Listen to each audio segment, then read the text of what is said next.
that Joker would have a say in this tournament, and I think he'll be confident. I think Christopher did what he needed to do yesterday, but I think all eyes are on Joker now to come out and get a result. To come back strong after his first game on Friday, on Thursday, sorry, which was not the really best. And right now, I'm sure, as you say, still he got the goal, no? The goal of the day. Yeah, he got it. He made an amazing backheel pass manually, which was really impressive. He's a good player. Ouz Makabel will be looking to lay a statement here, I think, now for France. And if they are going to win this, I think he needs to win his game, to be honest. I think he does need to win his game. I think he could go down to the third game, though, you know, if we see that. But Joker will probably... You know, do you think Ouz Makabel was expecting Christopher to play him? They're good friends and stuff. There is a huge chance to expect Christopher, no? Yeah, I would have thought so for the first. I think it was impressive. I think no one could expect Joker. Just for be the first game, right? Well, it will be interesting to see. I think everybody, fans at home, will love the game. And what about the second one, Barry, Marta? Another good one, eh? No, I mean, Christopher there as well. Latvia, I think for France, like the thing I would say about France is, they've been excellent, but they still have another gear to go up, I think. And that's probably going to scare you, Marta, a little bit, you know, in case that Portugal are in trouble. But I think Portugal, again, they do still have a gear to go as well. So both of these teams now, I think the extra games could suit Portugal, that they've got a lot of practice, you know, especially with Barbosa. He's been amazing. But yeah, that's going to be all good matchups from here. I think Joker and Ouz Makabel is going to be unreal, but Latvia and Barbosa, that's going to be fire. Do you think that Christopher is not playing because the French players know him too well and they are maybe trying for the surprise? Yeah, a possibility. The mind games. I mean, you have to win this kind of game. I mean, the draw is not enough. You have to win, doesn't matter in the full time, extra time, or penalties. And maybe if Joker in the warm-ups today during the morning were really good on shape, why not to choose him? I mean, Barbosa is an easy choice. He's doing pretty well during the tournament, as well as Lotfi. So, I mean, a bit surprised, but I don't know. Let's see. I mean, I hope this matchup will force the third game.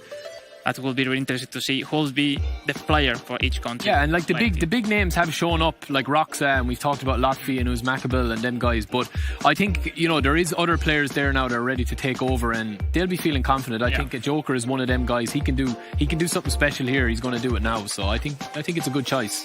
But who comes out as favourite from this desk? That is a question. That's impossible, really. I will go with Portugal. I mean, I know it's like Barbosa sometimes. He's a kind of player as Makabel. He's really passionate player with a lot of good feelings, and he looks on fire, and he looks like he can with everybody. But I don't know.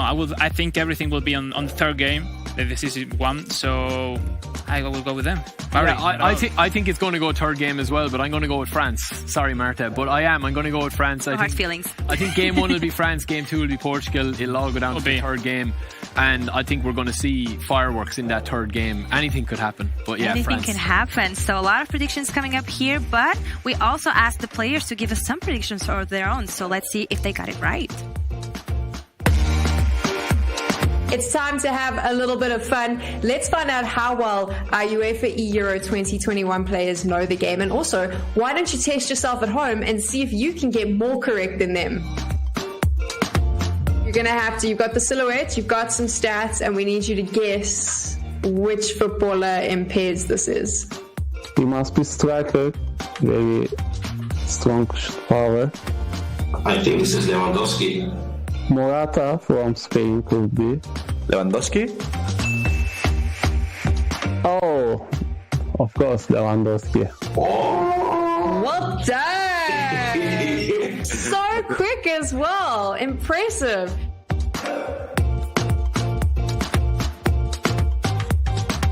So obviously we've seen that he's not very fast. He's got great dribbling as well as passing. He has strong pass. I think he's beautiful. Modric. Kevin De Bruyne, I think. Yeah. Oh my God, no way. It's Kevin De Bruyne.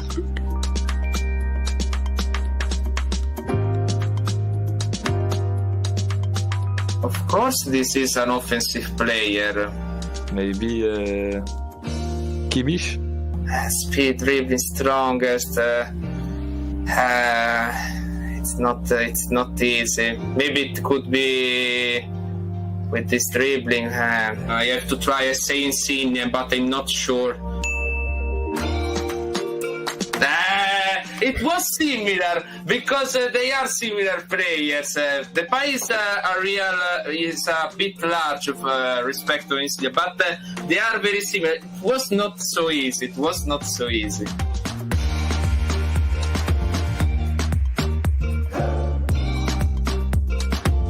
By the stats, I think it's a goalkeeper, but I think I would take a guess of Oblak. Oh, this one is a bit tougher, but I think it's Oblak. Donnarumma. Donnarumma. Oh, 87 dribbling, 91 pass. It's very difficult, you know. I think it was easy. Maybe Diego? Big air. Not too fast. Modric? Yeah. Very impressive. Oh, Luka Modric, oh no.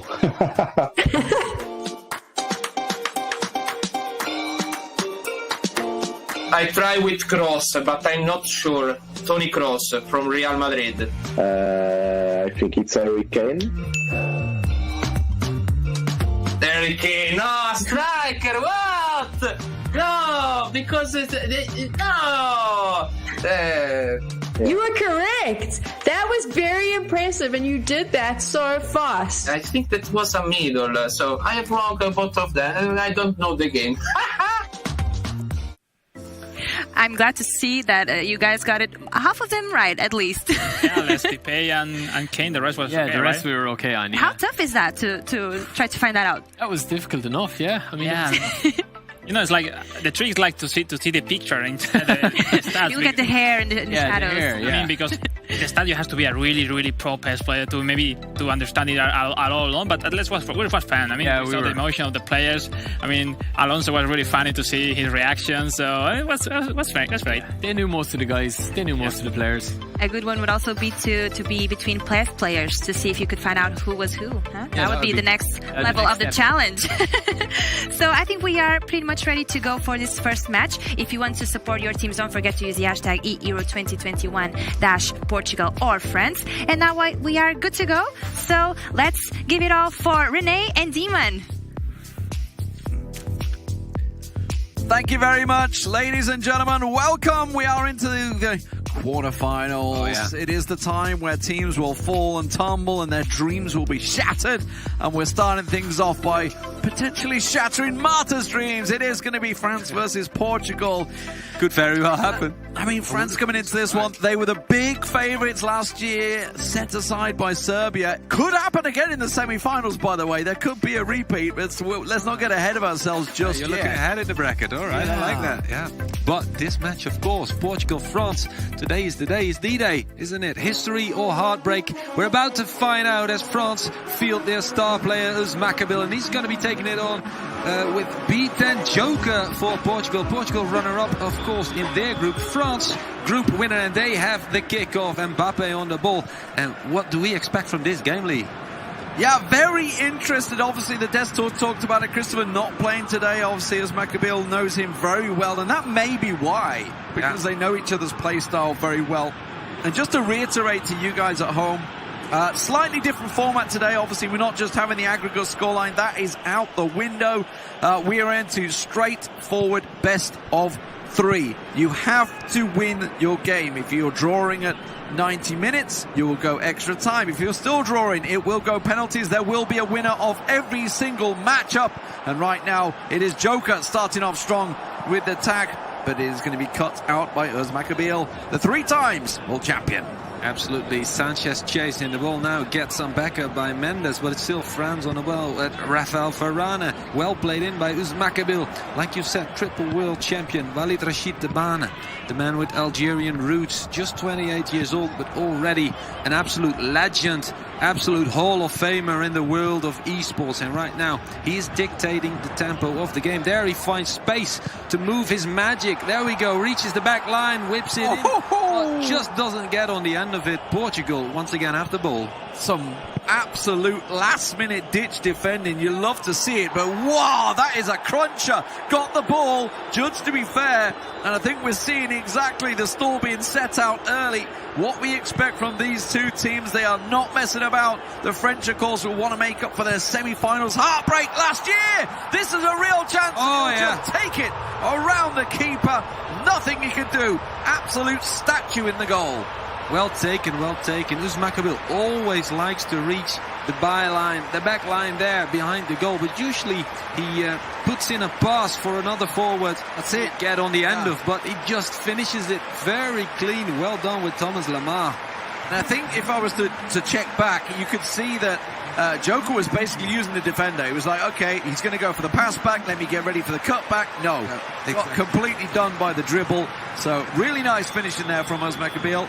Sets himself up. France 1-0 in the lead. I like the way that Uzmakabil is always unpredictable, because he usually reaches that back line and goes for a pass. This time he does it a little bit different. Of course, he had some good results yesterday, but a 3-3 draw against, I think that was Maxime. This is great. This is great indeed. France could very well have a second corner kick given. We've seen quite a few corners going in so far throughout this tournament.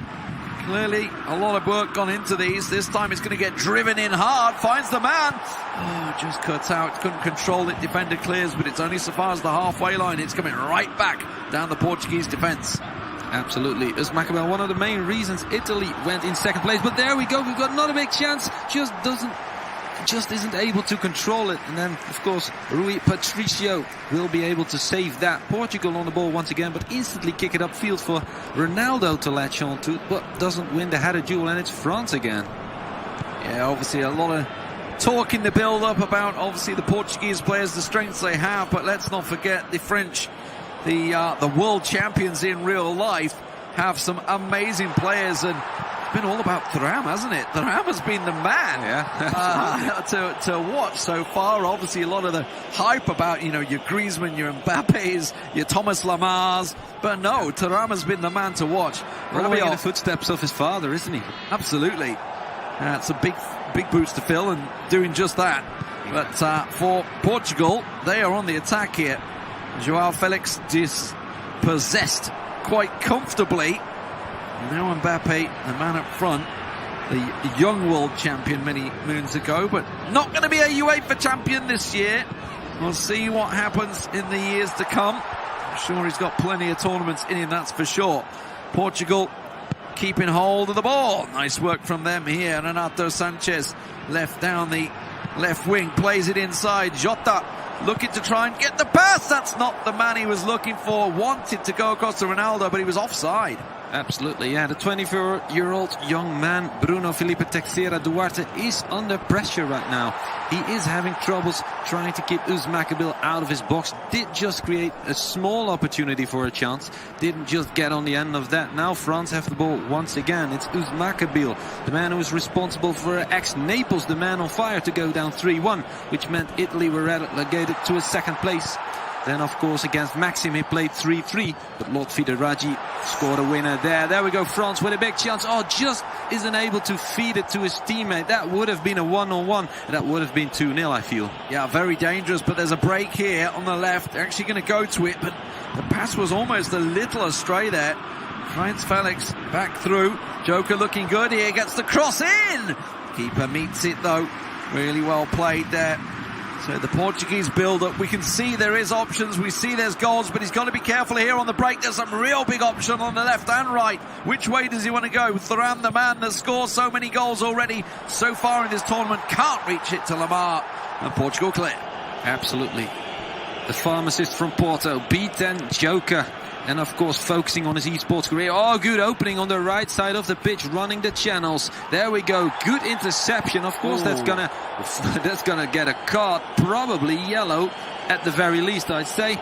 Langlais from behind into João Felix, and of course that's gonna be a free kick and a yellow card. Obviously Portugal have a chance to score one. We've seen some great free kicks so far, really well worked ones. We'll see what Portugal got in their locker. Not a lot. Goes back in the end to the player to try and find the ball through. That's a real chance, straight at the keeper. The player couldn't get back to it. Felix will try and chase it down and will actually latch onto it, so the ball is still alive right now as the ball comes in. Oh, the header denied by the defender, and it will be cleared. Half time.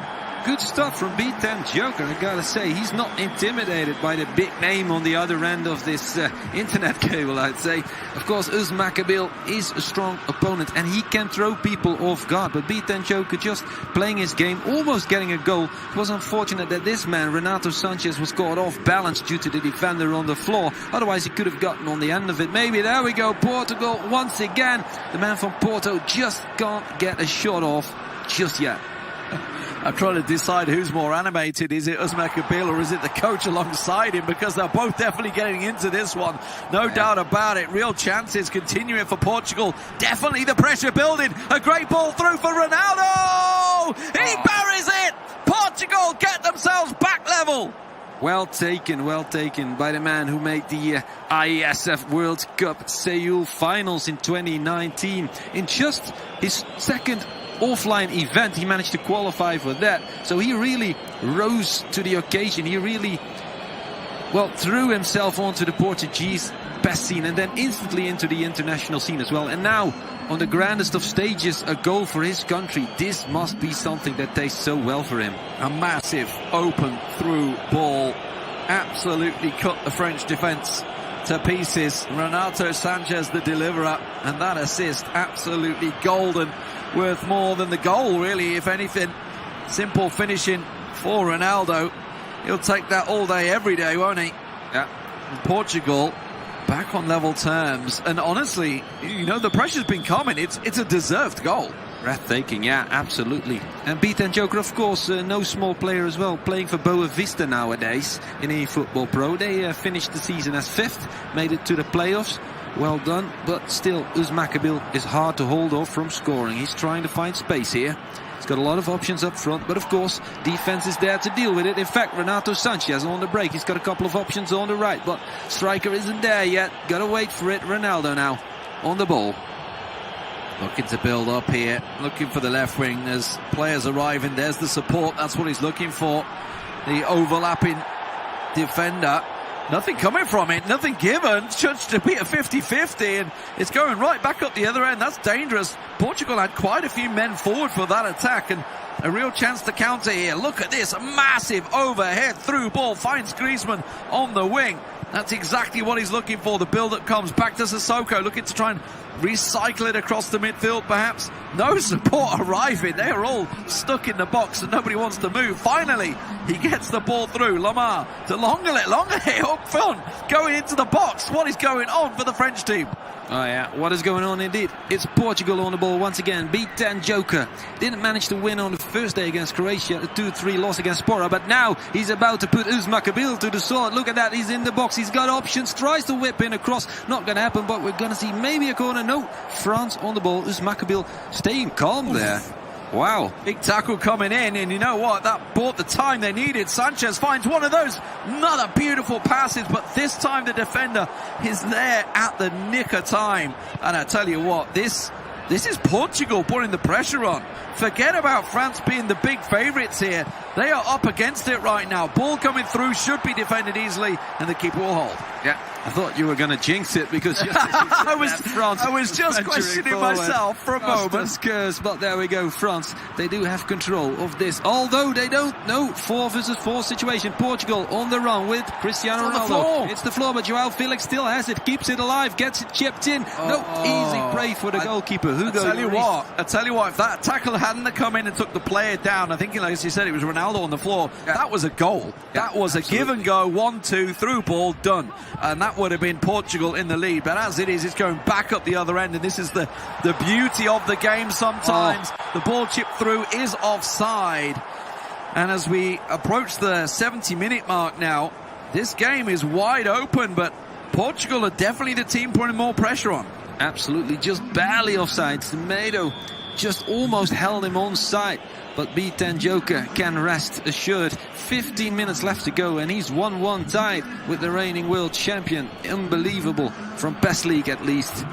And of course, E-Euros last year didn't went France's way as well as they'd have expected. Gonzalo Guedes coming in. By the way, some fresh legs in the field for Portugal, but France is the one dictating the tempo right now. Uz Makabil wants to win this game like he did against ex-Naples 17. Didn't manage to win against Maxime. Surely he wants another 3 points in the bag. There we go. Many options up front. Can't reach Benzema. Rui Patricio punters it upfield. But France take over once again. Yeah, such close matches right now. And once again, another tie for Uz Makabil. I think didn't he draw 3-3 with Naples? I thought he did. No, that was with Maxime from the Ukraine. I'm pretty sure it was 3-3 with Naples as well. Chance comes in. Joker will get a hold of it. Oh, okay. Not too long left. Don't forget, if we go to 90 minutes, it will be extra time. Standard extra time. Forget golden goal. That's out the window for now.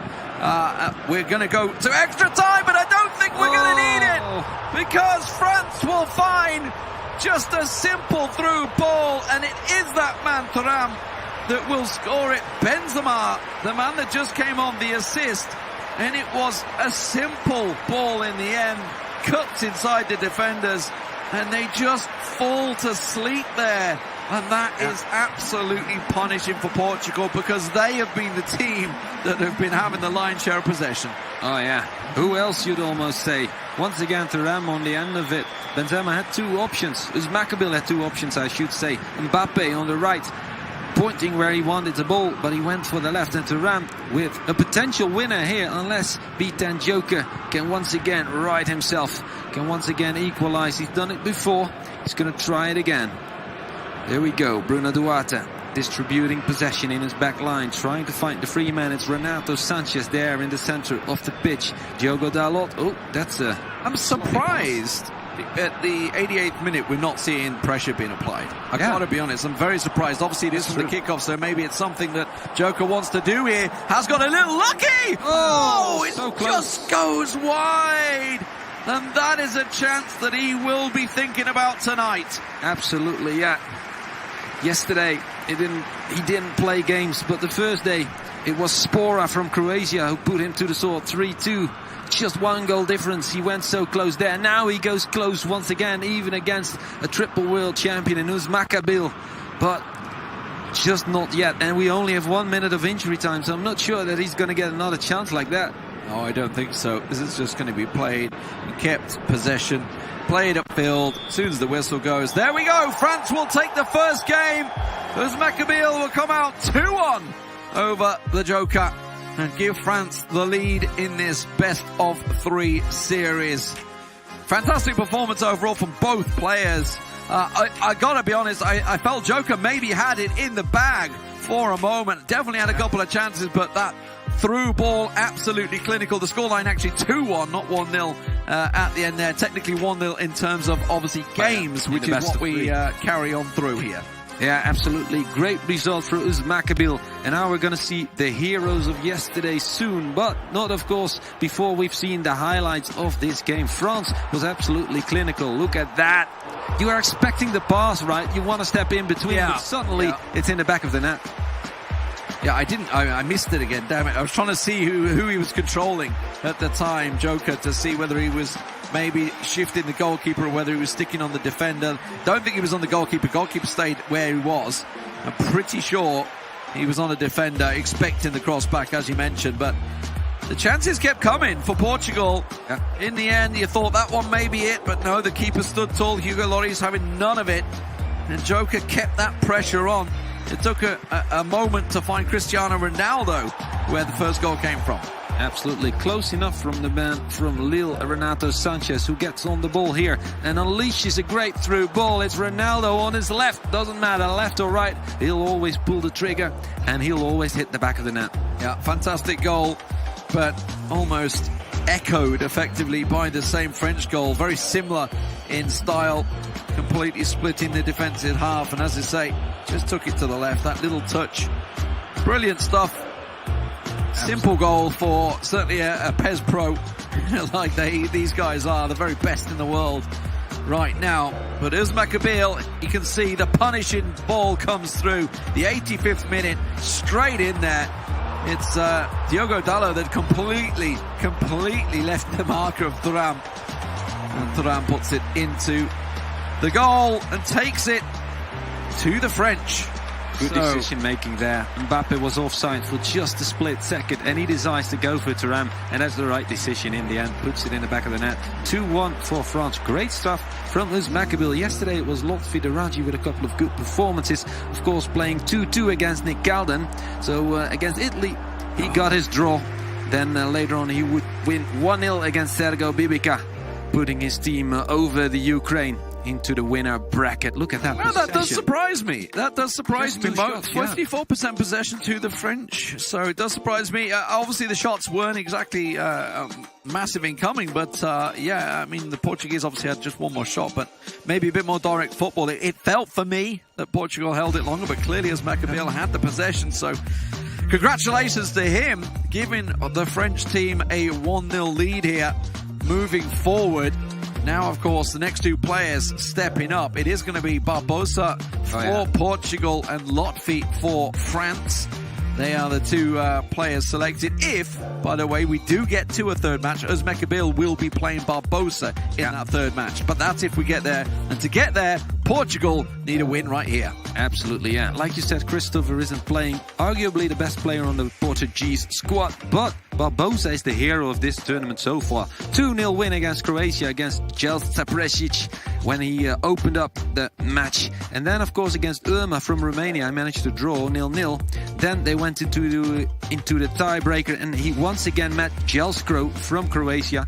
Managed to win that match 3-0. So Pedro Manuel Almeida Barbosa from Gaia Porto behind the controls right now is 26 years old, and yesterday he was spectacular. Look at that, go Joker, vamos Portugal. And of course Portugal from Rody Gamer as well. Steph plays Minecraft here every day. Good to see you once again, buddy. Of course, vote for your favorite team. Use the hashtag EURO2021 your country name. Do you think we could go back and tot up how many teams Steph has supported and who's actually won and lost? At least. Is he like the then curse? he's cheering for. He's cheering for Portugal right now. Yeah. So, you know, like, is it like the curse comes in, Steph plays Minecraft is there, and it's like, oh no. I don't think Steph will lose a night of sleep if Portugal goes out, because he'll just find another team, right?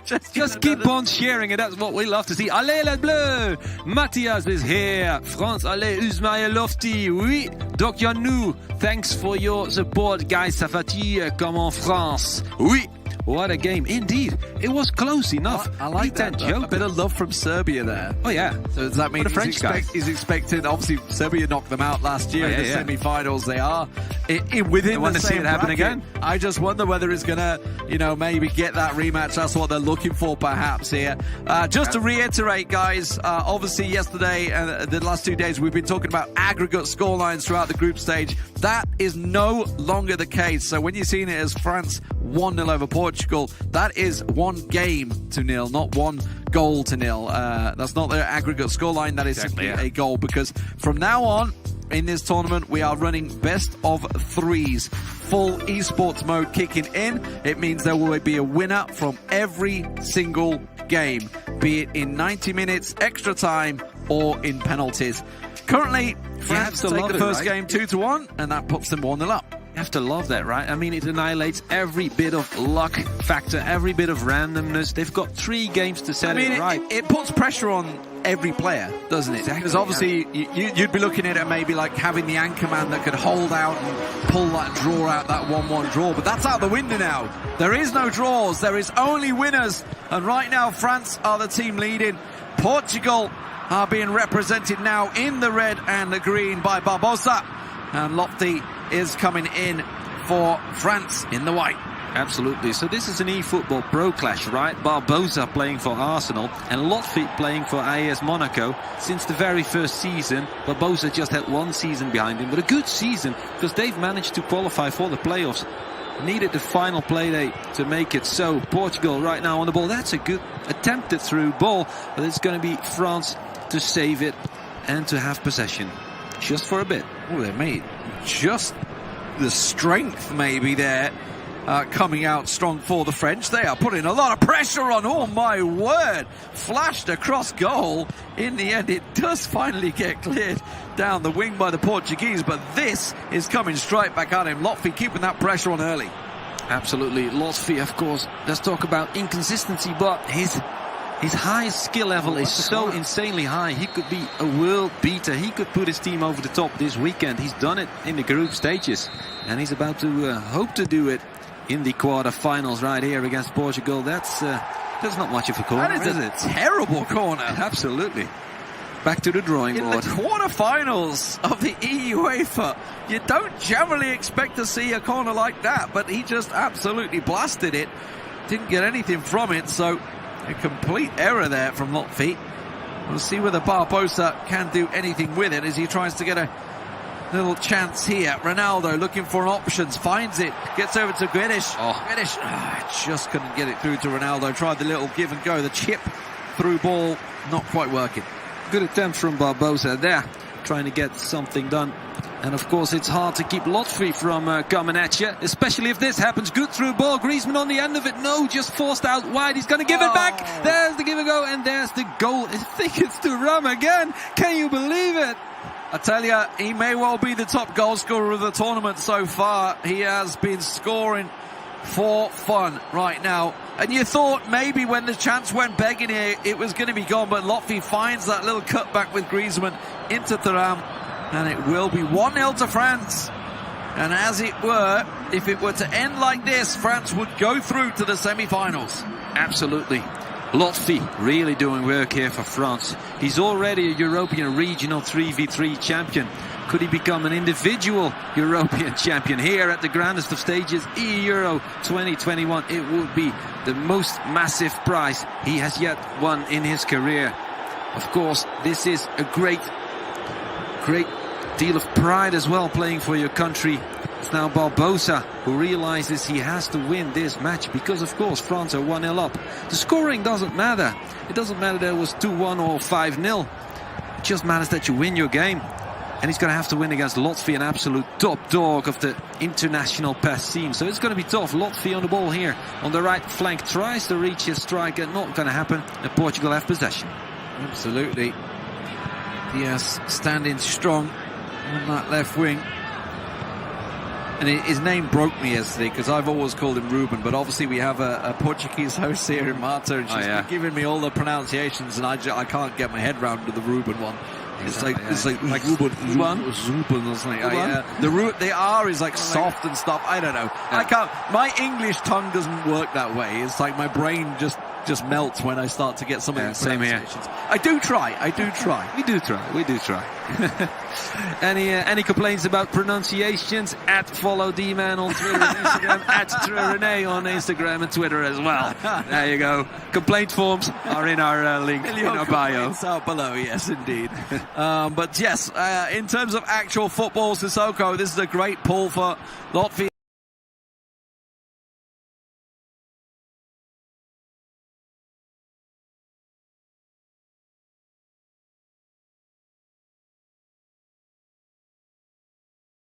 Straight through ball. I thought he was going to go out wide, actually, and I think maybe Barbosa was thinking the same. In the end, does defend it well, but he goes for a corner and a chance once again for Lotfi. Absolutely. Lotfi looking to finish this one early, to put it to bed in 2 games in this best of 3. There we go. We've got the header, and he's got a man free in the box. He's got to lay it off. Gonna get it back, but no room for the twist and turn, and it's Portugal on the ball once again. Barbosa, the 26-year-old Portuguese veteran who has really been turning it up in this tournament. And look at that through ball. He's going to get on the end of it with João Felix. There it is, the equalizer in the 34th minute, and that's an important goal for you.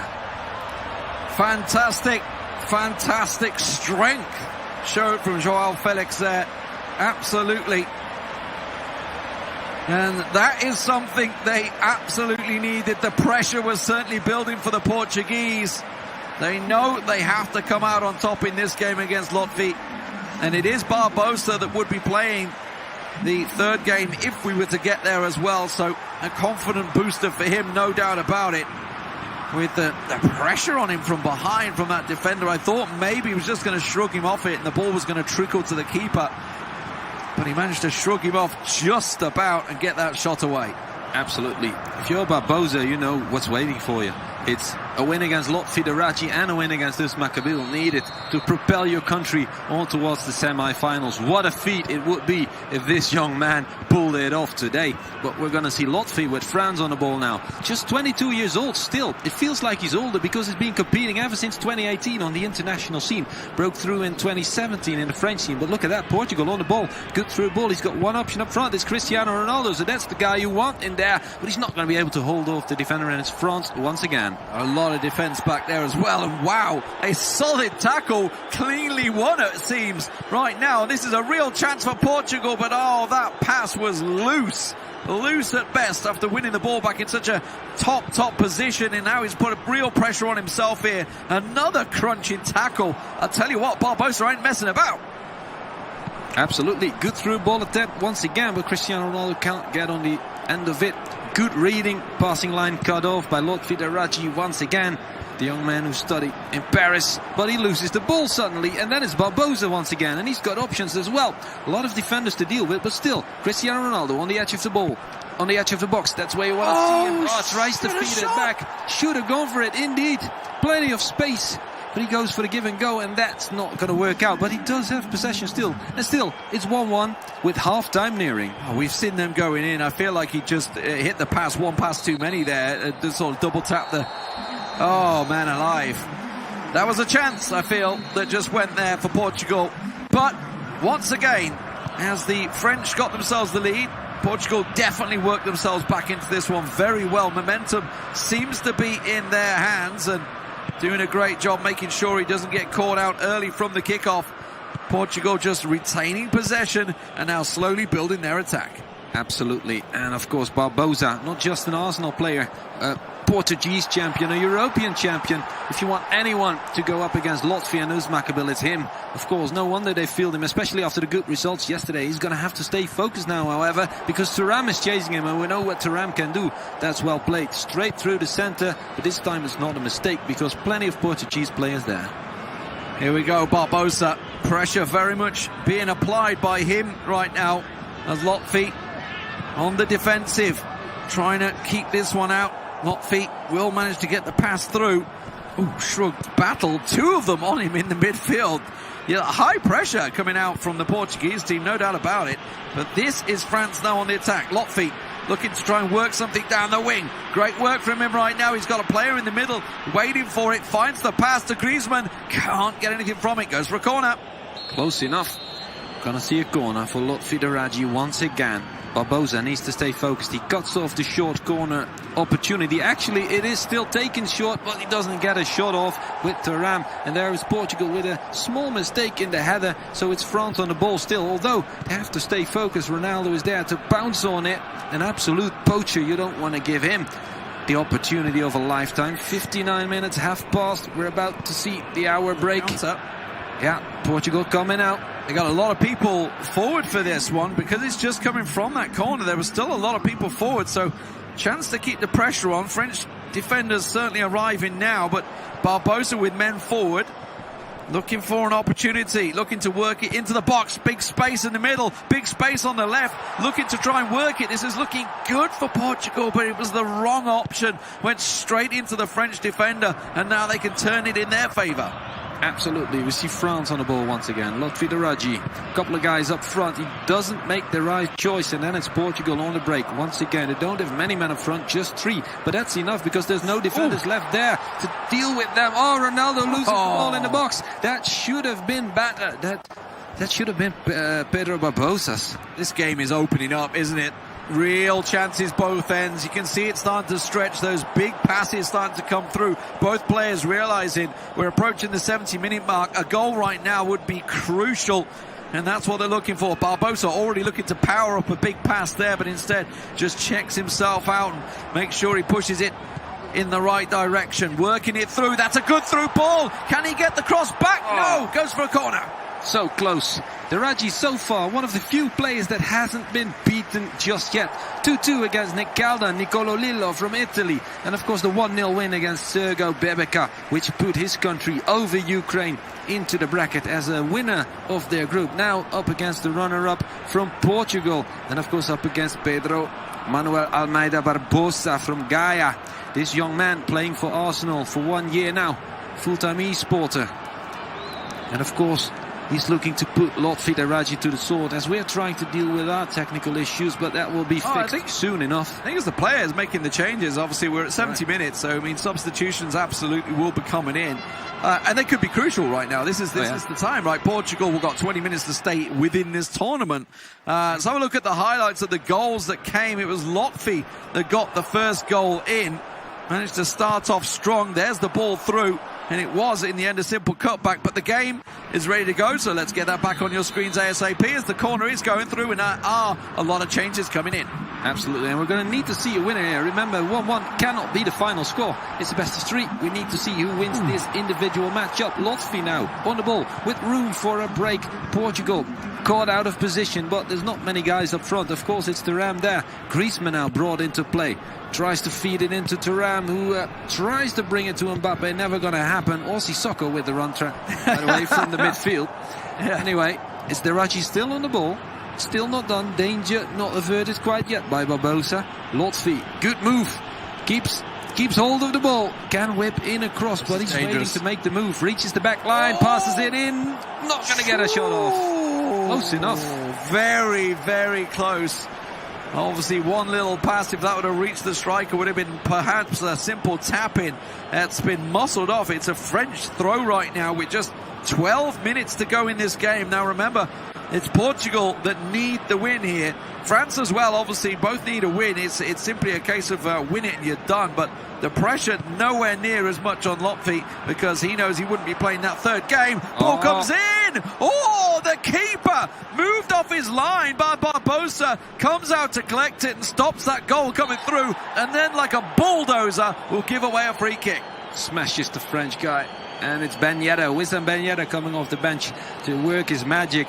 Not going to be able to do it just yet as Danilo holds him off. And right now, João Barbosa, that's a bit too close for comfort because he knows one goal can put him out of this tournament. One goal can take Portugal out of the competition. I'm sure Marta is sweating right now behind the scenes, cheering for these guys. And of course, Lotfi De Raggi is the man who could pull the trigger on all of their aspirations. Close enough, had it away, but still Thuram there to get possession back for Griezmann, who loses the ball almost, but the rebound falls kindly. It's France still on the side of the box. Griezmann, room for a shot, maybe well fed into Thuram. Unleash the shot, he does it, short corner, rebound, there it is. Griezmann himself, Antoine Griezmann, the man who ventured into esports just a year ago. He is the one to pull the trigger on Portugal with 7 minutes left to go in regular time. Can Barbosa still come back from this? Oh, the pressure has been slowly but surely building and piling on from the French. And at last, corner after foul, after free kick, after corner, it does in the end come back at them. It's been a struggle to get it out of his own half for the last 15 minutes for the Portuguese, and finally the rebound falls kindly for him, and it is Griezmann that will come out on top. Absolutely, and we've talked about that. Try and take your chances either through the center or at the long side of the goal, because you'll get a rebound and it could fall kindly. It's always 50-50s, and that's exactly what he does. Shoots with Thuram. We're going to see some highlights of the game right here while the players make their final substitutions or formation changes. That's Thuram right there on the end of the pass of Griezmann. Later on it would be reversed, of course. Drilled it in. Yeah, it was the Portuguese response that certainly came through. Another great through ball.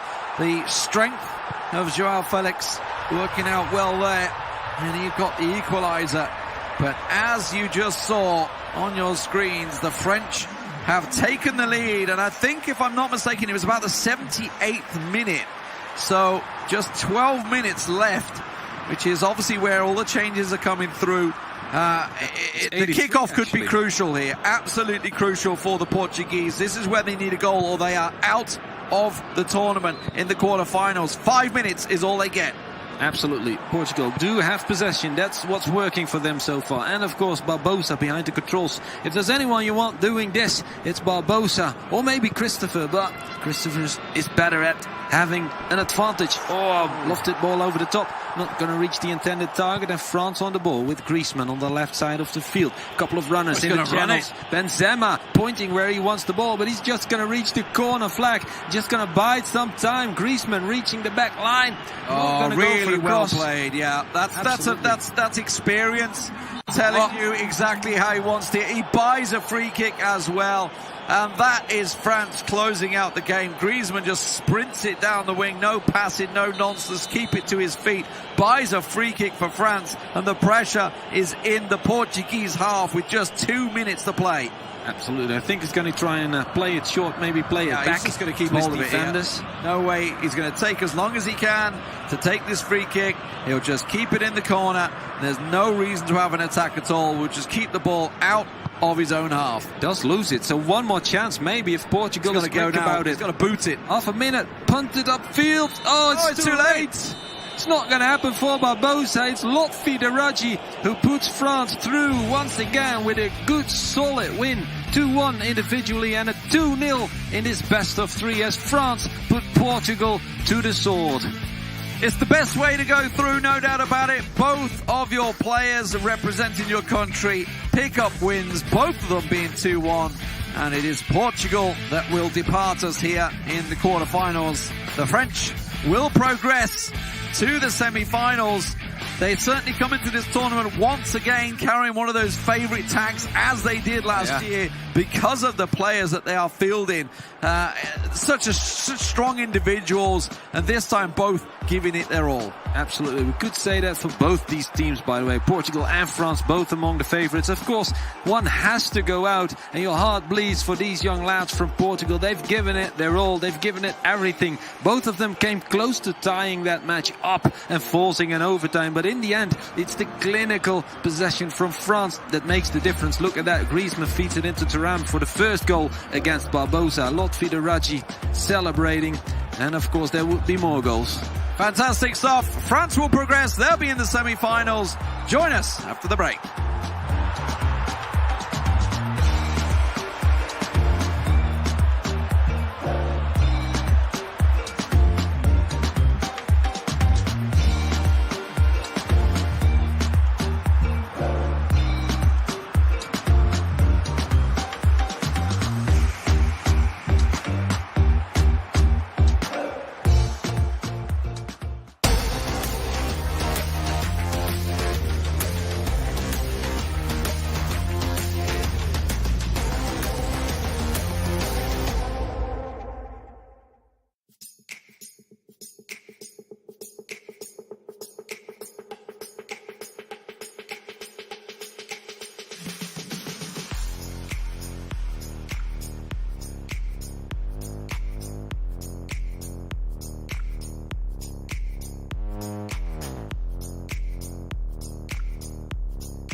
France takes the best out of Portugal from this first match and moves on to semi-finals. Congratulations to this team and well done for all of the players on the field. So in this case, then Barry gets the winning, right? Yeah, but instead of that, I mean, we're both of them really great. I mean, Yeah. It's like, I mean, it would look like a copy, both of them. France took in the lead for the very beginning, then the reaction from Portugal, and at the end, it's like in the last minutes, the French were both. I mean, Ousmane and Lotfi really forced Joker, and the last one, Barbosa, to really suffer and the back. Well, finally, I mean, great chance for Lotfi, finally putting France in the semi-finals. Yeah, I think when both goals were scored, I mean, we're going to go through a couple of the highlights there, but I think Barbosa's game against Lotfi was probably the pick of him in terms of tactics and in terms of...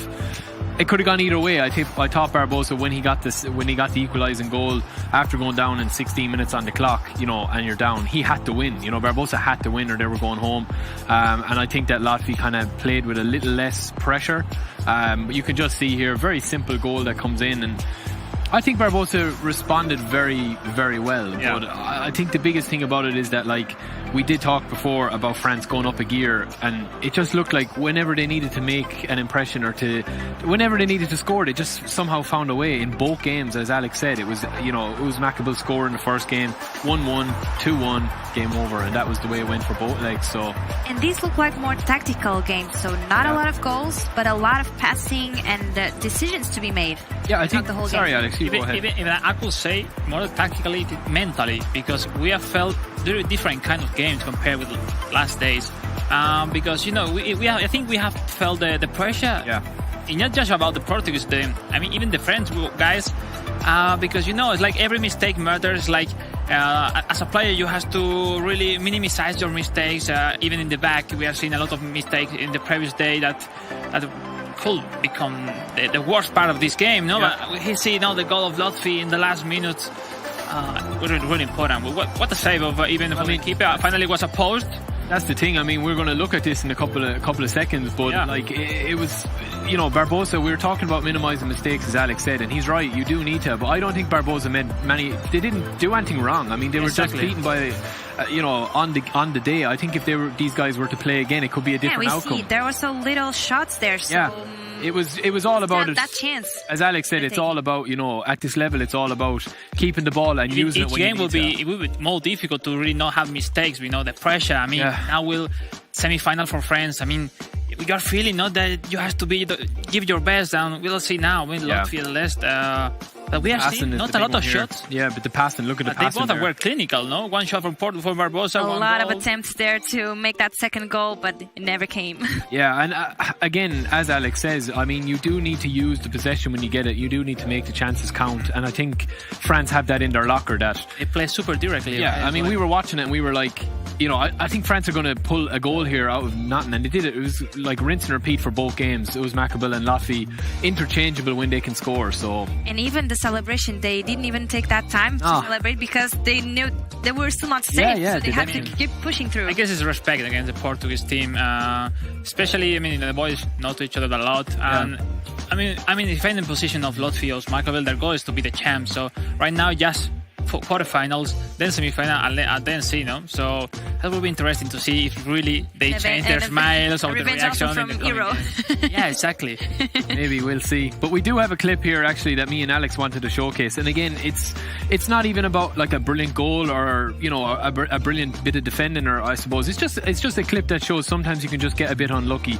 It's a bit of a long one here to get to what we're showing, but we just Last wanted to time, show. we saw the pressure of Lotfi. And Barbosa is handling everything that's been thrown at him. He's doing exactly as you want to do. We'll highlight it here in a second. This is probably the key here. This little bit here where the little pass is going to come through here and then the run on. Now Pep comes out for Portugal. You're going to see here that he just comes off worse out of this situation. As it goes on, the run comes in. The player is out of position, as you can see here. And Alex, you know that you're in trouble when that happens because you've got a free goal here now. And again, just concentrate, I suppose, on, for the viewers at home, we've talked a lot about manual goalkeeping and saying you either get it right or you get it wrong. Barbosa gets it right, but he still concedes. I mean, so At the end, he was unlucky, no? But, you know, Lotfi did pretty well. being in that position. Then what a save, eh? Yeah, beautiful save, but he still gets, the goal conceded. What happened to that one? Who should be defending that one? I think the man that runs out, once he runs out, their shape is all over the place. Yeah. So I think he needed to win that interception, and that was the difference. If I can vary, I think the main key of this situation, this chance, it passes 7-8 minutes that Barbosa can't touch the ball. In that moment, with that pressure, if you weren't able during the last few minutes to take the ball and to recover it, you will have the pressure, you will suffer, and at the end a goal that was the decider goal of this matchup. Exactly, and then France move on to the semi-finals. They are the first victorious team from the day. So let's take a look at the schedule to see three more games still yet to be played. So Serbia against Greece will be next. Then not Russia, that one. That will be Romania against Poland, and then Spain against Ukraine. Yep. Those will be the games for today, and the next one will be a tough one. Roxa back-to-back and Kepa. It will be really interesting to see if really now we will see the best version of Kepa. We did not show their best during the previous day, but right now it's the big day, Barry? I agree. Yeah, we've spoken about the big names, the higher profile guys, maybe world champions like Uzmakabel and guys like that, but I think now is the time. You've seen Latvia again. Latvia closed it out again today. That's 3 games in a row where it's been the best French player until now. I think so. Yeah, and it's great to see him. He's such a humble guy, and sometimes he does things on the pitch that he doesn't really. You said it, Marta. He didn't celebrate. He doesn't celebrate. He's just grand, I'll score and go on again. You will have to be waiting from Serbia or Greece. Yeah, Greece. I'm expecting another hugely emotional game from Greece. They play with everything, and I think it's going to be very hard to call, but this is going to be a cracker. Very excited on socials. We saw them. Yeah. They're very and the winners to bring it home. The winners of this, now know who they're going to play, so they can kind of use this as practice, as a motivation that if you are going to win this, you're going to go through the best teams. So you already know matchups, correct? Yeah. Exactly. We will see on first game Kepa against Teodorito, and the second one Roxa against Damonkev. And in my opinion, I guess the pressure maybe could be a bad relation with the Greece team, and for the other side, the experience of Kepa and Roxa, both player professional for AS Roma and runner-ups on last edition of 2020 of this Euro. That will be clinical. That experience will take the difference in this match against Greece. Yeah, I think so. And Kepa will be, as Alex said, I agree with him. He's going to be looking for a big game here now today. Even though Roxa, he has to. Yeah, I think he does. Roxa, will handle his business, I think, if he needs to. But I think it's going to come down to the second game again. I think all these are going to come down to the second game. So we already see those flags up on the stadium. If you want to support your team, root for your team, use the hashtag #Euro2021 -Greece or -Serbia. And we want to see those flags. Who will join France in the semi-finals? We'll have to see. But before that, let's hear for your predictions, and then we'll jump on to the casters. I will say sorry for the Greece team, but 2-0 for Serbia. Okay. Yeah, I'm going to go. My head says Serbia, but my heart says Greece. I've got a couple of the Greek lads. Are you going with the mind or the heart? I think I'm going to go with I went with my mind last time, so I'm going to go with my heart this time. I'm going to go with Greece for maybe a 4-3 on aggregate, or they're going to win the first game, I think, unexpectedly. Maybe go to the third game, actually. Yeah, 3 games to 2. Desk is divided, mind or heart, we'll get to see. But first, let's welcome our boys back in the UK. Weza, Wonder Boy, who do you think is going to win this one? Well, we can't call it, Marta. Yes, we're in the UK, or in the virtual stadium, if you will. Wes, this one's perfect. I think Barry said it perfectly. It's a battle of mind versus heart. This one, Serbia versus Greece. The fairy tale continues for Greece. They've taken down Netherlands. They've taken down Germany. The question is, are Serbia up next? Well, you spoke at length yesterday about David versus Goliath, and there is no bigger David versus Goliath tie than what we see here. Serbia, previous finalists, looking to kind of rampage through the knockout stages. Greece have been the surprise package. They've knocked out the Netherlands. They've knocked out Germany out of their group. And they've got one more big hurdle here in previous finalist Serbia. It's another European esport heavyweight they've got to take on. It is too close to call. Your heart would say Greece, but your head would go with the previous finalists of Euro 2020. Well, here we go then. Quarter-final number 2 kicks off. It's Serbia from left to right, Greece from right to left. Teodorito, for the Greeks. And now Kepa stepping up in the first game here for Serbia. Serbia came so close last year, losing 3-1 in the best of 5. This will be a best of 3. Don't forget, we completely throw aggregate score, away goals, all this business out the window. You're just looking to win 2 games of PES and you will advance into the semi-finals. And it's Serbia starting off really strong here. Mitrovic almost in behind. Yeah, you can see a positive start from Serbia. It's very early on, but they're setting their stall out very early to get in amongst it. Kepa will be smarting from that, what some would say would be a slightly poor performance yesterday. He'll be looking to try and stamp his authority on this game, as the guy said in the studio. Yeah, it's been a few, don't want to say poor, but maybe mediocre performances from Kepa in the Euros. Yeah, remember he stepped up a couple of times in that final last year, and memory serves correctly, I don't think he won a game against Italy in that 3-1 defeat in the final.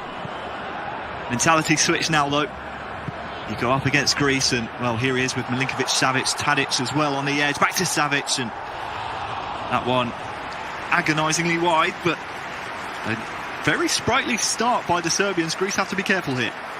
Yeah, and we know the threat that Serbia possess. As you mentioned, Milinkovic, Savic, they've got Dusan Tadic, they have Luka Jovic, sorry, not Luka Jovic, wrong country. Mitrovic, they have weapons at their disposal. They have the ability to hurt people. Of course, without even mentioning Adam Jajic as well. Luka Jovic, lots of different weapons to be used here for Serbia, but Greece have proven already they can take scalps here in Euro 2021. Here is Luka Jovic into the feet of Mitrovic now. Kepa starting to build on this near side. Dusan Tadic, watch out for the double touch coming up here real soon. He just takes it around his man, tries to curl it, it's back off the post. The world thought Tadic would go for the double touch, instead just tries to bend one. Here he is on the ball once more, trying to get to the byline. Cross comes in, sails over the bar. It's a comfort level we know when we're looking for what we're looking for when we watch Kepa. We know that double touch is a very go-to move for a lot of PES players, and Kepa is a expert proprietor of that. The issue being is, of course, he took it round and tried to curl one into the corner there. It's a corner for Serbia. Corner swung in. Adam Jajic now back to Milinkovic, Savic. The 1-2 almost works. Pressure mounting here. Greece have to clear, and they do so. Gio Makis out to Fortounis. Dorito here in the opening 25. He's had plenty of defending to do. Again, aggregate score out the window at this point. Look out for this. Kolaris! Well, the keeper got a touch to it, but it doesn't matter. Dorito opens the scoring. Serbia behind in the opening half an hour. Well, that is very much against the run of play, and I hope Greek fans will not mind me saying that. All the chances have fallen to Serbia. It's a good little move here from Greece. You see that first touch dummy takes it back inside. Manual goalkeeping allows Kepa's goalkeeper to get a hand to it, but he can't keep it out. And Greece take a bit of a shock lead here. Well, is it happening again for Kepa? Lots of questions about his performances in this competition, both last year and this year. Time to step up now if Serbia want to go one step further than they did last year. Milinkovic, Savic inside to Adam Jajic. Luka Jovic is there as well. The 1-2, you could see the idea, but it's not happening now for Serbia. Yeah, you can see the cogs starting to turn for Kepa. You can see the urgency in his play building up here again. It's into Mitrovic, great tackle. Credit to Dorito. He's living dangerously but defending well.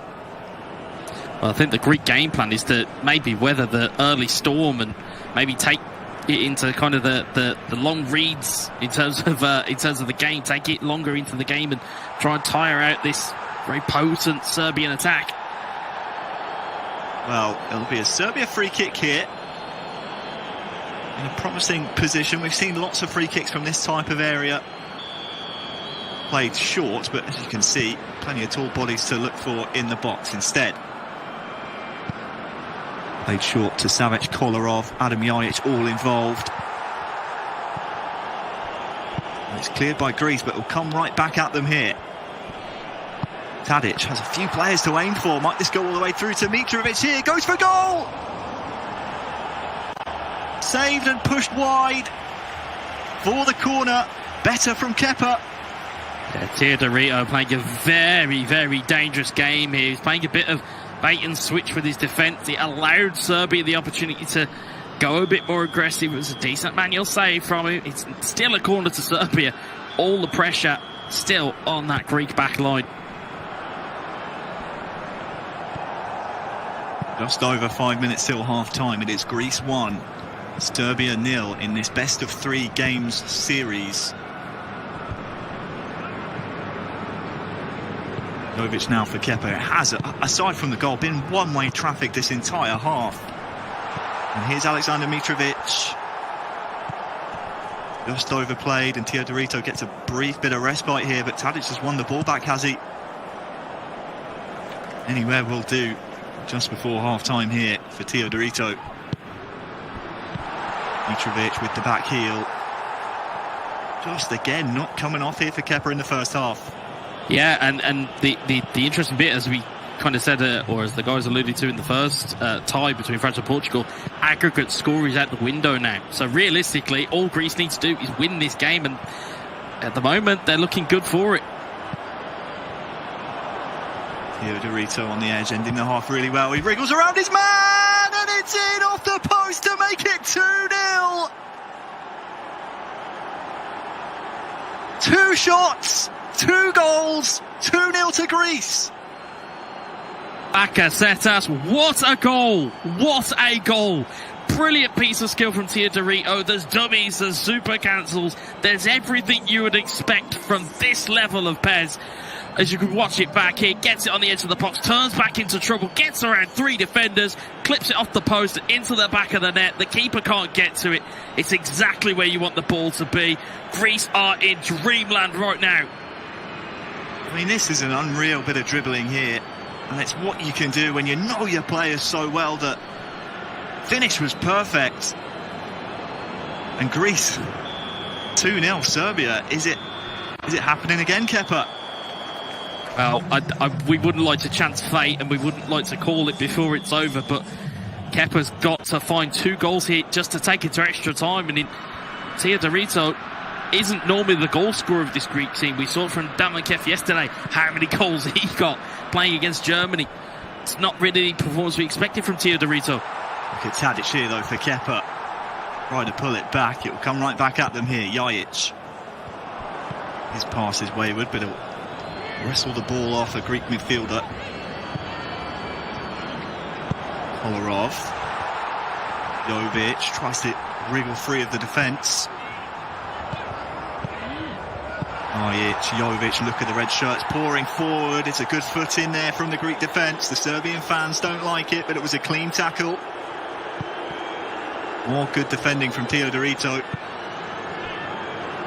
Mitrovic. Jovic. Have to pay attention here, Greece. Come right back here to Jovic and Mitrovic! That's more like it. Last year's runners-up get one back, and now we have a very interesting second half to come. Yeah, you talk about talismanic figures. There's none bigger for Serbia than Alexander Mitrovic.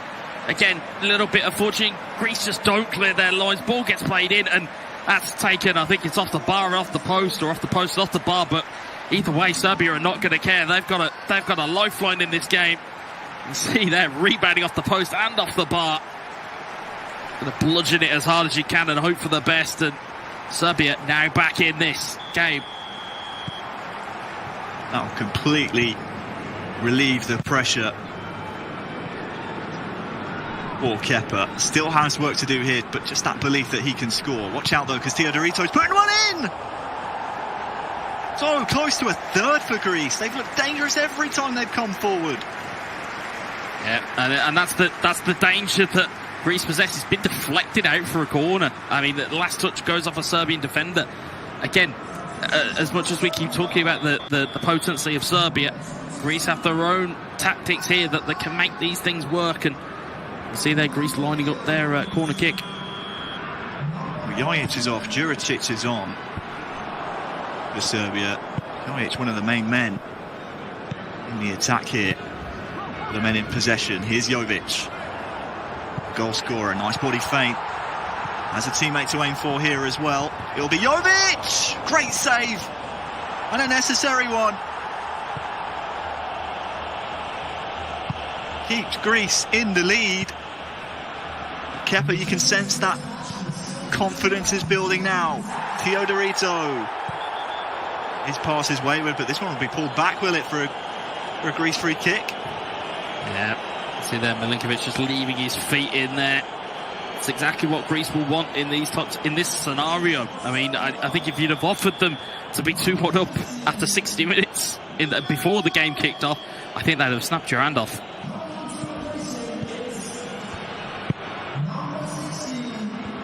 Lobs on both sides. For now, though, it's Greece searching for their third. That ball, though, just lacking a bit of quality. Oh, 62 minutes gone. It's Kepa of Serbia, of AS Roma in the eFootball Pro. Second place in the regular season, finds himself behind in this best of 3 games. And Greece, well, credit to Teodorito. Lots of players would like to try and keep the ball, but he's searching for more goals, and that's why Greece are garnering themselves lots of fans here at Euro 2021. For now, though, Dusan Tadic, edge of the box, goes for goal. Full stretch goalkeeper. Denies the effort creeping in.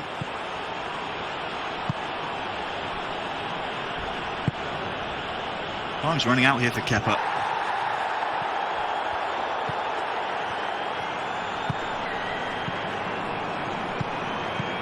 Juricic, Mitrovic as well as Tadic. Nice double touch first time, but leads him only into the path of Teodorito.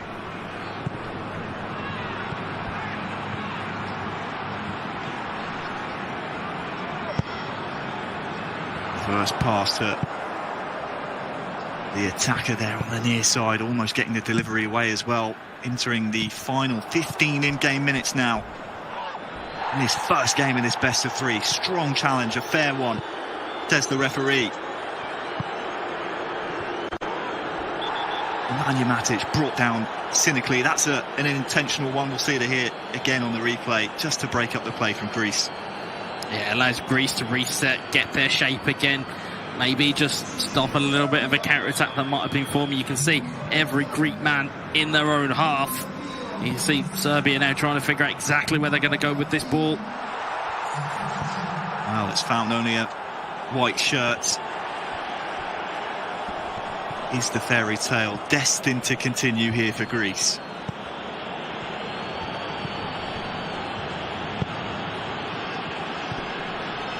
Teodorito has a man on that far side.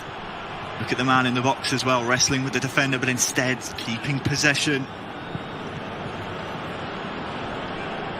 Entering the final 10 in-game minutes, this is a dangerous game to play, especially when you lose the ball. Juricic into the feet now of Mitrovic. There's an attacker giving chase, but that's played well by the defence. Mitrovic. There's a chance here for Kepa, maybe to get one back. He's going to find an equaliser. It has to come soon, Wes. Yeah, it's going to have to. He's going to have to. There is no aggregate score here. And even if you think about it this way, from Serbia's point of view, if you want to even win this game, you've got to go and score 2. I mean, if you're just trying to get to level and get to extra time, that's one thing. Well, look at the red shirts in the penalty area. Count them all, I would. I don't think I can count that high, though, and that one is late.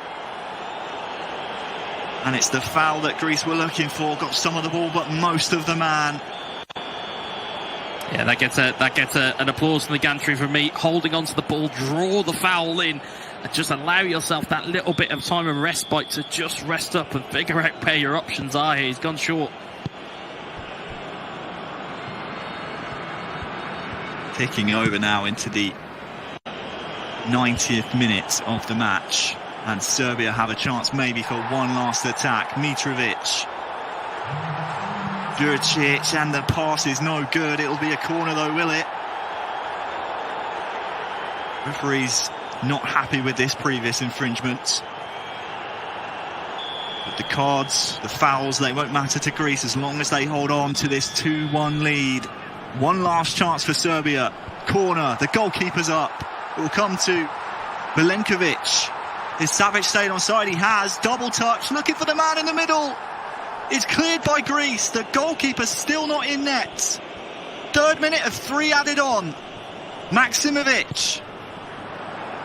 Juricic now. Dusan Tadic. Tackled. Still alive here for Kepa. Tackled again. Still alive. Juricic. Milinkovic Savic is there. The 1-2. It's a cross goal. Is there anyone there for Serbia? There is not. And game 1 goes to Greece. They're on match point now. What a performance by Teodorito. That's a superb result for Greece. For Serbia, you have all the work to do. A fantastic, resilient performance from Greece. Again, we didn't expect it from Teodorito. He was not the go-to guy for goals. And, you know, I mean that with the greatest will in the world from what we saw yesterday. That was Demonkev, who we now get to watch to go against Roxa next game.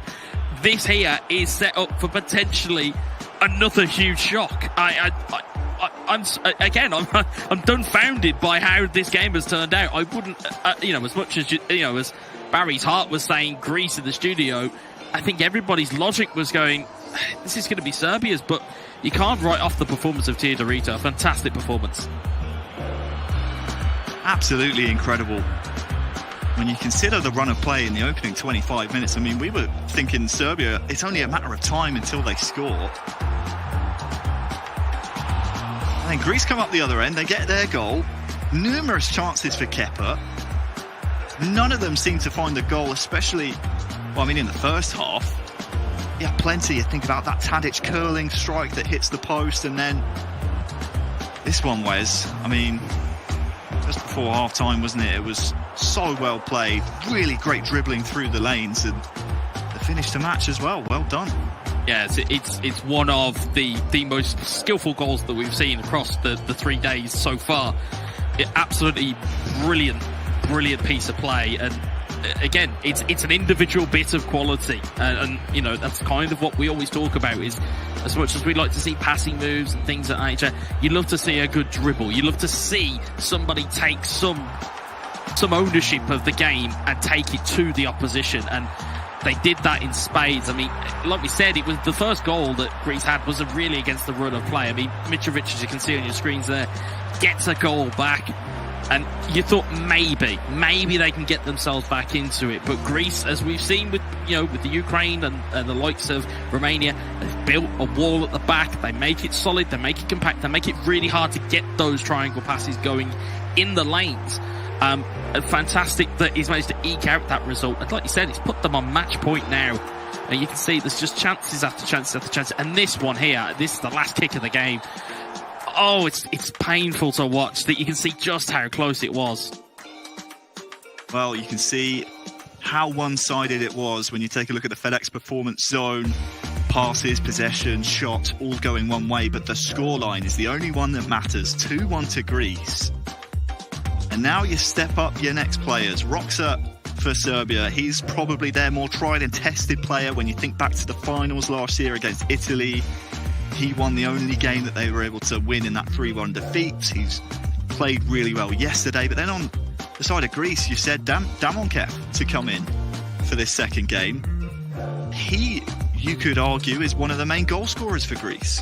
Yeah, most definitely. We saw how many goals he put in against Germany yesterday. He managed to take that to a golden goal. To score that many goals, you don't do that by accident. You know your way around this game, and we've seen it from Greece before. We've seen it in real life. We saw their triumph in 2004 with the likes of Delas, with the likes of Karagounis, with the likes of Karasteas. They know how to build a squad that will be compact. They know how to defend, and they're taking it onto the virtual pitch as well here. It's fascinating viewing here. If you're watching this at home, strap yourselves in, because this second leg, everything is on the line for Serbia here. Great to hear from you all as well in the YouTube chat, Twitch chat, and on Twitter. And use the hashtag #Euro2021 and the team you're supporting. #Serbia or #Greece. And well, Serbia starting off so quickly here with Roxa. Haven't even had a chance to introduce the new players yet. And it's already Roxa on the score sheet for Serbia, 1-0. I think he's introduced himself for you, Harry. I don't think you need to be perfectly honest. I mean, it's a wonderful, well-worked goal. And very early on, and very early scored as well. I mean, it's really set the tempo now. If you're Damankev, you've got to find that energy. You've got to go for it now. Talk about a statement of intent. Incredible early goal in the opening 3 minutes for Roxa. Damankev now trying to respond immediately. You can see the game tag ASR Roxa, that stands for AS Roma.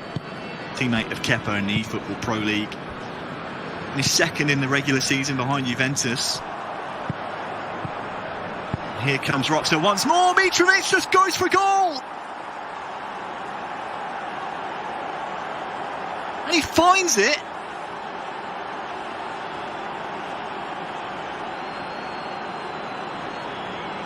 At the near post. The keeper beaten. The cardinal sin of goalkeeping. And this was, I mean, you don't expect the goalkeeper, do you, to be beaten at the near post? Yeah, and that's the surprise there. You don't expect those types of shots to come at your goalkeeper, and again, it's a perfect antidote for Serbia here to go 2-0 up very early on. It's a perfect antidote to that game that we've just seen there. Again, very much with the run of play here. Roxa looks like he's very much in the mood here. Yeah, Roxa is rampant here. Look at this from Jajic. Mitrovic on the long diagonal run as well. Obtaining possession, quick passing. And Jajic with the turn in behind. Brought out a great save. Damankev will know he's one game to the good in the series score, but he knows now he's in a game here. Roxa, the reliable. On the ball back here as well. Yeah, and that's what you get from Roxa. I mean, I know the guys have very much waxed lyrical about him in the studio, and as one of the best players, in the world of PES esports, and he's shown with very good reasons to why. He has this quality, he has this ability to just go, let's forget about that first leg. I'll come in, let me do some damage, let me get it done early, and then he'll be able to lock this game off. Obviously, the issue you've got here. Oh! Almost lifted in to Tadic, couldn't find the goal though. But you were saying, Wes, yeah, he is Mr. Reliable, isn't he? The captain of Roma. Yeah, you can see that beautiful piece of skill, just hits the post. I mean, again, is that going to be vital? Is that going to be a let-off for Greece that they're able to kind of go and capitalise on? It's still very early in the game, and I would say, as a word of warning or a word of hope for Greece fans, we saw Damankev and his goal-scoring abilities yesterday. He may need to reach into that arsenal of his and dig out those goals again.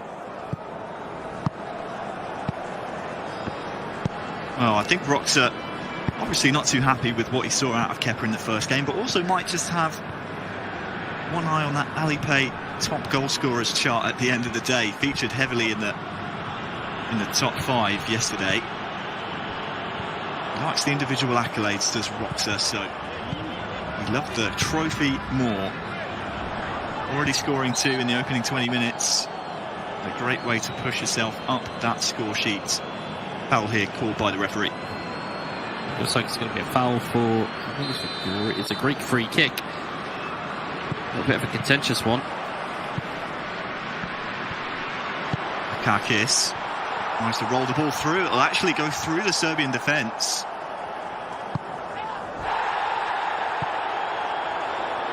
chance now for a counter.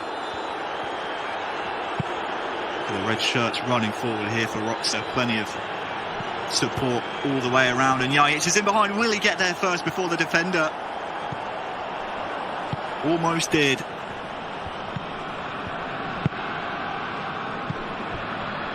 Kakis now can bring the ball forward here for Greece. Pavlidis, Fortounis trying to run in behind, but I don't know if you saw his stamina bar there.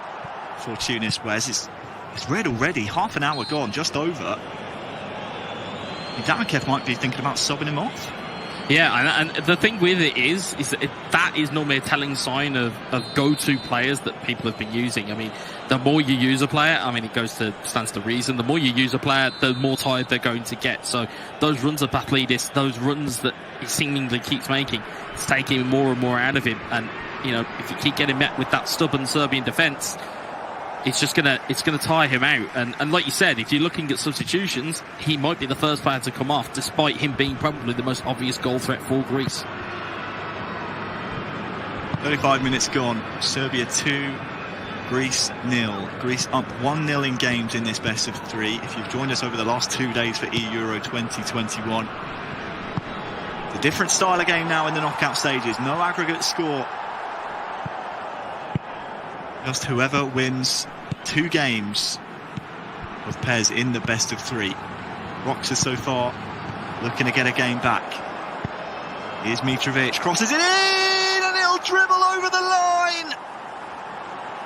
I think this one will go down as an own goal. Poor Manolas is consoled by his goalkeeper. Serbia 3-0. Would have been a fantastic finish. I did wonder who it came off last, and it is Manolas. Yeah, I mean, you can see the pressures coming from Roxa. Again, it's a well-worked move. Mitrovic, the unlikely provider of a cross. You'd normally see him in the... It's almost identical to the first goal they scored. it's very much so. I mean, you can see Mitrovic getting wide, which is not normally what you would associate Mitrovic with. You know, he's normally the guy in the middle of the box trying to get in on the end of crosses. But whatever works for Roxa is whatever works for Roxa. You know, I'm not here to tell him how he should be running his squad. I mean, I'm in no position to do so. Amankev looking to get a goal back before the half. Still in the first half here!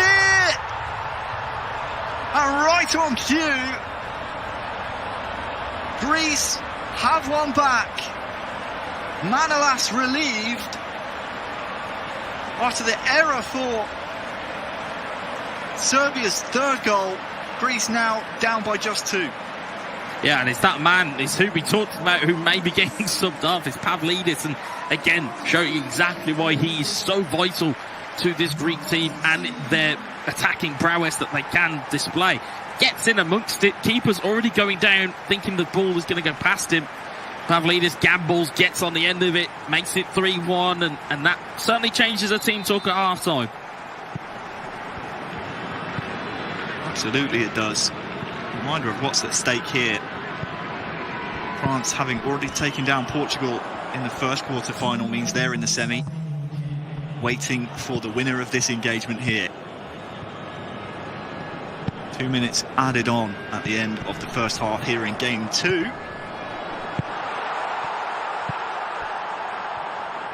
Will the referee allow this last Serbian attack to go? He says no.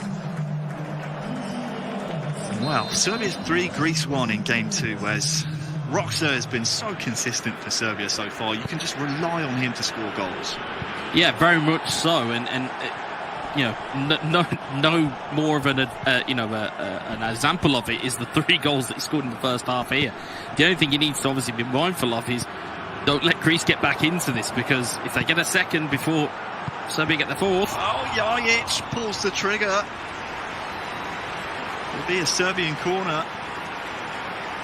If there's anything that Greece can maybe cling to is the fact they have been the giant killers of this tournament so far. Obviously, taking down the Netherlands. They lost to Spain, of course, but survived the group of death by beating Germany. Serbian corner. Comes to nothing. Kolarov will come out to meet it though. Milinkovic-Savic, fake shot, stumbles slightly. Still on his feet though. Jovic off the crossbar, and it's in. for Serbia's fourth. It's a hat-trick on the day for Mitrovic. Serbia 4, Greece 1. Mitro, again, getting himself involved. Again, brilliant chance that Roxette kind of carved for himself there. There was that little stumble, as we saw there in the replay. A little bit of a stumble.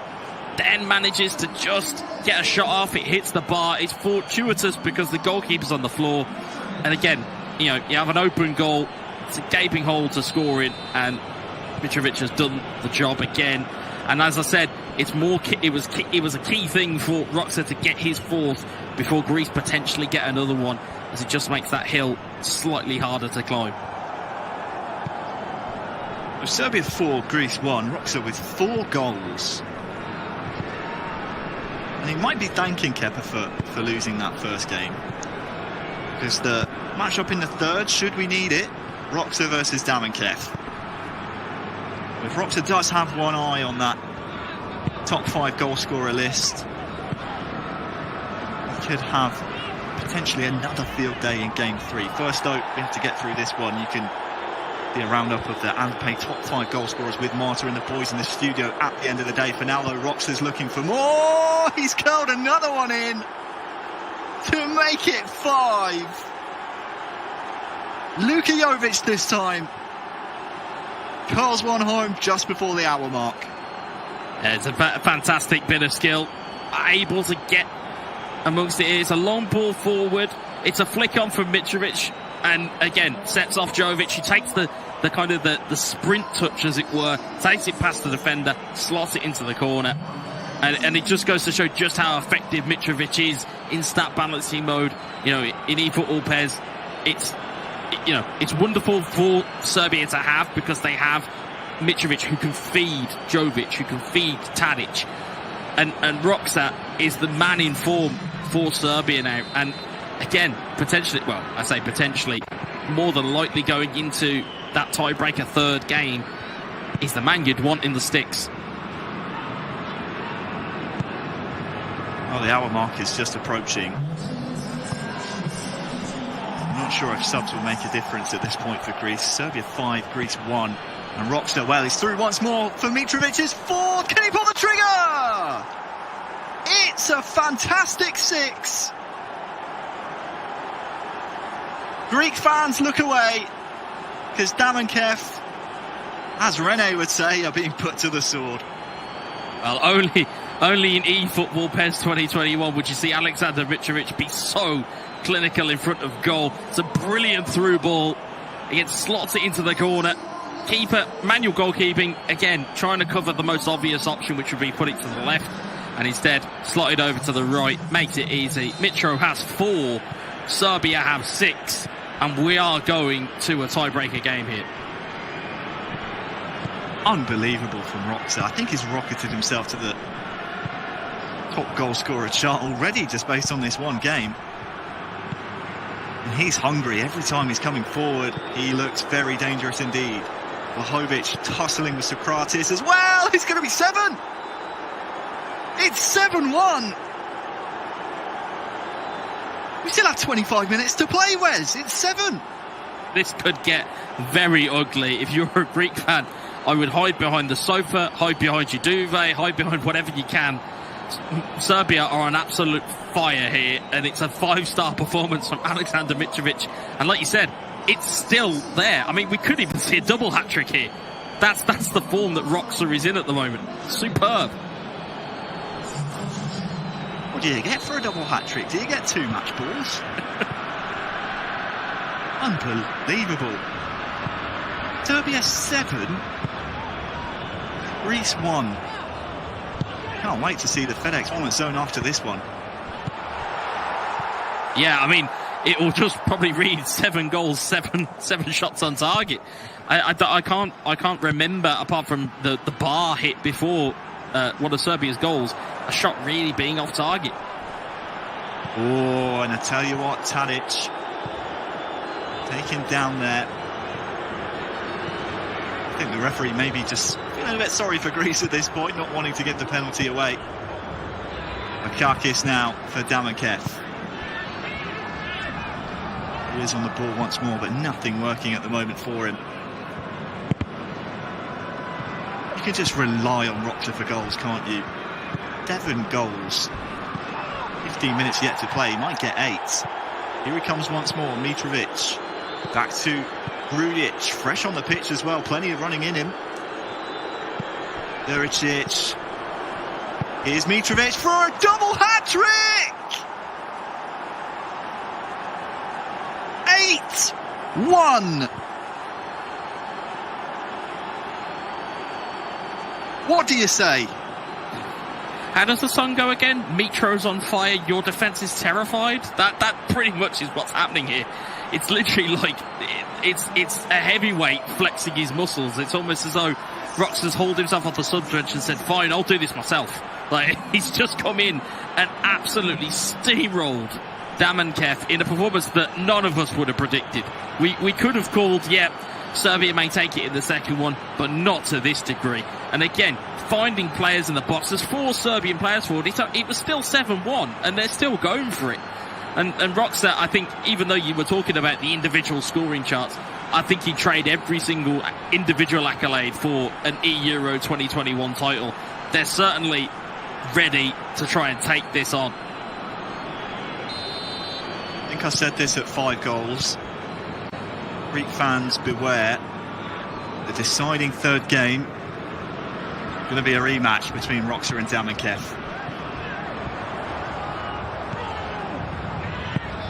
Take from that what you will. Roxa has the ball back once more. Dusan Tadic here. Aleksandar Mitrovic back to Tadic. Just look at the bodies forward here for Serbia. Juricic back to Tadic. Mitrovic, surely not 7.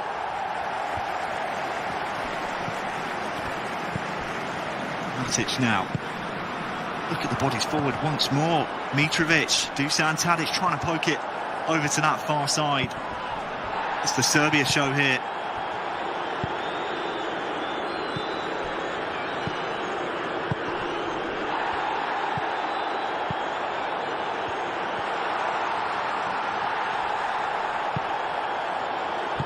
Five minutes to play. And I think Damankev will be very pleased about that.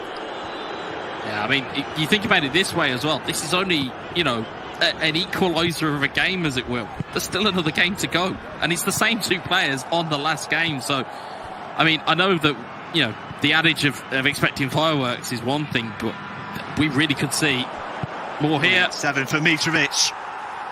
It's his 7th. It's 9-1. 7 Mitrovic goals. Roxa will be looking at Kepa saying, this is why you don't send a henchman to do a mafia boss's job. It's unbelievable. It really is. I mean, the jokes in the studio yesterday about how, Roxa took a holiday before the tournament. I think, judging on this performance, everybody should be taking a holiday before they do anything. It's unbelievable. He's so well rested by the looks of things. And an unbelievable individual performance from Mitrovic. But this goes to show, if you are a high quality player of a video game, especially a sport related one, but if you know how to use the players that you have, you can pull off performances like this. It's incredible.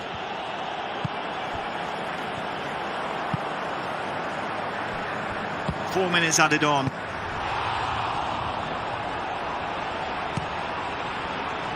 Time for one more maybe for Serbia. Roxa's going to go for it. Tadic. Vlahovic. Grujic. Tackled in the box. He'll stay on his feet though. Cross then looking for Mitrovic once more. It could have been 10. It's Serbia 9, Greece 1. And if there's a silver lining, Wes, it's that we go to a game 3 and it's only tied up 1-1 in games. Yeah, and I don't know what to say here. I mean, I think the only way that Mitrovic could score so many goals there is if Roxa is controlling him. And you know, the interesting bit is it's almost the Jekyll and Hyde of Serbia. You saw Kepa in the first game, and then you saw a 2-1 loss, and it wasn't his greatest performance. comes to Roxa, and it's all of a sudden awakened the monster, and bang, 9-1. Unbelievable game. One of the most one-sided games of PES I think I've ever witnessed. To tie up the Series 1 apiece here at the Euro 2021 finals. 9 goals. I mean, as far as individual performances go, Wes, that's got to be one of the best that we've seen for a long time, maybe even ever. Yeah, I mean, if you're looking at one-match performances, you're going to have to say that this would be right up there, if not top of it. Again, but it's knowing your team and knowing to get the best out, or how to get the best out of them. You can see that Roxa clearly knows the tactical nous that you need to get the best out of this Serbia squad. Again, using the physical attributes of Mitrovic, using the skillful attributes of your Jajic's and your Tadic's, knowing how to expose a defence with the pace of Jovic. Again, it's all about knowing your players, and Damonkev just could not get going. I'm still in shock at what we just witnessed. I mean, 9 goals in a single game is absolutely incredible. I said something about the top goal scoring charts. I think he's going to be well and truly at the top after that game alone. And we still have a third deciding game to come. There was a goal, of course, and at that point, Greece were only 3-1 down. There was still a chance, Wes, but Roxa, I mean, he just said no. That's all he said. He just put the nitros on and just took everyone away. I mean, you can see there's the brief stumble, there's finding the pass in. It's hit the bar and it's come back to Mitrovic and he's just headed it in an empty net. But that obviously was probably the easiest goal that he scored at that point. It was just the I mean, it's the key tackle there. Gets himself going, knows the counter-attack, so it's a great flick on towards where Luka Jovic is, and it's just that speed dribble that he uses, gets past the last defender, tucks it home. But we could spend half of the show talking about this game, because there's so many goals to run through. There really is. It's quite incredible, and the skill and the composure to just keep scoring. It was almost as though somebody had just kind of stuck him into neutral and just let him roll down a hill. No one was stopping him. Well, here's your FedEx Performance Zone. Look away if you're a fan of the team on the left-hand side. Just an all-round amazing performance from Roxa. Not much too else to say. It's as if he was sitting back looking at the Greek fairy tale so far this tournament, obviously losing to Spain in their winners match, but having taken down Netherlands and Germany already. Roxa just said, oh, your fairy tale? No, that's coming to an end right now. We'll hear what the fans have to say. You can use the hashtag #Euro2021 Serbia Greece, depending on the team you want to win this third and final match between these two nations. If it's anything like the first, then, well, you can see what the fans think.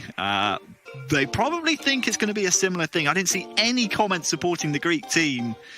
Unfortunately, there it is all one-way traffic for Serbia, and who can blame them, Wes, after that performance, 9-1. Yeah, and you could see his Roma teammate, the S Venom, in the crowd there, saying that it was a great game, and it was a masterclass. There is no other way to describe it. That we could go through all of the adjectives that we want to. You could go through the entire dictionary. You still wouldn't have enough words to sum up how good that performance was.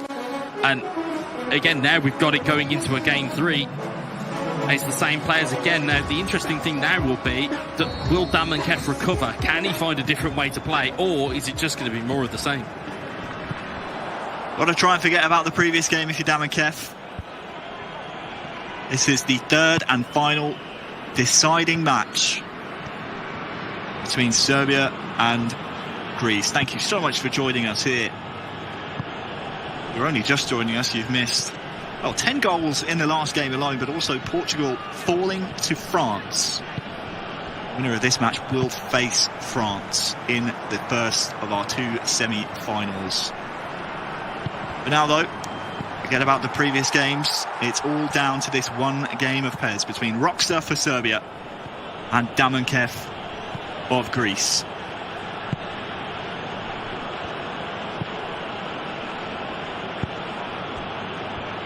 Kakis, he was the one who set up the one and only goal of the last game. Greece over on that far side, so look at him trying to venture forward. Here he is on the ball now for Damankev. Pavlidis, Kalauris, early strike for Greece.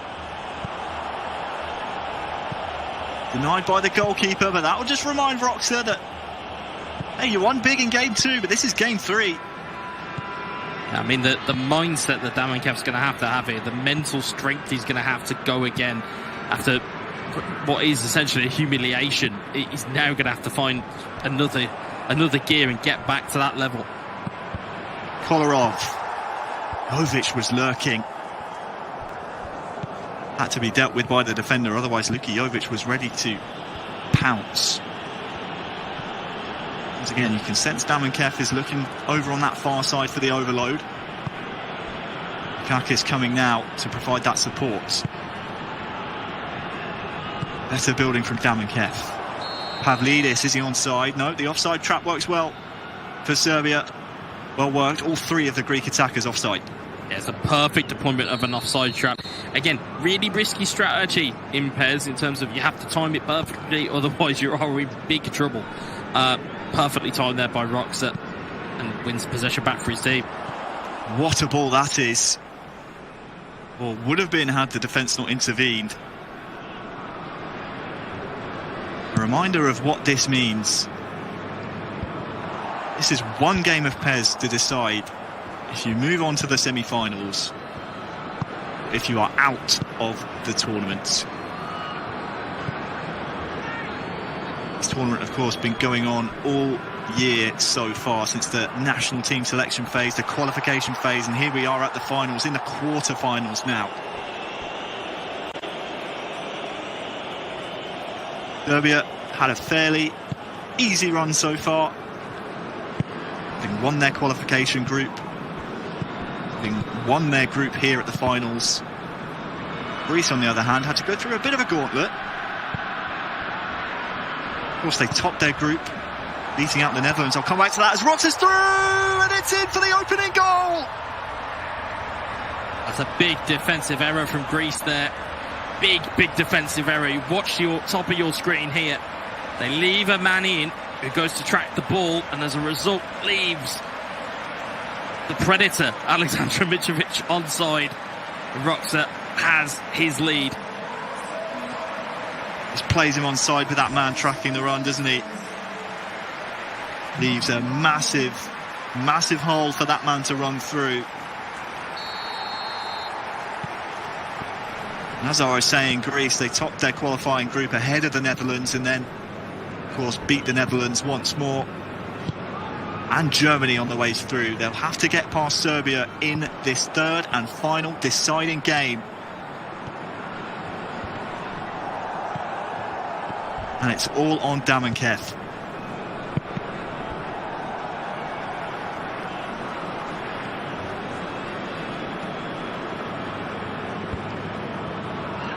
All the possession stats just flash on screen there. Damankev with more of the ball, but hasn't done enough with it.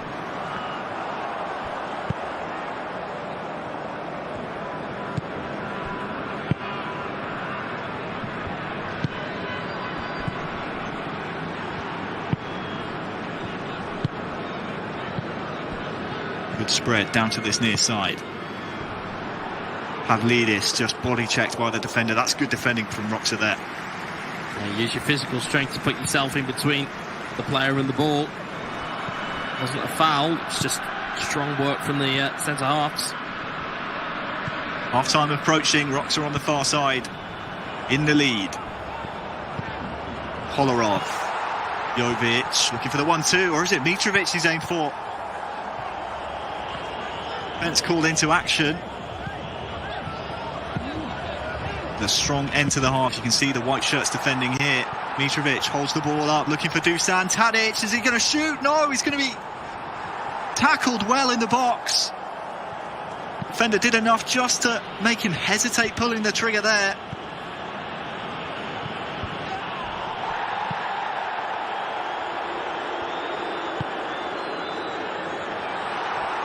Wonderful spread out to Jovic. Has Mitrovic inside here as well, off the post.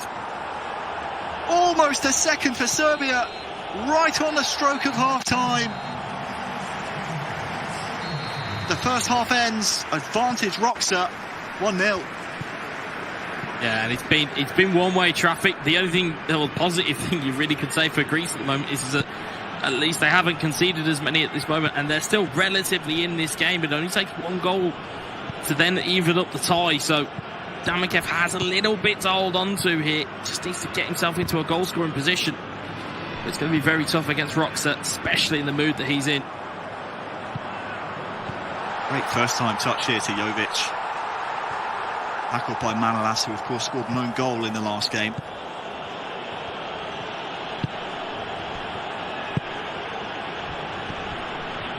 Lauris back to his defender up in support for Tunis. Bakakis now tries to slide in his striker, but Roxa's out with his goalkeeper.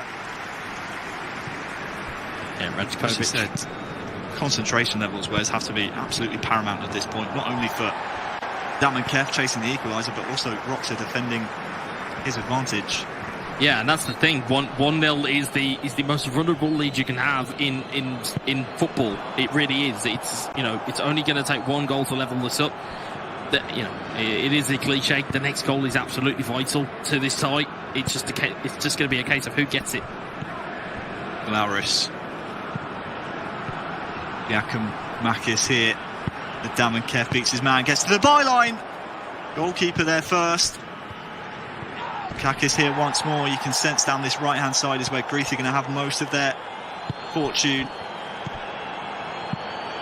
Tunis holding steadily here from Greece, looking for that killer pass. Is this the one? Defended, and well, it will come right back at Serbia. Approaching the time of the match now where substitutes can make all the difference.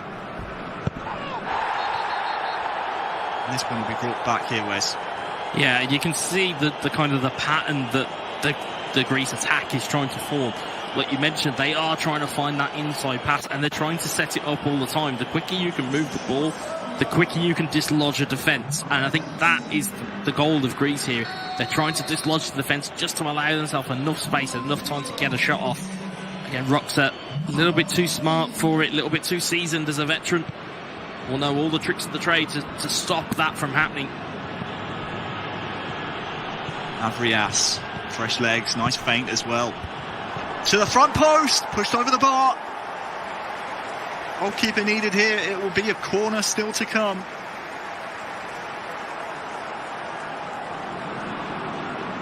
How close was that? I tipped the bar. That's actually even closer than we thought. Wow. For sure, like the goalkeeper got a touch there. Bit of a let-off maybe for Roxa. We'll see if he can capitalise.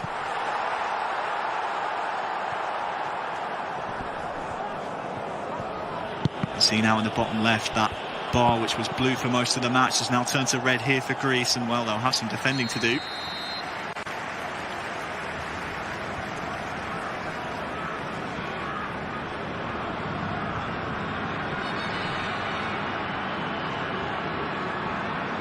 Tadic with the outswing will just be played short instead.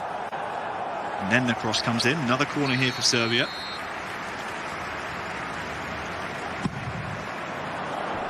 Going in once more with the outswinger. The margin stays at 1 for now. Kolarov. 2 men to aim for. Instead, it's between both of them. Final 20 in-game minutes. Serbia 1, Greece 0. Much closer than that second game.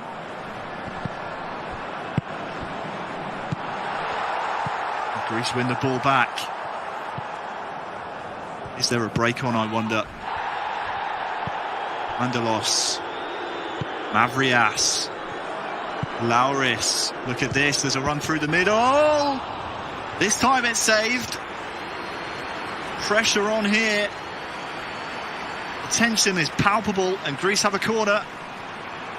Just looking at that there, did the Greek attacker have enough time to take another touch to just take that on and take a bit more of a an accurate shot. He has forced a corner. The Greeks are quite potent from these corners if they can get the ball past that first man. You can see there the train of white shirts in the middle. And from the training ground, maybe. No, this one will be completely wasted. Out for a goal kick. Completely fluffed his lines there. Yeah, you can see what they've gone for. They've gone for the drilled cross and they've just forgot to choose a body in the box to aim for. So it's gone flying out of play. Well, will Mitrovic get here first before the goalkeeper's? Lucky that defender body checks him. Serbia have given the ball away high up the pitch here. The referee's seen something he doesn't like and will bring this one back for a Greece free kick. I think with Greece there, you might have wanted that to run on because it looked like the right hand side had beaten the last man. Final 15 in-game minutes. Serbia lead 1-0. Greece playing for their tournament life. Juricic. Tadic looking down the middle for the striker! Saved! Almost 2-0, almost game, set, match. But Greece hang on. How vital could that save be in the grand scheme of things here? Bakasetas brought down intentionally by Roxa. Had to be done at this point, only 1-0 up. We've seen some of the experience come in from the Serbian captain now. And that grit that he didn't have to show in that second game, but he's won the ball back and given it straight away again. 3 white shirts to aim for here. Pavlidis, who can he find in front of him? He just delays the pass. And that allows Roxa to come back, but once more it will come back at the Serbian defence. Mavrias given away once more, but it'll come back to him here. Still going, Bakasetas. Is there a Greek equaliser? Mavrias won't find his man. And is that the last chance that Greece will get? It's an overran pass that runs out of play and is running the ball out of play. Greece are running out of time. There's not long left here. You can imagine that Roxa, the veteran that he is, won't allow any more opportunities for this Greek side. Serbia throw in the 90th minute. Greece will be hoping for a heap of time added on. I'm not sure they'll get their wish though. 4 minutes is the number. They need the ball back first. They've won it back here as well. There's a man over on this near side if Damankev can find him. But Serbia retain possession. All they have to do is get this ball up the pitch. Vlahovic is going through on goal. Will it be 2 for Serbia? No, it's wide. Were there better options on here? We're into the 4th minute of 4 added on. And if Greece win the second ball from this goal kick, there could be one last attack on. Diavas, he wins the second ball, but it only finds the Serbian defence. And Serbia will knock out Greece 2-1. A valiant effort indeed, but the Serbian captain Roxa was just too imperious. He drags his team through to the semi-final. Yeah, Greece, full credit to them for the part that they have played. They have exceeded all expectations, and they can be incredibly proud of themselves for the level of quality that they put on show throughout this entire run. But, credit to Serbia for that quality and class showing through in the end. Oh, what an incredible clash between these two nations. Went the full distance, 3 games to separate them. But it's Serbia who advance to the semi-final. More from Marta and the boys in the studio after this.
we've lost track of all the goals, but they haven't lost sight of their victory. So Serbia moves along to the semi-finals, winning over against Greece. So mind wins over the heart, boys. I mean, really congratulations for the Serbia boys, and especially huge respect for the Greece team, because, I mean, they did an amazing performance during this tournament. Shame to say bye to them in quarterfinals, but at least they forced the third game against Roxa. But what about Roxa? Unbelievable. I mean, I don't know, have we ever seen... Unstoppable, I think that's the word. I've never seen a performance like that. I mean, it was absolutely incredible, and we thought Kepa was going to be the man to step up today, and you know, obviously... I think he did okay, but again, losing that first game, he had a big task ahead of him. And we were saying, listen, if Roxa can win maybe 2-1 or 3-1 or whatever, I mean, Alex, we lost track of the goals, as Marta said. There was just so many goals, and you'll see here with the highlights, it was just brilliant goal after brilliant goal, really. A performance like this in this, you know, step or in this round of a big tournament as it is this Euro 2021. Is something that no many players could do it, no? And Roxa was impressive, giant, like a best, and I'm looking forward to see him against France. More from him. Yeah, but here we know that the goals don't count exactly, just the victory, but this will crush the mind of the opponent, right? Yeah, I think, like, even though the third game that it did go into was like it was a low scoring affair, I think me and Alex were saying Greece probably just sat back, and you know, Damon Keith just probably sat back and thought to himself, I can't concede 5-6 goals in this. I need to keep it as tight as possible.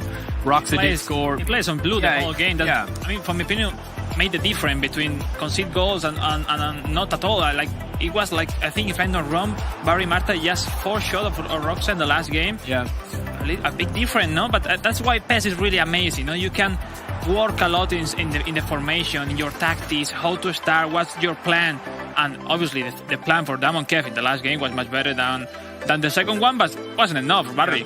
No, I mean, you can see from the stats here, this is the third game and the decider, the last game. Possession, Greece, passing. All of them. Yeah, but you know, Roxa had already done enough. He had the goal, and from there he was basically saying to Greece, come and get it if you want it, you know, because he had the goal. All he had to do was settle down. What about the passes? 69 of Roxa. It's like he don't need nothing. No, like, I mean, we're used to see a player who wins the game with more than 100 or around 90 or like this. 69. Yeah, I mean, this is scary. If you don't touch the ball, he's being clinical, as you keep saying. It's scary because Roxa has shown. I mean, he can score 9 goals in one game, and then in the next game he can just completely kill the game out and soak up the pressure. And I would be worried now if I was going up against Roxa. I mean, he'd probably beat me 20-0, but I mean, after second game, at this level, as Alex says, you know, that's a seriously impressive performance from him, because you know, Greece are still a fantastic team of guys, but I mean, that was unbelievable. I hope he keeps focused for the semi-final, and we hope as well to find out and a great appearance of a player like Kepa, that maybe is not doing pretty well in this tournament, but still having chances. We are in semi-final. I mean, Roxa is carrying on the Serbian national team, but you're not in semi-final. Serbia need him, and I'm pretty sure he will appear. He has to appear. Exactly. But in front friends, you know. There was something that you were saying back while we were watching the game. You were expecting to see Teodorito in the third game, but he was not there. Yeah, I mean, but that's the best way of this tournament, how it works in the tactical deciding between the coaches of their national, who is the best player for each game. Yeah, for each game. For people at home, you have to decide before the first game your player for first, second, and the third one. And maybe the warm-up, Teodorito weren't the best compared with Damon Kev, but then in the first game, Teodorito won. So it's like, but you can switch them for the third game. So it's very hard, especially when, you know, in hindsight, it's very hard to say, it was the wrong option. I mean, it's similar to Christopher this morning for Portugal, you know, leaving him on the sidelines. Huge call. Would it made a difference? Maybe, but we'll never know. But I think, to be honest with you, in Roxa's form here, I think he would have beat anyone in that game. I think he was just everything. His movement was so fluid, and you know, as Harry and Wes said in the commentary, I mean, maybe all the players needed a big holiday before they. And we have one spectacular play there from him, right? Yeah, we have a brilliant play here. Alex, you're going to probably bring us through it. It starts from a counter-attack, really, which is very key for Roxa to end this game. I mean, really, this was the second game that we saw that really killed the game off. It's like how easy he built his chances. Like, everyone needs a lot of what a tackle like there. I think we just go back. It's like he predicted really amazing the tackle, and Barry, you can keep going. Yeah, I mean, amazing. A brilliant tackle. I love to see the crunching tackles go in every now and again to keep things exciting.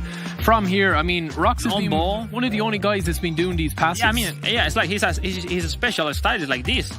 Wins the header, as you can see here, and then from here, I mean, they're in trouble because he's got such an overlap here. You know how important is it? Like going for the ball. Yeah, I mean, he's 4-1 up and he's still going for goals. So for me, the key is like with the long ball, he's moving the right back.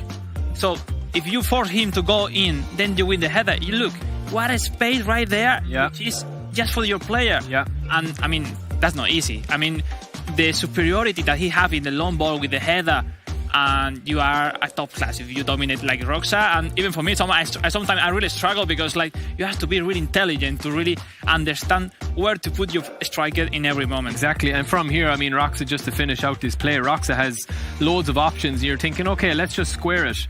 Yeah, it's a simple tap in maybe, but the defenders are all around him. There's 3 defenders around here, as you can see. You could expect a pass back, maybe a cross. So what does he do? As a defender is really difficult. Beautiful finish, Alex. I mean, quality shot, quality finish, hard post, and great goal. I mean, he's confident at that stage. He's 4-1 up. That takes him up to 5-1, and it's just an absolutely unbelievable finish. But again, it all comes from the tackle, and Roxa has that in his bag. I think just that counter-attacking football. So he's a scary opponent for anyone. He's a different player. With the rest. Different style of player. To see. Yeah. Exactly. We've seen the top side of the schedule, so let's look at the bottom. So the last 4 teams still playing right now will be Romania against Poland and then Spain against Ukraine, and only 2 of them will move on to semi-finals. Starting off with that, Romania versus Poland.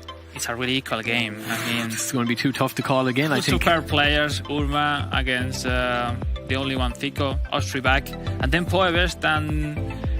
Poebest is in the first game, I think, with Austria. Yeah, exactly. And then Urma and Jancio. So, I mean, that's too close to call. I think the first game is probably the most important, as we've seen. Obviously, Roxa, took over in the second game of his tie, but I think Poebest and Austria is the pick of the games here.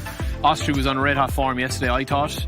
Yeah. I mean, Poebest will probably need to nullify him if they're going to have a chance at winning this. But, I mean, like, what can Poland do, Alex? I mean, Romania are red-hot favourites and, are not red-hot favourites, but they've been in red-hot form. Exactly. Poland probably the favourites, would you say, or...?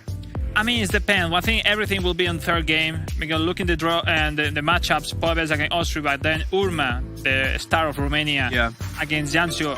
And the last one, in case they are wrong one, we were going to the last one with Urma against Austria back. I mean, for the fans that'll be around Europe, around the see world. the fans over there already cheering up for their teams. So a lot of flags. For me, as a fan, I would like to see that third game. That would be really impressive. But you never know. I mean, Poebest is a player that don't use to make a lot of mistakes normally.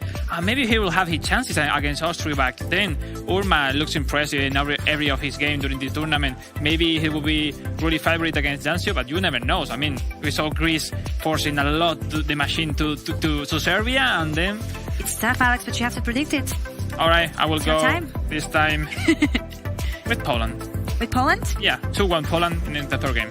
I'm going to go Romania. I mean, we have to keep going against each other. I can't agree with. I can't agree with this guy. I can't agree with this guy. At the end, we will hate one to each other. I'm going to go Romania, and I think it will go to the third game. I'll agree with you there, but I do think Romania. I think Urma would put in a serious performance to win the game for his team, the third one.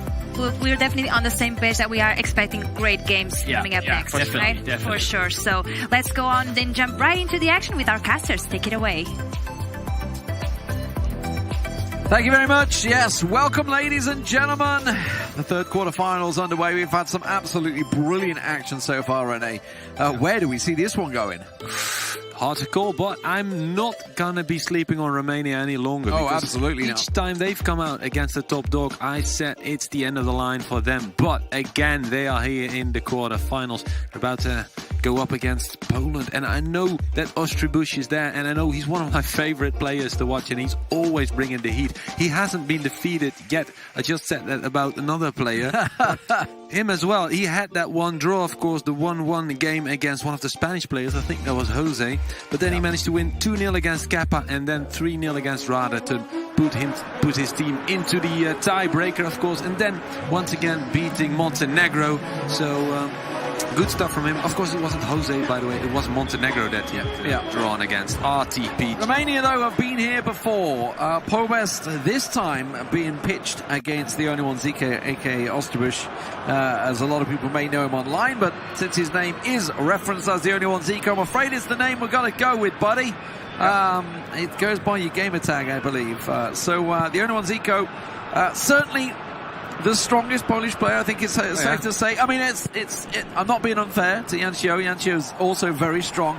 Definitely got a tough ask for him here.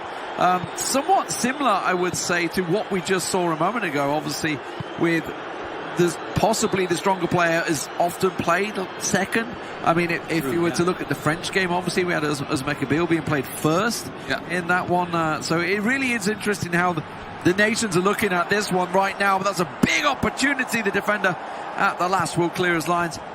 You know, the mental mind games, effectively. Yeah. Do you put your best player first? Do you put your best player second? Yeah. Do you try and close out the game early? Or be there as the anchorman, effectively? Yeah, it's obvious that the countries think about this in different ways. But now we've got a big chance for Poland. It's on side. It's Mikolaj Zietek with almost a chance. The 18-year-old young man. He's shown it time and time again that he's got what it takes on these big stages. Of course, playing in eFootball Pro. Within this tie, he is not the only eFootball Pro player, but of course now against Pobest. That's a great chance. It's not going to be easy, especially as Romania carve out their first big chance. Real big chance there for Pobest. Really unlucky there with the keeper coming out, meeting him all the way. Cross coming through now. The only one, Zico. Had a fantastic performance when it counted against Montenegro yesterday with a 2-0 performance in that game.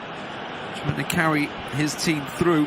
And again, it was Jancio that was called into action to try and help out. Some very close matches with Montenegro yesterday and the day before, going into the golden goal. One of the few teams that went to that golden goal.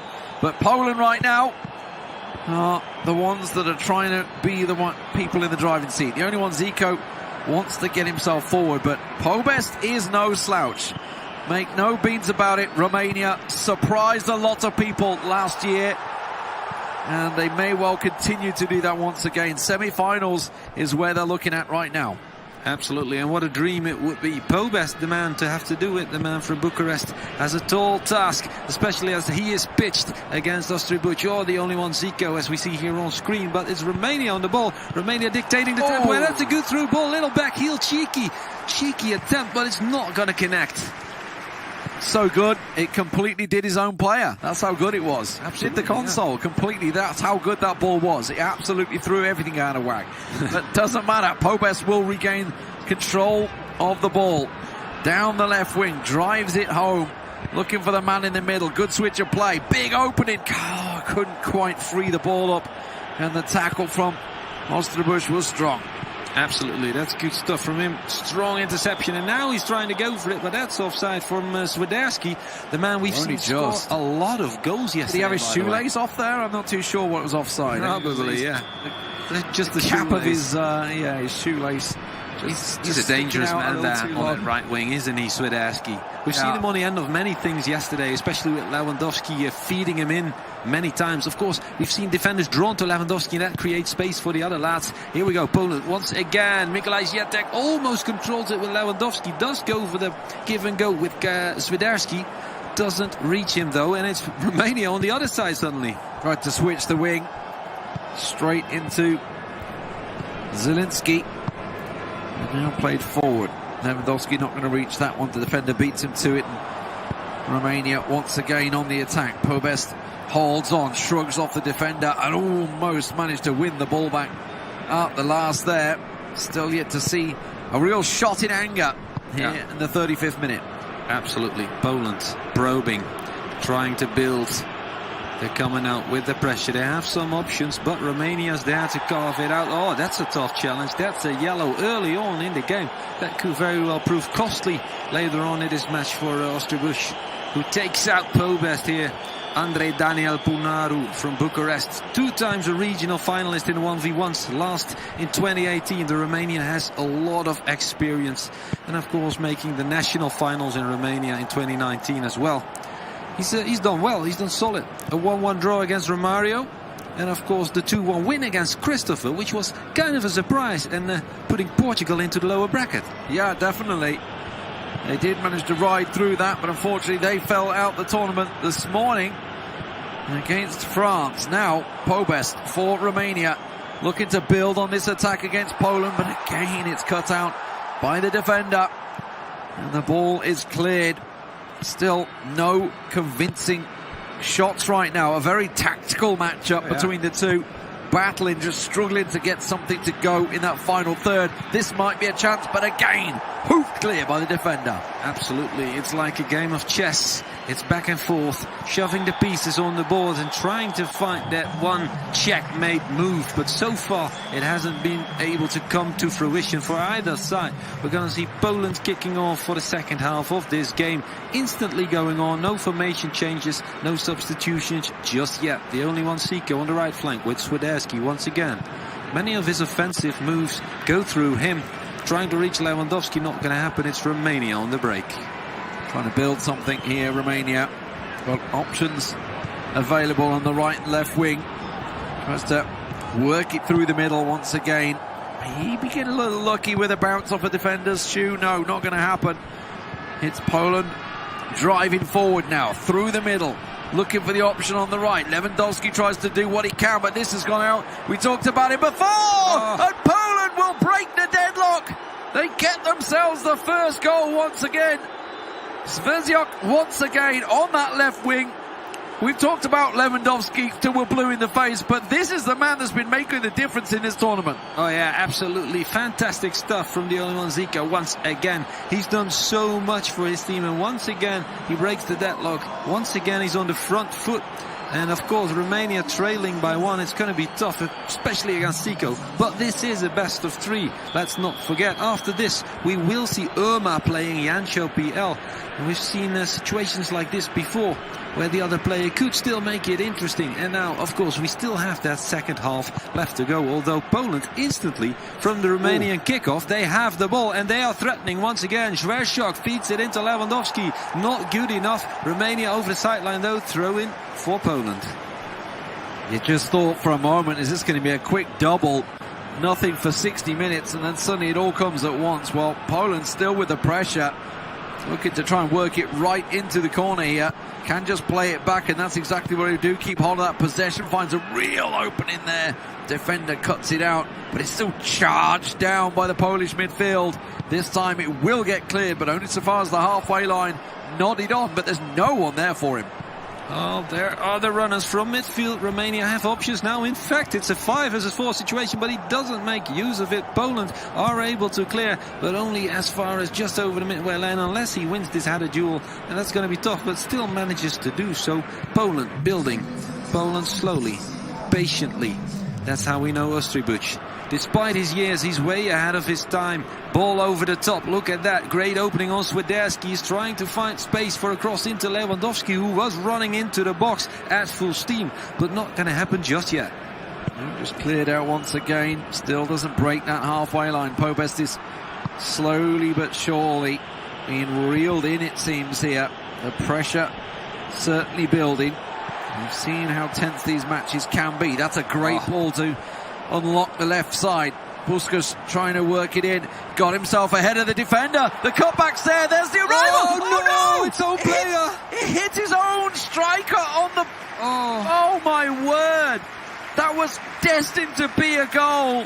And it hits his own striker and goes out for a goal kick. You hate to see it. That is so unfortunate. A goal kick even. You don't even get the corner from that. What a great effort. That would have maybe went into the top corner. But now he's just looking at possession for Poland once again. Surely he can't let himself be too down by that. He just needs to keep on going. It's Pobest, one of the best Romanian players of all time. He needs to focus up, and he needs to just keep creating chances like that. We haven't seen many in this game on either side. Yeah. 2 big moments for Poland, 1 now for Romania, but that could have been it. That should have been it. It should have been the equaliser, but it wasn't. And now it's going to be the only one. Zico on the push, trying to drive it in, finds the space, shrugs off the defender. Can't get it past the keeper, though, on that near post. Swiderski is an absolute nuisance for each defender on the field, whether it's the Italians or the Romanians or, of course, the Montenegrins. Doesn't matter. The Portuguese, they all have trouble with him. His speed and, of course, his link-up play with Lewandowski. We are about to see the corner whipped in. Maybe it's going to be taken short, but Romania is ready for it. Look at Bo Best, focused instantly on him. There it comes, and it's going to go out for another corner. Making sure he doesn't get that quick driven one across the front of goal. That's what he's protecting. That's what you see Pobes running to it every time.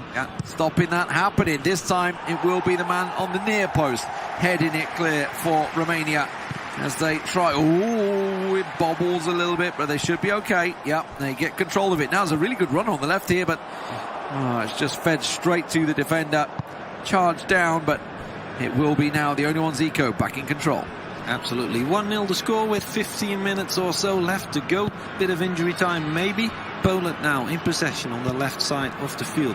Slowly and surely building their way towards something. Of course, Ostribuc will not be happy with just 1-0. He will want to put Jancho PL in a golden seat on towards the semi-finals in this best-of-3 matchup with Romania, because he knows Irma is lying in wait. Arguably the best Romanian player right now. Of course, player in eFootball Pro as well, but right here it's Pobes still trying to get that equalizer, but Poland deny and go on an adventure once again. Solid tackle. That's going to go straight through there. Look at the space he has on the left side. Tries to give and go. He gets it, but it doesn't go. The keeper gets his hands to it. Absolutely great defending by Romania, but they did find the gap somehow with Swiderski feeding it into Lewandowski. The give and go, but doesn't quite connect well enough. He does get a shot off, but it lacks speed and strength to beat the goalkeeper. Now 4 versus 4 situation. Romania coming out. Pobes tries to get on the end of it. Bit of luck. He does get it with his number 9. Puskas inside of the post and out. And Poland hang on for dear life.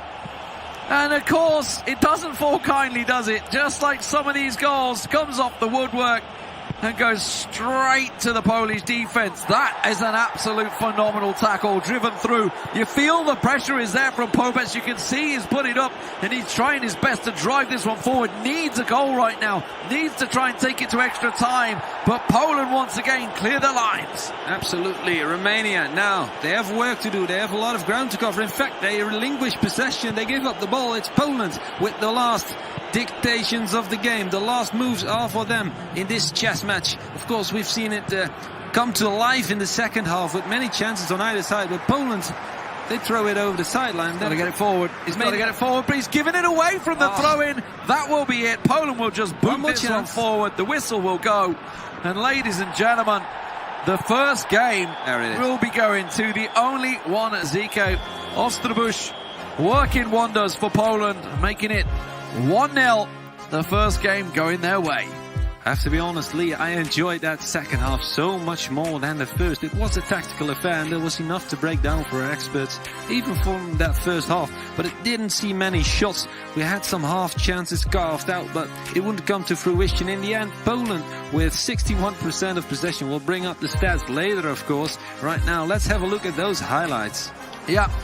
It was definitely a quiet affair to begin with, and you could see Romania with a couple of chances, but really they were just flashed through. No real shots in anger until now. We get into the second half, the 50th minute, a real big clear chance, and you don't give that to one of the best players in the world. He will put that to bed and make it really the only goal of the game. Incredible for me to say that.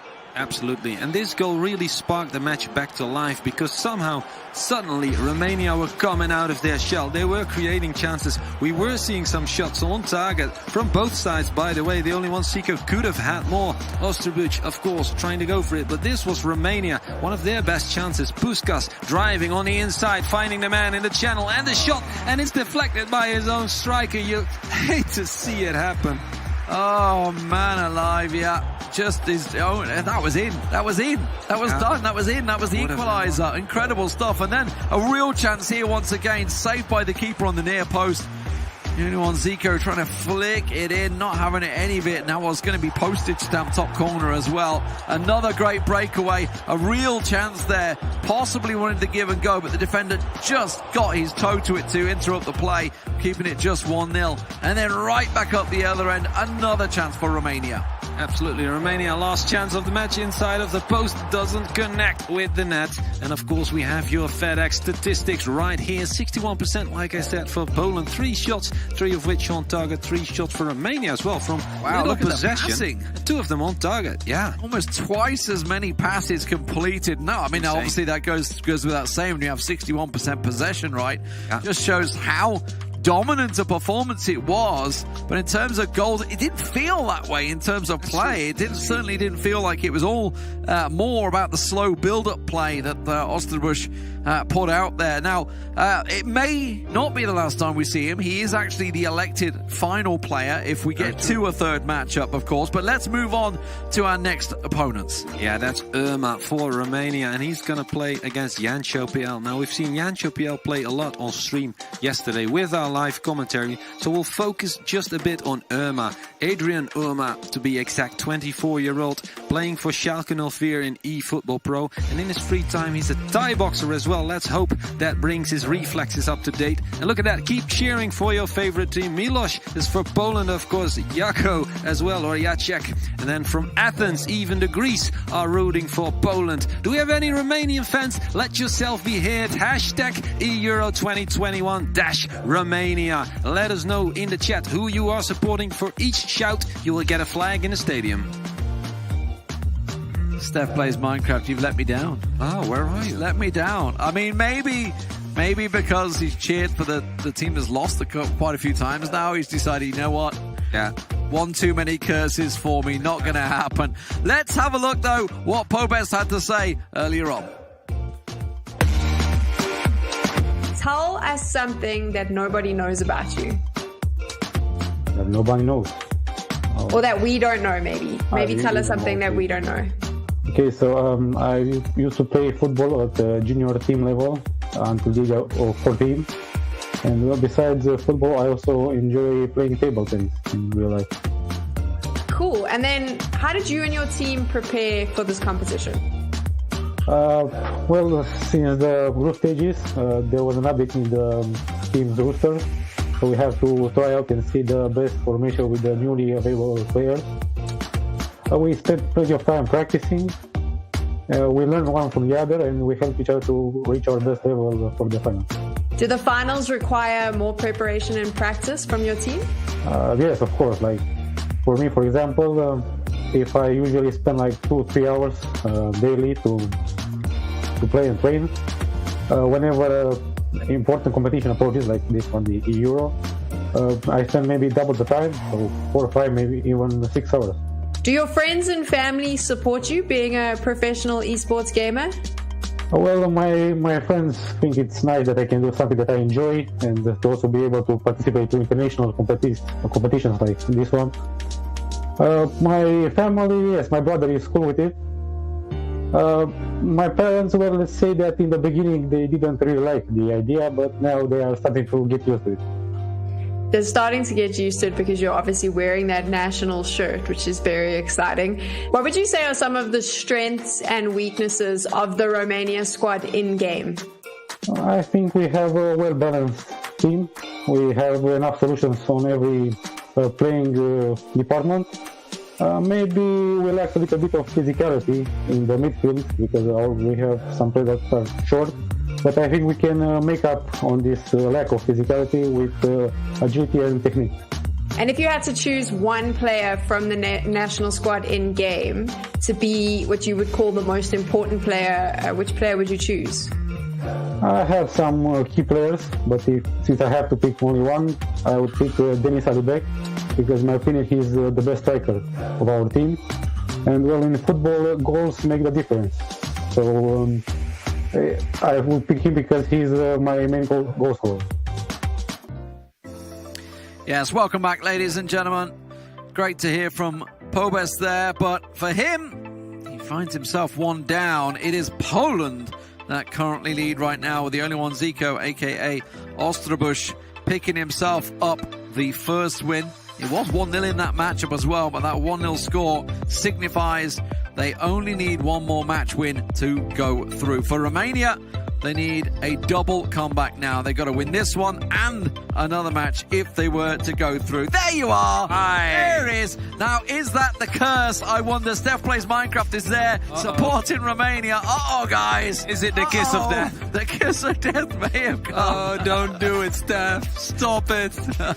Great to see you cheer once again. And for Romania, we need some Romanian flags as well in this stadium. Poland, plenty of fans, of course, here on the home ground. But we're about to get ready to start this match. I think he's done just about enough, maybe Pobest, holding Mikolaj Zietek to a 1-0 score. Of course, after 2-0 against Kep and 3-0 against Rada from Serbia and Montenegro, Mikolaj Zietek was in top form, just scoring that 1 goal. So now it's up against Irma and Jancho PL. Jancho PL on the ball with Lewandowski, instantly threatening and instantly going for goal. And while, Osterbusch has probably been taking all the plaudits, we should not discount what Jancho has done so far. He's been the anchor man throughout, really, for Poland. He's the man that carried them through in the golden goal against Montenegro. He's the man that sort of really dragged them through the mire, if anything. But let's not beat around the bush. He's up against Irma. Irma, for me, was probably the best player of the Euro 2020. He put in some magnificent performances then, and judging by the scores that we've been seeing so far, he's certainly one of the top players once again. Absolutely, yeah. And you have to feel for Jancho because he keeps getting pitched against the best players. Roxa has beaten him 3-0. RTPG has beaten him 2-1. Of course, he did grab that golden goal in that all-important first matchup with Montenegro. He was the catalyst for this, a spectacular season for Poland, where they could very well reach the semi-finals of Euro 2021. That would be even better than last year. I mean, that's what you're fighting for, isn't it? After seeing Roxa's performance a moment ago, I think I'd be happy with a 3-0 beaten, that's for sure. A 9-1 incredible performance for him in that game. And of course, Serbia have moved on to face France in the semi-final. That'll be in just a few hours' time. Oh, the shot flashes past the goal, pulls it wide, and a real chance for Jancho to go 1-0 up. Absolutely. Zverchuk once again the goal scorer in the first match for Osterbusch. Can't do the damage here. Well, not just yet, so to speak. Irma now with the goal kick. The Euro 2020 MVP for Romania when they made it to the semi-finals and they went out against the later winner Italy. Look at that, Romania on the ball, threatening once again. Irma, it's hard to keep him out when he's playing tiki-taka like that. But then again, Jancho PL is no slouch himself either, and he's doing very well to hold him off.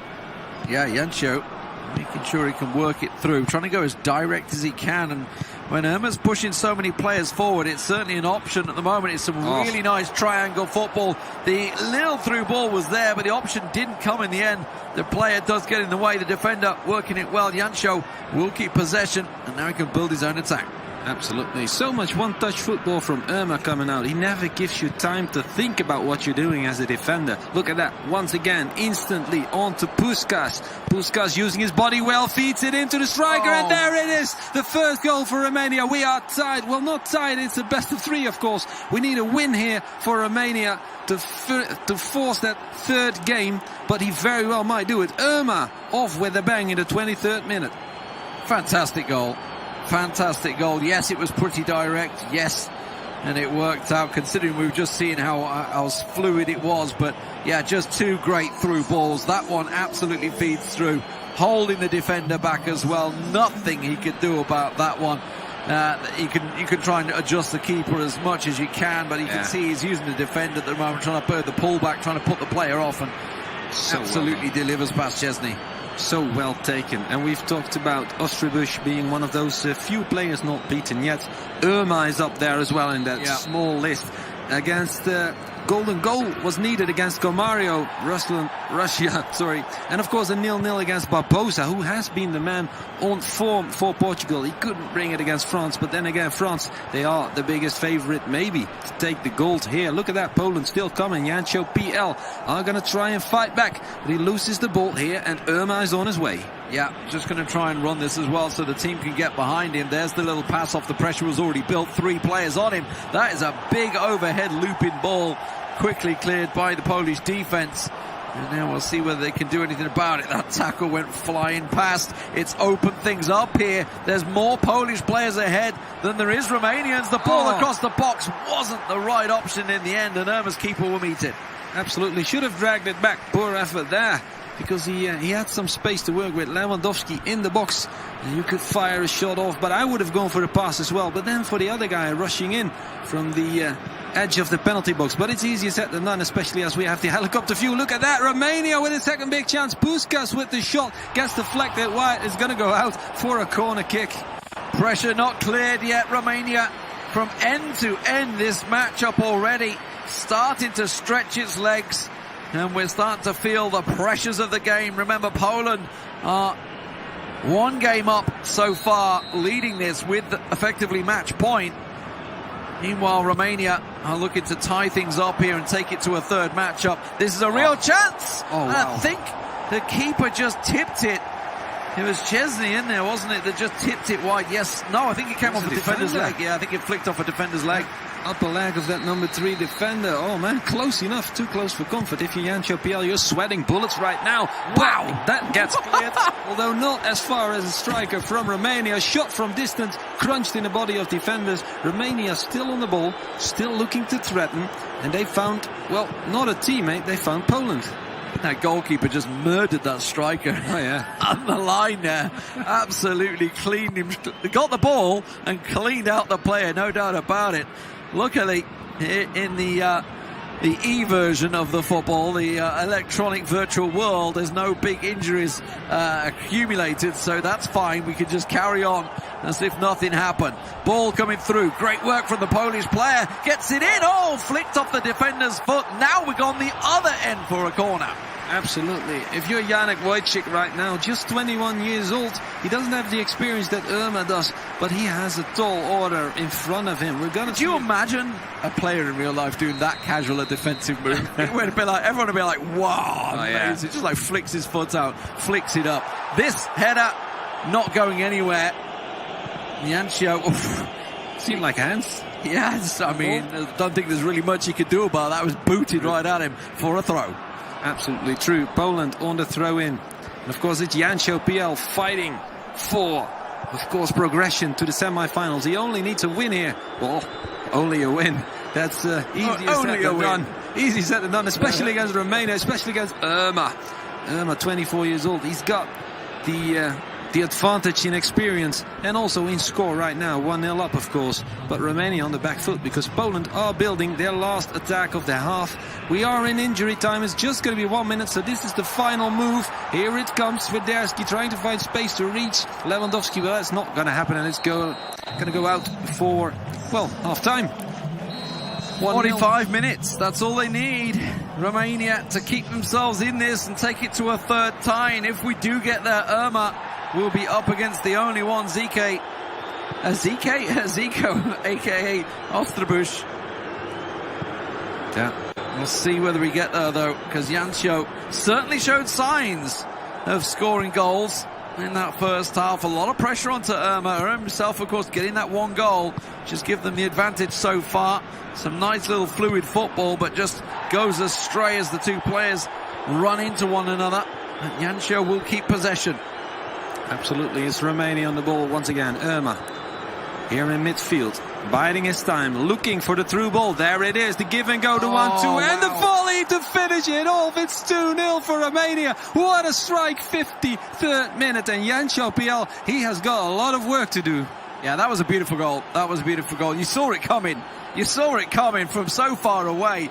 From here, the pass goes through, and you think, oh, the give and go. Yes, completely does the defenders. The little flick up, and we've seen it all week long.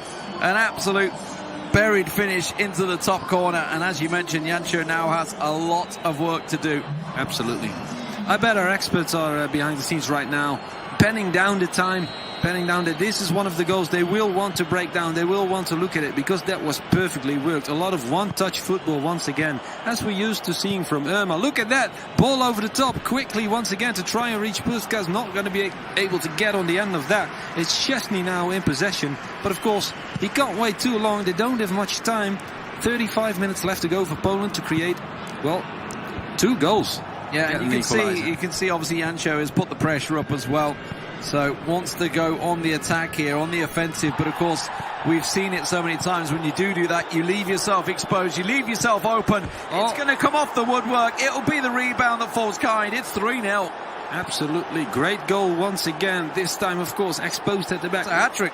Oh yeah, hat-trick for Alabak. That's a great stuff for Romania. Scoring for his home country, Adrian Irma. We've said it, he was the MVP at Euro 2020. If he keeps this up, he's going to be the Romanian MVP for the 2021 edition once again as well. Very close to a Romanian championship in 2019. Just didn't get it, but by now he has launched himself to be arguably the best Romanian player out there. And one of the best in Europe as well. Look at this. Yeah, it was a huge semi-final when Romania met Serbia last year. Some incredible players on both sides of the field. We've already seen, obviously, Kepa and Roxa go through to that semi-final. They're facing off against France next, and Romania at the moment are trying to work themselves back into this one. Let's not forget, though, they are one game down. So these 3 goals, all that's going to do is put them back into the next matchup. Some fantastic goals, no doubt about it. Some real pressure coming out from Romania now, though. And if we do go to that 3rd match, and it's looking very likely right now, barring an incredible comeback for Jancho, it's going to be Irma up against the only one, Zico. A real cruncher, 2 of the best players representing their nations. And that's the match that we certainly all expected and wanted to see. Absolutely. Maxim, meanwhile, coming in for Romania from the bench. Lewandowski has been taken out. Svershok coming in for him. The man who scored the goal for, of course, our young man, Ostrubuc, in the first leg. Now, we need 3 goals from Jancho PL. He could very well do it, but the give and go is there. Karol Swiderski, no! He doesn't get a shot off. There's the rebound for him as well. And it's a goal for Poland that they so desperately need it right now. We know comebacks can happen. And, you know, as a man that was in Istanbul in 2005, it only takes a couple of minutes to get 3 goals, that's for sure. But Poland have got themselves a lifeline here. 65th minute. It is totally doable. We've seen the pressure that he's been applying throughout the game. It's not like it's been against the run of play either, because he certainly had his chances. First touch from the bench. Svershok. Mate, stop it. Love to see it. You love to see it. But for once, the rebound fell kindly for him, and he does manage to get himself the goal. Let's see if he can build on that. You can see, obviously, they're going to go into the substitutions, get a couple of changes in there. He needs to apply the pressure and try and get the ball as quickly as possible to get that goal, because he's got to get the ball off Irma to start with. Exactly, yeah, but it can't take too long because he needs to keep this momentum going right now. There was a good chance for Poland. That went banging just wide of the target. And then, of course, we're back in the 66th minute with a 3-1 scoreline, and Irma threatening to do more once again. Could it be 4-1? Oh, yes, it could have been, but just wide of the target, and it will remain 3-1 on the back of that great goal from Poland. Well, we saw Jancho missing a similar situation earlier on at the start of the game, so it's only fair that they have a goal flash past the piece. But now 66 minutes. Possession very much in Poland's favour there, you see. 57% possession. So Romania not having the lion's share of it, but just unable to really make use of it. Unfortunately, in Irma, his direct football is absolutely cutting the Polish apart right now. Finally will get cleared, but that was almost looking like another goal was coming, and that's just one way of stopping the attack. That is cutting edge pass right there on the highest level. Maxim coming in from the bench, probably collecting a yellow card, but for his efforts, at least the offensive move of Poland was broken up. And we see the pressure bars going up and down. For Poland, they go up. For Romania, they go down. But they do still have 3 strikers up front, Romania. But right now, they have possession at the edge of their own box, trying to build something. That's a nice little move, but not going to be able to get Davidovic on the side. And they're going to be able to build again. Poland, Jancho PL coming close, threatening, but it's not going to happen just yet. You can't get it outside of his own half, though. This is great pressure. That's a great ball through. Possibly could have gone through with the first chance. I'm not too sure that was the right option. It looked like he had a real opening to get the shot away, but he's managed to play it forward, and that really was a gilt-edged chance with 2 goals needed in 15 minutes to play. I gotta feel you've just got to throw caution to the wind at times when it's like that and take the shot. Absolutely, yeah, especially when it's Swiderski on it. Remember, he was the man scoring most goals yesterday. Crucial goals as well, putting them through into the tiebreaker and putting them through into this quarter final against Romania. But would this be where it ends? Because Irma is on fire right now. Then again, let's not forget, if Irma brings this to a good end, he will face the only one, Zico or Mikolaj Zitek.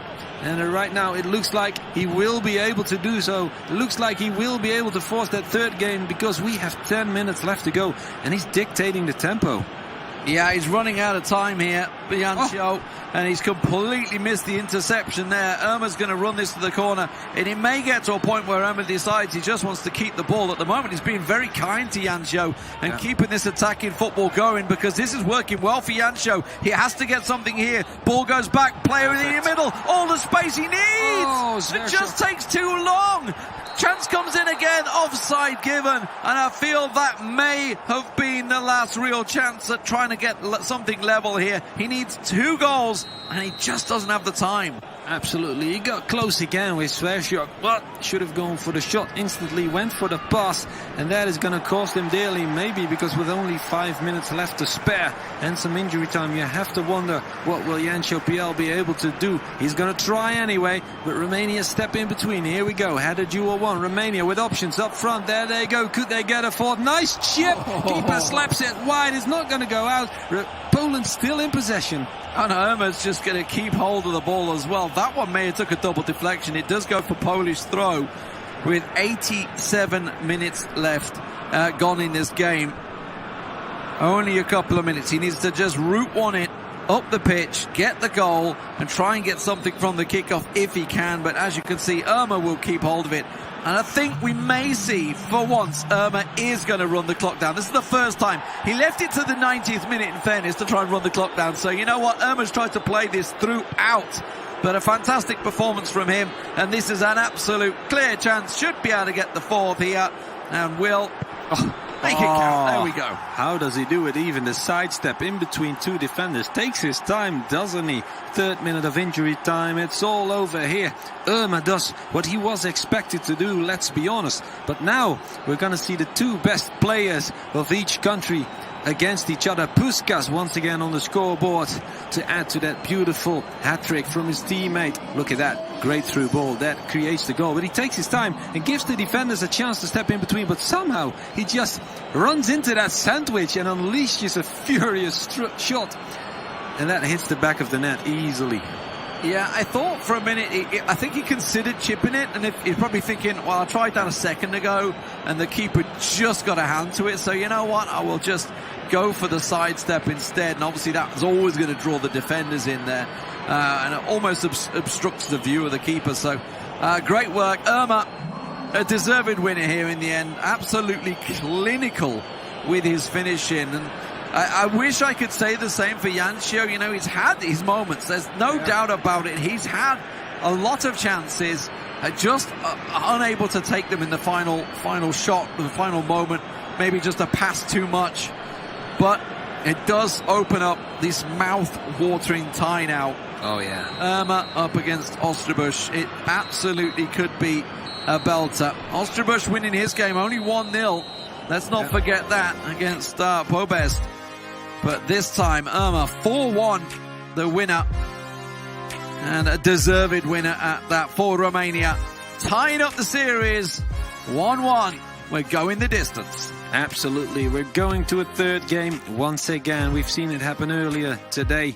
It's Poland versus Romania, and it's the match we have been dying to see. We've expected to see it because oftentimes countries would pitch their best player up against the best player of the other country. Now, in the end, we do get to see Irma versus Osterbusch. It's going to be a tough affair. It's going to be gritty. It's going to be tension, grinding at the nerves, because both these players want it so badly. But let's have another look at these highlights, of course. Yeah, great opener, great first goal. It was pretty direct overall. 2 through balls for Alibek, the hat-trick hero of this matchup, and in the end you can see what a cutting ball that is. Defender no chance on the back of him. Nothing he can do about that other than watch and hope that the goalkeeper's maybe going to get in position to try and stop the rot, but it wasn't to be. Romania kept it up. Absolutely. have to say it's starting to look so impressive what Irma is doing this competition. Look at that. Beautiful goal. The chip for yourself to volley it in. What a goal. Alabak with his second. And he would add a third later on, of course, but this one was maybe the beauty of them all. The big pass in, the 1-2, give and go, run, flick up, goal. I mean, it had everything. It's like the perfect Pez goal right there, it was. And then in the end, the rebound fall kindly. And that really put the game to bed, in all honesty. It was, I mean, in fairness, it was a fantastic effort to start with. Does come off the post, and quite honestly, you know, when your player's following in through that, he's almost going to get the goal. And that was Alibak's hat-trick. And then Poland, a little lifeline, a little glimmer of hope. And honestly, there was enough time on the clock here in the 65th. Absolutely. Swiderski here trying to get something going. It doesn't work, but then straight from the bench, it's Swiderski. It's Dwershok. And then he's going to be able to finish anyway with his first touch. Would get a good chance with him later as well. But that didn't wind in. And in the end, it's Romania with the good goals to make the difference. I think the second goal of Romania was the most beautiful one of the day, but this one was good as well. Yeah, I mean, at this point, he was sort of toying with his food, I felt like. Yeah, you know, true. Just playing with your prey. Enjoying himself. It was a fantastic performance from Irma. I would say, you know, Irma's performance there was probably on the same level as we saw from Roxa as well. You know, looking very confident in their own play style, in their ability to score goals. Just knowing that they're going to get a goal at some point. I'm really, really interested to see how this one's going to play out now with the only one Zico, aka Osterbusch. Here's the FedEx match stats for you. 55% possession to Poland. You can see he had the ball, but it's just what he did with it. And look at that, 10 shots from Romania. Once again, lower on the pass scores. It's all about the direct play for Irma, and it absolutely paid off. And with all that one-touch football, you're gonna get a lower amount of passes completed, obviously, because he takes so much risks in possession and in offensive half of the pitch as well. But then again, Irma, he's so direct, like you said, and he's so clinical. When he gets his chance in the box, he usually puts his away. He squandered one with that chip, but of course, some good chances taken as well. In the end, he very much deserved this win. I have to say, it never looked like he was going to lose it, right? No, it didn't look like it. There was a few moments for Jancho, but it was always Irma that was leading the scoreline, leading the drive, essentially, and pushing them forward. So fantastic work. I would say it's something we kind of expected it. The desk kind of talked about it. That's why they were kind of split between whether it was going to be Poland or Romania, because both have these excellent players within there. I think, you know, credit to Pobest, obviously, to drag the only one Zico down to just the 1-0. And honestly, you know, if you think of that Pobest game, he had that shot that was blocked by his own player that absolutely was going in the goal. We could be looking at a quick, easy Romania win here for the semi-finals, but as it stands, a third match is required to decide, and it will be the only one Zico versus Irma, the matchup that we certainly wanted to see. Absolutely. 2 of the 3 players that have yet been unbeaten are going up against each other right now. So one is going to fall. Right now it's looking more and more impressive what Irma has done. The player of Schalke 04 will be playing against the player of Manchester United. And of course, the Schalke 04 man has had his 2-1 golden goal win against Gomario from Russia. Then he had a 0-0 against Barbosa, Portuguese star player. And of course, this 3-1 win against Jancho. And look at that. Keep cheering for your favorite countries, because they are bringing the goods. The man from Sweden cheering on Romania, maybe because they're in the same yellow kits, maybe. Getting it in there. What a match indeed. It has been fantastic so far, and what a match we are about to be privy to. I'm looking forward to see how these two giants will clash on the field. Both have impressive pedigrees behind them. And I'm really interested to see how this will play out. Will it be Romania for Irma, or will it be Poland for the only one Zico, aka Osterbusch? I tell you what, it's a coin flip. It's a coin flip for me. I don't know which way I want to swing with this one. Absolutely, yeah. You even have to go back to the qualifying stages to find the last time they didn't win a match, Romania, because they were first in their group with, of course, Luxembourg, Hungary, Slovakia and Liechtenstein. 22 points from 8 matches with only 1 draw where they dropped points. But right now they are getting ready. They're getting geared up for this match against Poland. Irma versus Ostribuch. This is the one we've all been waiting for, and this is the one that is going to make the difference. Ostribuch from the kickoff of Romania instantly with a big chance. Maybe Swiderski on the left trying to find space for the cross. He finds his teammate. No, he doesn't, but the rebound falls kindly, and there it is. 1-0 within 3 minutes. Poland on the front foot, and it's Zielinski to make it.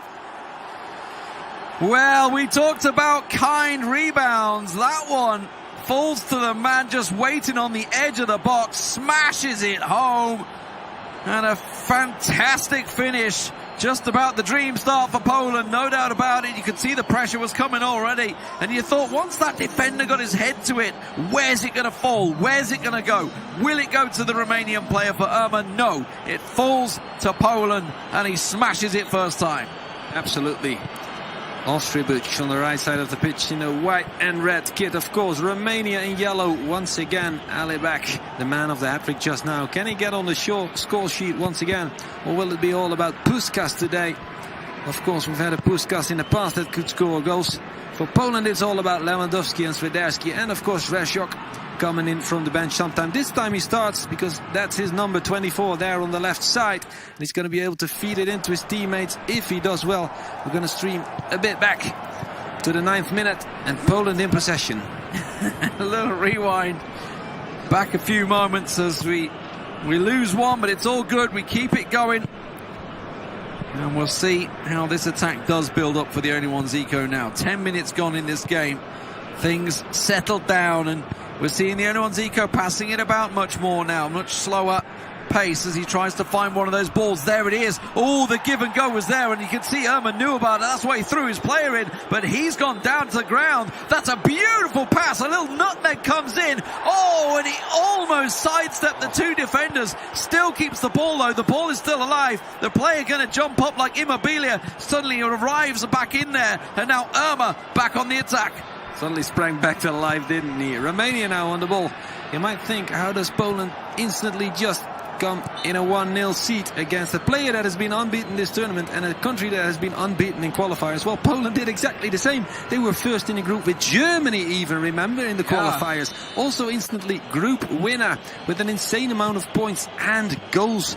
Oh man, they've scored 34 goals, only conceded 16, but here they might score another, although Romania is the boss of this situation, and now we'll have to look for their very own danger. I'll tell you what, Irma does not skip a beat, does he? He didn't hang on to the ball for 5 seconds there. That was out, thrown, direct. He is all about attack, attack, attack, and that's what he's looking for once again. But I just wonder, is that going to bite him right now, because he's up against a player that knows how to use it against him? Oh yeah, for sure. It's Schalke 04 versus Manchester United. What a clash. And of course, like I said, Nikolaj Zirtek even having to play 1 match more, because despite winning 2-0 against Kepa, it was a 3-0 loss against Roksar from his teammate Jancho. That meant they had to go into that lower bracket. But then he came back with a bang, a 3-0 win against Rada from Montenegro. But here's the big chance. Romania trying to carve something out, with Poland looking solid in defense. And you could see it was the only one Zico using his midfield to shut that attack down, cut that 1-2 pass out that he saw against his teammate Jancho earlier on. Flag waved, play on given. The only one Zico continues on here. Probably going to see a drag back yellow card there, I think, but Irma is once again looking to push forward down this left wing, driving home. Players in the middle arriving, could switch the play if he wants to. He is looking to maybe try and drive it through that middle once again. There's the give and go. The through ball was there, but it was read well by Zico. Absolutely, Zico bringing the goods once again. He's unbeaten for 4 matches in a row here at Euro 2021. That's not even counting the qualifiers. He's dominating possession in this first half, but that's of course on the back of grabbing an early opening goal. So you can hang back a bit, try and lure out your opponent, try and create space here and have them expose themselves at the back, trying to reach Lewandowski. That's not going to happen, not even nearly. It's 32 minutes have passed and Romania on the ball, although It's Poland, actually. Won it straight back up the other end, and looking like a dangerous attack as well building here. Almost managing to get that little slide rule pass through. And instead, once again, Irma routes one straight upfield. Clear his lines, clear that ball, get back on the attack. And that's something we've noticed he loves to do. Is it going to be what comes back to bite him, though, I wonder? Because the only one Zico is using it like a weapon against him. Yeah. Oh, wow. Hear the screams of the Polish player, but not going to happen. No foul given. Referee says it's okay. The one-touch football of Irma instantly reaches the box of Poland. Doesn't get further than the edge, though. It's Poland in possession once again. And of course, Ostribuch, always calm in these types of situations. It's unbelievable. He's only 18 years old. He's been playing for 3 years on the international stage now. But of course, he's been playing ever since PES 9. And there it is! A big goal! And that's the one you need right now. Wide. Oh, it's wide. Flashed wide, yeah. It went in. No, absolutely flashed wide. It's the Stanchion. Yeah, absolutely. Just flicked and passed wide, and for a goal kick in the end there. But you're seeing the danger. We know the elements are there for Irman, but Poland coming back upfield once again, keeping that pressure on. And we're talking about that direct football sometimes can be the undoing of him. And that may well be what counts here, Irma. Oh, he's got to defend this one. The only one, Zico, trying to line it up. Oh, the shot comes in. It's gone for a corner. Well taken. Could have done with an extra few steps. Maybe there was a lot of space to take advantage of. Look at that. Gets it from Lewandowski. Takes his time, puts it on his right foot, and then unleashes a thunderous bolt of lightning. It's slapped wide by the keeper. We're going to see a corner, obviously, from Poland, who once again dominate possession with 62% right now, just before half-time. Dangerous corners we've seen throughout the competition. This one caught, punched by the keeper, and it is hoofed clear by Irma to try and drive things forward, but the pressure is relentless, it seems, from the only one, Zico, right now. But he's got to be careful. From a corner, you can easily be undone, but he had the players in position. It goes for half-time. Absolutely. Great match so far. We've seen chances back and forth. Of course, right now, the only one on the score sheet is Poland, even though I thought otherwise for just a split second. Stanchion was hit by Romania. We've all stood in the grounds and thought the ball went in the net before, and then no, denied. Absolutely, it went inside netting, something like that. That was a bit of a mistake from Ostribuch, though. He gave the ball away there in his own half, giving Romania that chance for a shot. However, right now, he will be feeling happy that that didn't go in, and he might have learned from that mistake. Ball over the top for Swiderski to latch onto. He's going to be able to reach it as the first one there. He's going to whip it in for Lewandowski. Doesn't connect with the header, and Romania cleared the danger. So nearly a mirror of the first goal there. You know, we actually saw that header. You were looking instantly, is it going to fall back to the Polish player? Is it going to work out well for them? But now back up the other end, Romania on the attack. There's a big opening on the left here. Tries to get the ball through. You saw the man completely unmarked, but the defender, one last touch was all it required. I just wonder, at what point is one of those balls going to make its way through? Absolutely, yeah. Bobes didn't manage to score against Ostribuch, though it was very, very close. Let's see if Irma does. He has 35 minutes in game to work with. It could very well happen. He needs at least one to force the overtime. Of course, if Ostribuch scores, he will do himself a great favor. He will do his country a great favor as well. And his father will be watching. The man with Polish roots moved over to Scotland 10 years ago. Ball over the top, Swiderski. Oh, behind Lewandowski. That's not where you want to put it. I think he held the pass too long and it went to the second player. Yeah. He wanted it to go straight to Lewandowski. It would have been almost, a through ball probably would have worked a little better there. But in the end, it's going to get dragged back for this foul in the middle of the field. And yeah, absolutely nowhere near the ball. Just buying the time that he needs for his players to get back in position, get that wall set up. Absolutely. Free kick for Poland on the back of that foul on Klich. It was a dirty one, wasn't it? From behind. Oh, it gives it away. Well read. There you go, Romania. Passing line cut off, and it's Puskás on the ball with options on his right. Ooh, feeds it in, just about hangs on to it. There we go. Romania have possession. That one-touch football isn't quite coming to fruition anymore in the second half. Takes too many chances, too many touches, and it's Poland on a break once again. The only one, Zico, with, of course, Zielinski. That's not good. We've seen Zielinski do better than that. Yeah, that's an uncharacteristic mistake, and perhaps one he wanted to make, because maybe he wanted to make some changes here. We'll see what substitutions do come through. So it will be a goal kick.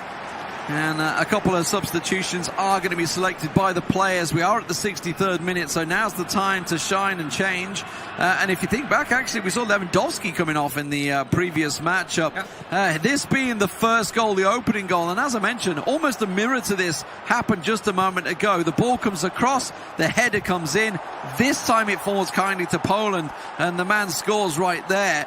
But what a strike. It almost happened again on the 58th minute. It very nearly happened again.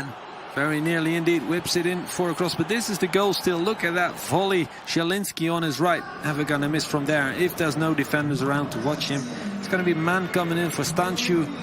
Chicaldao for Marin. Razvan Marin has some experience playing in the Belgian league for, I think that was Club Brugge. Well, I'm not entirely sure. There we go. Poland whips it over the top. What defender in between? Romania need to win this header. They don't. It's Lewandowski. Feeds it to his teammate. Swiderski with the shot. And Swiderski doesn't miss much, does he? He has been absolute gold for Poland this Euro 2021. And Ostribuch shows who is boss. He hasn't lost yet in this tournament. And he's not about to Irma as well. Oh, it's a great goal. A great goal. Really well worked. Clean, clear passing. Straight from the... From the throw-in, I think it was, it went all the way back there, but obviously it was booted out. I mean, it was the goal kick for Romania that kicked things off when obviously when it went over the line. We thought it was a straight pass and big mistake made, but no, that was a beautiful goal. And Ostribuch, as you say, aka the only one, Zico, looking in control right now. Absolutely. Of a 2-0 leg over Irma, a player that is yet to lose in the Euro 2021. Is up against some fine opposition this earlier on in the game, of course. The real chances, they kept coming for Irma. That one we thought had gone in, or certainly you did, just flashing wide. Yeah. So we know there is options, we know there is moments. This being another big chance for the only one, Zico, that just stumbles back, and in the end, that shot parried off for a corner. Absolutely, appeals for offside there, but it just was on. There we go, Romania on the ball. They have done some changes. Irma triggering the boss, but look at that ball over the top for Lewandowski to latch onto. He's still on the field. It seems he is not quick enough to get that, and it's Romania with a ball over the top from the keeper. That would be a marvelous assist, but it's too far, too weighted, and it's Fabianski, it's Chesney, of course, bringing the save. Trying to keep pressure on the keeper there, standing on him. It's in fouls given for that, that's for sure. But the only one, Zico here, 2-0 up, and we know what he can do. We know he can start to slow the pace of the game down. That's exactly what he's doing there. Yeah. Disrupt Irma's one-touch style of football, his direct play. Just remove that from the game and see what Irma can do when pulled into the world of the only one, Zico. Absolutely, the young Manchester United talisman. He's been great in eFootball Pro, and he's been great here as well. Takes the ball off the foot of Irma. Irma must be getting frustrated right now. He just had another pause to do some formation changes, but now he's only got 15 minutes left to go, and he's used most of his substitutions. Only one left. The only one, Zico, now on the left flank, sees the space. Yes. There we go. Oh, the pass is not good. Swiderski just stopped running to prevent an offside position, and then he's not there in time, but still Poland on the ball, lose their header, and it's Romania on the break. 4 versus 5 situation. Can they be quick about it? Usually Irma is. He does keep control of that ball, but he needs to wait for the runner into the channel. There we go. Crosses it wide. Alabek, the man of the hat-trick, and he does it again. 10 minutes from time. It's the goal he needed so very much. Now it's still 2-1 for Poland, but surely but slowly Irma is creeping back into this one. Oh, game on, ladies and gentlemen. What a mouth-watering final 10 minutes we have for you in this quarter-finals. Irma has yet to be beaten in this tournament, feeling some serious pressure from Poland from end to end it goes. You thought it was going to be done. You thought it was over. 3-0 was coming. 3-0 was done. But no, Irma once again gets on that score sheet. The question is, with 10 minutes to go, can he do it? And more importantly, can he even get the ball? Because it was Ostrovic that was on the attack that gave the ball away, and he's done it again. Absolutely, yeah. He's feeling the heat, Irma, but he's just keeping his foot on the gas. Here he comes again. 3 options to choose from. Chooses the left. Here he comes. The give and go is not going to happen. Poland defense, 83rd minute. Clears. Women and children first. Get that ball out of there, but it's still Romania catching that loose ball on the halfway line, and he's coming again. It's coming through. There One more chance. Oh, It's caught at the crossbar. It's not cleared yet. It goes back once again, and finally we're going to see the only one, Zico, clearing his line. Ostrobush is playing such a dangerous game, and I think he may well have just realised it. He tries to keep possession, but Irma will steal it away once again, and this is relentless now. The Romanian knows it's now or never. You will go out of the tournament. It happened in the semi-finals last year, and he doesn't want to go out in the quarters here. Absolutely, the young man holds his ground, but only just barely. It's Mikolaj Zitek holding on for dear life on the left flank. There's a couple of guys he could reach. There he goes with the deep through ball. Could reach the man in the middle. 2 minutes of injury time. Romania need to hurry now. They need to motor. They need to hassle. They've got the throw in. They've got the ball. They can do it one more time. 1 minute remains. He's got to get the attack going, and he gives the ball away like that. The only one, Zico, just needs to put it out of the pitch. It doesn't matter. It's over. Ladies and gentlemen, Poland have knocked out Romania from the UEFA Euro 2021. What an incredible performance by that man, Ostrobush, aka the only one. Zico, the young man, has done it, taking down Irma 2-1 in the final game with his best of 3 and pitching a place for Poland in the semi-finals.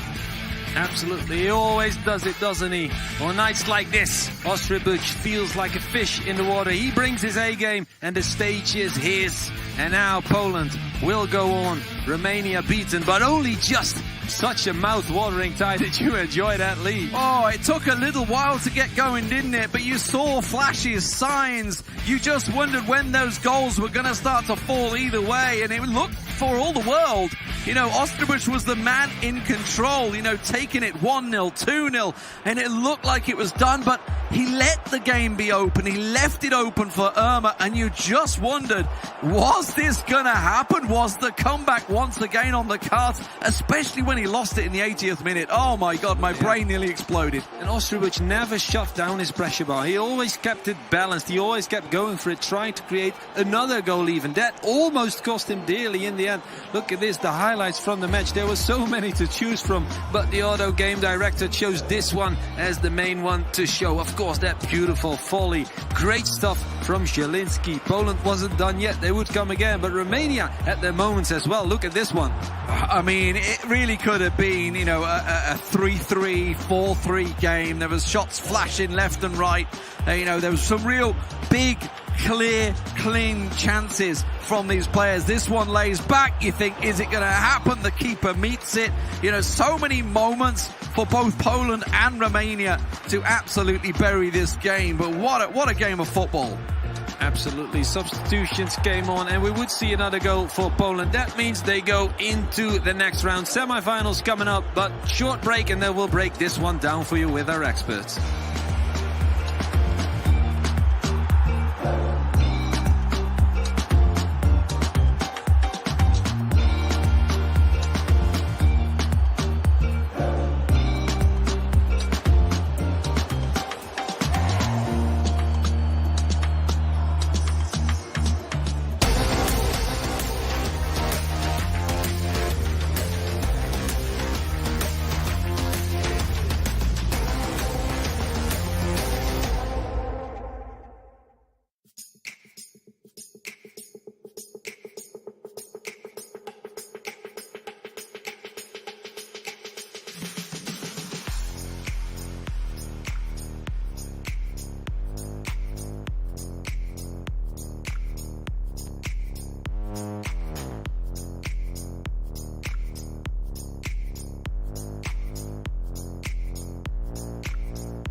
the only one, Zico Ostribach, seals the deal for Poland against Romania in this third match. The fans must be pretty excited at home as they are here at the studio in Poland. So and this time, Barry, you are the one that takes the... No, it's Alex that wins the prediction. What's the prediction was for me? He's caught me back this time, yeah. Even though I was with Poland all during the... Well, not all, sometimes, because I have a good friends there in Poland after I came here last year for play with the Spain national team.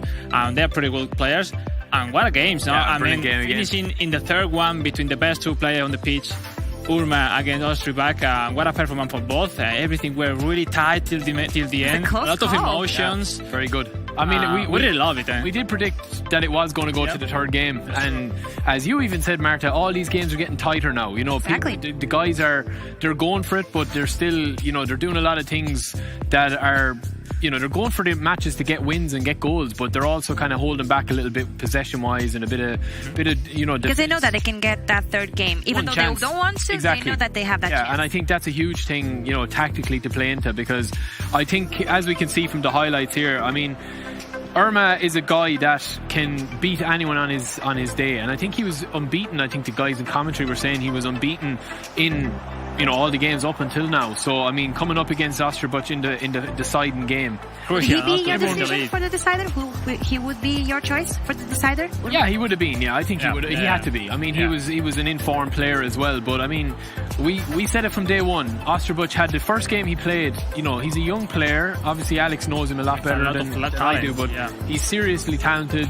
He's well respected in the scene, the PES scene. But he didn't produce it on the first day. From then on, he's been one of the best players in the tournament. He's been paying attention. He's been listening to Alex. You have to talk about players of this tournament. One of them has to be Austria. I mean, really amazing. Also, the Urma. I mean, he did an amazing tournament. Shame for them. Everything were decided, and this time it goes for Poland. But it was really nice. I mean, how important it is to take the lead in this PES and in this tournament. I mean, 1-0 for Poland in just minute 2. And you can control the game. You throw out your pressure, and then you start to play really comfortable. And then afterward, the second goal, as you see there now, really important, 66. Maybe in a moment perfectly, because afterward you could have the substitution, which are really fresh, and it comes fantastic for your team. But it wasn't easy. At the end, Urma working on, try to make the comeback, but maybe it was a bit late, Barry. Yeah, I think so. I think, Ostribach was the best player, I think, till about 70 minutes. He went 2-0 up. And then Urma was like, look, I've no other choice to go for it. And I think for the last half an hour of match time, he was unbelievable, I thought. And I mean, he got the goal back under 80 minutes. And we'll see in a couple of seconds when we're going through a clip or two that he could have got the equaliser here. And I think as the longer this went on, I think Urma was going to get more and more confident. And again, tactics come into it, as you said, with the matchups, Marta. I think this was the right option for both teams. Yes. I think, Poland just... This is what you were expecting for the Yeah, and I think Poland just pulled through, and I think they deserved it over the two legs. We have been seeing some almost goals that were supposed to be in it. So at this point, we were not expecting those to be failing. And Marta, I really love these stats because that show that how good was the game. I mean, each time with the pass of the game, we are seeing less shot, but even with that, it's more emotional. I mean, it's more funny to see, but how is possible? Because these games matter a lot. Quarterfinal, then semi-final, then a big final. I know each time it's more difficult to really play comfortable. They approach the goal. Yeah. Exactly. That's really. I mean, if you are talking about the whole tournament, this game, Urma against Ostribach, was for me one of the best I've seen, and I'm really happy. Each time we saw some of the French team against Portugal, where it were really interesting games, and this one for me. Yeah, I mean, fans love the goals back at home, but that tension. Yeah, exactly. These games. I don't know who this meant more to. This game was it the only one Zico Ostribach or the home crowd here? I don't know. I mean, there was a lot of roars and shouts when they pulled through at the last chance, because Urma was pressing on. He was pushing for that equalising goal. I think he might have got it if there was a bit more time. We've seen that earlier in other games as well, but what a game. I mean, it's shaping up, and I think, potentially having the winners of the next game as well that we're about to see in a while. And now walk us through those best moments that you got up there. I think the first one we have, Alex, is the first goal that Ostribach scored. So we're just going to give a quick run through of this just to give him a bit of praise. It's a brilliant move. It's a simple enough move, and we've seen it a few times again. He gets the overlap. Especially right there with that back heel of Lewandowski. He made everything to move the ref back. of his position, and then what a space to. Yeah, and again another smart finish, and then perfectly. He's not going to miss from there. He's so good. And then the next one is kind of a tale of the tail of the tape here, because Irma was pushing. It was the moment of the final game, right? This was it. This was last chance, right? Last chance saloon, and we're going to just see it here. Wins the header. Check people at home here. Irma was with the red lineup on to the attack, and only Zico where Austria were defending, and with everything right there. Irma came to score the first goal, pushing up a lot, and what a chance! He did practically perfect. Everything right. Lucky right there, but I think it's perfect. Was there, the aim was there, but it was just so close. I mean, in hindsight, again, it's easy for us to say it here when he's here. I mean, maybe you can see the power bar here just as we zoom it in. Like the power bar here.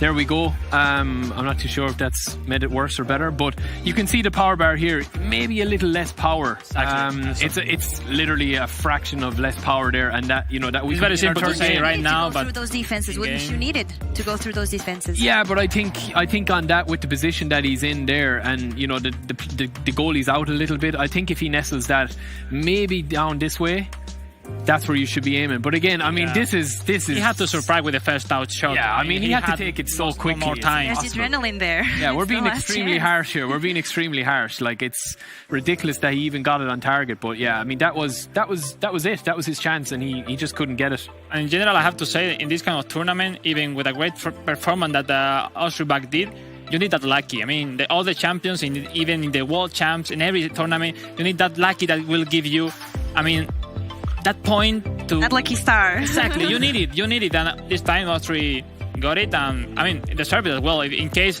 Irma made the comeback, was reserved for him as well. But in this time, really reserved for Austria back, which is doing an amazing performance in this tournament. And let's see if that star will follow them through up to the semi-finals. But first, let's check out that schedule for the last game that we have. The last decider for us on this day, that will be Spain against Ukraine. What about this one, Alex? You can't ask him. I mean, he's only going to say one thing here, I mean, it's time for my home team, so like, I'm pretty excited to see them. I mean, from Thursday we don't see their performance. They qualified first in their group, but in front of Ukraine came really strong. Yesterday, I mean, we really saw a new team that no one could expect. Hungry for victories and They confident. are not feeling the pressure at all. And no fear to anybody, so that's pretty amazing. And Maxon will be a good player in front, even Sergio Vivic as well. But I really have a good expectation that Mestre and Jose can handle it these 2 games for Spain and bring it home to the... Yeah, I mean, Maxon... We already know matchups, right? Yeah, we all know the matchups. So Maxon is only going to be playing the first game against Miguel Mestre, and that's maybe a bit of a surprise. We would have thought Jose's gone first for most of the games, but I think Maxon, I think he'll feel confident here. I mean, you saw the confidence. Today they are going more for the first game. I think the first game now is being targeted as the one to get. We saw it with Poland.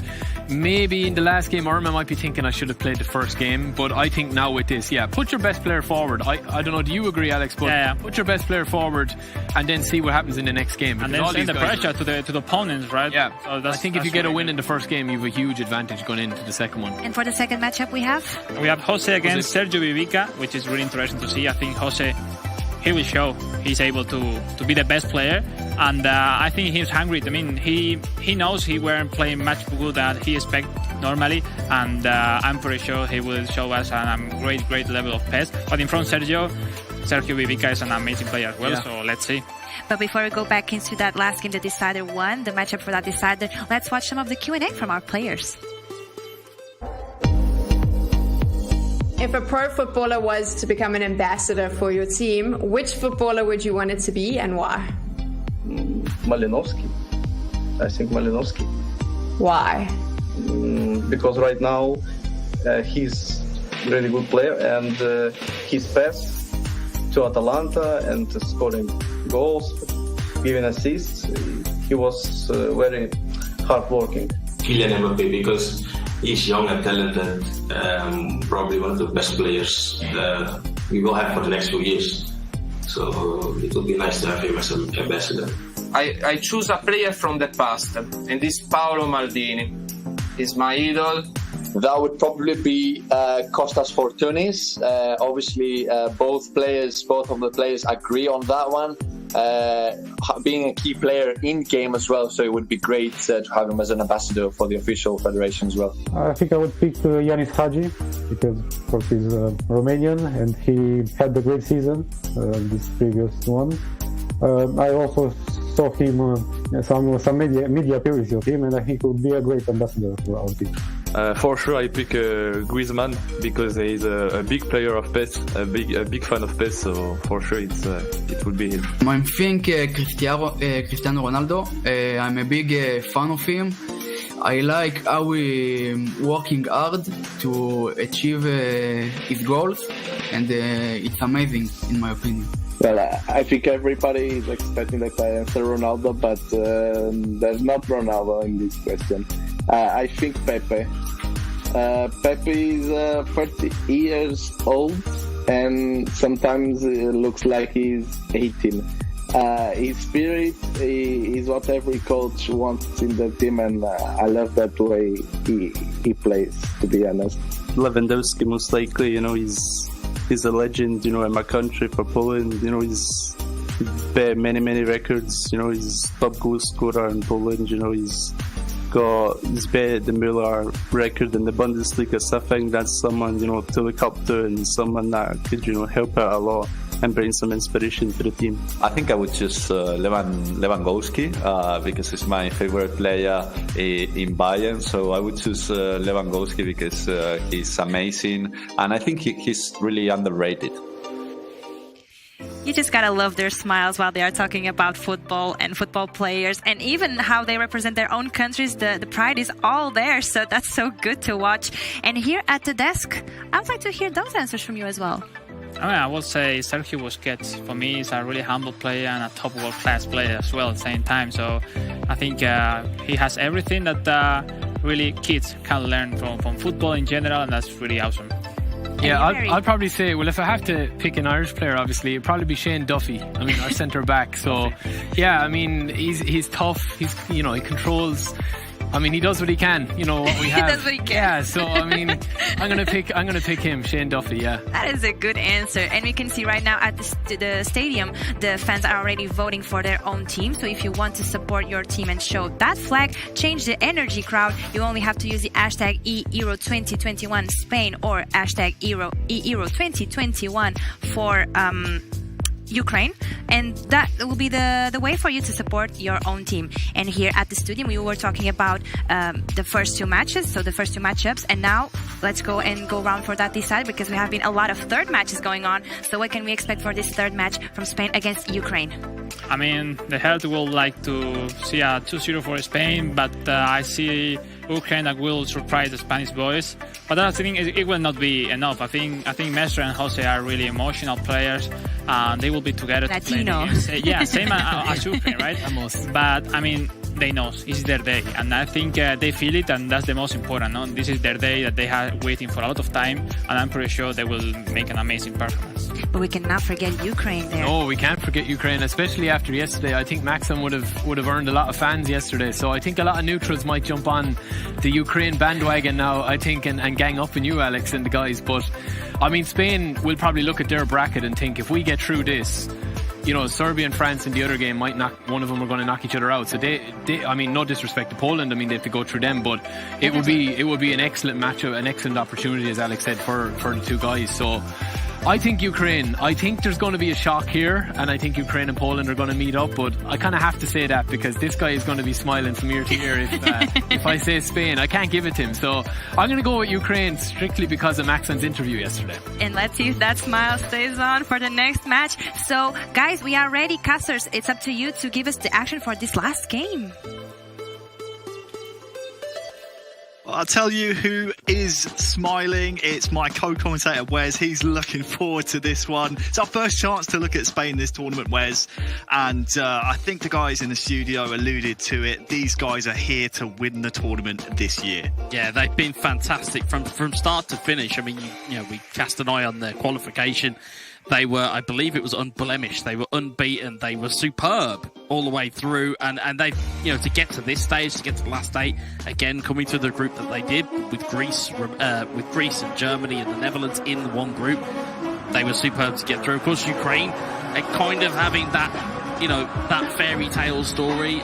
We saw it earlier with Vrisiv. On the way side, Ukraine have had their own kind of ways to victory, knocking out the reigning champions to get to this stage. I mean, it's another really tough test here. Well, as tough as they come, Miguel Mestre of FC Bayern München controlling Spain up against Maxen, who, as you said, knocked out Italy in one of our last matches of yesterday. Playing for a spot in the semi-final to play against Poland. And look at this, a front post header sneaks in from the corner. Opening 4 minutes. And that's why you have to block off the front post, Wes.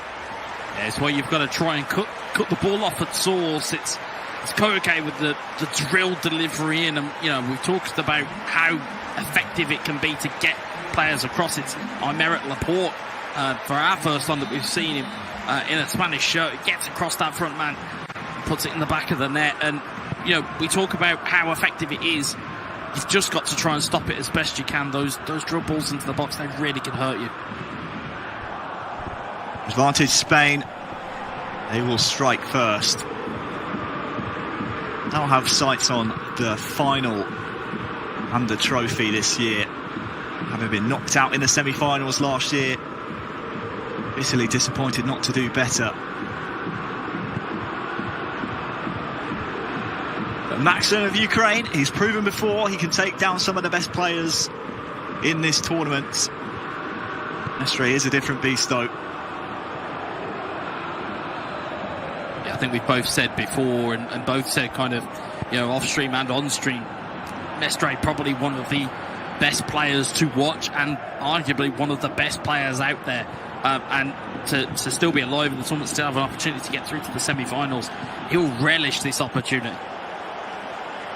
Absolutely, but he's through here once again with Alvaro Morata, and it sneaks in off the woodwork. 2-0, 15 minutes gone. That came from a mistake in the midfield by Ukraine. Yeah, again, it was a really simple ball in. Once that mistake gets made, and again, the wherewithal to not smash it at goal, for the awareness of Mestre to realise that he only needs a little bit of power just to trickle underneath the goalkeeper. You'll see it here, just slots it under the keeper as opposed to going high, avoids the hands of the goalkeeper, rolls it in for 2-0. I'm pretty sure there'll be a Spaniard in the studio who'll be absolutely delighted at this point. Really composed finish there from Mestre, considering Maxen was all over him with the defender, trying to jostle him and put him off. And here comes Maxen here. Yaremchuk almost loses his footing. Who can he find? It's Bezus. He's been good this tournament for Ukraine, but excellent defending. Trickle all the way through to David De Gea.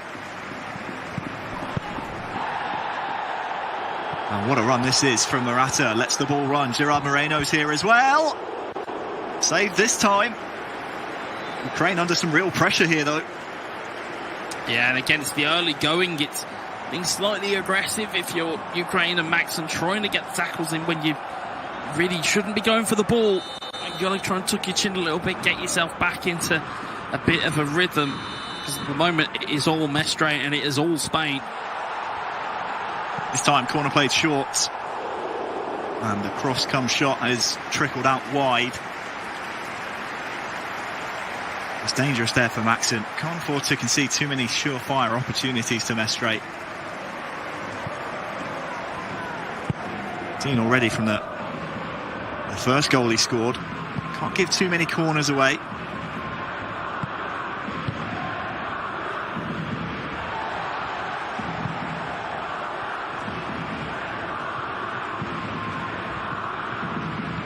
Mestre happy to play the ball out from the back here.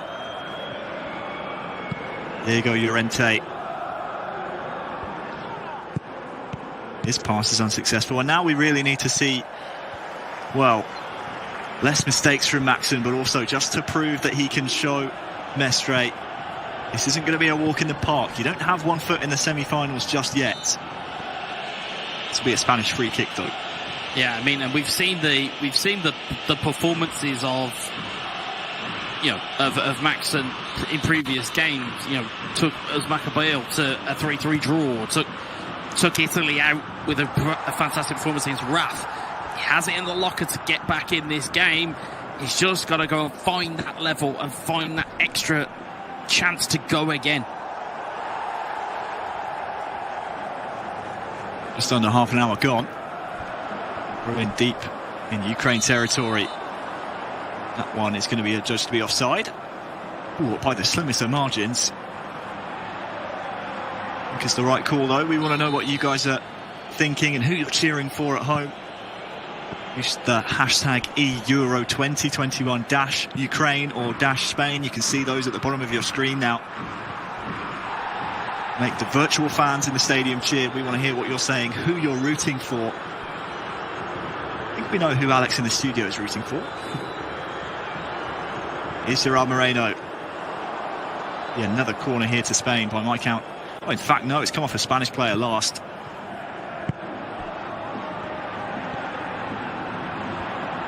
And a reminder, Wes, this is a best of 3. So even if Maxson were to lose this game by the biggest of margins, he'd still, and Ukraine would still only be 1-0 down in the best of 3 series score. So it's not all doom and gloom for Ukraine just yet. Here's Maxson, offside trap played by Mestre, and well, played very well indeed. And is that the thinking for Maxson in Ukraine at this point? This is a best of 3 series. We still have Sergio Bibica waiting in the wings. Yeah, I mean, looking at the way that Maxson's performed, I would not be surprised if he goes ahead and gets at least a goal here. I mean, he's up against Mestre, he's up against a very talented Spanish team, but it's not beyond the realms of possibility. In the goals that we've seen Maxson score, it wouldn't be a surprise if he does get at least a goal here and at least give something and some kind of hope there to Ukraine to say, hey, we can actually break this team down and allow Sergio to maybe come in and try and save the day. But as the guys have mentioned in the studio, it's more of a mental setback if you lose the first game, because then you have to win the second. So it's almost a case of, it's like a body blow in boxing. You take a body blow, you've got to somehow pick yourself up and try and go for another knockout. Morata here. Oyarzabal. Well, the Spanish chance is cleared away, and I think this will be the last action of the half. The referee agrees. The Spanish fans in the stadium cheering as Mestre winning the first half 2-0. Look at that, a change at half-time. Marlos is on now for Ukraine. Well, quite clear attacking change. We've seen this man on the ball, Marlos, combined with Yaremchuk in the past, and very tricky dribbler. Maybe that's something that Maxson needs, just to break behind the lines of the Spanish defence.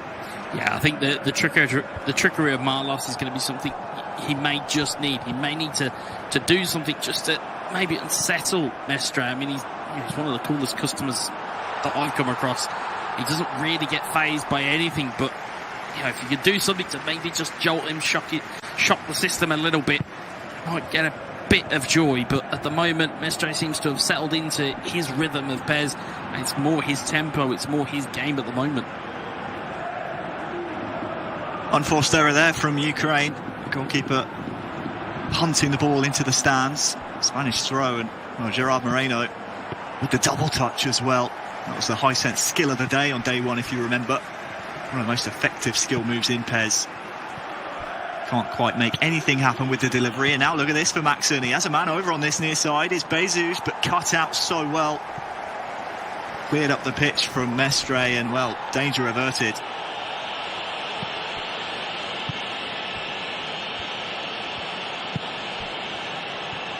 Malinowski, and look at this, beside it behind. Manual keeping from Mestre. Huge, just to shove David De Gea across to that near post. Denies a surefire chance for Ukraine. Yeah, and again, it's just trying to find these gaps and find a way through for the Ukraine as more time ticks on. Going to get harder and harder to do, as lack of stamina will have you struggling as opposed to having a full deck of cards to play with. We'll see which way the referee sees this one. It will definitely be a Ukrainian free kick. I'm just wondering whether or not Moreno might pick up a card for that transgression.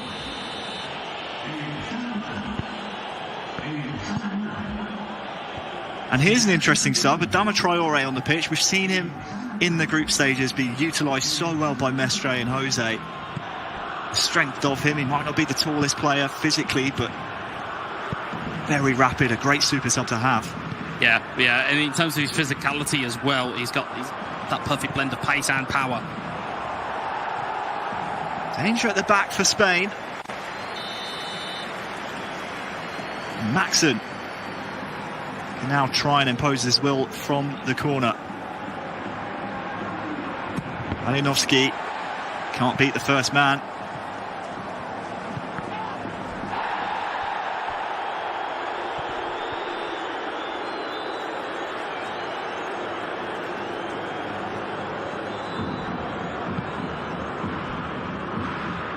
Approaching the final 20 in-game minutes. Spain 2, Ukraine 0, and here is the man we were talking about, the rapid super sub that is Adama Traore. Great strength shown, but just enough done by the Ukrainian defence. Watch out for him on that far side. Yeah, he will evade capture very, very quickly, Adama Traore. He's not somebody you can just leave to roam. He will punish if given the opportunity, and Ukraine... I mean, Maxson has been a little bit kind of static in this game. You can see more bodies starting to go forward now for Ukraine. And they need to, once more. This is a best of 3 games, so no aggregate score. Nice footwork from Traore on that far side, but Stepanenko equal to him. Offering the ball in the midfield once again. Here's Yaremchuk. Goals need to start flowing here soon for Ukraine. Bezev steps on the ball. Can he find a man in the middle? He goes for goal himself. Well, it looked like maybe there was an extra pass to be played here, Wes. Well, that's the chance. That's doing something that Mestre's not expecting. Instead of turning back and trying to play the ball with his right foot, instead he's turned and tried to go into a bit of a narrow corridor, as it were. Just hasn't quite found the opportunity. It's gone for a corner, but it's decent work from Maxson. It's going to be a case now of whether he can benefit from a corner. He's got to beat that first man. Shaparenko on now, and it's a header at the near post. De Gea saves it well with his feet, as he often does. Not cleared yet, though, and well, the Ukrainian frontman almost had a decent chance. Final 10 in-game minutes. Ukraine down by 2. They need one of these chances to start going in. Maxson here with Bezev. Strong challenge. Referee sees nothing wrong with it. Marlos, though, on the ball.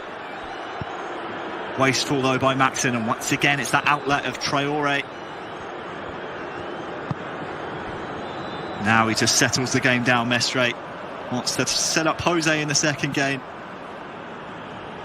having already been a game up. Time running out now, though, for Maxson. Great through ball over to Marlos on that far side. He's full of trickery. Tries to play in Poseidon, though.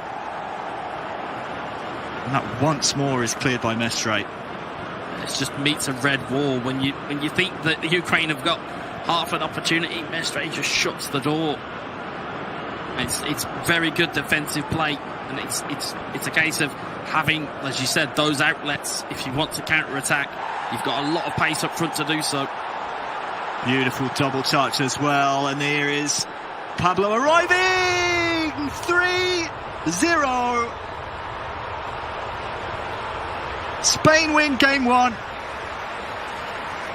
Yeah, it's a great finish. Through this one, Wes. Great finish, lovely double touch. Gets around the opponent again. Instead of cutting inside on Sarabia's right, goes to his slightly weaker side, which is his left side.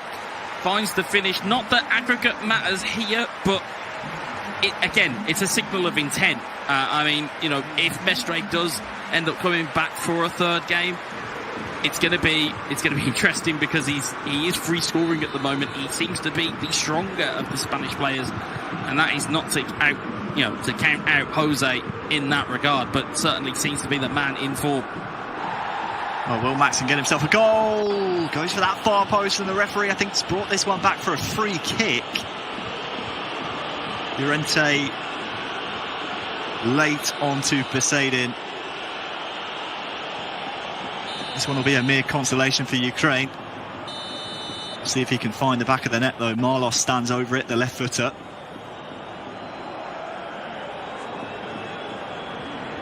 Crowd waits. Marlos steps up, leaves it actually for Jesus with the right foot. Deflected off the wall, but De Gea saw enough of it, and that will spell the end of our first game. Miguel Mestre leads the charge for Spain. Spain up 1-0 now against Ukraine. Yeah, and it was all about control, that game. I think once that first goal goes in, it sets the intent very early. It was controlled by Mestre. It never felt like it was out of his grasp. It always felt that was his game to win.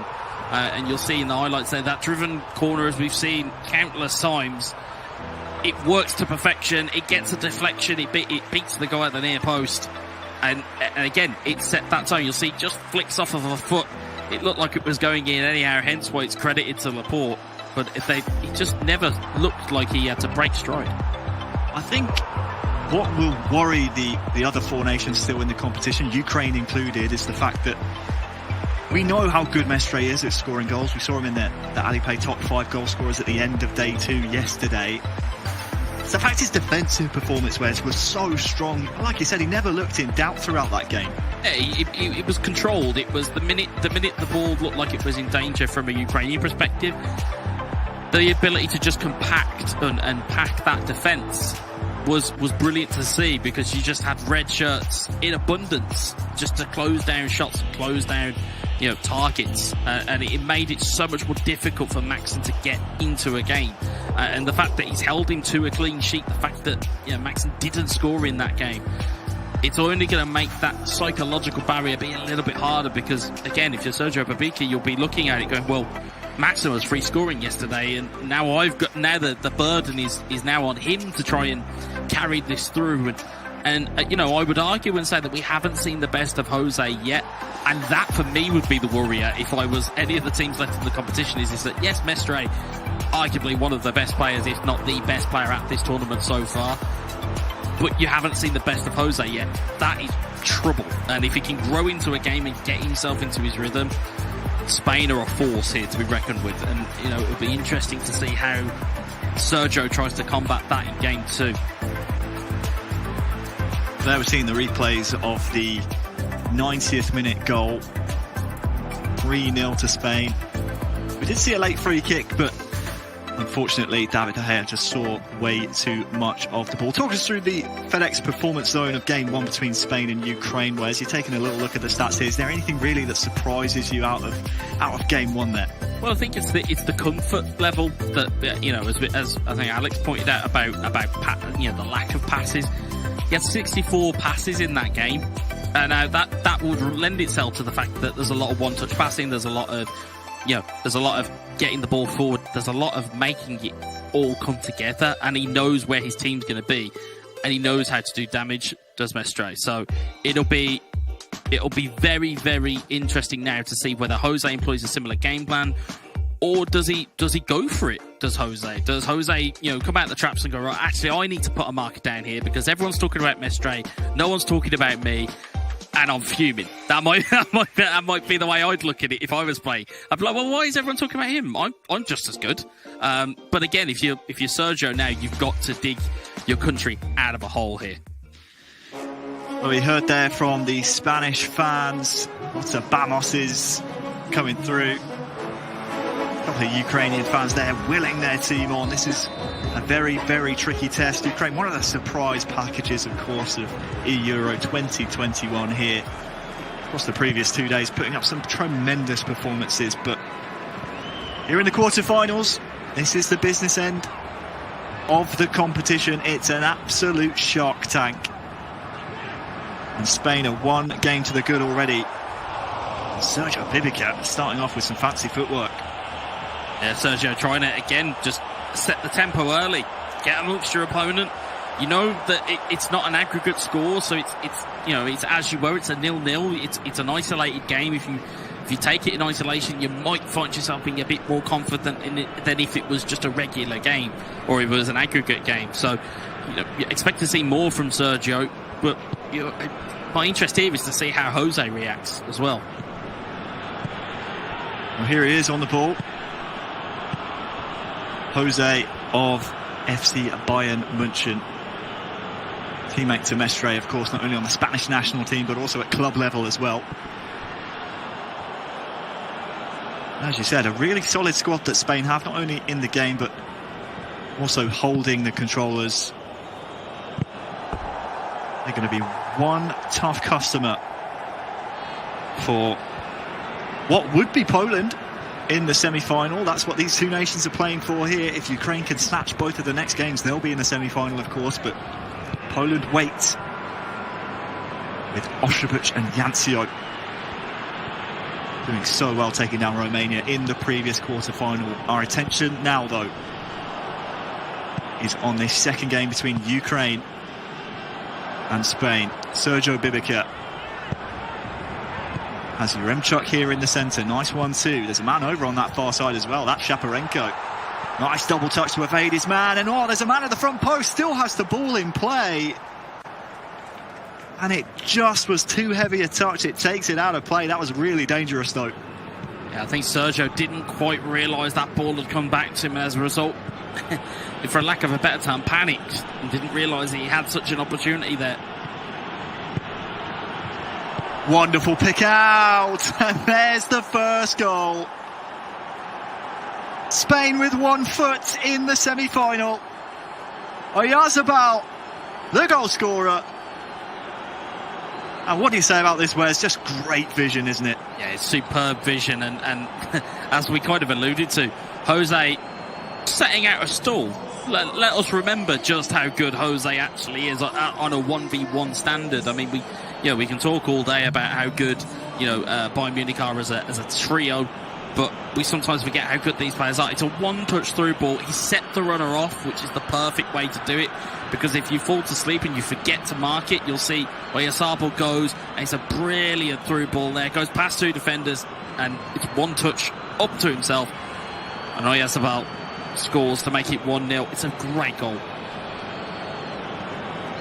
A great goal. It's not the goal the Ukrainian fans wanted to see, though. Their man, Sergio Bibica, under pressure now.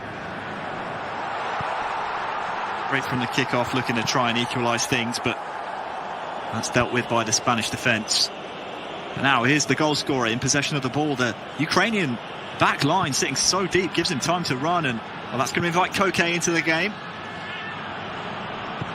Pass to Moreno. A little bit too heavy. Great win back here by Jose. Marcus Llorente. Again, final ball is lacking, but Oyarzabal has the ball back. Will he go for goal or square it?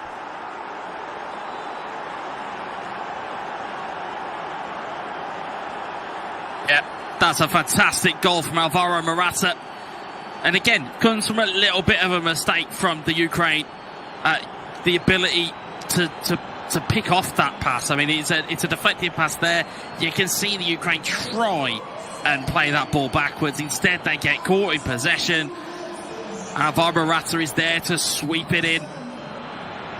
It's a brilliantly, it's again vision to find a man in the box, to be able to find a goal. It's 2-0 to Spain, and Ukraine look to be sinking without a trace.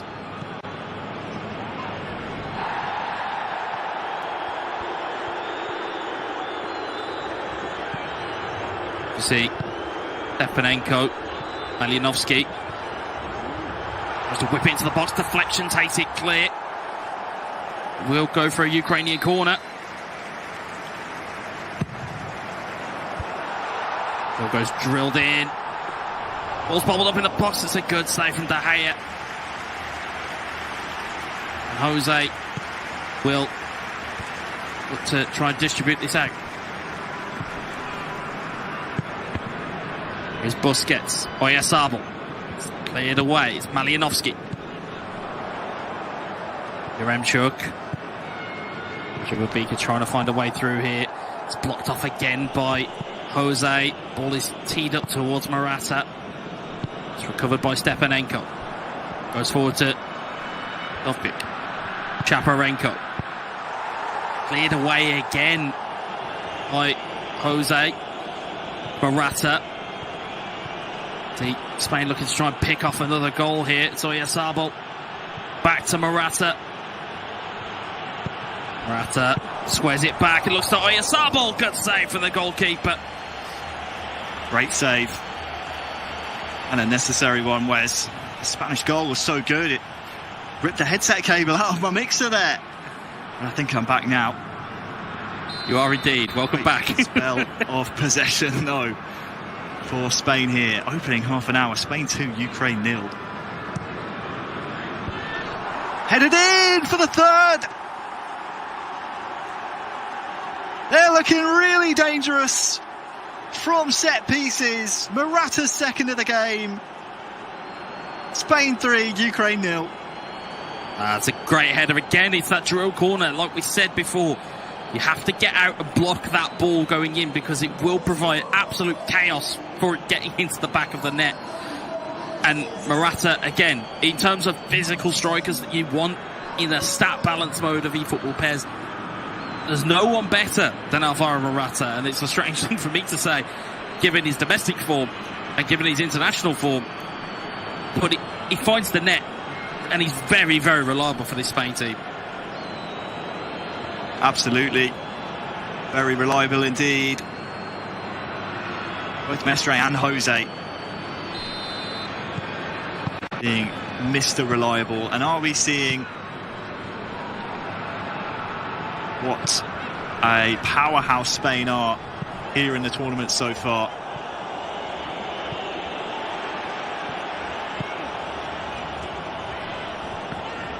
Ukrainian fairy tale perhaps coming to an end for our very eyes.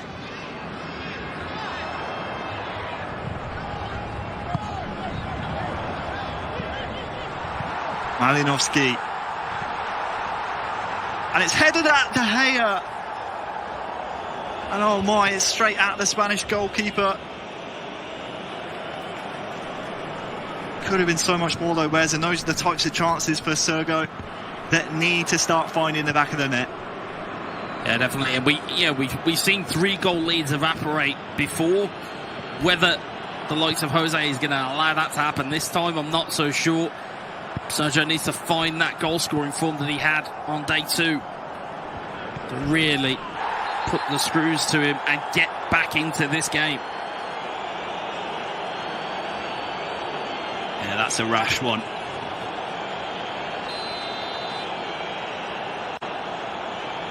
Well, it will be a big, big half of PES to come for Sergio Bibica.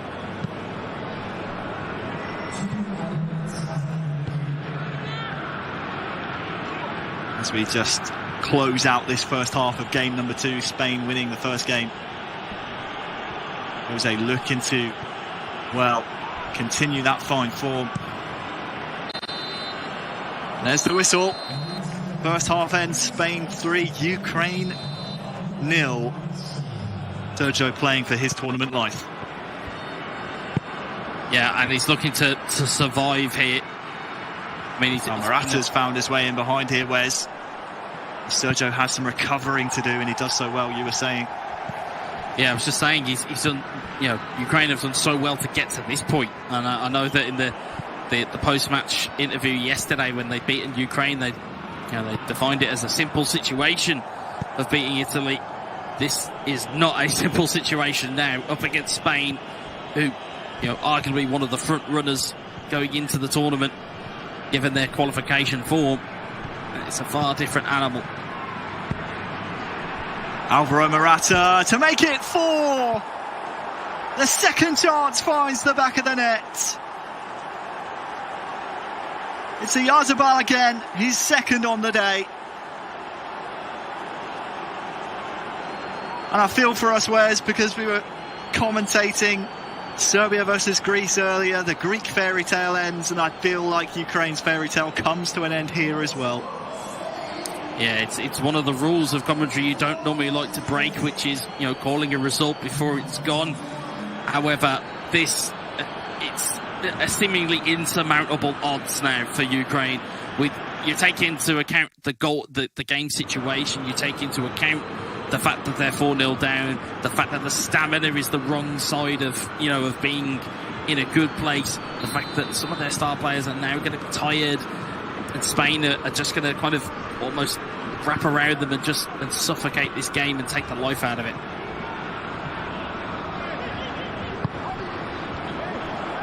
Yaremchuk. Alionovsky tries to go inside, but Laporte has played fantastic.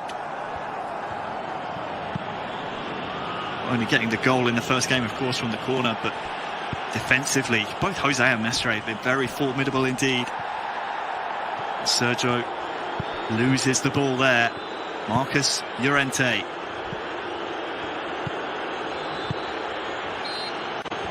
And this one will be brought back for a foul. I think it'll be a Spanish free kick. Yeah, you can see time just ticking on. It's a little bit of a nothing foul there, if I'm honest. I mean, I wouldn't have given it as a foul, but the ref's obviously seen it in a different light, and kind of get into that magical minute, that 60th minute, where if subs come on, it could potentially change the game. But you've got to think that a 4-goal disadvantage here, even to get it to extra time, it looks more and more improbable as time goes on. Well, Bezos is through. And hold on the hour mark, Ukraine have pulled one back. Well, this could be the start of something beautiful. It's a start. It's a start. It's whether they can carry this on. It's a good little pass through through two defenders, and De Gea just a little bit sluggish to get down to his bottom right-hand corner. Ukraine have a slight lifeline in this game.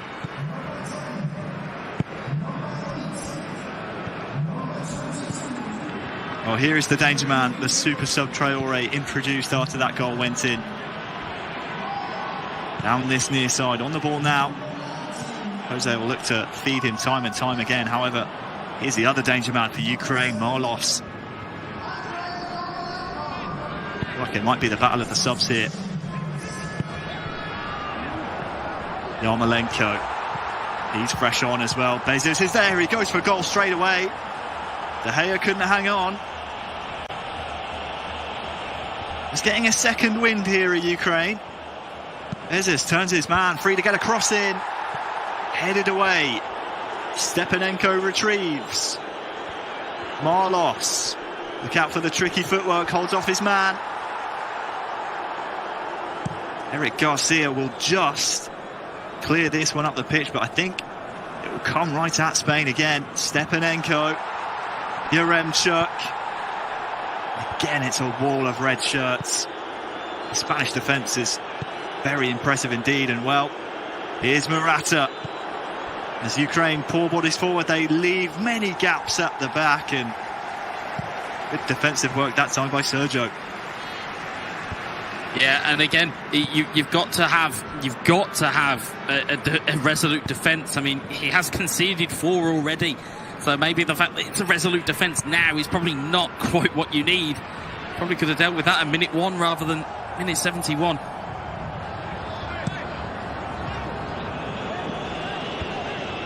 Final 15 in-game minutes. It's looking like a Spanish victory, pending some magic here from Sergio. Yeah, I mean, Yarmolenko. Oh! It's just come off the post. Outside of the post, I think. Brilliant chance there for Ukraine. I was just about to say it would have to be a moment of magic, and it was nearly produced off of that left boot. Fortunately, just finds the wrong side of the post. Clock's ticking down now. Here from Spain. Adama Traore is through, has 2 different red shirts to aim at. He's going to go for goal himself. Jose scores 5. Spain are into the semi-finals for the 2nd year running. Ukraine have had a fantastic tournament until this point. This will be a sore spot they won't want to look back on. But Spain today, just too good. Yeah, and in the end, it's a substitute. Like you said, he had so much time to pick out where he went. He was going for that corner, and he got helped out by a very, very big Ukrainian deflection. But again, it wouldn't have made much difference to this tie. Already 4-1 as that goal goes in. It's probably less of a heartbreaker than it would have been if it was, say, 1-0 to the Ukraine. But Spain are home and hosed, and they are ready to face Poland. That will be a big, big semi-final. And I think Sergio Bibica here just accepting defeat. Spain 5, Ukraine 1. Happy with the goalkeeper time. I'll tell you who I wouldn't want to be right now, Wes. Alex Alguacil in our Polish studio. Spain versus Poland, semi-final number 2. If Spain wins, he's a dead man. I think he'll be finding his own way home if Spain win. If Poland win, well, I wouldn't want to be him, let's just put it that way. Marlos now. Yarmolenko. Early cross in, and oh, that was dangerous.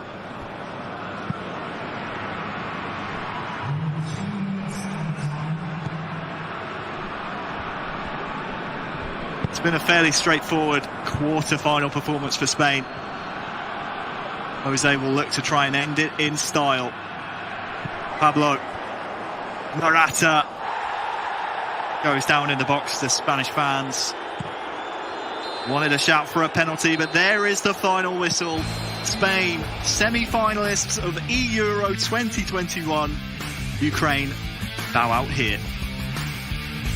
Welcome to the tournament, Jose. We knew you were around here somewhere, and you finally found your feet. And we talk about late runs in tournaments. This is probably the perfect time to arrive in a tournament, going into a semi-final now.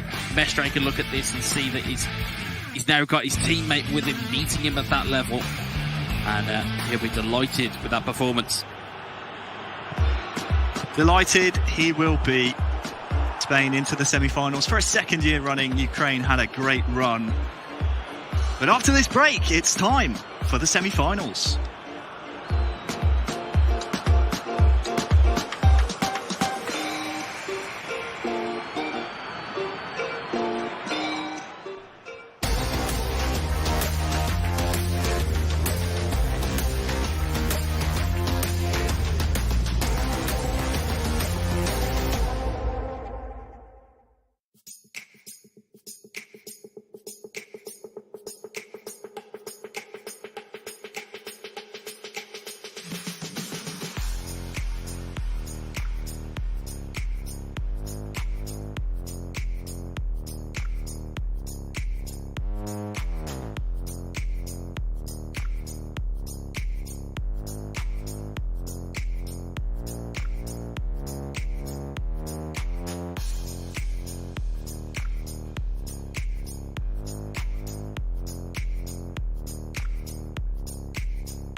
Spain is the last one to join all the rest of the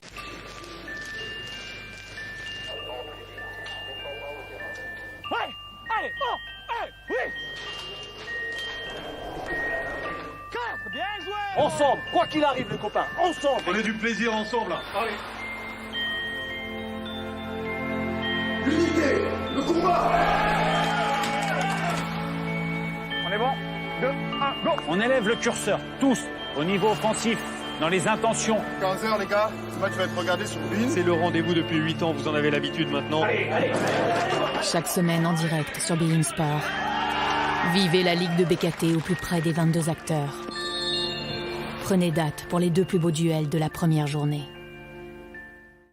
Hello mon cher Joël, bienvenue les amis sur BeIN Sport, bienvenue sur BeIN Max 6 pour suivre le dernier carré tout simplement de la phase finale de l'Euro 2021. Une phase finale forcément qui va nous intéresser, chers amis français, puisque dans 10 minutes environ, la France joue cette demi-finale face à la Serbie. Joël, honnêtement, on est excité, cocorico, on est chaud, on a envie de voir les Bleus aller le plus loin possible. On est excité, ils ont fait une très bonne phase de groupe, on espère les voir aller le plus loin possible, parce que l'année dernière, il y avait déjà joué l'Euro, parce que contrairement au football, ça n'avait pas été reporté. Tu peux le dire, l'année dernière, ça s'était déjà arrêté au stade des demi-finales. On était sorti en demi-finale contre l'Italie, on avait perdu un tir au but avec la fameuse, désormais, pirouette de monsieur... Lotfi avec ses 3 Panenka. On espère que ça va mieux se passer aujourd'hui. On va jouer contre une équipe de Serbie qui est très solide, qui a des joueurs qu'on connaît, qui ont joué en France. On a Roxa et Kepa qui ont joué FC Nantes l'année dernière à l'eFootball Pro, c'est qui n'avaient pas fait de saison exceptionnelle. Cette année, ça se passe beaucoup mieux. Ils sont à la Roma, tous les deux sont à la Roma. Pendant la phase de qualification, la phase de play-off, avant les play-offs, ils avaient terminé 2e derrière la Juventus. Ils ont fait une bonne saison dans l'ensemble. Après s'être ils sont fait éliminer, je crois, en demi-finale contre l'AS Monaco Sport. Ouais, tout à fait. De Lotfi, Walid et Kylian qui n'est pas là, mais qu'on salue. Ouais. Et malgré tout, ce match, pour moi, l'équipe de France est quand même favorite. Même si c'est potentiellement dans notre arbre, de notre côté, je pense que c'est l'équipe la plus compliquée qu'on va jouer. La France qui, on rappelle, avait fini largement en tête de son groupe de qualification, bien qu'elle avait été surpris par l'Azerbaïdjan, ça c'était pour la phase de qualification. Ensuite il y a cette fameuse phase de poule, il y avait Israël, l'Italie et l'Ukraine, et la France avait pu prendre sa revanche sur l'Italie, battre l'Ukraine et du coup arriver en quart de finale remporté 2-0 face au Portugal. Quart de finale très bien avec de Christian Maduro-Moret. Tout à fait. Très bon joueur de Arsenal. Il était à Boavista, il était ensuite à... Non, c'est Barbosa qui était à Boavista. Il était à Boavista aussi, Christopher. Oui, mais là je peux pas par rapport à la saison dernière. Il était à Boavista cette saison. Il était à Arsenal. Là, pour l'instant, je crois qu'il est free agent. Il est free agent ? Ouais. Il n'est pas football pro. De toute façon, on va vérifier, mais en tout cas... Une équipe très solide emmenée par Barbosa qui lui était à Boavista. Ouais, tout à fait. Et malheureusement ils sont inclinés. Je pense qu'ils auraient peut-être pu recruter un joueur de plus qui s'appelle Davos, un équipe du Portugal. Du côté d'une structure française qui s'appellerait BMS Sport. Oui, voilà, qui aurait peut-être eu sa place, mais bon, c'est tant mieux pour l'équipe de France. Donc là, on a un nouveau match à gérer et on espère aller au bout. Alors qu'on voit les stats entre l'Ukraine et l'Espagne, match, on ne vous cache pas, qui s'est fini de cela quelques instants à peine. C'était un quart de finale globalement bien maîtrisé par les Espagnols. Rien à dire, les Espagnols qui du coup vont affronter la Pologne en demi-finale. C'est la deuxième demi-finale qu'on vivra évidemment avec vous. Vous ne le voyez pas, il n'est pas en plateau là pour l'instant, il va nous rejoindre après. Nous avons également l'ami Bob en 3e voie pour les commentaires de cette Euro 2021.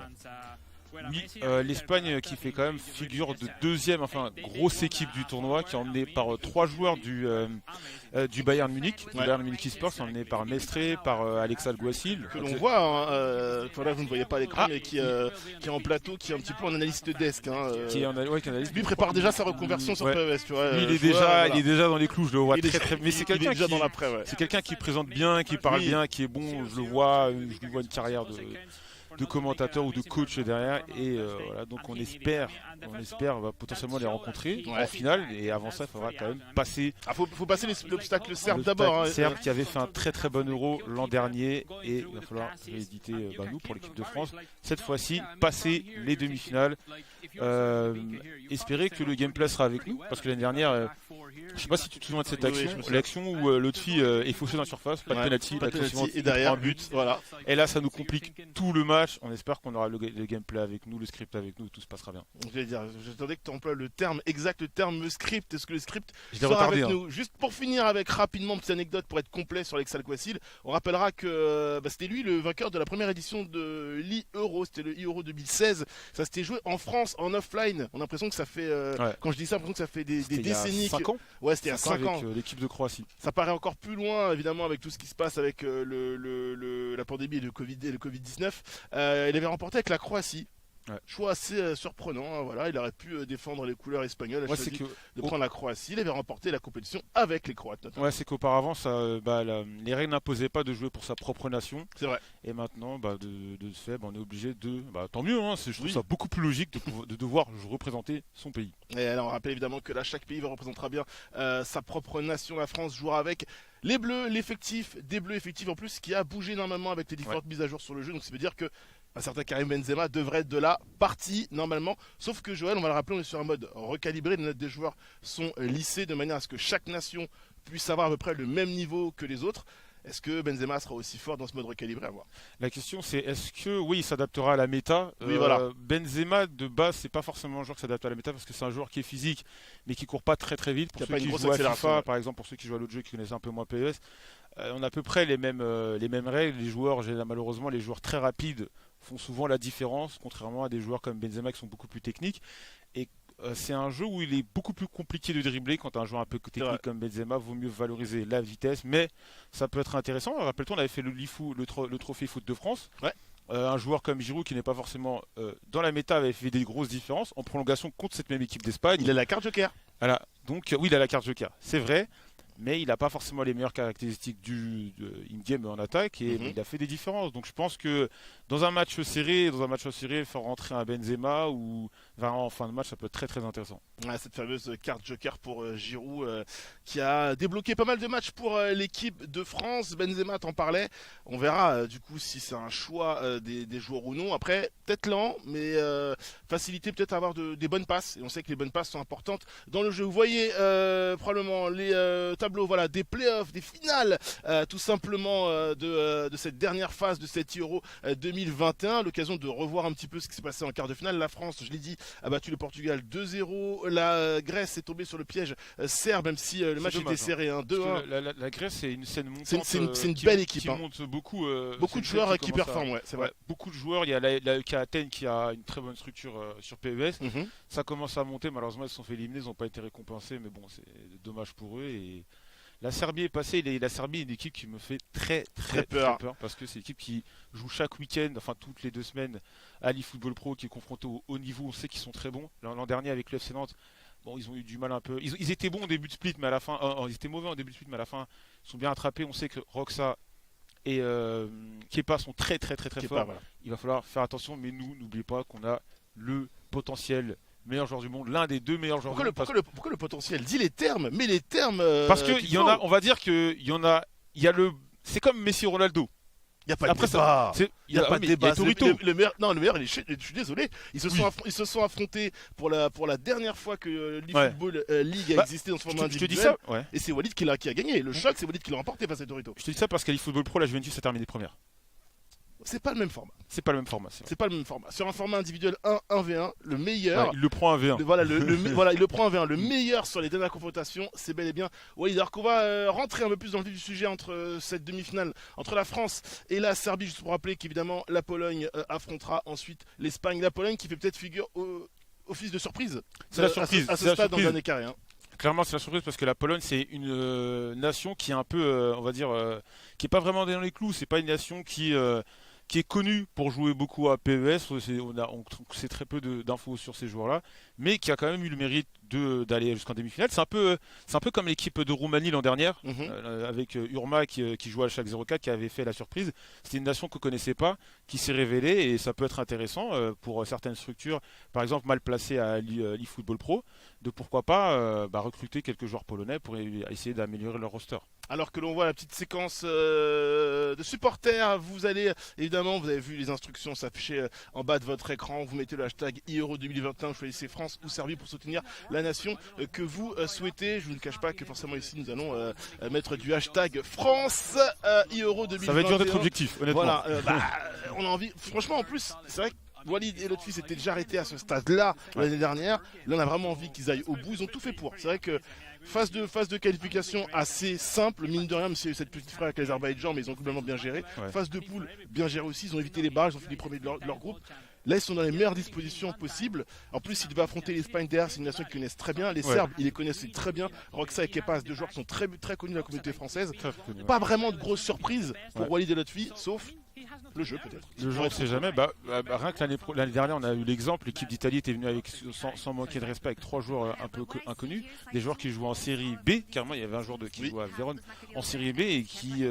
sans le joueur titulaire, sans la star comme on l'avait dit, et Torito, parce qu'il y a eu des problèmes de primes, des histoires comme ça, donc les gens ne voulaient pas payer. Voilà, on va dire en gros la fédération. On va pas rentrer dans les détails, les gens ne voulaient pas payer. Expliquer un petit peu pour ceux qui ne savent pas. En gros, la fédé italienne n'était pas trop pour reverser un cash prize, donc c'est un peu boudé. Donc il y a une équipe. C'est pas une question aussi qu'il y a un pourcentage sur le cash prize. Oui, il y a un pourcentage sur le cash prize. Donc t'as l'équipe, ils ont mis une équipe A prime, une vraie équipe B.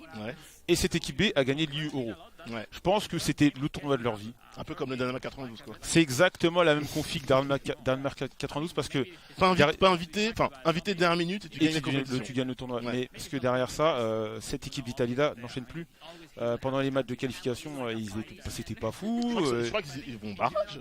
Ils vont barrage, l'équipe d'Italie. Ils vont barrage. Là dans le groupe de la France, ils perdent face aux Bleus de manière assez logique. Ils s'inclinent et donc carrément, je pense que l'Italie, sans leur manquer de respect, avait totalement joué les matchs. Ils avaient joué les matchs de leur vie et malheureusement ce jour-là et tout était sur régime un peu.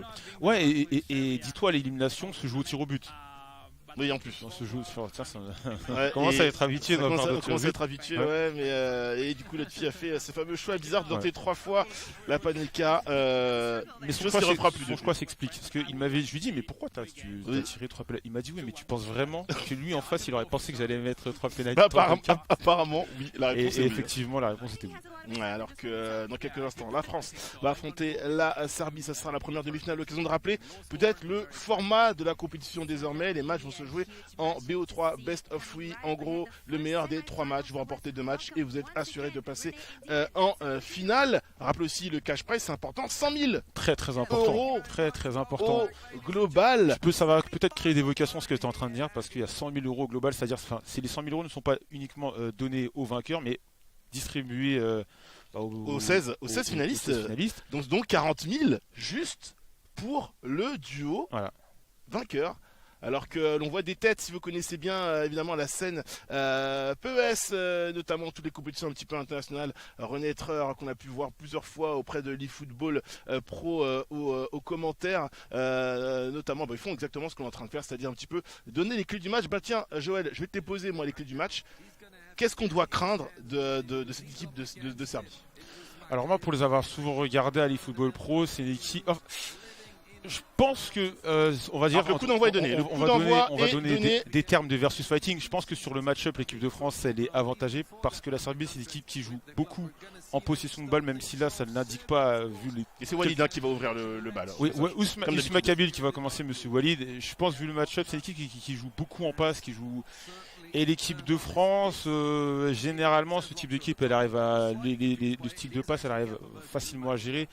Elle a montré quelques difficultés, par exemple, contre l'équipe d'Espagne, c'est l'équipe de France, contre des équipes qui jouaient avec un style beaucoup plus direct. En tournoi de préparation. Exactement. Donc il tentait une nouvelle compo, il tentait une défense à 3. Attention, la première séquence pour l'équipe de France, dommage, alors qu'on rappelle évidemment Walid pour la France et Kepa FC pour cette équipe de Serbie. Les premiers ballons, pour l'instant, on voit comme d'habitude le style Walid, Joël. Signe haut et on essaie évidemment de ne pas laisser trop d'espace à son adversaire. Le premier tacle, est-ce qu'il y a une faute, la récupération. Dans cette doublette, je pense que Roxa est un petit peu un cran au-dessus. Je sais pas si ça a été voulu de leur part d'envoyer Kepa au premier, je sais pas trop, mais je pense que Roxa est un petit peu au-dessus. Et après, nous, l'équipe de France, généralement l'ordre c'est toujours Walid qui commence, et ensuite Lotfi qui fait le deuxième match. Donc je pense que la config ça va être, de toute façon la config quoi qu'il arrive c'est Walid, deuxième match Lotfi et troisième match Walid une fois de plus. Ça, sur la belle récupération là d'Antoine Griezmann, le gros tacle de Pavlovic, alors qu'on voit Griezmann qui lève les bras au ciel, ce qui n'est pas une petite faute sur l'attaquant du FC Barcelone, l'équipe de France. Il faut faire très attention à Milinkovic qui a une très très bonne note en frappe lointaine, et il va falloir le presser à tout prix. Après les joueurs pros sont pas forcément les plus friands de frappe lointaine, sont souvent des joueurs qui jouent beaucoup dans la surface, mais quand même attention parce que c'est beaucoup moins aléatoire, évidemment. Attention, la première situation là pour la Serbie. Oh là là, ouverture du score. Et c'est dans l'ouverture du score et le scénario qu'on ne voulait pas avoir, la frappe de Jovic, terrible, c'est passé, cette petite passe en profondeur dans l'intervalle était magnifiquement bien jouée de la part de Kepa. Première petite douche froide là pour l'équipe de France, mais ça va, 15 minutes de jeu, il y a largement le temps de se refaire. Enfin, ça va, c'est quand même, pour l'instant, on n'a pas encore, le gardien de but serbe n'a même pas encore été sollicité. Je ne vais pas dire que c'est inquiétant, mais c'est une mauvaise entrée en matière. Ça commence pas très bien et généralement, Walid commençait plutôt bien ses matchs. Ouais. Après, on l'a déjà vu en phase de qualification, c'est déjà arrivé d'être mené aussi et de vite revenir. Maintenant, on va le ralentir. La passe est impeccable. Il y a rien à faire. C'est très mal joué. Et ça, voilà, triangle entre les deux défenseurs. La protection de balle et derrière. Très mal joué, il élimine le défenseur sur une passe. C'est Varane qui monte et qui se fait prendre sur cette passe. 1-0. Mais bon, il reste du temps, il reste d'autres matchs. Ce n'est que le début. Il n'y a pas le feu au lac. Mais attention quand même, parce que ces joueurs serbes, on le répète, pour ceux qui ne le savent pas, la Serbie est une très très bonne nation sur Pro Evolution Soccer. Allez, le coup d'envoi, l'engagement qui est donné par l'équipe de France, c'est Walid. Et encore une paire de balles là pour le joueur français. On connaît Walid, on connaît son tempérament, Joël. On sait que du côté de Paris, ça doit crier. Ça doit bien s'énerver là du côté de Walid. Walid, ça monte de façon graduelle. Je pense que la prochaine perte de balle, c'est les balles. Voilà. Là, ça commence à crier. Là, je l'entends. Je l'entends d'ici. Alors que la récupération, elle est simple. Pour l'instant, Kepa qui joue très très bien le coup et c'est pas bon. C'est pas bon de dire ça. Ça veut dire que la France est en gros danger. Le décalage, il n'a pas pu la donner. Attention, là, il est en position. Ah, qu'est-ce qu'il fait? Oh là là. Qu'est-ce qu'il nous a fait? Tant mieux. Ouais, tant mieux. J'ai envie de te dire, mais c'est encore ric-rac là pour. C'est quand même dangereux. Allez, le contre.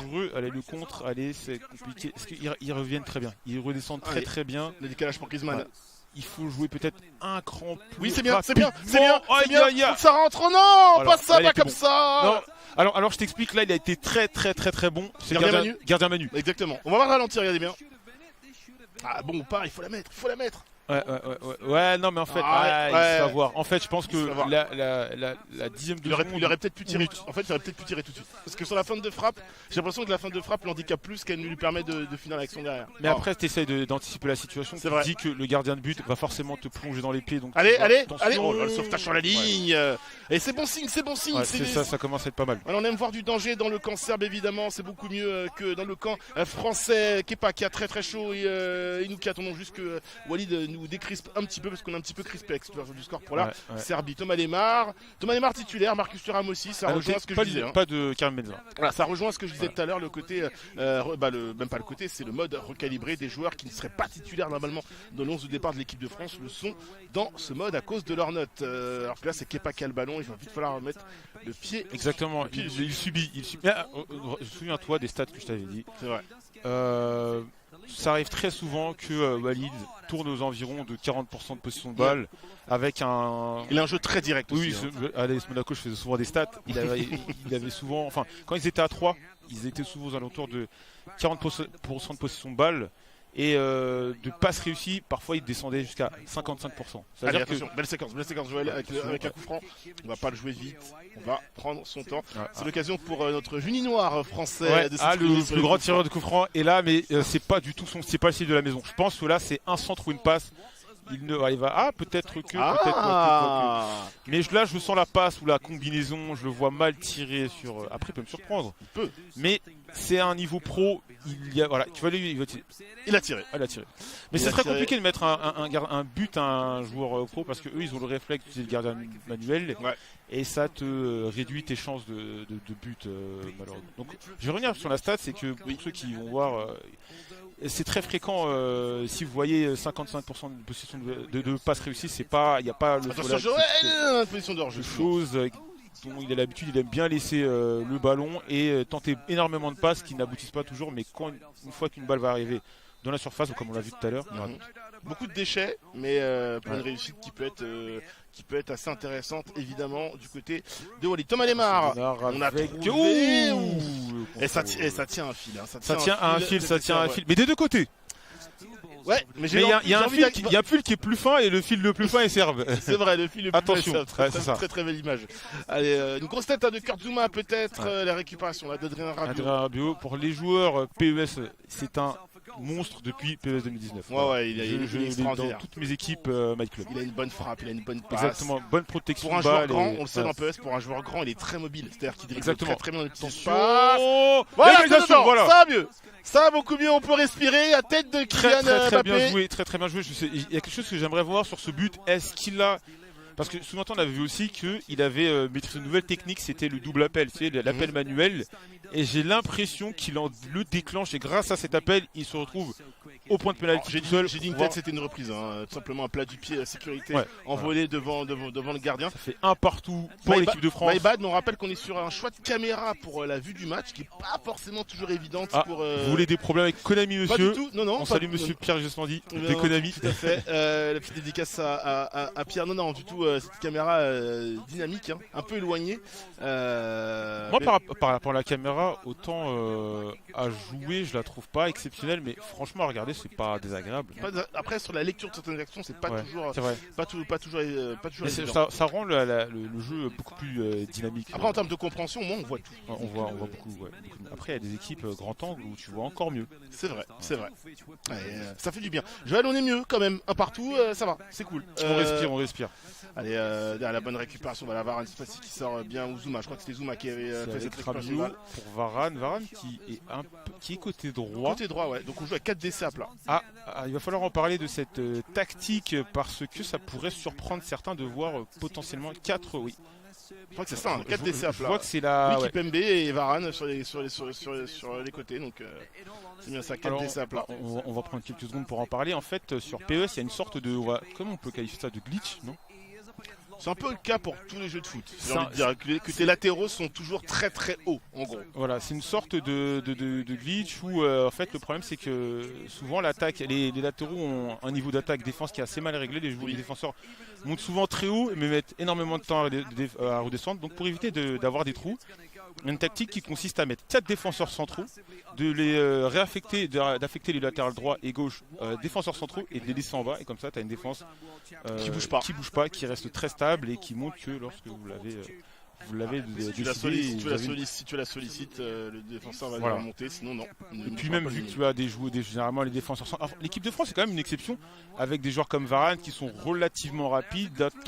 Équipe MB aussi qui a une pointe de vitesse assez vite, ouais. Mais généralement, une fois que tu as cette tactique, tu sais que tu dois pas solliciter des 1-2 avec tes défenseurs. Donc à ce niveau-là, tu es plutôt safe. Et c'est vrai que c'est tentant de jouer avec des DG, donc défenseur gauche et DD défenseur droit, parce que ça fait du jeu, ça crée des décalages et des combinaisons. Attention, Kylian Mbappé peut-être. Kylian Mbappé. Bien joué. Reprends le dessus sur Kepa. Mais il nous faut encore ce petit but pour nous mettre à l'abri. Ce n'est pas terminé. Je disais, on est toujours attiré par le fait d'avoir des défenseurs latéraux, mais quand vous jouez entre potes, ça va. Quand vous jouez contre un joueur pro, ça va beaucoup moins bien. Exactement. Entre joueurs casus, ça peut aller avec la latéral, mais là, ce sont des joueurs qui spamment beaucoup. Là, vous pouvez le voir, mais ils spamment beaucoup les ailes et. Très bonne défense de la part de Walid encore. Il la perd quand même, ça va être récupéré le centre pour la tête, ça va récupérer. Avec Thomas Lemar pour Kylian Mbappé qui redescend très bas. Ça joue bien, Sissoko. Dommage. Et c'est récupéré par Anastasic, l'ancien joueur de Manchester City avec Matic pour Milinko Savic. Tadic pour Mitrovic, récupéré par Adrien Rabiot. Sissoko. Les gars sûrs. Ouais, Sissoko, notre ami, et la fameuse reprise de volée qui a fait le tour de Twitter. Ouais, même si la Sissoko il fait une part de balle derrière, une faute, voilà, il suffit de l'encenser, le gars sûr, le tacle est un petit peu grossi, même si on voit bien qu'il joue. Bon, ça va, ça reste un coup franc qui est relativement lointain, donc Walid a le temps de. On n'est plus à l'époque du javelot dans PES pour pouvoir mettre un coup franc de cette distance. Attention, parce qu'il y a une méta. Bon, je pense pas que les joueurs serbes disposent d'un joueur de ce type-là et que même puissent connaître qu'ils l'utilisent. Mais il y a le clinical ball, le clinical shot, tu vois, les frappes ultra lointaines qu'on connaît. Le fameux carré pour les carré. Attention, et c'est contré. Parce que si jamais c'est pas contré par le défenseur, j'ai peur que ça fasse ficelle. Ça, c'est très dangereux. Très dangereux. On va le ralenti, mais j'ai peur que sans l'intervention du tacle du défenseur là. Super bien défendu. Et l'anglais qui intervient. Qui sauve les meubles. Toujours un partout. Ah, c'est un match changement. Benzema qui rentre à la place de Kylian Mbappé. Et Ben Yedder, très intéressant. Rapide. Et Pogba aussi à la place de Sissoko. Voilà. Très intéressant. D'ailleurs, pas de Giroud du coup. Le fait que maintenant Benzema soit là, Giroud est forcément un petit peu déclassé. C'est dommage parce que Giroud il apporte quelque chose dans le jeu. C'est l'essence. Il t'apporte beaucoup plus de perspective dans ton jeu. Tu peux jouer en point d'appui, tu peux vraiment jouer avec lui comme l'équipe de France jouait avec lui en 2018, c'est-à-dire pour jouer les deuxièmes ballons dans la surface. Exactement, ou tu peux même par exemple faire foncer sur les ailes et spammer les centres. T'as beaucoup de choses à faire avec lui, mais bon. Avec Benzema, je pense qu'il a une palette un petit peu plus large et on verra comment ils vont l'utiliser, c'est à voir. Peut-être là avec Marcus Thuram pour appuyer Griezmann. Antoine Griezmann, attention Antoine Griezmann sur la gauche qui est fauché. Ça va être un jaune, ça va être un jaune. On est à la moitié de terrain serbe, le tacle est complètement grossier. Ouais, je comprends pas en fait. Pas ce tacle. Il n'y avait pas de raison de le faire, il n'y avait pas de danger apparent. Il a presque de la chance de prendre qu'un jaune. En vrai, il aurait taclé un petit peu. Après, ils connaissent la méta, ils savent très bien. Au bout d'un moment, à force de jouer, le jeu est assez mécanique, à force de jouer. Bon, parfois. Dommage cette perte de balle là. Tu sais dans quelle situation tu vas avoir une faute. Donc voilà, vous pouvez voir la défense qui est très bien placée, qui était bien alignée. Et c'est ça, d'où l'intérêt de ce glitch avec les 4 défenseurs centraux. Et ça c'est un peu obligatoire à ce niveau-là. Pour Benzema. C'est bien fait ça. Benzema qui va conserver la balle avec Pogba. Pogba. Justement avec Pogba. Ben Yedder, c'est dommage qu'il ne l'a pas. Allez, encore une fois. C'est pas récupéré. Attention avec. C'est un peu la guerre du milieu de terrain là. Avec Mitrovic, attention la passe, c'est dangereux, il n'y a pas hors-jeu en plus, c'est très dangereux ce qui se passe. Attention, ils vont essayer d'attaquer côté droit, ils possession de balle de la part de Kepa. Ouais, il garde bien la balle. C'est ça, ce sont des joueurs qui aiment beaucoup la possession et c'est très dangereux. La talonnade. La parade. Merci. Monsieur Loris. Merci Hugo. Aïe. Alors là. Monsieur Loris, comme tu l'as dit. Parce ils ont les occasions nettes là pour l'instant. Là, en tout cas, là sur la seconde période, c'est vraiment Kepa qui est mieux entré. Il fait le boulot et. Ça c'est une des rencontres qui vont aller au terme des BO3, je pense. On va pas. Là déjà en plus théoriquement c'est un match nul. Quoique. Non, c'est la victoire française aux Serbes. Il y a prolongation. Exactement. Voilà. Donc attention, pas de faute s'il te plaît. Voilà, c'est relancé avec Benzema qui écarte sur Ben Yedder. Ben Yedder, il y a de l'espace, faut bien le jouer là. Faut bien le jouer. Tout le monde monte. Allez, tout le monde monte. Je sais pas si t'as vu, mais t'as vu l'écart qu'il y a entre le milieu de terrain et la défense serbe. C'est incroyable, vraiment. Tout le monde est bien positionné derrière. Allez, il faut, c'est maintenant. Attention, il cherchait l'appel, mais il l'a pas fait correctement. Il cherchait l'appel. Aïe. Possession de hors-jeu. Ça joue un pied. Mais il cherchait, malheureusement, Griezmann n'a pas fait l'appel dans les temps. Il a peut-être dû essayer de faire un appel manuel, mais malheureusement ça ne s'est pas fait. Et hors-jeu, et ça repart avec Kimpembe qui relance très rapidement. Ça faisait longtemps que je n'avais pas vu une situation pour l'équipe de France. L'une des particularités de Wallis, PE, c'est un jeu qui demande beaucoup de construction. Et les joueurs pros, eux, souvent n'hésitent pas à casser des lignes, c'est-à-dire qu'ils partent de la défense et attaquent directement. Parce que tout ce qui est contrôle, dribble sont tellement compliqués à placer. Les joueurs sont lourds. On précise pour les gens qui découvriraient PES à travers cette retransmission de l'Euro, mais les joueurs sont beaucoup plus lourds. Il y a beaucoup d'inertie. C'est vrai que enchaîner rapidement une sortie de dribble et une passe, c'est très compliqué. Ça demande à Tammy une connaissance des joueurs et du jeu pointue, et même ceux qui maîtrisent bien le jeu ont du mal. Donc c'est pour ça que souvent, moi tu le connais comme moi, mais pour en discuter avec Walid, souvent on va te dire que dans ce type de jeu, faut privilégier le jeu rapide. Le jeu rapide et en passe. Ouais. Il y aura du déchet, mais il y aura aussi quand même des séquences qui peuvent. Ces derniers temps, dans les derniers tournois, on peut noter que. Oh là là, c'était bien fait. Il termine moins bien Kepa là. Kepa commence à manquer de cardio, mais attention parce qu'en contre. Il peut se passer des choses et c'est pas terminé. Position d'orge. Peut-être la dernière possession dans le temps réglementaire pour Walid dans quelques instants. Oui, Joël.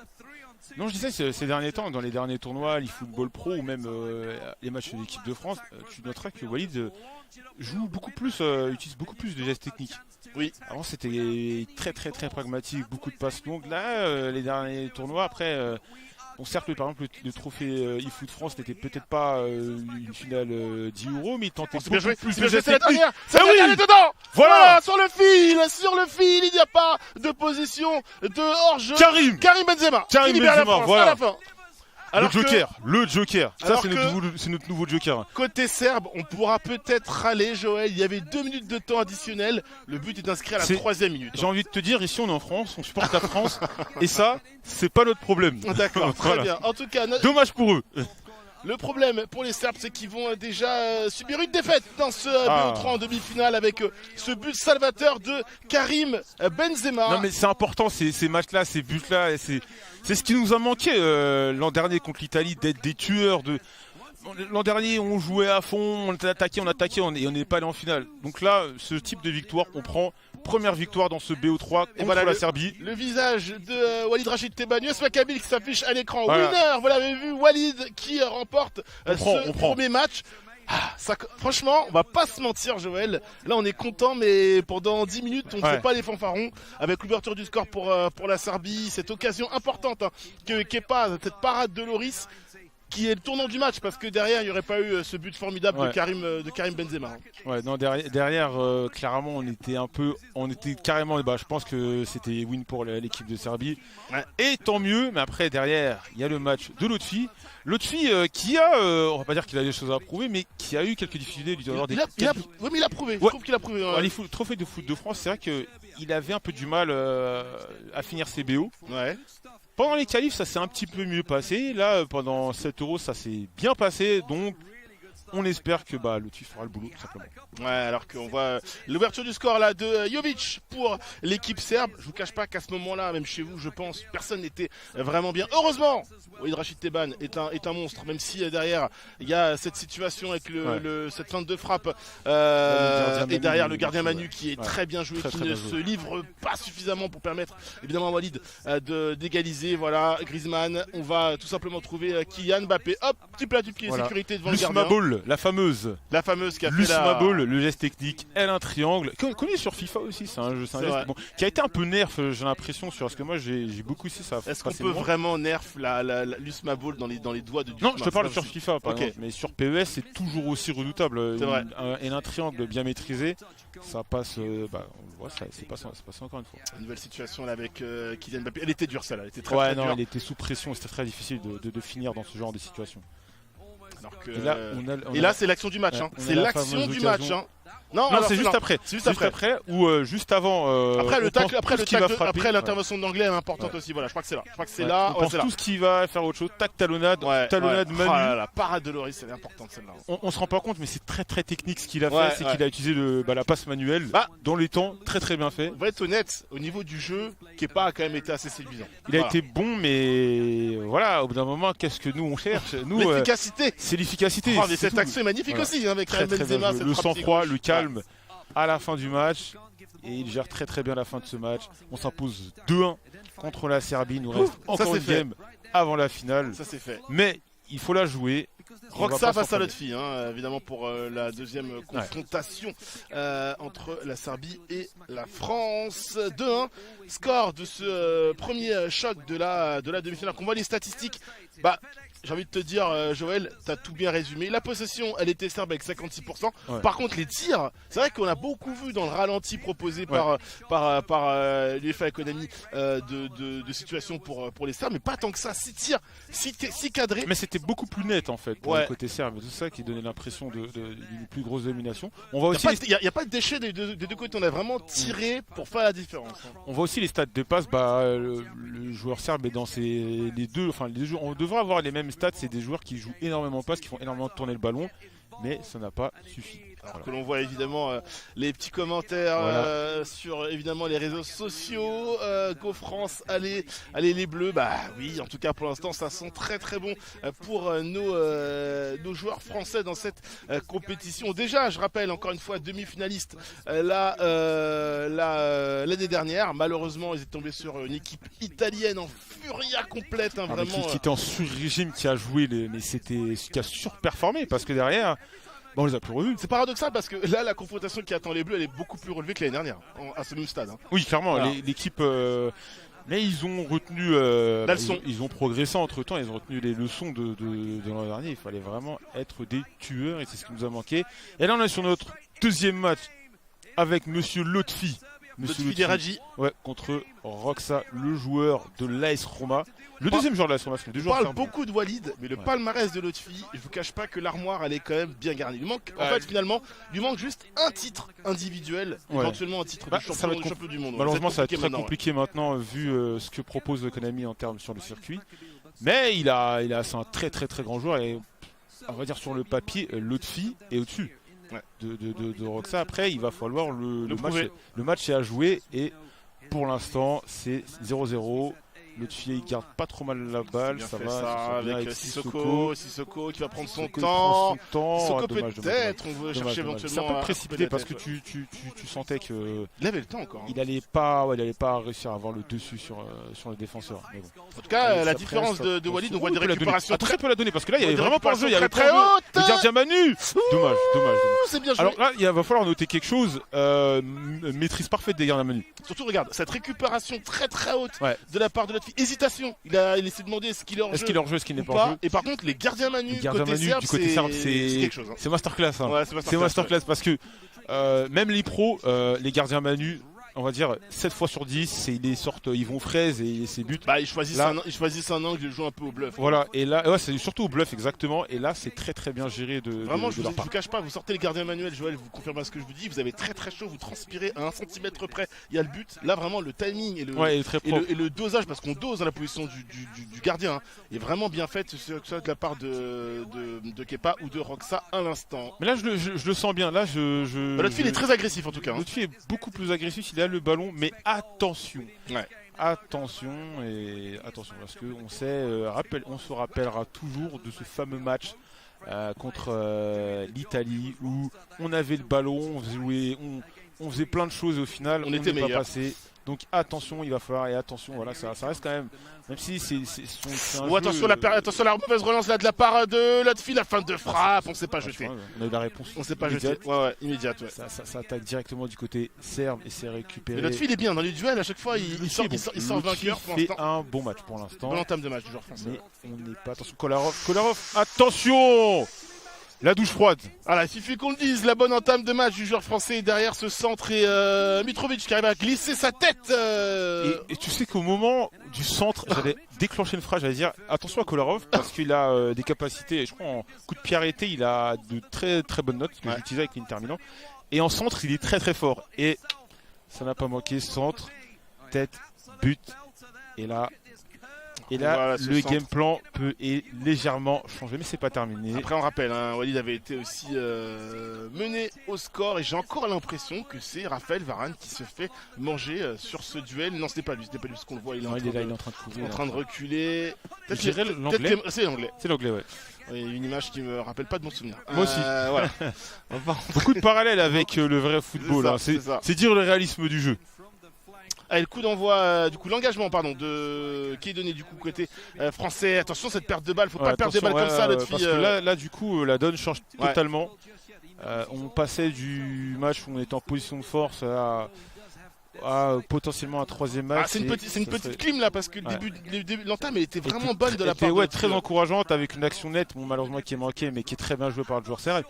Là, on change de config et attention, le contrôle qui met tout le monde dans la sauce. Il a eu quelques problèmes au niveau des curseurs. Je sais pas si tu as vu. Le contrôle était tellement mauvais. Ouais, mais le curseur, c'est en fait le défenseur qui n'était pas sur le ballon a eu le curseur activé et c'est ça qui, je pense, qui a mis en difficulté. On est en train d'accélérer là côté serbe. Attention, ça devient compliqué là pour l'autre fille. En plus, si les comptes favorables sont pour Roxa, ça va être encore plus compliqué. Non, c'était une tentative d'aller à un triangle. Et c'est toujours, ils tiennent bien le ballon. Ils tiennent bien le ballon.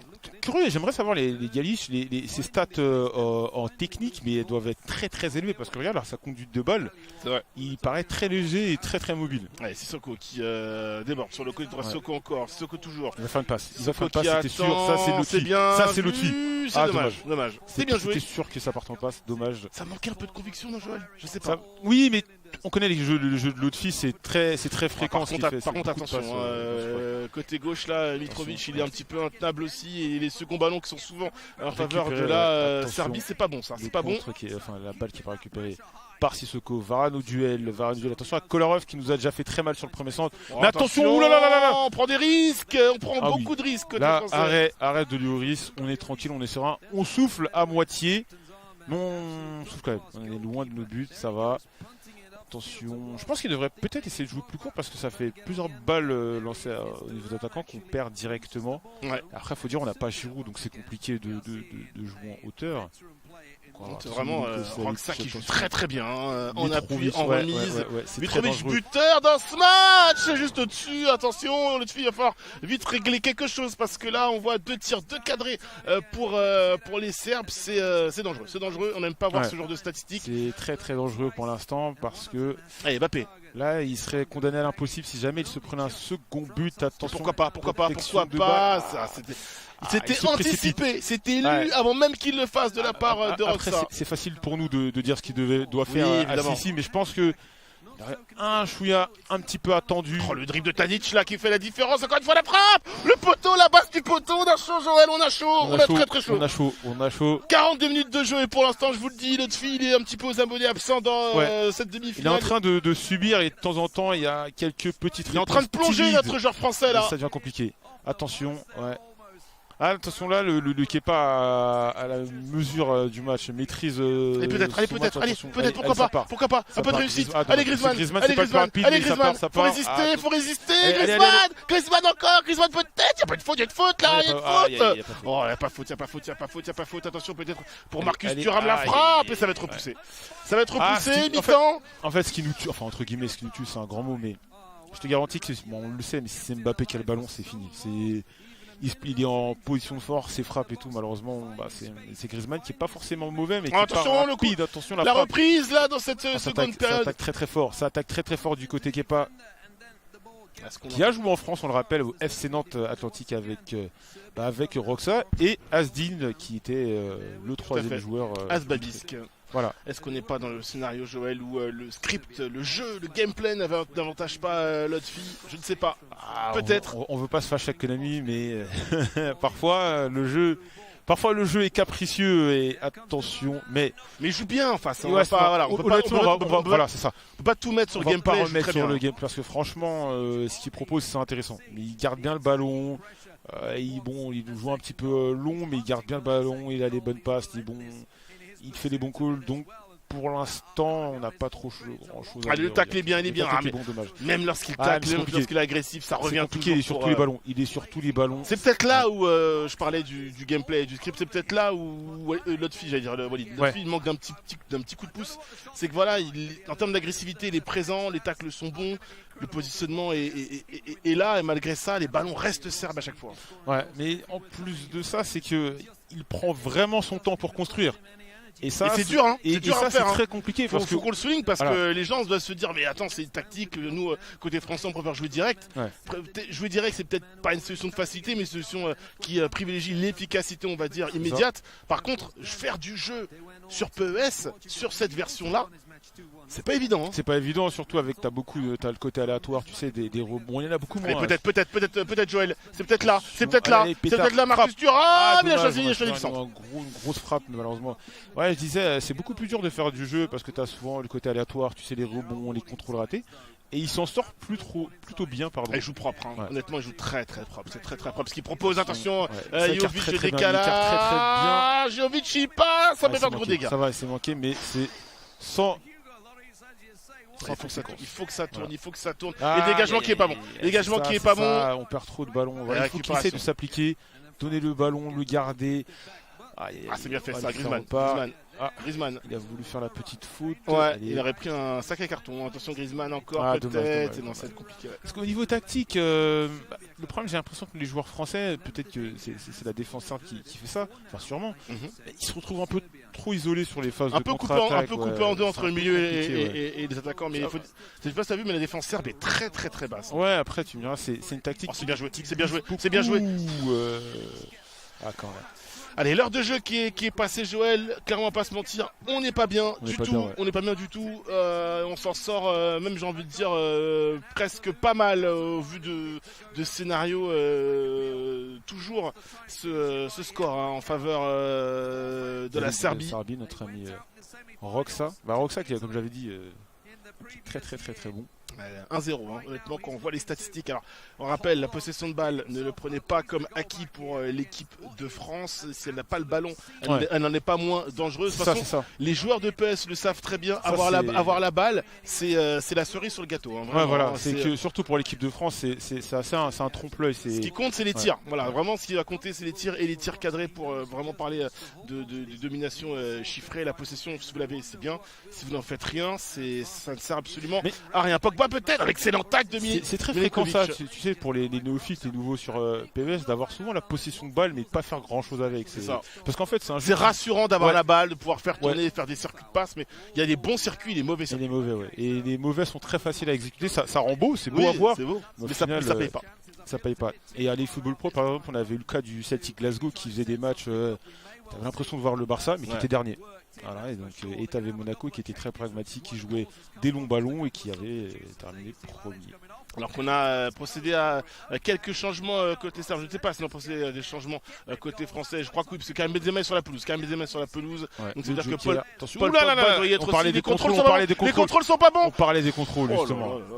Celui-là est sans conséquence et tant mieux, mais attention, on va se retrouver sur un BO3. Attention, on avait dit la même chose tout à l'heure et puis au final on a eu le droit à une clim. Allez, Ben Yedder avec Benzema. Ben Yedder, on cherchait Benzema.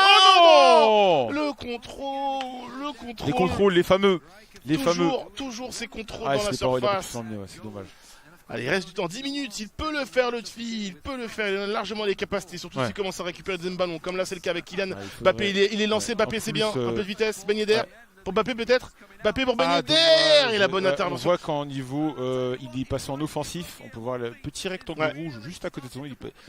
Par contre, Roxa est resté en normal. C'est bien fait ça. Ça peut aller au bout. L'excellent tacle. Par contre, sur l'anticipation, Roxa est très fort. Et ça, c'est du tacle. Il a été très bon. Il y avait un risque de se foirer, de se manger à technique. Il l'a très bien fait. Et là, il va aller mettre la balle au frigo un petit peu sur le côté droit avec l'anglais. Finalement, cette balle qui est dégagée. On est toujours en vie. Mais il reste très peu de temps. L'autre fille, c'est maintenant. L'accélération de Paul Pogba. Les prochaines positions de balle vont être très compliquées. Paul Pogba qui il se précipite un peu trop. Il n'y a pas trop non plus énormément de solutions à Paul Pogba là. Pour Kolarov qui nous a fait très mal sur un centre. Attention, il n'y a pas d'avantage, il n'y a pas de faute. On a bien joué le ballon. Lloris qui dégage loin. Le problème c'est que les dégagements, voilà, on les récupère pas. On a personne pour prendre les deuxièmes ballons. Et c'est pas. Il y a une minute d'arrêt de jeu. Et il a compris, les joueurs serbes a compris. On subit le fait d'avoir une équipe vraiment déchirée en deux entre l'attaque et la défense. Terrible ce scénario, mais c'est le suivant, ce but de Mitrovic. Et encore, Joël, encore une fois, quand on regarde le scénario du match, 1-0, bah c'est vraiment le strict minimum, c'est-à-dire que il aurait pu prendre une petite correctionnelle Lotfi dans le jeu et au score. Roxa qui a été tout simplement meilleur, faut employer les termes, meilleur que Lotfi sur ce match. Ah, le truc c'est que on s'en sort pas trop mal parce que Roxa n'a pas, au final de toute façon on s'en sort mal vu qu'on n'a pas gagné. Oui. Mais Roxa, c'est vrai qu'il a beaucoup manqué de chance et de finition sur cette rencontre là. Ouais, et du côté de Lotfi, on a trouvé un Lotfi un peu timoré, alors que l'entame de match était bonne. Il y avait des tacles intéressants, il y avait des récupérations hautes hyper intéressantes, il y avait des situations intéressantes, et sur un centre, je vais pas dire anodin parce que tu venais de dire attention Kolarov, ouais. Et derrière il y a cette tête. À la fois Kolarov, on sait qu'il est très bon au centre, mais quand même t'as une défense centrale comme on a expliqué avec le glitch, il a 4 défenseurs centraux. Ah oui. T'as quand même Varane, Kimpembe, je crois qu'il a Kurt Zouma et Varane, Kimpembe, Kurt Zouma et l'anglais. C'est la Kolarov. Quand même, tu as une défense, tu as de quoi faire quand même face à ces face à un attaquant avec ces 4 défenseurs. Et malheureusement, on se prend ce but, l'élimination et ce centre. Et le centre est propre. Et le un peu ces fameux centres anglais là que l'on centre fort avec un petit effet brossé, qui arrive toujours entre le point de pénalty et le gardien, donc compliqué pour le gardien d'intervenir sur ce type de centre là, et il l'a très bien fait. Voilà, il l'a embarqué. Voilà, on voit ce centre un peu brossé, un peu travaillé, et là on va couper de la tête évidemment, sans problème, tête décroisée, pas de souci. Ouais. Et la célébration entre Kolarov et Mitrovic. Il nous reste de toutes les manières un troisième match. Il nous reste le troisième match. Ça va être sûrement Walid qui va le jouer. Je pense que ça va être un remake Walid. Tu vois pas Roxa abyssé. Après ça me semble plus logique de. C'est pour l'instant de ce qu'on a vu, ça a été le meilleur des deux joueurs. Quoi qu'il arrive, mais quoi qu'il arrive, ça va être Walid qui va. Cette frappe sur la base du poteau. Vous voyez dans le ralenti, dans le replay là, dans les highlights de ce match, on voit que du rouge. On voit que du rouge. Truc. Clairement, je pense qu'on a. On a eu que des demi-occasions, des balles poussées dans les bras du gardien. On n'a pas vraiment été dans le jeu. Et d'ailleurs, ça se traduit dans les stats. 39% de possession de balles pour la France contre 61 pour la Serbie, représentée par Roxa. 8 tirs, dont 4 cadrés. On rappelle évidemment qu'il y avait une frappe sur la base du poteau, et surtout, la stat, c'est les passes. C'est-à-dire que là, 46 passes, c'est vraiment faible. C'est faible, mais comme je le dis à chaque fois, Lotfi et Walid sont des joueurs assez particuliers. Ils n'ont pas besoin de 40 000 passes pour. Moi, par exemple, sur un match comme ça, en moyenne, je suis à 150 passes. Ouais. Mais eux, ils ont souvent des stats de passes normalement, on est plus sur du 70-80. La 46, c'est vraiment pauvre. Oui, c'est pauvre. Certes, c'est pauvre, mais des joueurs on a été mangé. Pas besoin de. Oui, après dans le jeu, clairement, on a été mangé. La possession de balle, autant parfois, elle veut rien dire, mais là, elle est éloquente. 61% de possession de balle. On a vu l'autre fille, elle a pas forcément eu le ballon. Il a beaucoup regardé, il a beaucoup défendu. On verra bien sur ce troisième match, on espère, parce que là.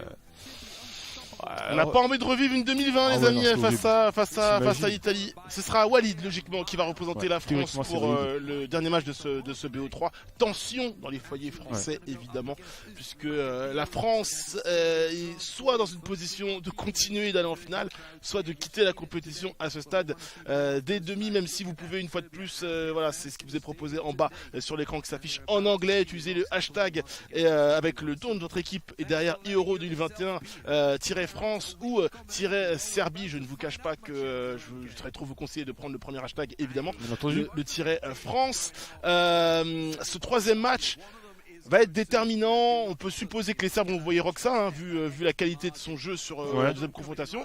Si c'est Kepa, on prend. Il y aura peut-être une volonté de revanche.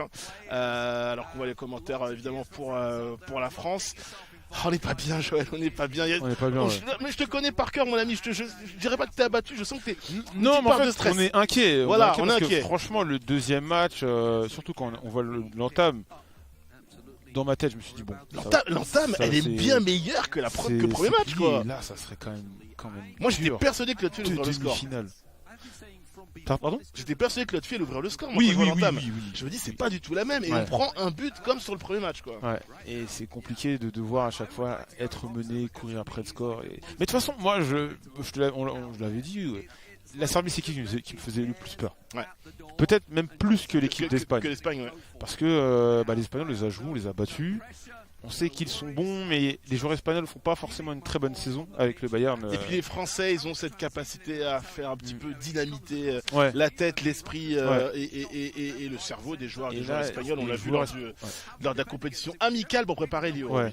Ils avaient été bons, mais au final, ils ont craqué. Ils ont craqué dans les derniers matchs. Et même, de toute façon, ils n'ont pas fait une saison exceptionnelle à l'eFootball Pro, nos amis espagnols qui jouent au Bayern. Là, Roxa et Kepa, c'est très très solide. Et donc, il va falloir voir et tout va se jouer sur le dernier match. C'est un match de bonhomme, comme on dit, ce troisième match, un match de grand. Et lorsqu'on parle de grand et de bonhomme, il y a un nom qui vient évidemment dans vos têtes, dans nos bouches, sur nos lèvres en France. C'est celui de Walid Rachid Teban, US Maccabi. C'est à lui d'aller aller chercher ce point, cette victoire décisive pour permettre aux Bleus d'accéder à la finale de l'Euro. Ce serait une première. Et évidemment, voilà, on pouvait s'en douter, c'est Roxa. Ouais. Logique.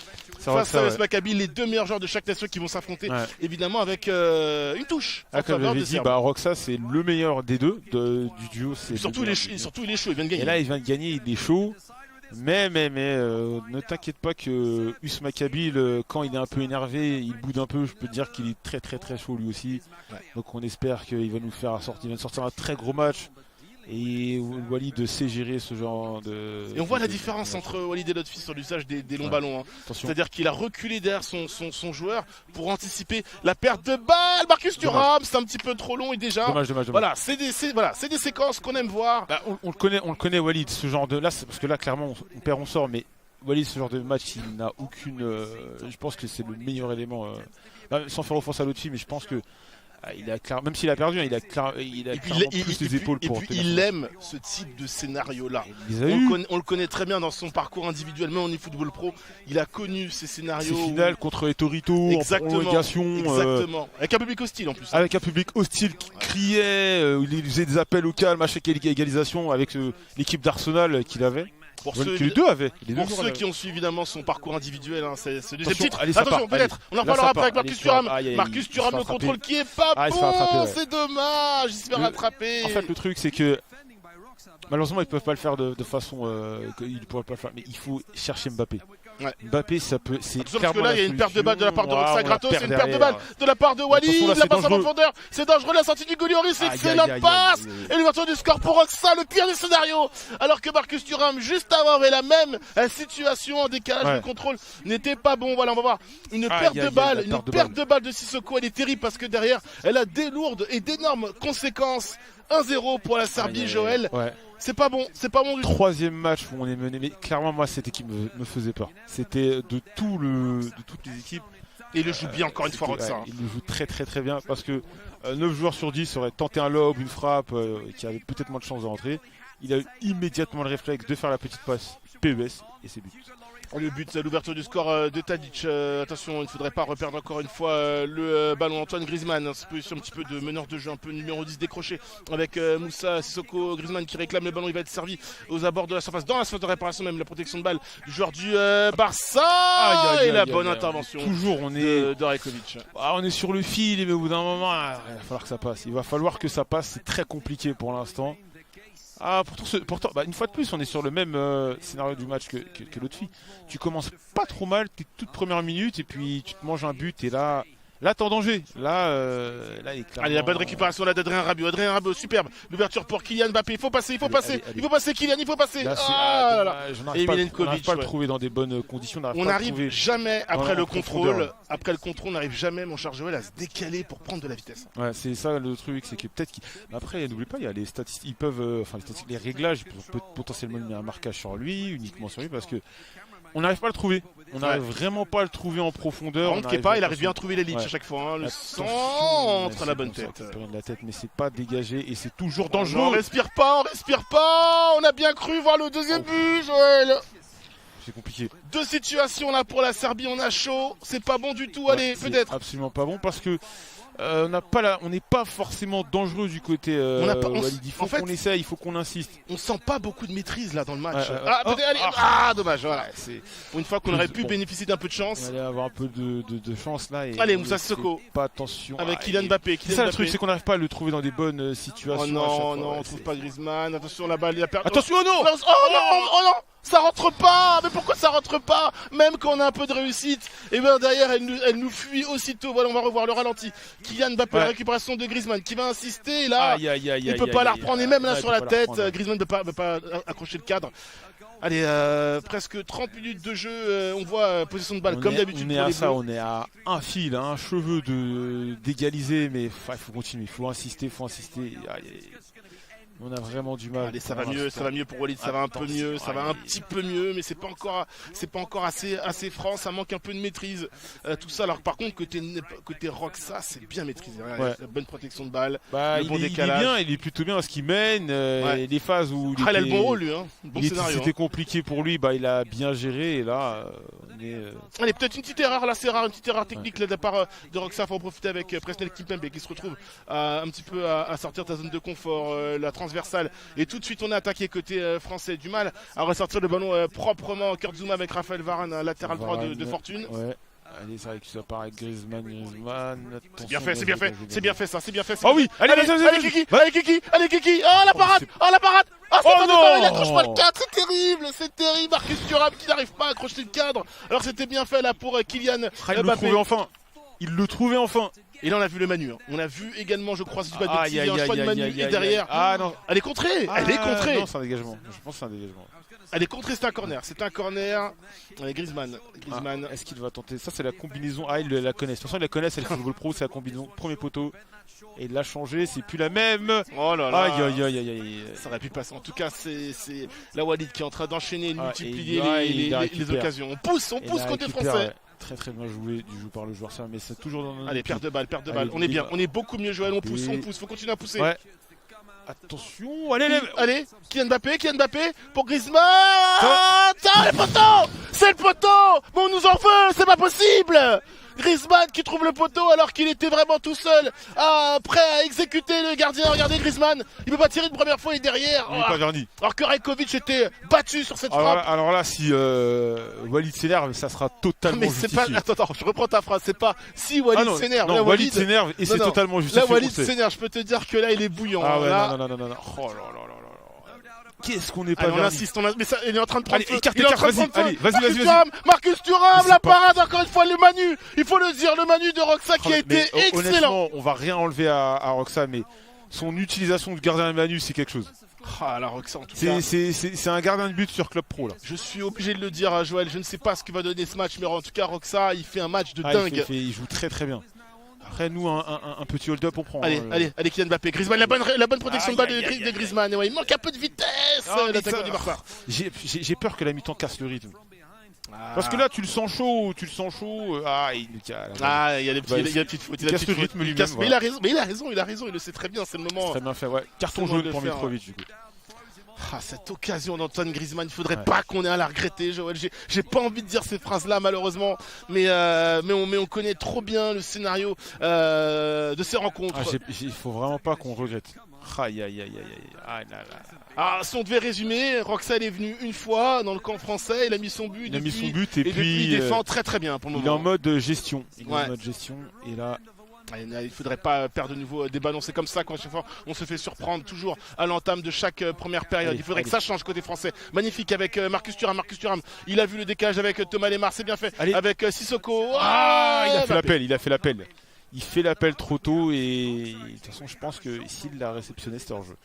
Voilà, attention la passe en profondeur, oui. Ouais, il est important là, Raphaël Varane, il va pouvoir attraper Jovic. Buter au coude à coude avec. Pas de faute, sans faute.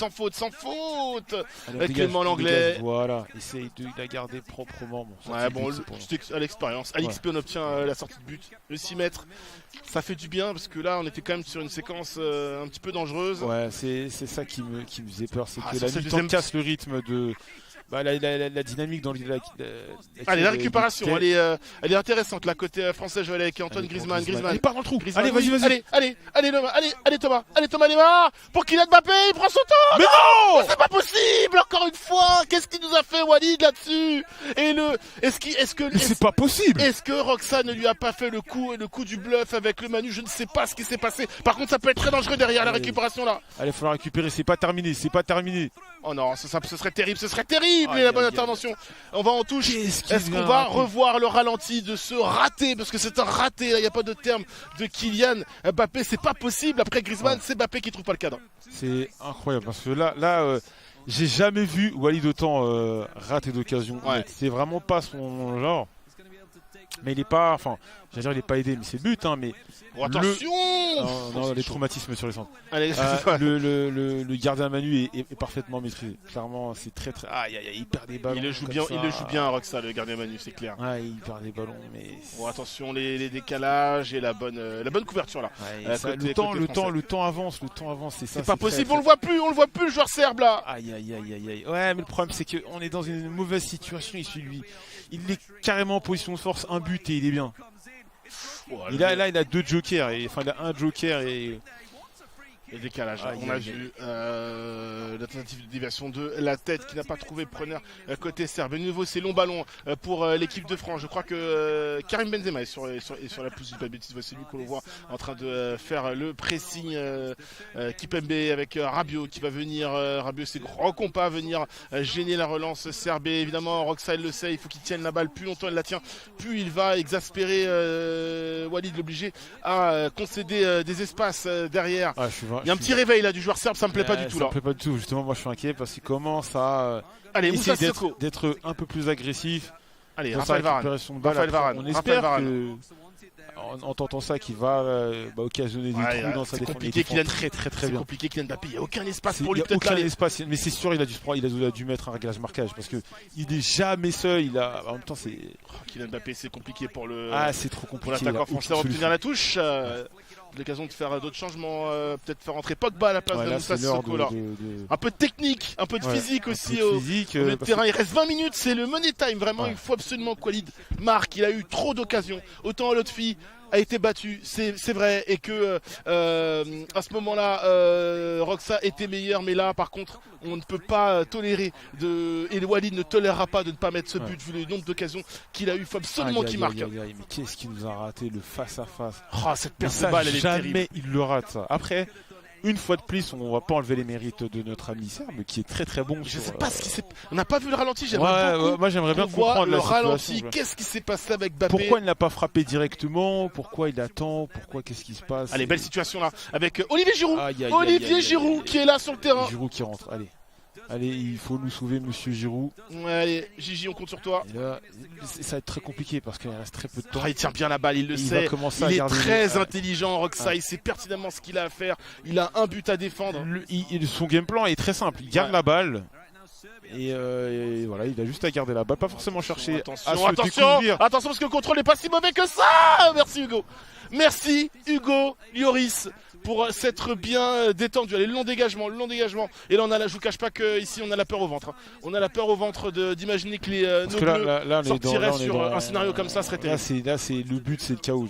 Enfin, surtout de leur côté. Ouais. Un but et Ah oui, l'excellente passe pour Karim Benzema. Le contrôle est pas bon. La course est pas bonne à cause du contrôle, c'est terrible. Et là, je peux vous le dire que Walid, il a crié je ne sais pas combien de choses du côté de Paris. Non, la relance c'est pas bonne. Faut pas donner des balles comme ça parce que Roxa, il va s'en régaler. La bonne intervention de Raphaël Varane. C'est propre, pas de faute. Allez, on a la possession. Il faut bien la jouer. Allez. Il reste quelques Allez, Walid, on compte sur toi. Tu sais le faire, tu peux le faire. Wissam Ben Yedder. Donc on va terminer avec Wissam Ben Yedder, donc pas de Paul Pogba si je comprends bien au milieu de terrain. Wissam Ben Yedder, du coup Karim Benzema et Olivier Giroud. Voilà pour finir ce match côté français. Aïe, ça sent pas. Non, on n'a pas le droit, on a eu trop d'occasions pour accepter de sortir comme ça. C'était pas possible, je refuse d'y croire. Alors qu'il reste 5 minutes dans le temps réglementaire, je n'y crois pas, il va le mettre. Il va le mettre. Il doit passer ultra offensif là parce que. Ah, c'est bien fait cette petite talonnade. Et l'intelligence de Roxa qui joue avec son gardien immédiatement. Il savait qu'il était trop court. Non, il est fort. Franchement, ça joue très très bien Roxa. Et c'était dans les deux, c'était celui que je craignais le plus. Parce qu'on sait que Kepa est bon. Allez, peut-être là, on le sait, Walid, il avait mis une grosse clim à Kepa à la 90 minutes de jeu. Et là, on va forcément faire sortir les là, c'est qui tout double. Là, c'est. Allez, la bonne intervention, la côté français. Allez, il faut il a même pas le temps de contrôler, de pousser cette balle. Il y aura de temps réglementaire. Évidemment, il va mettre cette balle au frigo. Allez, récupération peut-être. On va jouer loin. Non, ce sera pas un lob. Et c'est terminé, Joël. C'est terminé ce succès de la Serbie avec ce but de Tadic. On paye une perte de balles totalement rédhibitoire en toute entame de match en première période. Et derrière, Walid a eu les meilleures occasions, on va tout à fait honnête. Walid a eu les meilleures occasions sur ce match. Et pourtant, c'est ce bonhomme que vous voyez à l'écran, Roxa, qui envoie la Serbie en finale de cette Euro 2021. C'est une clim, c'est une claque, c'est une grosse gifle qu'on prend derrière la tête, clairement, parce que sur ce match-là, Walid méritait pas de perdre, tout simplement. Ouais, clairement, il a. Ah, mais c'est cruel. C'est tellement cruel. Très dur. Les actions qu'il nous a manqué, qu'il a raté. Et ce but, pourquoi prendre ce but, Joël? Voilà, une petite erreur en début de match qui nous coûte. Parce que le ralenti montre pas tout. Il y a une perte de balle serbe. Derrière, Sissoko récupère cette balle et derrière, il se rattrape tout de suite. Perte de balle toute bête, quoi. Et on n'a même pas le temps d'exploiter. Récupération immédiate et but. Et on. C'est terrible. C'est infernal, Sortir sur ça, c'est très très dur, honnêtement. Ah là là, je suis dégoûté là pour. C'est le dépit. C'est le dépit. Il n'y a pas d'autre mot. C'est le dépit. Et voilà, la France, vous l'avez compris, qui quitte cette compétition au même stade que l'année dernière, à savoir en demi-finale avec un scénario totalement différent. C'est. En termes d'analyse, que dire sur le on peut même pas, on peut pas jeter la pierre. Sur le deuxième match, honnêtement, Lotfi a été moins bon. Mais sur le troisième match, franchement, il y avait 10 fois la place de mettre des buts et on ne l'aimait pas. Et au final, on sort une fois de plus en demi-finale et c'est très très très frustrant. Ouais, c'est frustrant. Compliqué alors que va falloir avancer dans cette compétition parce qu'il y a une autre demi-finale qui va arriver entre l'équipe surprise, la Pologne, face à l'Espagne, peut-être une finale qu'on envisage désormais entre l'Espagne et la Serbie. Tu l'avais dit juste avant, Joël, la Serbie, grosse nation, elle l'a prouvé. Une fois de plus. Grosse nation, gros joueur. C'est-à-dire qu'en France, on a Walid. Ouais. Si des gens découvraient la Serbie, sachez que Roxa, là, sur ces demi-finales, ça est connu. Il est très, très fort. Désormais, il est bien identifié. En tout cas, il a été fort défensivement, parce que même s'il a eu de la réussite, on n'a pas eu le ralenti de cette occasion avec Mbappé. J'aimerais bien comprendre. Qu'est-ce qui s'est passé, pourquoi il n'a pas frappé directement Ça, c'est le tournoi du match. Le poteau, c'est encore autre chose. Mais vraiment, ça, c'est vraiment le tournoi du match. Sur cette action avec Mbappé, qu'est-ce qui a pu se passer? Pourquoi il n'a pas frappé? Qu'est-ce qu'a fait Roxa? C'est clair. Mais Roxa, en tout cas, offensivement, il a fait le boulot à chaque fois. Et défensivement, il a été juste meilleur. Très, très frustré par contre. Ouais. Joël, dans quelques instants, on va avoir droit à cette demi-finale entre la Pologne et l'Espagne. L'équipe surprise polonaise. On va reprendre nos esprits. On est encore sous le choc, évidemment. Le favori, l'Espagne, emmené par les joueurs du Bayern Munich, qui a fait une saison plutôt moyenne, mais qui sur ce tournoi qui s'en sort pas trop mal, qui était, sans faire référence à qui que ce soit, parce que tu as deux côtés dans l'équipe, deux côtés de l'arbre. Et c'était dans le côté un peu plus simple. C'est vrai. Ils ont eu des équipes, des matchs un peu plus compliqués qu'en nous on a eu la Serbie. Mais bon, si on veut gagner, il faut battre toutes les équipes. Et l'équipe de Serbie est en finale. Et je pense que ce sera l'Espagne. C'est mon prono. C'est ton prono. L'Espagne, après, on n'est jamais à l'abri d'une surprise, mais je pense que l'Espagne a de grandes chances d'y aller. Clairement. Pour ce match, je serai au commentaire avec Bob dans quelques instants pour ce Pologne-Espagne. Est-ce que la Pologne pourrait créer une surprise? On a une clim avec la Serbie qui élimine la France. Est-ce qu'on pourrait avoir la plus grosse surprise de la compétition avec la Pologne qui irait jusqu'en finale? Réponse dans quelques instants, évidemment.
On est de retour sur beIN Sport, beIN Max 6 évidemment pour continuer à suivre cet Euro 2021. Joël s'est éclipsé momentanément, il va revenir, il a besoin de reprendre ses esprits, c'est normal, l'équipe de France, c'est l'information, si vous nous rejoignez seulement maintenant, nous a quitté dans cette compétition en demi-finale face à la Serbie, et c'est l'ami Bob qui est avec moi pour commenter la suite, cette compétition, notamment la deuxième demi-finale entre la Pologne et l'Espagne.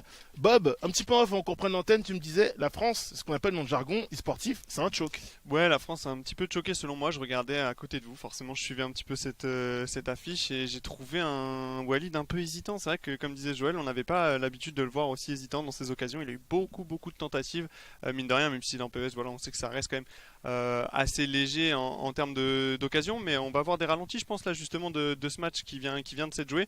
On voit forcément, c'était après, justement, une bonne occasion de Walid. On a cette récupération et c'est très bien joué, il n'y a rien à dire, forcément, de la part du joueur serbe. C'est une perte de balle terrible de Sissoko, là. Mais ouais, c'est une perte de balle terrible. Et d'ailleurs, je voulais te demander, alors moi qui ne suis pas expert PES, donc forcément, au niveau des compos, de la méta, etc., des joueurs, j'ai pas forcément toutes les clés. Le choix Sissoko à la place d'un Pogba, pourquoi ? Parce qu'il doit être beaucoup mieux noté, il a beaucoup plus de physique, je crois, beaucoup d'endurance, donc il peut tenir. Il y a beaucoup de joueurs qui passé l'heure de jeu n'ont plus rien dans les chaussettes, n'ont plus rien dans le moteur. Alors c'est vrai qu'on était tout près de prendre un deuxième but. Pogba fait partie de ces joueurs un peu pas joker, mais un petit peu. Lorsqu'il rentre, il apporte tout de suite une grosse différence. Là déjà, on a Marcus Thuram qui peut pas reprendre cette balle. On va voir Griezmann qui s'arrache, Marcus Thuram qui a 1 cm qui peut pas reprendre cette balle. Bon, Griezmann qui accroche pas le cadre, c'était dur. Et là, on va voir de plus en plus de situations. Celle-ci, il y a celle-là, ouais, déjà. Un gros manu de la part de Roxa. Voilà cette parade de Rajkovic. Et derrière, on reprend juste au-dessus. C'est pas terminé parce qu'on va enchaîner derrière. On insiste. Et là, c'est Griezmann qui rate sa première fois Après, le ballon. Très dur, hein, parce qu'il est tenu, il est tenu au marquage. Là, il y a deux joueurs, il est déstabilisé. Voilà, mais il arrive à enrouler. Et il va y avoir l'action qu'on n'a pas comprise. Et c'est là. Qu'est-ce qui se passe? Est-ce qu'il doit pas tirer tout de suite? Je sais pas, j'arrive pas à voir à quel moment il a déclenché, mais. Alors vraiment pour la réalisation, cette occasion n'était pas importante parce qu'on n'a pas droit à un autre ralenti, mais elle est même très importante. Elle est cruciale carrément. En fait, Mbappé contrôle. Mbappé veut mettre une feinte de frappe pour tromper le gardien Manu, je pense, c'est ce que je comprends. Sauf que le gardien Manu ne bouge jamais. Et au final, il pense qu'il s'attend à ce que le gardien plonge d'un côté et il reste tout droit. Et du coup, Mbappé tire tout droit. Mais je ne suis même pas certain que Walid ait véritablement fait ce qu'il voulait faire. On voit les stats, elles sont assez terribles. 45% de possession de balle. C'est peut-être le pourcentage de possession de balle le plus important de la France sur cette demi-finale.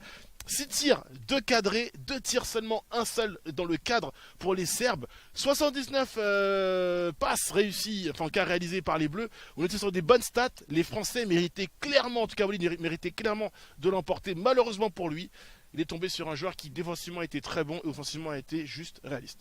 Ouais, et puis on a vu, comme vous disiez aussi, il était chaud. Il venait de gagner son match, justement son match contre Lotfi. Je pense que ça joue beaucoup, hein. Il était dans une dynamique, on l'a vu, il est très bien entré dans sa rencontre. Après voilà, moi je maintiens, je trouve qu'on est un petit peu, on est un petit peu sur.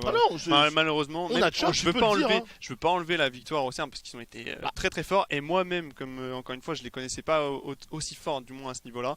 Je trouve ils ont fait une très belle perf, mais c'est vrai que la France là-dessus, Ousma, je l'ai vu dans des meilleurs jours. Après, forcément, ça arrive à tous les grands champions, donc on lui en voudra pas, on lui en tiendra pas rigueur, pardon.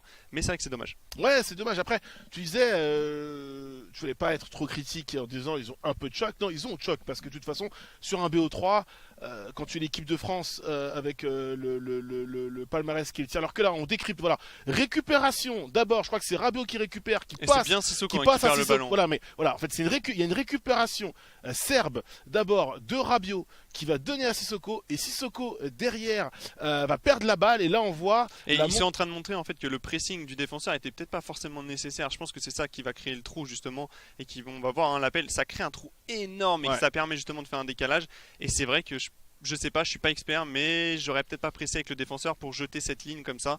C'est un peu dommage, je pense que c'est ce qu'ils sont en train de mettre en avant. La palette réalisée par Alex Alguacil qui connaît très bien Walid en plus pour l'avoir affronté à plusieurs reprises en eFootball Pro. Et puis là, vous l'avez dit, la lucidité devant les cages comme ça, de faire le petit décalage. Roxa, c'est un tueur de son franc, clairement. La passe PES comme ça, on pense que c'est facile quand on le voit à l'écran, mais avoir la lucidité à ce moment-là de se dire je vais faire le décalage et j'ai vu l'appel de mon coéquipier, c'est très fort. Honnêtement, c'est très fort et là-dessus sur cette action, il n'y a rien à dire. Franchement, c'était très bien réalisé de la part des Serbes. On rappelle qu'on est sur une demi-finale de Euro, c'est pas n'importe quelle compétition, 40 000 euros pour les vainqueurs, 100 000 euros de cash prize au global à répartir parmi les équipes arrivées en phase finale. Forcément, il y a de l'enjeu, on peut pas se permettre de rater et de manquer un petit peu de vigilance. Tu parlais du choc, quand on est l'équipe de France et qu'on perd 2 matchs sur 3 face à la Serbie, dans les conditions telles qu'elles ont été, oui c'est un choc, alors oui l'autre fille tombée sur plus fort que lui, mais lui-même a choc du coup, et on se rend compte qu'il est tombé sur un Roxa absolument incroyable. Et voilà, c'est celle-là, et là on a le ralenti avec Kylian Mbappé, le contrôle est bon, derrière on va tout simplement... Parce que là on voit est-ce qu'il a armé la frappe ou c'est sa feinte là? Regarde, là je pense qu'on est sur la feinte de frappe, voilà, tout se joue, c'est un jeu de bluff. Je plonge ou je plonge pas, donc du coup pour l'instant Roxa ne plonge pas, il va rester tout droit. Je pense que... Est-ce que petite dernière question, c'est pas pour pousser et pour faire comme justement ça avait été le cas lors du précédent Euro avec le online. Est-ce que là, on n'a pas une petite latence parce qu'on voit que la frappe est déclenchée, Mbappé met quand même très longtemps à armer sa frappe. C'est ce que je disais. Après, est-ce que ça joue pas? Non, là je dirais pas que c'est une question forcément de lag, plus c'est une question encore une fois d'inertie et de moteur, c'est-à-dire que après le contrôle. Imagine que voilà, tu vas contrôler poitrine, la balle va arriver vers ton pied, que tu armes ta feinte de frappe et que tu tires. Sur un jeu comme FIFA, tout va se faire très très vite et presque dans le même geste. C'est juste que moi je suis pas convaincu qu'il y ait une feinte de frappe en fait, c'est ça que je te dis. T'as l'impression que le contrôle est raté? Moi j'ai l'impression qu'il y a contrôle, il arme et que ça met du temps à déclencher et que du coup ça laisse le temps au gardien. Je sais pas si je me trompe. Mais... Après encore, je parlais de la caméra dynamique qui est très agréable, hein, je la défendais tout à l'heure en disant qu'on voit de très très haut et on voit tout ce qui se passe sur le terrain quasiment en détail. Par contre sur ce type d'action, on n'a pas le focus et le zoom qu'il faut adapter pour pouvoir. Pour moi, je pense à une feinte de frappe. On est un peu d'accord avec Joël là-dessus parce que. Ah, mais c'est vous les experts. Connaissant Walid, on se dit que c'est ça qu'il a voulu faire. Après, ce sera encore plus terrible si tu avais raison, Bob, dans le sens où cette frappe ne part pas dans le timing qu'il veut. Après, il y a aussi un jeu. Moi, je pensais à la feinte de frappe parce qu'il y a un côté bluff avec ce gardien qui reste sur la ligne, qui ne plonge pas. Le gardien Manu qui est employé tout de suite. Généralement, il aurait tendance à plonger soit à gauche, soit à droite. Là, il reste au milieu. C'est plutôt bien joué de sa part. Toujours est-il que là c'est terrible. On voit le tableau de ces playoffs de cet Euro 2021 et vous voyez la France s'est grisée. Elle ne participera pas à la finale. C'est la Serbie qui affrontera le vainqueur du choc entre la Pologne et l'Espagne. On va en parler dans quelques instants. Évidemment, cette équipe de Pologne qui fait office d'équipe surprise. C'est pas une équipe que j'aurais coché moi et je pense d'autres. En tout cas, dans le dernier carré de la compétition, l'Espagne, oui. La Serbie, potentiellement, oui. La France, évidemment, parce qu'on font partie des équipes favorites pour le titre final. La Pologne qui n'aura rien à perdre face à des Espagnols qui ont quand même une sacrée pression, celle de conserver leur statut. Et quand on voit ce qui s'est passé pour l'équipe de France quelques minutes auparavant, attention à cette équipe de Pologne. Ouais, c'est ça. De toute façon, dans les compétitions, c'est comme au foot. Hein, la réalité là-dessus est très bien retranscrite dans le jeu. C'est vrai qu'il peut tout se passer à tout le monde dans ces grandes compétitions. Et après, on a vu par contre l'Espagne qui avait mis 5-1, si je dis pas de bêtises, dans son quart de finale. Ouais, face à l'Ukraine. Face à l'Ukraine. Donc l'Ukraine, c'était pas foufou. Hein. Ouais, mais l'Espagne qui a déroulé, et c'est ça qu'il faut retenir. Donc attention pour la Pologne, forcément qui va être outsider. Après, c'est pas forcément des statuts faciles à tenir, hein, je pense, pour l'Espagne, comme tu le disais pour la France. Donc, on va voir. On sait que l'Espagne est pressentie favori, mais ça peut nous délivrer des surprises. Comme avec des joueurs habitués à l'eFootball Pro côté espagnol, alors que l'on voit. Ça, c'est les images du match de Pologne, je crois. Voilà, le match de la Pologne, tout à fait, qu'on voit l'ouverture du score, le but pour la Pologne. Ouais, on voit une belle ouverture ici, bonne balle en profondeur. Et là, on ouvre son pied. Ça, c'est aussi un truc que j'ai trouvé avec la France. On tirait très souvent dans l'axe. J'ai eu l'impression que Walid tirait très souvent sur le gardien. Je pense que c'est le goal Manu, comme tu le disais, c'est le gardien qui faisait beaucoup la différence. Mais j'ai pas eu l'impression qu'on se mettait vraiment dans les meilleures dispositions pour, tirer, ouvrir son plat du pied et tromper le gardien. Après, voilà, c'est compliqué à ce niveau-là. On voit, je crois, le deuxième but de la Pologne ici. Justement une petite remise un peu de réussite, on va pas se mentir, et cette belle frappe dans la surface ici qui permet de tromper le gardien. Ouais, alors qu'on voit évidemment ce que l'Espagne a fait à l'Ukraine, à savoir pas des choses très très bien avec un score lourd, même si là on a un peu de réussite avec l'aide du poteau, la passe, voilà. Le bon appel de Morata.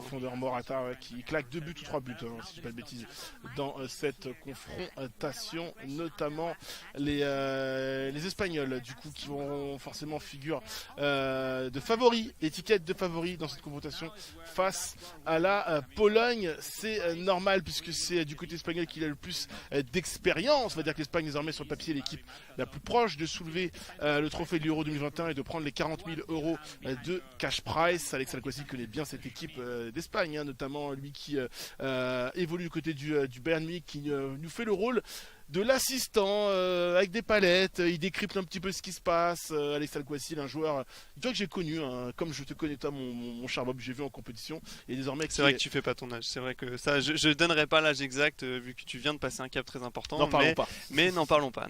Évidemment. C'est vrai que il y a ces demi-finales Pologne-Espagne et je peux pas m'empêcher de continuer à vouloir parler un petit peu de cette équipe de France, hein, et de ce qui s'est passé dans ce match, hein. C'est vraiment terrible de perdre au même stade que l'année précédente, alors qu'on voit les casters Harry Shannon et Stewart Wesley, Wonderboyo et Yeza FC qu'on salue, qui eux vont faire vivre du coup en anglais évidemment cette demi-finale entre la Pologne et l'Espagne, tandis que nous on va rester évidemment sur la voix de Molière, hein, pour vous faire vivre. On n'aura pas la voix suave de Joël, mais bon, on va essayer de faire vivre le match au mieux, même si Joël, je pense que là il faut le laisser un petit peu tranquille. Ouais, je pense il est abattu. Il y a de la douleur. Il y a de la douleur du côté de notre ami Joël, et moi j'ai beaucoup de douleur aussi parce que j'ai suivi ça en coulisses. J'arrive maintenant pour vivre la compétition sans notre équipe de France, ça me fait double peine avec ce qui s'est passé quelques semaines plus tôt. Ça commence à faire beaucoup, honnêtement. Ouais, on va dire que c'était pas une bonne année pour la France globalement dans les championnats d'Europe. C'est parti avec Mestré, un joueur qu'on connaît très bien côté français, face à The Only Zico pour la Pologne. Quelle prononciation. Avec des noms qu'on connaît, hein, Zielinski, avec Krikoviak, ancien joueur du championnat de France, passé notamment par le Paris Saint-Germain. Oyarzabal avec Morata, ça va très vite côté espagnol. Le bon petit crochet, on a cherché un décalage sur le côté droit, finalement c'est le balle qui va être récupéré par Zielinski. Terzak qui a trouvé sur le front d'attaque avec évidemment Robert Lewandowski, Limua peut-être, attaquant du Bayern Munich. Ça c'est vraiment une cartouche de points, hein, voir Robert Lewandowski surtout dans ce genre de jeu avec un point d'appui pareil, mais attention parce que c'est Gérard Moreno là qui est sur le côté droit, Gérard Moreno qui va rentrer dans la surface, la petite le beau geste technique pour Alvaro Morata qui vient marquer. Joël qui nous fait la petite célébration en backstage, il la connaît très bien. Morata qui permet à l'Espagne de mener déjà 1-0, et là regarde cet appel Moreno là qui va nous faire une sorte de double contact si je dis pas de bêtises. C'est ça, clac. Oh, le petit double contact, voilà. Morata qui termine, c'est parfait de la part des Espagnols. Un geste que n'aurait pas renié Idekun, le manager de l'AS Monaco, qui a incité cette année Walid à faire un petit peu de skill, et quand on voit ce que ça provoque dans la surface, oui Bob, c'est important, tu disais. Ouais, non, c'était juste, je voulais insister sur la petite passe extérieure pied gauche, parce que voilà, il arrive pied droit, double contact, il est sur son pied gauche et il met une petite passe extérieure qui est très bien distillée et qui permet justement à Morata de terminer. Ça fait déjà 1-0, 8e minute de jeu, Mestri qui commence très bien cette rencontre. Excusez-nous, on n'a peut-être pas insisté, mais cette action, elle pue la classe véritablement, avec ce double contact et derrière cette exécution en bout portant de la part de Morata. Il n'a plus qu'à battre le gardien vraiment tranquillement. Il avait le but ouvert, il pouvait la mettre là où il voulait, et grosse entame de match de la part des Espagnols. La réponse peut-être, et non, ça accroche pas le cadre. Attention, on va pas pouvoir se permettre de rater trop de situations comme ça côté polonais. Alors qu'il y avait une petite faute, j'ai l'impression, je sais pas si c'est un avantage qui a été donné. Ouais, c'est ça, on va avoir un coup franc pour Zielinski là, qui est quand même dans une très bonne position. Est-ce qu'on va le tirer directement? J'ai l'impression que c'est ce qui va se passer pour l'instant. Prépare peut-être une combinaison ici du côté polonais, on appelle des joueurs, là on écarte un petit peu, et Zielinski voilà qui va trouver. Non, finalement c'est très mal joué, c'est Aymeric Laporte qui va réussir à défendre. Aymeric Laporte qui, on le rappelle, et bien maintenant du côté des Espagnols. Il aurait pu être français mais non, comme avec le véritable Euro, il a joué du côté de l'Espagne. Attention, la Pologne là, ça revient dans la boîte, le centre peut-être pour Lewandowski. Finalement on va pouvoir se dégager côté espagnol ici. Busquets qui va donner de l'air avec Koke sur le côté droit qui va trouver Eric Garcia, et l'Espagne qui va pouvoir se relancer. On a eu un petit peu chaud sur cette action. Ouais, mais c'est souvent classique sur PES, hein. Vous ouvrez le score derrière, vous prenez une petite sauce de la part de l'adversaire, ça peut durer très longtemps si l'adversaire est très bon et que vous êtes dans un moment difficile, ou être assez éphémère, et on voit que les Espagnols du côté de Mestré qui se place bien là, au niveau du pressing, on va pas trop se jeter, on va essayer un peu de contrôler cette partie sans trop concéder d'espace. C'est vrai que c'est de style, hein. Ça nous change un peu de nos Français qui aimaient bien presser tout azimut. La petite talonnade là, Gérard Moreno, vraiment encore une fois il nous régale. Mestre, c'est bien fait avec Marcos Llorente. Ça combine très bien, hein. Ça combine très bien côté espagnol, ça joue en une touche de balle. on l'a vu ici, hein, voilà le petit triangle justement, la petite talonnade de Morata qui va ensuite essayer de décaler son partenaire, et Llorente qui a été montré apporter du soutien, Llorente qui peut jouer défenseur, milieu relayeur, il peut jouer à droite, il peut jouer à tous les postes, c'est assez fou en tout cas. Sur FIFA, il a des cartes extraordinaires à tous les postes. Attention le tacle ici justement, je crois, de Marcos Llorente là qui va faire excès faute. d'engagement un petit peu, c'est vrai, mais c'était un bon pressing, hein, on le reconnaît avec ses cheveux gominés, le jeune espagnol là qui vient tacler, et tu le disais, avec un excès d'engagement assez net, et qui va du coup écoper d'un carton jaune Llorente. Ouais, il faudra faire attention aux prochaines interventions du côté de Mestre. Aymeric Laporte, évidemment, qui au physique prend le dessus. Voilà, on sent que les Polonais essaient de pousser, mettre un petit peu plus d'agressivité là, de gêner les joueurs espagnols. Pour l'instant, Mestre qui est assez calme, il a pas l'air d'être trop embêté par son adversaire. La longue ouverture, encore une fois, Morata, le contrôle poitrine qui était un petit peu long. Je peux te garantir que si le contrôle est un peu plus collé à la poitrine, c'est but. Il n'y a vraiment aucun souci. Vraiment, c'est longue balle. On parlait c'est pas du style de Lotfi Walid, c'est pas que le style français, c'est le style des joueurs de l'eFootball Pro, vraiment, de jouer de manière directe. Alors, c'est vrai que Mestre rajoute un peu plus de passes, un peu plus de construction, parce qu'il a peut-être les joueurs qui le lui permettent au milieu de terrain. Voilà, il y a aussi cette notion à prendre en compte. Oui, malgré le rééquilibrage, il y a quand même des aptitudes. Voilà, il y a quand même des caractéristiques clés de certains joueurs. On va respecter le fait que les joueurs espagnols sont des joueurs de ballon, ils aiment beaucoup faire circuler la balle, aiment faire beaucoup de passes. Mais ce jeu direct qui marche très bien, et puis quoi de mieux que Morata pour aller accrocher une balle dans la surface et terminer le boulot. Gérard Moreno de la tête qui va être repris.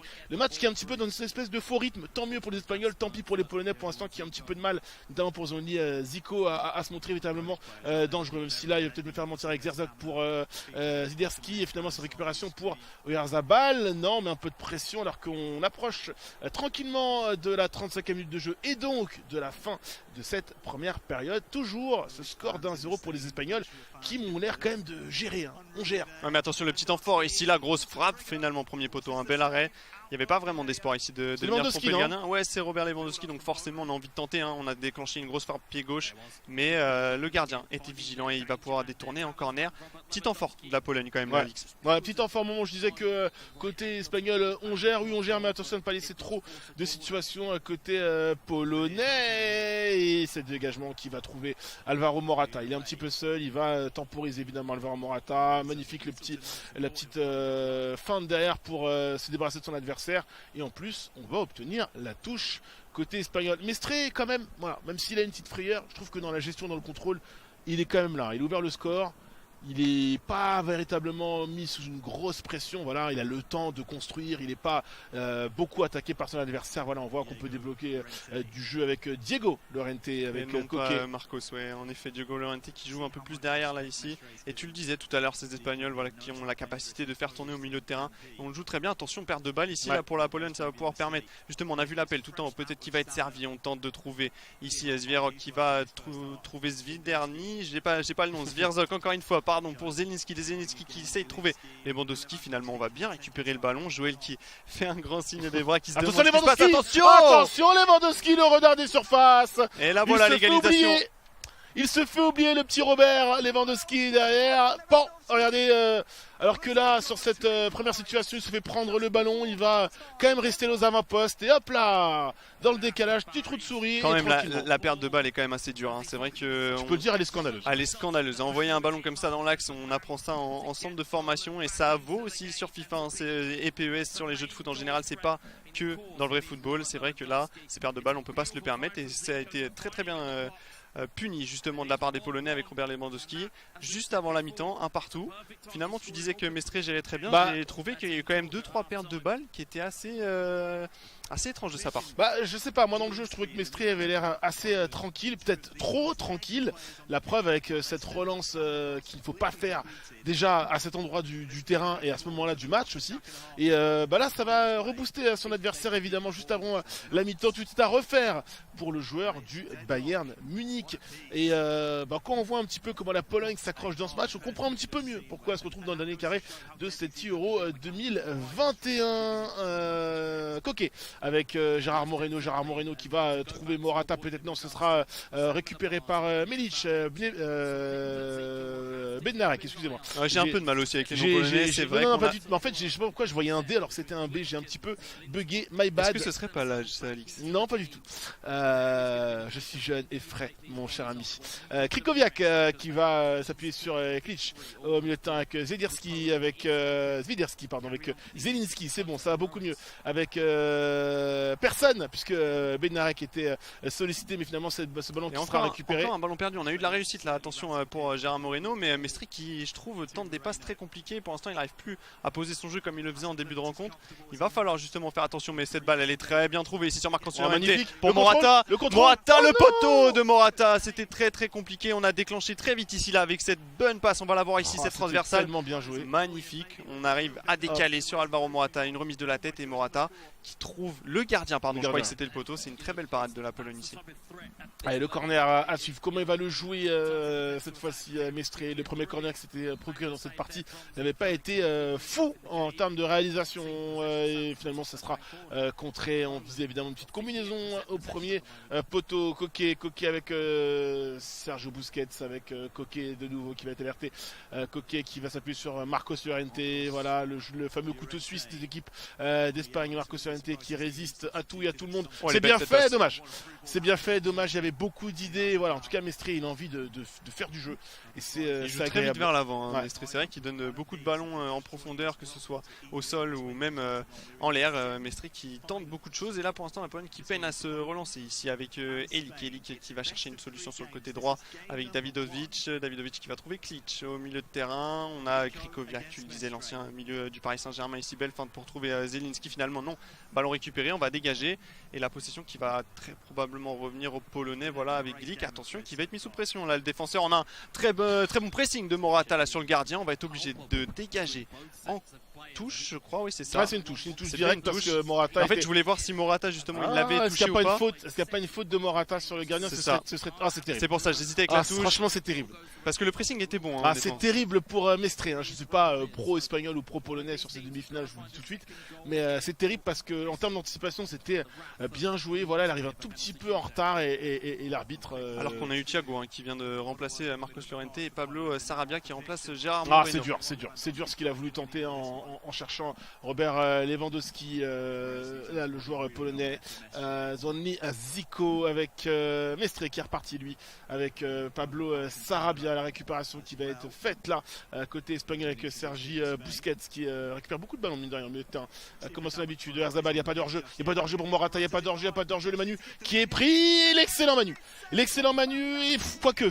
J'ai un peu aussi l'impression du côté de Mestre, on n'a peut-être pas fait le bon choix aussi. Mais faut le préciser, hein, les amis. Hein. Si vous n'avez jamais joué à PES, vous ne vous rendez pas compte de la pression qui est mise sur le joueur qui attaque et qui va tirer quand le Manu est sélectionné. Il peut se passer beaucoup de choses. C'est vraiment une partie. C'est vrai que ce gardien Manu, elle a l'air de faire très peur aux attaquants. C'est du poker menteur. On ne sait pas de quel côté il va. Il ne faut pas oublier qu'on est en demi-finale d'un Euro aussi. Hein. C'est vrai que ça trotte dans la tête forcément. Il n'y a qu'un partout. On est à 71e minute de jeu. Il sait Mestre qu'il est censé gagner ce match. Mais attention ici parce que Lewandowski dans la profondeur. Robert Lewandowski qui vient marquer et qui vient justement punir direct. On avait une occasion de l'Espagne. Finalement, ce n'est pas au fond. Morata qui a choke, un peu plus comme à son habitude en vrai, j'ai envie de te dire. Derrière, Robert Lewandowski, cet attaquant de grande classe. Ouais, un petit acte gratuit, forcément. On a un petit peu de sel encore avec notre défaite. Et là, il est mauvais. Et ben voilà, vous savez quoi? Vous avez l'exemple, les deux ralentis. Un excellent gardien Manu côté polonais, un mauvais gardien Manu côté espagnol. Je sais pas, Bob, vu que tu étais en backstage pendant qu'on commentait avec Joël, on avait dit les joueurs de l'eFootball Pro généralement ils ont l'habitude quand ils prennent le goal Manu de faire un choix. Ils sont pas à attendre. Et c'est ce que disait Joël aussi, c'était intéressant, c'est que ça marchait vraiment que quelques fois sur plusieurs tentatives. On avait tendance à avoir des gardiens apparemment qui prenaient une direction et qui laissaient le but vide. Donc là c'est un peu ce qu'on a vu. Robert Lewandowski, en plus on le connaît cet attaquant, il a forcément fini fini et ça fait 2-1 pour la Pologne. Grosse surprise ici pour l'instant. Il reste que 15 minutes de jeu à jouer. Mine de rien, Alix, ça peut aller très très vite. Mestre qui va être obligé de dérouler son plus beau football s'il veut venir égaliser dans cette rencontre. Ouais, mais pour l'instant, Mestre là, il tombe sur un joueur qui est agressif. Et là, voilà, on fait un peu tourner le ballon derrière, on oblige les Espagnols à sortir. Le plan de jeu est, c'était une bon. belle récupération. Et la faute, elle est généreuse. L'arbitrage qui est pas très pro-espagnol. Hein, mais elle est généreuse la faute là, hein, honnêtement. Ouais, c'est vrai que ça fait 2 récupérations, 2 bons pressings où Mestre n'est pas récompensé. C'est un peu dommage parce que voilà, il a quand même les bonnes intentions sur ses phases de pressing, mais Adama Traoré qui concède une faute et la Pologne qui va pouvoir justement essayer de trouver encore une fois son attaquant. C'était pas Robert Lewandowski, pardon. Finalement, c'est Diogo Llorente qui va être mis en difficulté ici pour Aymeric Laporte. Ça va pas prendre trop de risques. Oui, c'est vrai que là c'est compliqué, mais de toute façon, il a plus le choix. Hein. Il va être obligé de jouer vers l'avant. Il peut pas faire tourner trop longtemps. Voilà, on va aller chercher une grosse passe sur Adama Traoré sur le côté. Le plan de jeu est tellement simple et clair maintenant. Côté polonais, ça va être de défendre très très bas et de contrer la frappe de Lewandowski. Il peut pas la reprendre. Il peut pas la reprendre, Josiak, alors qu'il avait le but ouvert. On était pas loin de vraiment sombrer là côté espagnol parce qu'à 2 on a encore le temps de revenir. L'excellente protection de balle, mais quelle équipe surprise cette équipe de Pologne. Attention, Ziderski finalement qui se fait prendre le ballon. Kekoviak, Linetti qui va chercher à contrer cette balle probablement. Adama Traoré, attention, hein, sa pointe de vitesse sur le côté. Il essaie de remettre. Mais attention, la mauvaise passe par contre. C'est trop téléphoné, hein, c'est ce que tu disais, c'est trop lisible comme plan de jeu pour l'instant. On joue beaucoup trop vite là, il faut trouver les bonnes combinaisons. Pourquoi Adama pas Traoré, peut-être. Adama Traoré, il va essayer de s'engouffrer un petit peu là dans la surface. Il va y arriver. Il est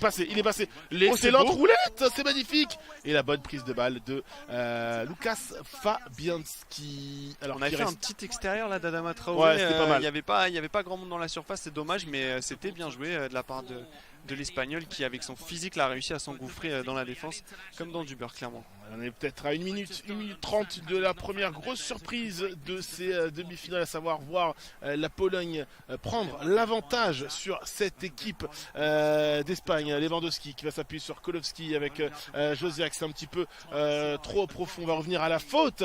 Et la Pologne qui a fait le match parfait. Le match parfait. Ils ont défendu, notre Polonais a défendu en bloc. Il a joué surtout sur les comptes, sur Robert Lewandowski. Il a trouvé son attaquant dans les meilleures conditions. Et ouais, il n'a pas manqué à la finition. Il a été clinique. Et voilà, ça fait 2-1. Mais c'est vrai que Mestre montrait peut-être les meilleures intentions. Mais au final, au niveau de la lucidité et du sang-froid, c'est plus du côté polonais que ça se tourne.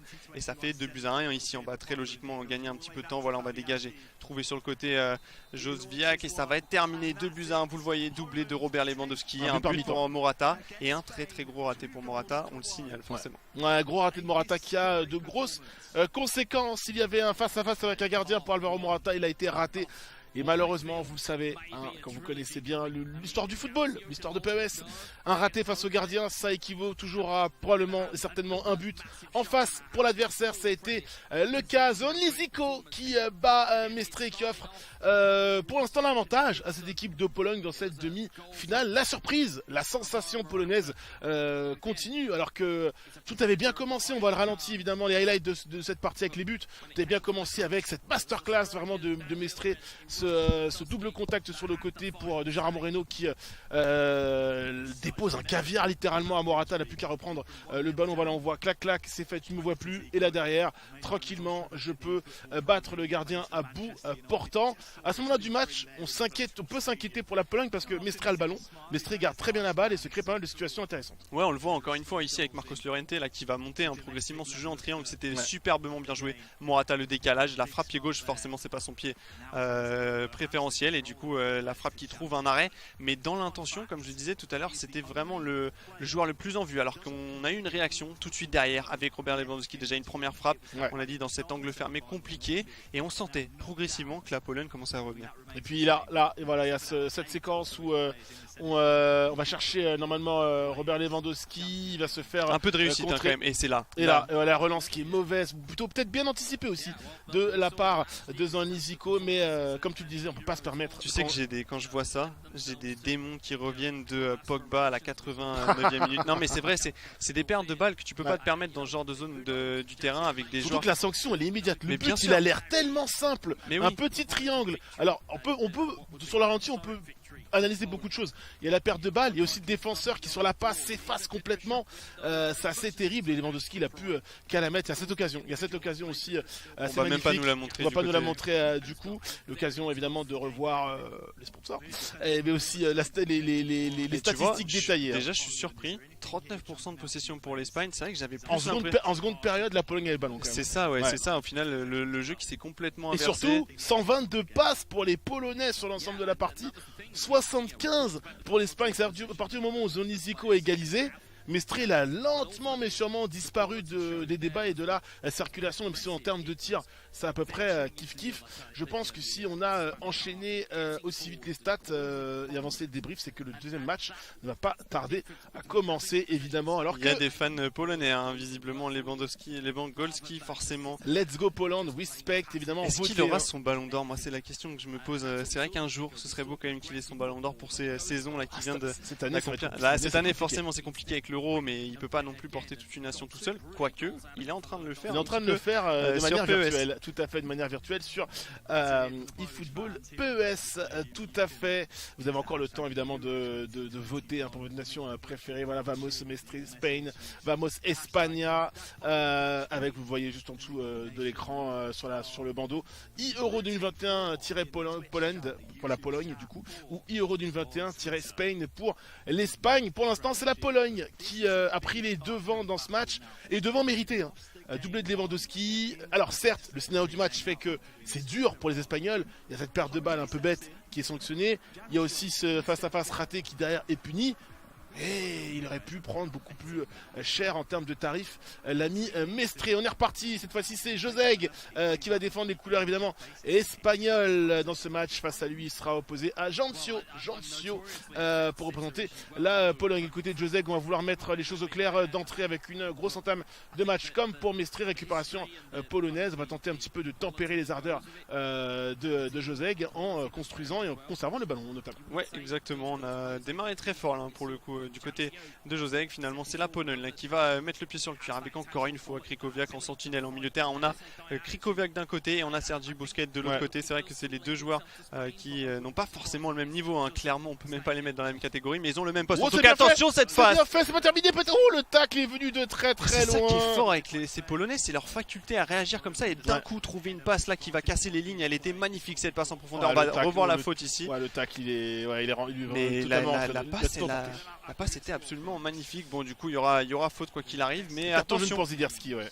Premier gros avertissement là pour les Espagnols, et il faut une victoire à tout prix. On le rappelle, un BO3 si on veut aller arracher un troisième match. Il faut que les Espagnols gagnent sur cette rencontre, que Joseg justement renverse la vapeur. Pourquoi pas ici avec Morata qui est trouvé dans l'axe du terrain. On va changer sur le côté droit avec Gerard Moreno qui avait fait tellement mal sur le premier but espagnol lors de la dernière rencontre. Ici le double contact encore, Moreno et la frappe pied gauche. On avait dit, il avait fait très mal Gerard Moreno sur le premier but espagnol dans la précédente rencontre. Ici il répète, bis repetita, le double contact. Cette fois-ci on frappe pied gauche et ça rentre petit filet opposé, Alix. Ouais, magnifique cette action qu'on va revoir dans quelques secondes en ralenti. Gerard Moreno qui a fait d'énormes dégâts là, et c'est vrai que c'est une belle réplique là de la part de Joseg, parce que son adversaire venait de se créer une énorme situation, et voilà, comme je l'ai dit, quand vous ne marquez pas derrière vous vous exposez, et là la roulette, hop, je reviens, j'enroule pied gauche, c'est juste magnifique. La frappe est quand même assez molle, mais au final avec cette petite effet flottant, j'ai presque l'impression qu'elle n'est pas contrée. Je sais pas, parce qu'elle a un effet un peu flottant, on a l'impression que le gardien il est trompé. Alors là déjà ça c'est masterclass. Ça c'est le double contact ici, j'absorbe ton âme, il n'y a pas de problème, et derrière elle est contrée, voilà, elle est contrée, voilà, c'est pour ça qu'elle a cet effet. Elle a accéléré dans l'air.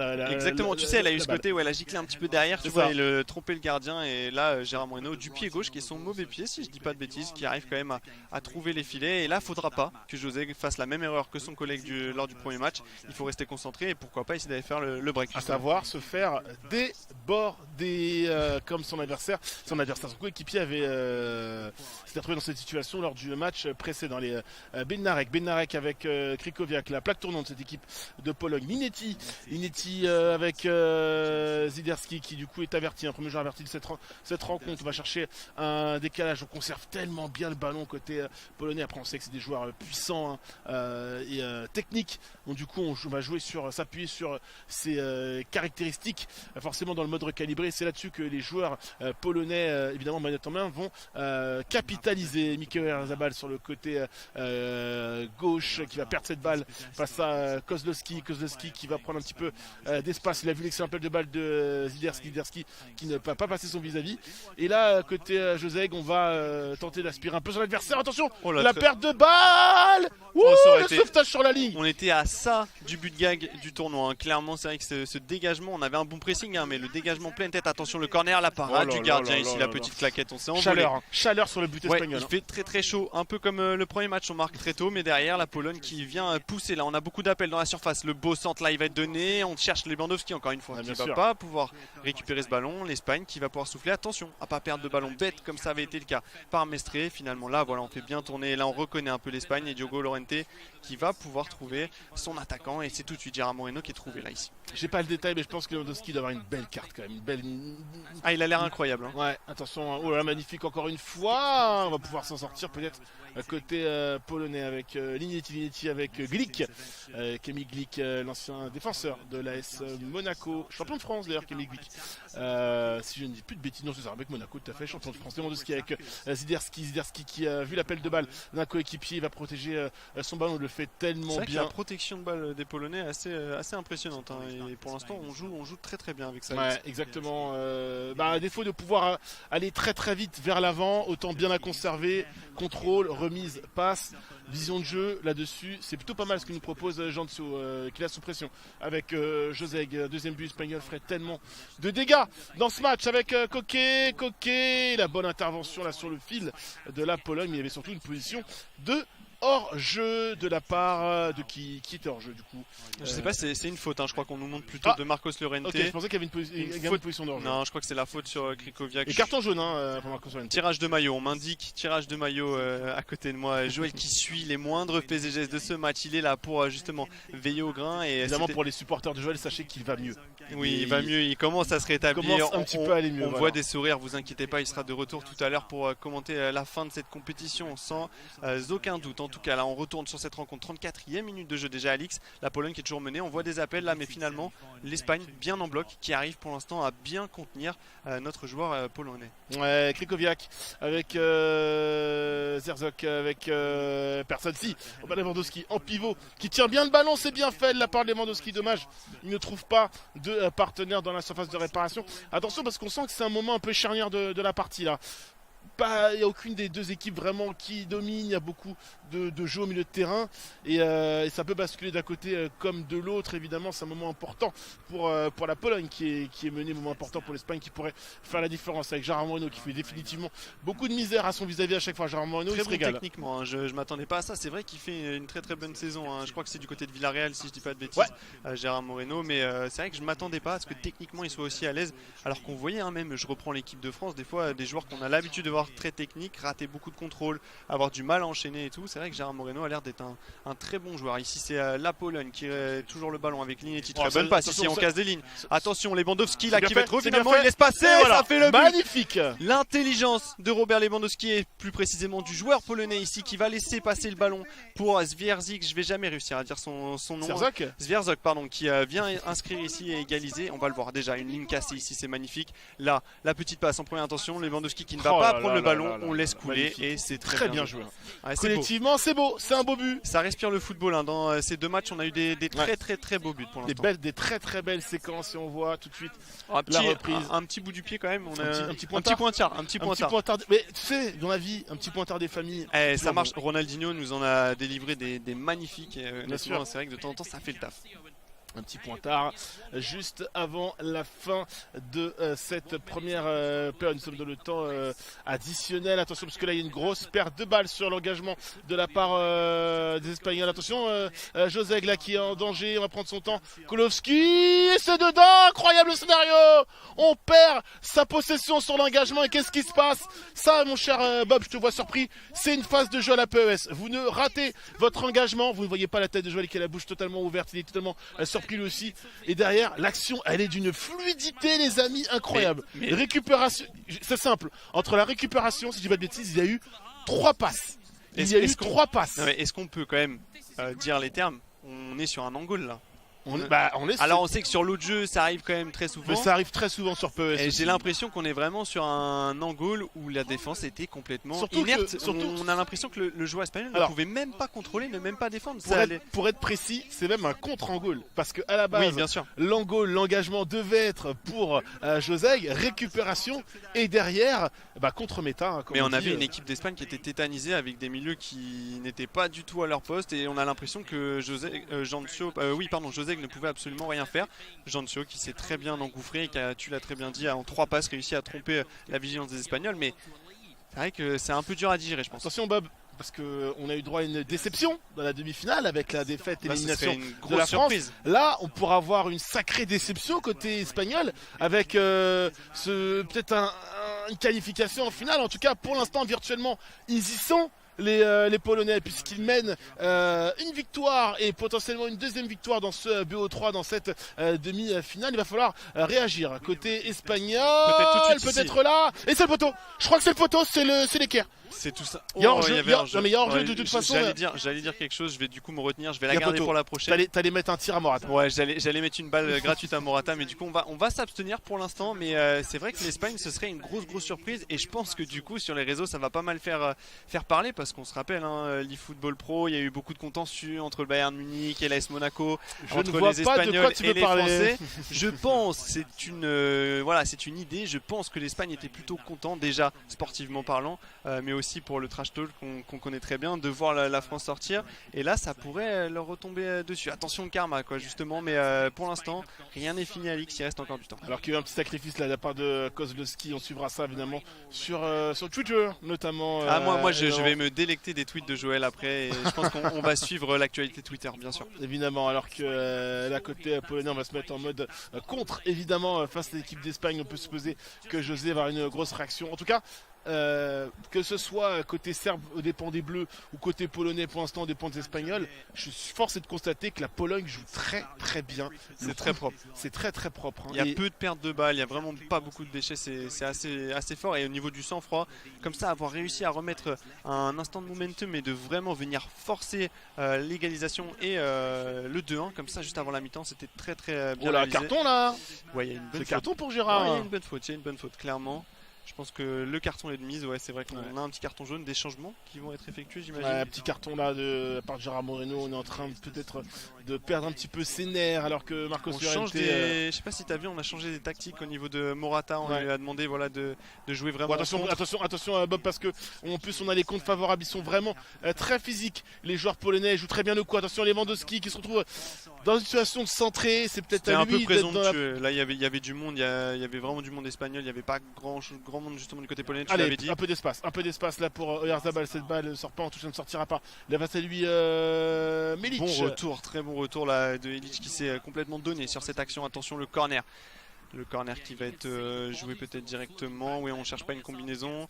Premier poteau, est-ce qu'on va trouver? Non, ce sera la parade de Chesney qui va pouvoir dégager une nouvelle fois en corner à l'X. Fabien Ruiz qui va s'en charger. Fabien Ruiz qui vient de rentrer du coup visiblement.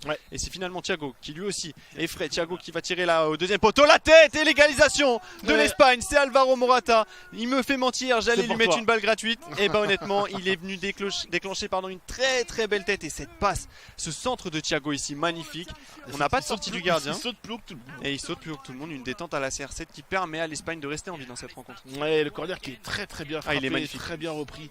Et Chesney qui ne peut pas intervenir. Allez, voilà, Joseg qui reste en vie dans ce match et qui s'accroche. Il a tout intérêt à le faire. Est-ce qu'on va avoir droit également dans cette rencontre un aux 3 dans cette demi-finale entre la Pologne et l'Espagne. En tout cas, pour l'instant, la Pologne qui crée la sensation, ça c'est une certitude dans cette Euro 2021, déjà par sa place de demi-finaliste et en plus par son match incroyablement accroché face à l'Espagne. J'aimerais bien que tu clarifies quelque chose pour moi ici, c'est juste en cas d'égalité, on est d'accord qu'on va en prolongation ou alors du coup... Ah non, le score, je ne crois pas, s'il y a nul, il y a nul. Hein. S'il y a nul, il y a nul et donc du coup c'est élimination de l'Espagne. Donc là on est obligé d'aller justement marquer du côté de l'Espagne. Il faut absolument que l'Espagne l'emporte pour aller arracher ce 3e match dans ce BO3 logiquement. Parce en tout cas, on va suivre ça. Je me demande si justement au niveau de la rencontre on n'est pas plus sur une prolongation dans ce match là pour attribuer la victoire à l'un des deux joueurs. Je sais pas si c'est pas plutôt prolongation et tir au but. On verra en tout cas en cas de match nul, mais j'ai un petit doute là-dessus. Mais c'est potentiellement quelque chose qui peut se passer, je crois, Alix. C'est possible. Moi, j'avais plutôt l'info différente, mais c'est pas très grave. C'est pas très grave. On va suivre ça. Peut-être qu'on n'aura peut-être même pas besoin de se poser trop de questions. Exactement. Dans quelques instants avec Klitsch qui trouve Lewandowski, non, qui ne trouve pas Lewandowski, qui pensait le trouver. On va pouvoir se dégager côté espagnol. Attention au contre. Attention au compte là ici, ouais, on a Adama Traoré encore une fois qui est rentré pour apporter du sang frais et finalement on va bien défendre côté polonais ici avec Bednarek qui va trouver Krychowiak, encore une fois Krychowiak qui a encore du jus, qui a beaucoup couru, qui a beaucoup distillé de ballon là dans cet axe du milieu de terrain et qui va trouver Ribus ici, là il est scellé un petit peu, on garde le ballon, on prend son temps côté polonais, Ribus qui va essayer de trouver une solution. Lewandowski, voilà, qui est cherché en appui. On s'appuie très bien côté Lewandowski. Attention, la grosse frappe ici, c'est contré. Il faut se dégager côté polonais, côté espagnol, pardon. On va y arriver. On va changer de côté ici avec Fabian Ruiz et ça peut aller très vite, Alix. Lewandowski, dès qu'il a le ballon, c'est grosse sueur. Grosse suée. L'excellent contrôle, la déviation. Morata un peu juste. Ouais, c'était bien joué, mais c'était un petit peu dur. Krychowiak, qui très bonne passe là pour Klitsch, qui va trouver Lewandowski, encore une fois, Robert Lewandowski et la petite clim une fois de plus pour cette équipe d'Espagne. La célébration de Robert Lewandowski, l'attaquant du Bayern, et cette équipe de Pologne. Il a passé un euro douloureux, le vrai euro, dans l'euro. Robert Lewandowski, c'est le roi sur ce match. Ah ouais, quelle vision, quelle vista ici. Il a trouvé cette passe, c'est magnifique. L'appel est somptueux et justement, on va pas avoir à se poser la question vraisemblablement, Alix, parce que la Pologne pour l'instant est en train... Pas de calcul, ça nous arrange. Ça nous arrange. Jean-Monsieur t'a entendu, pas de calcul. Il a dit je vais pas leur donner des mots de tête pour l'instant, voilà, je vais faire les choses nettes et Lewandowski qui vient pour l'instant qualifier la Pologne en finale pour aller retrouver la Serbie. C'est assez fou. C'est chose qui se passe pour l'Espagne parce que véritablement, je vous le dis, dans le dernier carré, il y avait 3 équipes dans l'ordre, vraiment la France, l'Espagne et la Serbie qui faisaient office d'équipe favorite pour le titre final. Là déjà l'Espagne est clairement dans la sauce dans cette demi, mais si jamais cette finale entre la Serbie et la Pologne était confirmée, attention pour les Serbes parce que le morceau polonais va être compliqué, très compliqué. Ouais, très compliqué. On est en ultra offensif là côté espagnol forcément. Pas le choix. Ultra défensif polonais. On voit le monde qu'il y a dans la boîte ici et Click là qui vient défendre. Adama Traoré, voilà le petit compte favorable. Est-ce qu'on va obtenir un corner? Non, je suis pas convaincu. Ça va être un 6 mètres. 6 mètres, ouais. Et attention, 6 minutes. 59% de possession de balle.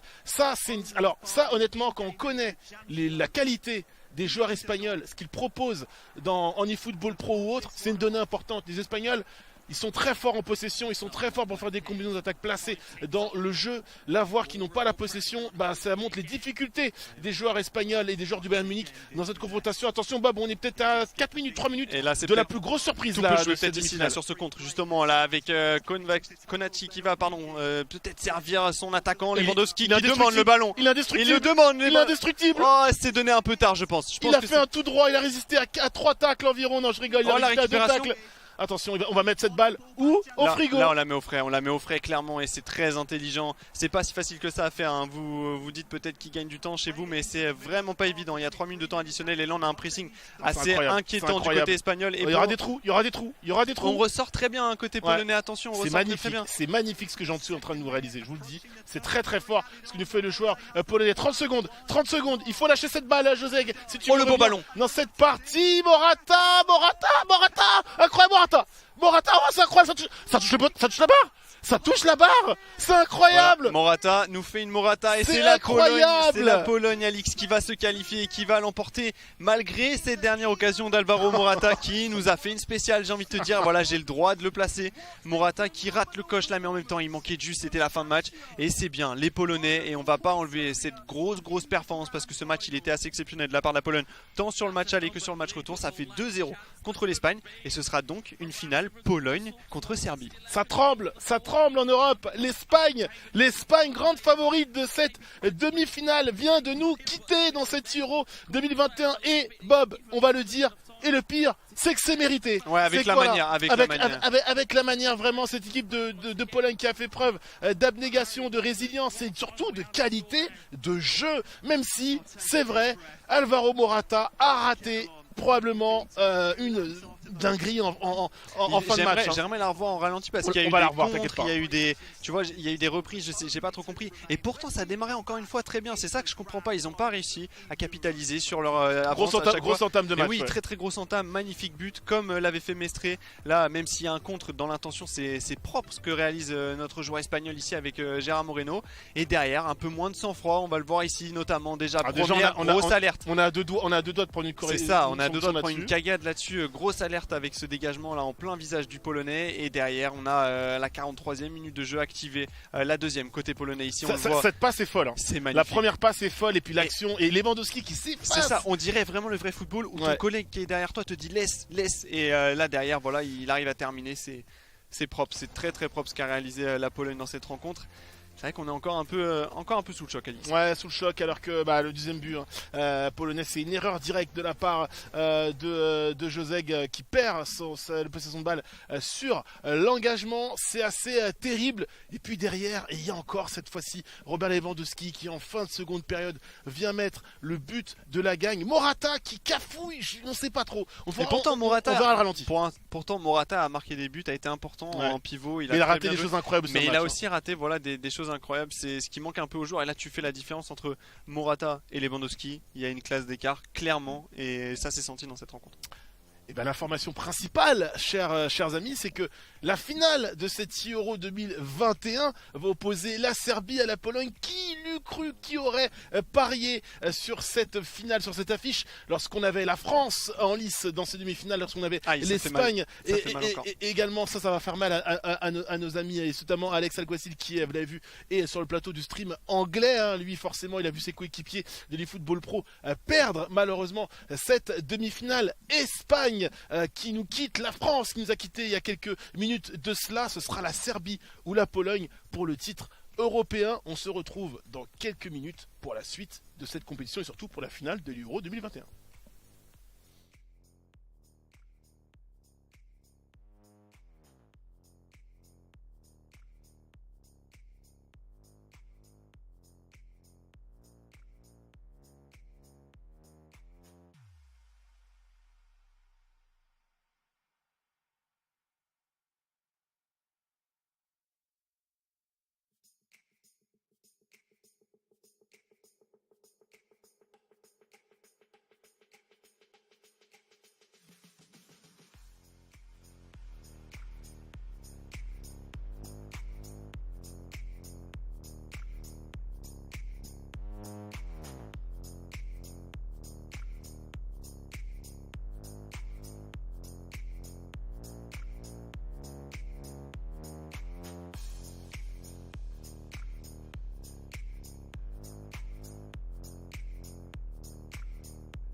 Bon. On est de retour. Je me recoiffe, j'avoue. Oui, bah t'as le droit. Je suis désolé, j'ai un petit épi là, c'est pas très bien. Mais... écoute, on t'en voudra. C'est pas ce qu'on va retenir de la journée, c'est pas l'épi. C'est pas aussi grave que ce qu'a fait Morata, donc c'est pas. Tu lui en veux, hein, Non, je taquine. Bah en vrai, t'as raison, parce qu'on parle de choc, c'est un choc. Mais toujours, on n'a pas revu l'action et j'aimerais bien revoir l'action. C'est vrai qu'on n'a pas eu la petite. C'est vrai qu'ils ont cut assez rapidement le. On n'a pas eu la ouais. petite palette justement qu'on va peut-être avoir. Hein. C'est pas sûr, mais on va peut-être avoir la palette et j'aimerais bien parce que sur cette dernière action. Alors, vous voyez pas là, mais nous on a le retour, on voit les images d'Alex. Vous dire qu'Alex, il est en mode analyste, mais au fond, il est dégoûté quoi. On est ensemble, hein. C'est vrai qu'on est ensemble. La France et l'Espagne qui sont sortis, c'est de deux très grosses surprises et ça fait mal. Ouais. Mais faut pas enlever à la Serbie comme à la Pologne ce qu'ils ont réussi dans ce tournoi pour l'instant. Et c'est pas non plus illogique qu'ils soient en finale, clairement pas. Bah. C'est un peu logique, hein, on va dire. Souvent au football, la meilleure équipe l'emporte. Là, en l'occurrence, la France peut avoir des regrets, mais sur ce qu'elle a proposé en termes notamment défensifs, la Serbie a mérité d'être là où elle en est. Et honnêtement, la Pologne a mérité d'être là où elle en est face à une équipe d'Espagne. Alors, autant Mestre, il a bien démarré, puis après, je trouve qu'il a un peu fait n'importe quoi, parce qu'il aurait pu mieux gérer certains coups. Autant José, il a pris une petite furie hein, après l'ouverture du score. Alors, on voit encore Gérard Moreno, toujours ce petit décalage. Cette balle avec une trajectoire un peu bizarre, flottante, parce qu'elle est tout simplement contrée. Voilà. Alors, c'est là où, juste avant la pause, on s'était arrêté au terme de ralenti. J'espère qu'on va pouvoir tout voir. En fait, il y a surtout une action avec Bob et je pense vous qui vous interpelle un maximum. C'est cette action de Morata à la toute fin du match, alors que déjà cette erreur a pu coûter très très cher à José. Très bien. Ouais. C'est clair que José là-dessus s'en sort très bien. Et c'était les premiers signes.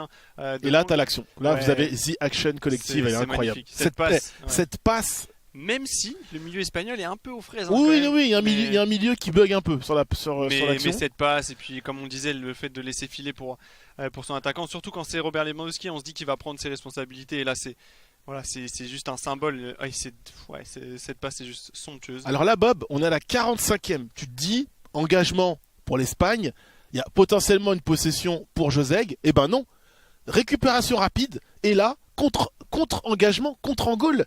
Kolowski qui va prendre son temps, et derrière, but. Mais est-ce qu'on peut pas parler de faute professionnelle ici aussi, en sachant que le coup d'envoi est si important? L'Espagne, notre joueur espagnol José aurait peut-être dû plus garder le ballon. C'est tellement bien joué, hein. Il a pris tout son temps. Mais c'est bien joué dans la construction, mais la perte de balle à la base, c'est à chaque fois sur ce genre de phase de jeu que après, il y a plein d'erreurs. Hein. Il y a plein d'erreurs. Tu peux être plus agressif, tu peux tenter un tacle. Bien sûr. Il y a souvent des joueurs qui vont tacler pour couper une passe. Là, il y a rien.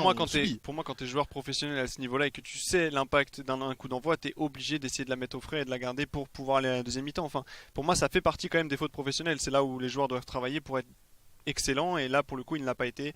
Il a concédé une occasion. On voit Morata 65e, Morata qui te répond, et là incroyable, nouvelle fois. Alors là on faisait des calculs, est-ce qu'il y aura prolongation, pas prolongation? Jean Dessus a répondu à notre place, photo rentrant, Lewandowski. Le but petit filet, l'appel est magnifique, il ouvre son pied, c'est un tueur. Et après je sais pas pourquoi, j'ai l'impression que le gardien a peut-être été manuel, parce qu'il est très décalé sur son côté gauche, le gardien, et ça laisse tout le champ opposé pour Robert Lewandowski ici, qui crucifie l'Espagne 3-2. Donc là il y a 3-2, et là il se passe. Là, je veux un arrêt. Morata qui résiste, Morata encore, et ça touche la barre.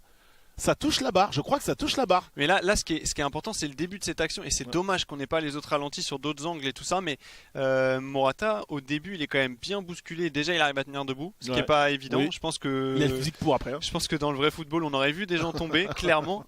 Mais tu as une liste de noms, c'est ça? Non, je vais pas citer de noms, je vais pas offenser les gens qui nous regardent aujourd'hui, mais c'est vrai que Morata fait un gros travail, et après, je sais pas si c'est la barre ou si c'est dévié. J'ai pas trop. C'est vrai que la balle, elle a l'air de rester suspendue un peu en l'air. Tu sais, avec cet angle-là, on a l'impression qu'elle a été contrée, qu'elle est revenue en l'air et qu'elle est repartie. En fait, c'est peut-être pas la barre. Je donne l'impression. Non, mais ça peut. Encore une fois, la caméra dynamique a ses qualités, mais pour décrypter certaines choses, a quelques petits défauts. Les statistiques, on les voit du match, la feuille de match, tout simplement 40% de position de balle, 66 passes effectuées réussies dans le jeu, dans le match. C'est pauvre quand on s'appelle José. Ouais, c'est très pauvre. Et quand on a un milieu comme comme celui dont on parlait, avec Koke, avec Sergio Busquets, avec les Marcos Llorente. Voilà, on s'attend à avoir une Espagne qui tricote un petit peu plus et qui prend son temps, et on a très vite été mis sous pression. Il a fallu revenir dans la rencontre et du coup on s'est précipité, on a perdu beaucoup de ballons, j'ai trouvé. Et à l'inverse, notre ami polonais qui a très bien géré son match, 109 passes, on le voit ici, 60% de possession. J'ai pas le souvenir d'avoir vu une perte de balle importante du côté polonais. Non, non, parce qu'à chaque fois, il a toujours bien joué les coups. Alors oui, il y a cette action incroyable où Gérard Moreno efface son vis-à-vis. Il y a un peu mais c'est une action individuelle. Mais c'est un exploit individuel, voilà. C'est un dribble effectué dans le jeu. Je veux dire, dans ce qu'il est censé faire en tant que joueur professionnel, il n'a pas perdu de ballons cruciaux. Il n'a pas donné de ballon gratuit. C'est ça, il n'a pas donné d'opportunité. Clairement. Et je pense que ici, si Joseg n'en donnait pas à son adversaire, l'Espagne n'était pas éliminée. Après, attention, Joseg, il en donne. Parce qu'il y a un pressing, mais de toute façon c'est le serpent qui se mord la queue, parce que voilà, tu te dis tout le temps, ça vient d'un joueur avec son pressing, ça vient aussi d'une erreur, enfin c'est des choses qui se créent l'un et l'autre, mais j'ai quand même eu l'impression qu'on a eu beaucoup plus de sang-froid et de lucidité côté polonais, quoi. Ouais, c'est clair que cette équipe d'Espagne a été surprise, peut-être le syndrome du favori aussi, quelque part. Ça peut jouer dans les têtes, on a vu les face-à-face, voilà. On a vu le premier match de Mestre, son face-à-face, on se dit beaucoup de pression sur ses épaules, ouais. Et voilà, demi-finale de l'Euro. Forcément de l'Euro, et du coup c'était assez compliqué, peut-être que la pression a joué. On est favori, on ouvre le score. Est-ce que c'est finalement pas le pire des scénarios? Je l'avais dit juste avant après l'élimination de l'équipe de France. La Pologne dans cette demi-finale, elle n'a rien à perdre au final, c'est pas elle l'affiche. Et je précise encore une fois, en finale, dans quelques instants, face à la Serbie, elle aura toujours pas grand-chose à perdre, parce que elle n'aura jamais le statut de favori, même si elle a proposé un match incroyable, hein. On est automatiquement dans la catégorie des favoris et des vainqueurs potentiels lorsqu'on bat l'Espagne, mais c'est aussi le cas pour la Serbie, qui avait déjà fait des belles choses lors de l'Euro 2020, qui a plus d'expérience, plus de bouteilles, des joueurs que l'on connaît, hein, Jancio et Zico, ce n'est pas Roxa et Kepa en termes d'expérience, en termes de palmarès et de vécu, mais attention, deux joueurs qui ont gagné le droit à plus de respect, plus de lumière sur eux, évidemment, et surtout plus d'attention. Je crois que on a une palette qui se prépare, mais Mr. Alex Alguacil qui veut nous expliquer quoi? Juste. On est à la 77e minute, il y a 2 buts partout, je sais pas. C'est peut-être la perte de balle. Je crois que c'est la perte de balle qui amène le but de Lewandowski, non? Tu crois? Attends, à voir. À voir. Je vais voir. On va voir un petit peu ce que Alex nous expliquait. Elle nous montre le radar, le positionnement des joueurs sur peut-être le terrain. la ligne des Espagnols qui est très haute sur le terrain. On va voir ce que ça donne. En tout cas, la possession, elle est pour Josek, puisque c'est Fabien Ruiz qui a le ballon. Face à lui, il a Benarek. Donc l'Espagne qui est en situation offensive. Et on voit l'appel de Traoré là qui est servi. Adama Traoré qui vient de rentrer. Je me souviens plus du tout de cette opportunité. J'ai vraiment l'impression que c'est. Est-ce que c'est derrière quelle action c'est l'action du but. Voilà. L'action du but de Lewandowski. Comment une perte de balle aussi haut. Et on voit le bloc, hein. Je pense que c'est pour ça qu'ils insistaient sur le radar. On voit le bloc défensif là des 4 justement, et là on nous montre le milieu, voilà, tout le monde qui va être aspiré avec un grand espace ici au milieu de terrain là qui est vide, complètement vide, et il va y avoir une passe sur la récupération qui va casser tout ce qu'on voit ici à l'écran. Et ça va être dévastateur, puisque derrière on aura le 3e but du coup de la Pologne. Exactement, ce no man's land, et derrière récupération. Là-dessus, voilà, Krikoviak, il a tout le jeu devant lui. Il a tout le jeu devant lui, un extérieur du pied. T'imagines qu'il a éliminé 3 joueurs sur l'extérieur du pied. Et ce qui est important à dire, la palette est déjà passée, mais avant l'extérieur du pied de Krikoviak, il est déjà en situation où, sur le contrôle, il a déjà éliminé le milieu de terrain espagnol. Ah ouais, et là on voit le gardien, c'est bien ça, ils mettent l'accent, il a fait goal manuel et il a anticipé le premier poteau. C'est là où du coup le joueur polonais a eu vraiment beaucoup de lucidité. Et ça rejoint ce qu'on disait avec Joël tout à l'heure, c'est-à-dire les joueurs du football pro, très souvent, lorsqu'ils prennent un goal manu, ne sont pas en mode retardement, c'est-à-dire ils vont attendre un moment pour une décision, ils prennent le goal manu et sur la frappe, ils ont choisi, ils ont décidé, soit de partir à gauche, soit de rester au milieu, soit de partir à droite. Et à l'inverse, la Serbie qui le faisait très bien, eux décidaient de prendre le goal manuel et de rester assez dans l'axe du terrain et de pas faire de choix forts, ce qui du coup crée le doute un peu chez l'attaquant adverse. C'est un peu comme au vrai foot, hein. Plus le gardien reste debout, plus tu fixes, plus c'est compliqué. Ouais. Et là il donne clairement une indication, c'est comme sur un penalty, il sait choisir un côté, il a choisi son côté, malheureusement c'était pas le bon. Alors je suis désolé, mais quand on voit je suis peut-être trop dur, trop critique, mais arrête-moi si je me trompe, quand je vois le positionnement de Lewandowski, je vois pas où est-ce qu'il peut mettre la balle ailleurs que là. C'est-à-dire qu'une fois qu'il ouvre son pied en plat du pied, C'est sûr qu'à partir de ça. ce Alors le truc c'est que tu peux le discerner que quand tu vois son animation, parce que c'est vrai que dans un autre cas, normalement une frappe coup du pied premier poteau, c'est ce qui vient instinctivement. Et moi je comprends un peu le réflexe, mais c'est que quand tu vois l'ouverture de son pied et son plat du pied que tu peux te dire qu'il va tirer filet opposé. Mais là, moi j'aurais. Après c'est l'anticipation. Je pense qu'en tant que joueur, moi j'aurais tiré premier poteau de base. Mais c'est vrai que c'est très bien joué. Hein, de toute façon, c'est pas pour rien que la Pologne s'est qualifiée. Il y a beaucoup de niveaux. Ouais, beaucoup de niveaux. On a vu beaucoup de sérieux, d'abnégation des Polonais qui se sont accrochés tout au long de la partie. Et ils ont eu raison de s'accrocher finalement. Et on va voir la carte de Robert Lewandowski, justement, on le reconnaît avec ses oreilles. De toute façon, il y a même 83 pas. Je suis désolé, je vous ai tué le suspense, mais c'est sûr. Je 83 de speed. Donc comme quoi, pas très rapide. Ouais.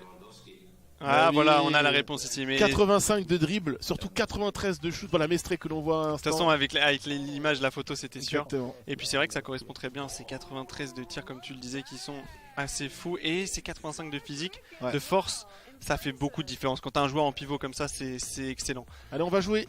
Qui est-ce? C'est pas Kevin De Bruyne? Ah, ça y ressemble beaucoup. Bien vu. C'est Kevin De Bruyne. Bien vu. Évidemment, on voit. Chez vous, hein, je sais pas si vous les avez aussi, mais c'est vrai que là, avec les petites oreilles, c'est ça. C'est marrant, mais il y a même la posture des épaules et les stats correspondent. 88 de dribble, 96 de passe, 79 de speed. Et ouais, Kevin De Bruyne.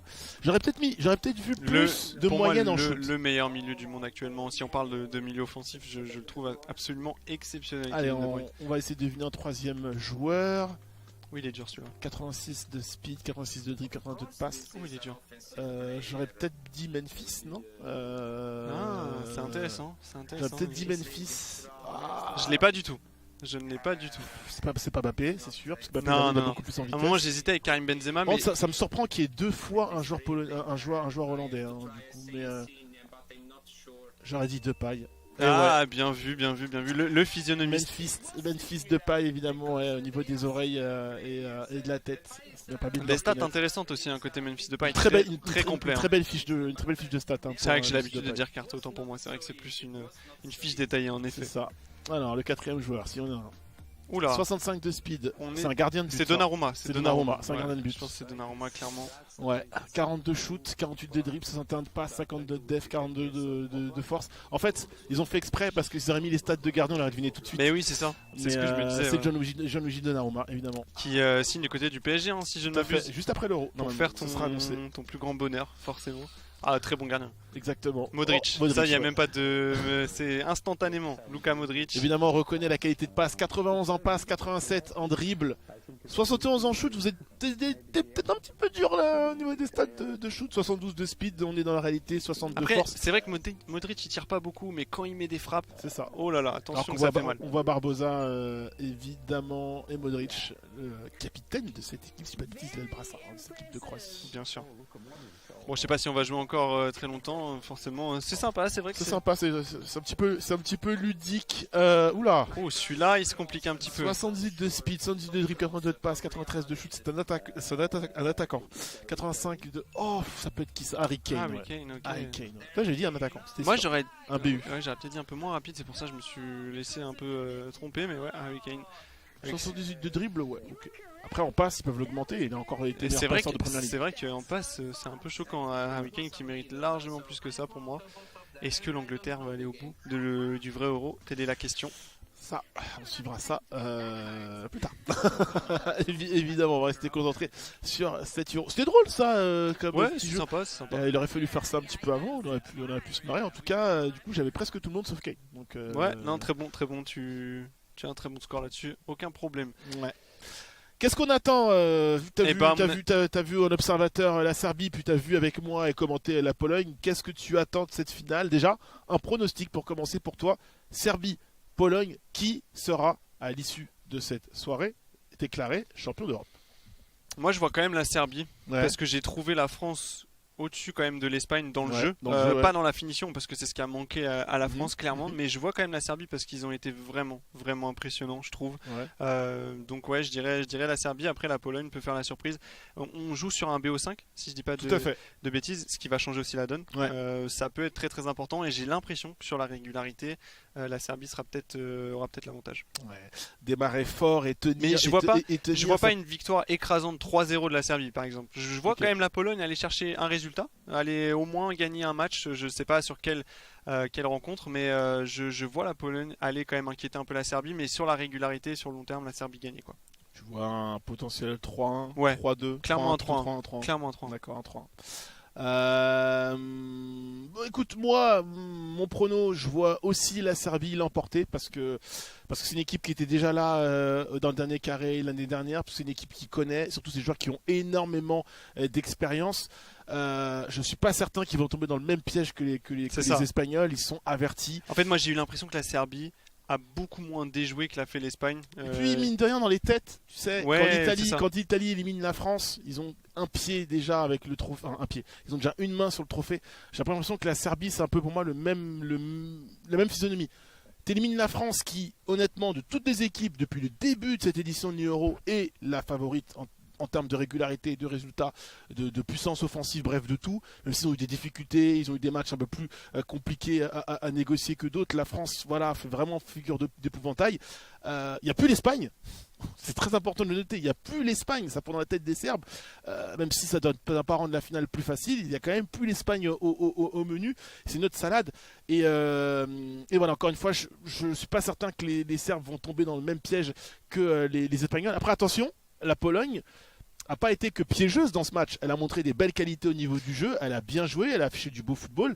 Et il y a cet attaquant qui apparemment fait bugger toutes les défenses du jeu, j'ai envie de dire, Lewandowski, qui est juste absolument incroyable de finition, par contre. Ouais, on l'a vu, on a vu 2 de ses buts là, Robert Lewandowski, et ça va être le plus gros danger. Ça, c'est des ralentis qu'on n'a pas envie de trop de voir. Ouais, ce centre, juste avant, plus Joël qui le call avec Kolarov. Ouais, et c'est vrai que Kolarov, on sait sa qualité. Il tirait à l'époque, je crois que c'était du côté de Manchester City, si je dis pas de bêtises. Il tirait aussi les coups francs. Il tirait les coups francs, il tirait les coups de pied arrêtés. C'était vraiment cette patte gauche qui fait très mal et qui nous a fait très mal.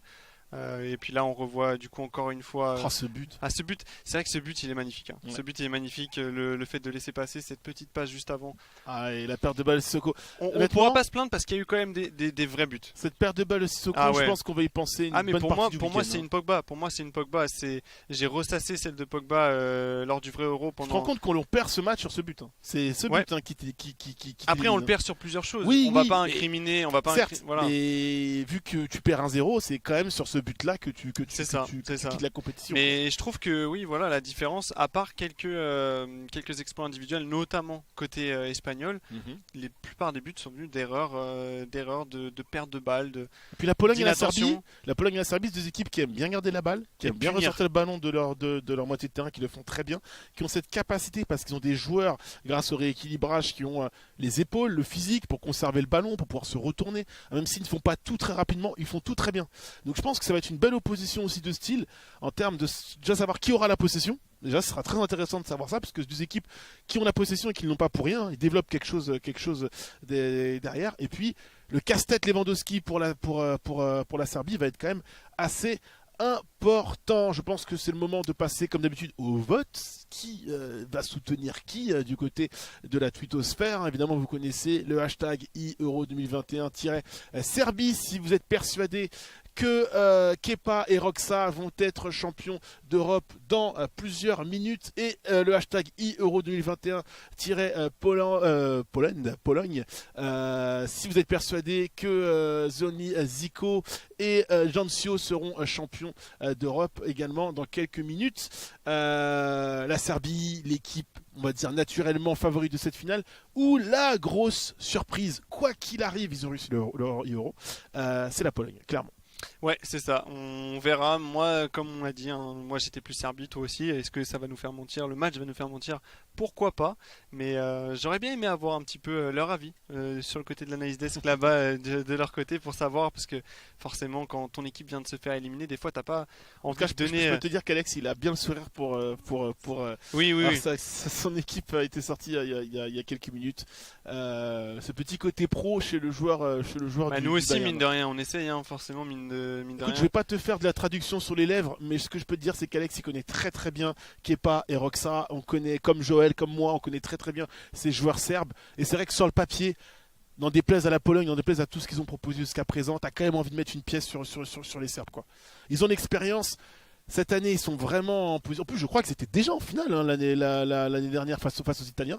Je regardais Joël pour qu'il me confirme, mais oui, ils avaient perdu contre l'Italie, voilà, 3-2, c'est ça, 3-2 en finale. Donc, tu sais comment ça se passe, c'est un peu comme Liverpool avec la Ligue des Champions. Tu vas en finale, tu perds, tu reviens l'année suivante, tu gagnes. Voilà, là tu. Alors tu reviens et tu repères. Ça peut arriver. Ça peut arriver, mais là, des fois le démon qui reste un peu et qui s'installe, ça peut arriver aussi. T'as une nouvelle opportunité face à une équipe. Je vais pas dire que l'Italie et la Pologne se valent sur cet Euro, mais l'Italie en tout cas, a vu le contexte lors de l'édition 2020, était une surprise d'aller aussi loin avec l'effectif qu'ils avaient. Là, la Pologne, personne n'aurait mis une pièce sur eux en finale et potentiellement sur eux en train de disputer le titre de champion d'Europe. Donc tu vois un petit peu le même parcours du coup. Ouais, mais je te dis que pour moi les Serbes, là, on pourra pas la leur faire deux fois. C'est-à-dire que l'expérience, le côté surprise, ils l'ont. Après, attention, faut les jouer les matchs. Ça se trouve dans 2 minutes, le match démarre. Il y a 2-0 pour Zico et c'est une autre histoire. Mais en tout cas, les Serbes, ils ont l'expérience. Ils sont déjà venus à ce stade de la compétition. Ils ont sorti la France et de manière très très belle et efficace. Voilà, ils ont toutes. En fait, pour moi, ils ont toutes les cartes en main. C'est pas plus simple. Normalement, ils ont fait le plus dur. Voilà. Sur le papier, normalement, ils ont fait le plus dur. Ils ont toutes les cartes en main pour aller au bout. Après, encore une fois, plus de respect sur cette équipe polonaise qui a été juste prodigieuse face à l'Espagne. Il fallait sortir les Espagnols, honnêtement. Ah oui, ils sortaient, on l'avait dit, hein, d'une victoire 5-1 contre l'Ukraine. C'est peut-être aussi ça qui leur a peut-être fait défaut. Peut-être prendre l'adversaire un peu de haut, tu penses? Non, pas du tout. C'est-à-dire que c'est jamais bon, et tu le sais parce qu'on a suivi et commenté pas mal de compétitions d'e-sport, mais un match, une confrontation trop facile, ça t'aide pas non plus à rentrer dans un match aussi piégeux qu'a pu l'être celui de la Pologne. Tu vois, la Serbie sort d'une confrontation contre la France. La France était un gros morceau et le match était accroché jusqu'au bout puisque ça a été un BO3 jusqu'au bout. Donc tu maintiens ton attention et ton niveau de jeu pour justement. Pour moi, les Serbes sont prêts, vraiment prêts à aller au combat. Les Polonais le sont aussi parce qu'il fallait sortir les Espagnols. Les Espagnols, eux, sortaient d'une démonstration face à une leçon de football et de réalisme face à l'Ukraine. Là, ils sont tombés sur un gros morceau. Alors que l'on voit René Treur et Lex Smith qui vont s'occuper des commentaires. Et René, vous en foutez, mais on se suit sur Facebook toujours dans les bons coups. Hein. Dès que ça concerne PES, il est toujours bien placé pour commenter les compétitions. Il se régale et on va se régaler nous aussi, mon cher Bob. Je rappelle que Joël est avec nous. Bien sûr, il viendra. Vous ne le voyez pas. On vous prévient. On va intervertir. Voilà, il y aura des changements. On va pas faire comme les précédentes rencontres où on jouait à l'intégralité du BO. Si vous voulez, on a laissé Joël reprendre ses esprits. Peut-être le plus grand supporter de foot de France PES en France. Clairement, c'est lui. Il avait besoin de retrouver l'agnac pour pouvoir recommenter après une si grosse déception. La finale, Bob, c'est parti, on rappelle, en BO5, on rappelle qu'il y a 40 000 € à remporter pour le vainqueur. Est-ce que ce sera la Pologne, est-ce que ce sera, la Serbie? En tout cas, c'est les Polonais qui ont le ballon avec Zoran Zico opposé à Kepa. Ouais, Kepa qui avait très très bien joué lors du match contre la France. Mais là pour l'instant c'est bien la Pologne qui a la possession. Ici sur le côté droit on va avoir un petit peu de réussite là sur cette passe. Attention, c'était contré d'entrée de jeu. 2 erreurs, on s'en sort bien. Ouais, on s'en sort déjà très très bien. Attention, on sent la pression là. On est dans une finale d'Euro, c'est complètement différent. On joue contre une très très grosse équipe aussi. Là, c'est très bien joué. Encore une fois, une bonne intervention. Ça va pas payer pour la Serbie. Pour l'instant, c'est toujours la Pologne là avec Krikoviak comme milieu de terrain qui va trouver Klich au milieu pour Zelinski. On va alerter sur le côté droit finalement. Bonne défense. Et là, on va, j'allais dire, poser le jeu. Finalement, on décide de dégager côté serbe. Alors que y a une faute là, je crois. Ouais, on s'est appuyé du côté du défenseur. On s'est jeté sur Jovic. Ouais, on a fait le ménage là sur Jovic, l'ancien attaquant du Real Madrid. Et non, c'est une faute de Jovic. C'est Jovic, joueur de l'Eintracht Francfort. Tout à fait. Qui désormais qui officie du côté de la Bundesliga. Pavlovic avec Milenkovic, Rajkovic évidemment. Pavlovic encore, on va prendre son temps parce qu'on voit que le quadrillage du terrain est très bien fait à côté polonais, très peu d'espace, très peu de joueurs démarqués. C'est assez rare de voir les Serbes jouer comme ça dans leur espace de réparation. Et surtout ce qui est intéressant, c'est que le quadrillage il est bon, mais on ne presse pas à mort les joueurs serbes pour éviter de créer trop de trous et trop de situations au milieu de terrain. En tout cas, c'est très intelligent d'un côté comme de l'autre. Ouais, pour l'instant, on essaie de jauger un petit peu les deux adversaires ici. La Pologne là, qui tu le disais, qu'ils avaient très très bien défendu en bloc et qu'ils ne pressaient pas très haut pour l'instant qui va. Je suis bluffé à chaque passe polonaise, hein. C'est incroyable, la magie permanente. Tu sais ce qui me bluffe moi dans le jeu polonais, c'est la conservation de balle. Je trouve qu'ils sont très très forts. Là on va le voir, il va récupérer le ballon dos au jeu comme ça et il va réussir à tenir son adversaire, se tourner, trouver Lewandowski. C'est les caractéristiques. Vraiment, et obtenir un corner mine de rien. On n'a pas le détail des notes des joueurs, vous avez vu pour Lewandowski notamment. Je crois qu'ils ont tous une bonne note en force notamment et en équilibre. Qui leur permet de garder à l'épaule. C'est ça, qui est très important l'équilibre pour pouvoir évidemment avoir un centre presque de gravité parfois assez bas et pouvoir repartir avec le ballon. Mais surtout, c'est un plan de jeu sain, Bob.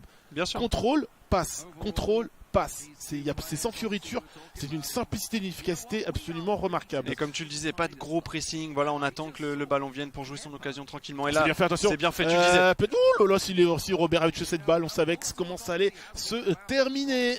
Récupération de Tadic, attention parce qu'on a fait rendre le ballon, on le rend finalement à Klitsch, mais Klitsch qui ne peut pas jouer cette balle. Et la récupération haute avec Zierzok qui va trouver Zielinski encore avec Zierzok le contrôle, dommage. Ah, c'est pas terminé, on a fait là. On a eu un peu de réussite parce qu'il y avait un défenseur normalement sur la trajectoire et j'allais dire justement, j'ai l'impression que Lewandowski on va avoir plus de mal à le trouver côté polonais ici parce que comme il l'avait fait sur Mbappé et Joël le soulignait très bien, il y a une sorte de marquage à deux ou marquage individuel qui fait que pour l'instant Lewandowski a l'air d'être très cerné. Attention Première séquence, c'est magnifique. C'est bien fait les Manu, non.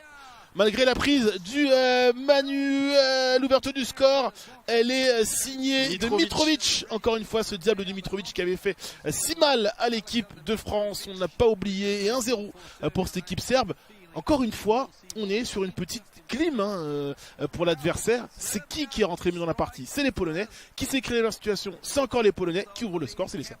Ouais, c'est les Serbes. Mais les Serbes, ils sont pas si mal rentrés que ça dans leur rencontre. Ils ont été sérieux aussi des deux côtés. C'est juste que là, voilà, la différence. Là, les premières situations sont quand même polonaises. Non, c'est vrai que les premières situations étaient polonaises et ça a fait un petit peu l'inverse de ce qu'ils avaient connu par le passé. Là, cette passe. Cette action, ça fait très réalisme froid. Première fois que je viens dans ton camp, frappe, but. Et puis il ouvre le pied magnifiquement bien et on trouve les filets et ça fait déjà 1-0, 24e minute de jeu, Alix. Ouais, allez, la réaction peut-être. Et là, il n'y a pas d'erreur. C'est Par contre, le bloc serbe, il est très compact. Là, on ne nous fait pas une Joseg sur l'engagement. C'est même un contre-en-goal là pour la Serbie, peut-être, avec Tadic qui vient chatouiller son adversaire, Lucas Fabianski, obligé de dégager loin. Et sur le deuxième ballon qui sera là, ce sera un défenseur serbe. Attention, l'erreur, la mauvaise relance, on va pas pouvoir intervenir. Et l'excellente parade de Rajkovic. On aurait peut-être pu mieux jouer le coup. Attention là, ça allait d'un but à l'autre. Ouais, encore une perte de balle ici sur cette tête là qui a failli permettre à la Pologne. Et je pense que si ça avait été Robert Lewandowski, ça aurait été but. Ouais. Mais heureusement pour les Serbes, ça ne fait pas mouche et il va y avoir un corner. J'ai l'impression que la Serbie joue dans un dispositif très axial. Si tu je dis peut-être des bêtises, on dirait un 4-2-2-2, mais vraiment que dans l'axe. C'est vrai que du coup c'est très compliqué, je pense, à venir déstabiliser cette défense. Peut-être ici, voilà, sur le côté justement, faut utiliser les côtés polonais. On dégage. Il y a de la taille dans les deux équipes. Donc, ah oui, de toute façon c'est un duel physique. Il y a beaucoup d'intensité. Attention parce que là le contre qui est en train de se développer est très bien joué là. Est-ce qu'il va conserver le ballon? Voilà, le décalage qui est fait pour Milinkovic, Savic avec des bonnes passes. Jovic qui va conserver cette balle. Jovic qui va perdre son duel, mais c'est pas grave parce que son abnégation a permis à Jovic d'être encore une fois en situation. Attention, c'était très très chaud. On est passé d'un but peut-être déjà du break pour la Serbie et juste avant il y avait peut-être un but égalisateur pour la Pologne. En tout cas, Bob, on ne s'ennuie pas, ça va d'un but à l'autre, il y a beaucoup de rythme et surtout il y a beaucoup de jeux. Ouais, il y a beaucoup de rythme, beaucoup de jeux, mais il y a des pertes de balles qu'on voyait pas côté polonais là, qui a permis justement à la Serbie de se procurer une très très grosse occasion. Savic, c'est très bien fait la fin de corps là. Il va prendre le dessus, il est solide Savic, mais il va perdre le ballon ici au profit justement de la Pologne avec Zielinski sur le côté gauche. Là on a vu l'appel à gauche, mais il y a toujours Lewandowski dans l'axe qui va se décrocher. Lewandowski, il n'y a plus personne sur lui, finalement on va pas réussir à le servir. Le bon tacle côté serbe et ça repart comme tu le disais. Là on a l'impression de jouer au ping-pong, ça va dans les deux sens. Alors attention, on va pas tout mettre un jugement ou un avis définitif sur ce qu'on voit, mais si Robert Lewandowski se retrouve aux 25 mètres à faire le jeu, à porter la balle, ça va être compliqué pour cette équipe de Pologne. Il a toujours été dangereux lorsqu'il était trouvé à la finition. Si c'est lui qui commence à jouer en numéro 10, ça montre les difficultés qu'on a côté polonais à trouver son attaquant et à se montrer dangereux. En tout cas, deuxième ballon, voilà, ça se voit que c'est solide quand même sur le deuxième ballon. On panique pas à la côté. Il y a un bon appel. Du côté de Kepa, la récupération. C'était bien joué. On n'était pas loin de la récupérer. Je peux te dire que derrière, c'est pas rattrapable. C'est pas rattrapable pour le défenseur là. Encore une fois. Toujours ce contrôle de balle, c'est assez impressionnant. Voilà, il faut jouer et sur Lewandowski, ses tu le forces. disais, qui décroche beaucoup à l'image d'un Mbappé qu'on avait trouvé très au milieu de terrain. Tu sais, voilà, décrocher, voilà, c'est le mot que je cherchais. Il décrochait énormément à Mbappé parce qu'il n'arrivait pas à être trouvé justement dans la surface. Et c'est vrai qu'on a l'air de se diriger un peu vers le même schéma de jeu côté serbe et pour l'instant ça fonctionne très bien. Lewandowski pour l'instant qui est bien pris en tenue, est obligé de, comme tu dis, de redescendre pour exister dans ce match. Mais c'est pas au milieu de terrain qu'on veut le voir Lewandowski, c'est vraiment dans la surface de vérité. Ça c'est bien joué là. Jovic, il a une intelligence de placement, il me bluffe à chaque fois. Attention avec Glick qui est obligé de dégager loin le ballon qui va être récupéré par la Serbie peut-être. Non, ce sera finalement la Pologne qui va récupérer avec Krikoviak qui va ouvrir sur Zielinski, c'est pas mal fait ça pour Zidlerski qui tente d'éliminer son adversaire en 1 contre 1, c'est fait et personne ne peut couper la trajectoire de cette balle. Et c'est tout simplement la mi-temps, 1-0 en faveur de la Serbie avec ce but de Mitrovic sur quasiment, on va le dire, la première et seule occasion serbe. Exactement, la seule vraie occasion, et pourtant ça va dans les deux sens, ça va très très vite et on n'a pas d'occasion nette, et il y en a eu une seule, tu le disais, et la Serbie qui a réussi à la mettre au fond. Là c'est la Pologne qui vient donner le coup d'envoi ici. On va chercher encore une fois, c'était pas Lewandowski qu'on essayait de trouver, Lewandowski qui est toujours esselé, qui ne touche pas beaucoup de ballons, et encore une fois ce même schéma là du côté de la Serbie, on se projette très vite devant, dès la récupération Mitrovic qui est excentré sur le côté, normalement il est plus dans l'axe l'attaquant, qui va revenir justement derrière avec Gudel pour Milinko Savic qui a de l'espace, il va essayer de trouver une passe finalement. Bon pressing là ici de la part des Polonais, et Lewandowski qui décroche. Il y a 3 joueurs dans sa zone. C'est fou comme ils arrivent à le marquer, c'est assez impressionnant hein, le travail que fait la Serbie justement pour bloquer la seule vraie force d'attaque de cette équipe de Pologne. Quand tu vois comment Lewandowski est pris en tenaille par cette équipe serbe, tu peux te poser des questions sur le plan de jeu espagnol. Voilà, je dis ça, je dirais. C'est vrai. Mitrovic avec Tadic avec Milinkovic Savic. Après, je suis un peu dur parce qu'il y a des situations où c'était pas mal, beaucoup de situations de contre, et Lewandowski était bien trouvé à chaque fois à la finition. Kepa qui bute un peu là sur la défense polonaise, même s'il a une intéressante récupération et haute de sa part avec Mitrovic. La fin de corps, Mitrovic la frappe. Ouh, il avait mis un pétard. Mitrovic. Ça fait partie de ce qu'on expliquait avec Joël lors du premier match, c'est-à-dire ces frappes de loin, un peu spontanées. C'est aléatoire, ça va dedans, c'est magnifique. C'est pas ce qu'affectionnent le plus les joueurs. On aime bien presque l'impression qu'elle est contrée, mais non, finalement elle n'a pas été contrée. Mais ouais, c'est vrai que ces frappes elles sont limpides et tu sens que quand le joueur il est bien sur ses appuis, il peut déclencher vraiment un missile. C'est ce qu'il a fait, malheureusement c'est pas cadré. Et attention, le bon tacle ici, est-ce qu'on va obtenir une faute? Oui, faute pour les Polonais. Pas de carton. Okay. Et c'est Lewandowski encore une fois qui était venu décrocher, je crois. Lewandowski, c'était pas Zerzok, mais Zerzok comme Lewandowski, c'est les deux joueurs offensifs vraiment dangereux avec Zielinski qui viennent apporter des solutions. Dès qu'ils sont en position de s'échapper un peu, tout de suite on leur dresse un mur pour éviter qu'ils prennent trop c'est très bien joué d'espace. C'était bien lu, c'était bien lu par la défense. Ouh, là c'est en parade. Est-ce qu'on aurait quand même pas pu tirer directement là sur cette petite remise on va voir le ralenti. On a voulu se décaler pour essayer d'ouvrir le champ. On aurait peut-être pu frapper quand même. C'est peut-être dur, peut-être qu'on n'est pas comment dire serein sur la frappe, sur ce positionnement là.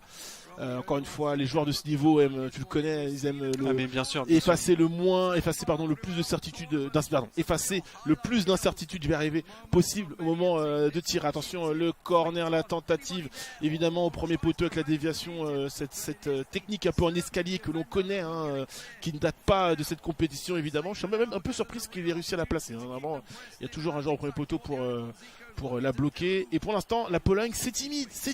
On voit, on est en perte d'inspiration un petit peu côté polonais, on essaie de faire des feintes, on n'arrive pas à trouver les joueurs pour l'instant. Très très bon quadrillage. On est en train de jouer à l'XP côté serbe, je vous le dis. Et on a un très bon quadrillage et défensivement c'est très solide. Là on fait tourner le ballon, voilà le sang-froid. Attention, encore une fois cette passe, ces passes dans l'axe, c'est assez fou qu'il les tente à ce niveau là. On est quand même en finale d'Euro. Faut faire attention parce qu'on a un bon pressing ici de la Pologne, Alix. Ouais, et attention peut-être là, le deuxième ballon qui va être polonais. Peut-être enfin une situation pour la Pologne. Ça fait un petit moment qu'on n'a pas vu une situation dangereuse. Krikoviak qui a tenté de résister à la charge et finalement qui ne peut pas reprendre ce ballon. Ce sera Zerzok, excusez-moi, pardon, j'avais vu Krikoviak inscrit parce que c'était lui qui était juste après le joueur le plus proche du ballon. Coup franc lointain. Évidemment notre Julie Noire nationale ne l'aurait pas tenté, un petit peu trop loin je pense. Pourquoi pas. dit qu'il l'aurait tenté. Est-ce que les joueurs polonais ont un élément suffisamment fort pour le jouer? Non, on va jouer la passe, on va jouer la sécurité et du coup on va jouer la perte de balle surtout avec une récupération de Gudelj, finalement une touche toujours en faveur de la Serbie. Bob, on va pas se mentir, là Kepa il est en train de réaliser ce qu'on appelle mettre un faux rythme, tu vois. Ouais, exactement. Voilà, il est un petit peu en train d'endormir son adversaire qui a toutes les peines du monde à passer la seconde et surtout à trouver the killer, à savoir Robert Lewandowski en position de frappe. Là on l'a vu, Lewandowski qui avait 3 joueurs sur le plateau, c'est compliqué. Zico qui a vraiment de la peine justement, qui perd beaucoup de ballons et ça profite là encore une fois, pourquoi pas Kepa là qui a vu l'appel justement dans de la défense. Heureusement, elle a été contrée. On va obtenir une faute côté polonais. Beaucoup de fautes là, beaucoup de tacles. Il y a beaucoup de fautes, beaucoup de pertes de balles, beaucoup de tension dans cette rencontre. On est dans le premier match de cette finale, forcément il y a cette tension qui fait que les deux joueurs ont un peu de mal à s'exprimer, à nous proposer un football plus propre comme ce qu'on avait vu par le passé. Et attention, problème des connexions. Serveur, des connexions du coup. Comment ça va se passer? On va revoir, je crois, les actions. Non, on est reparti en fait. On est reparti dans le match, je crois. D'accord, ok. On avait le coup franc qui a été joué. Finalement, c'est la Pologne là, qui est bien devant la surface serbe. La récupération ici de la Serbie, encore une fois. Toujours beaucoup de mal à être inspiré côté polonais. Non, je crois que c'était l'action d'avant ça. C'était l'action tu d'avant. crois? Ouais, c'est l'action d'avant avec la connexion. Tu vas voir, il va jouer derrière. Je crois que c'est l'action d'avant avec la fameuse passe dans l'axe sur lequel tu as râlé. Tu vas voir, est-ce que je me trompe pas? Il va la tenter. Exactement. Voilà, okay, on est revenu quelques instants en Je me disais, ça faisait quand même beaucoup. Ouais.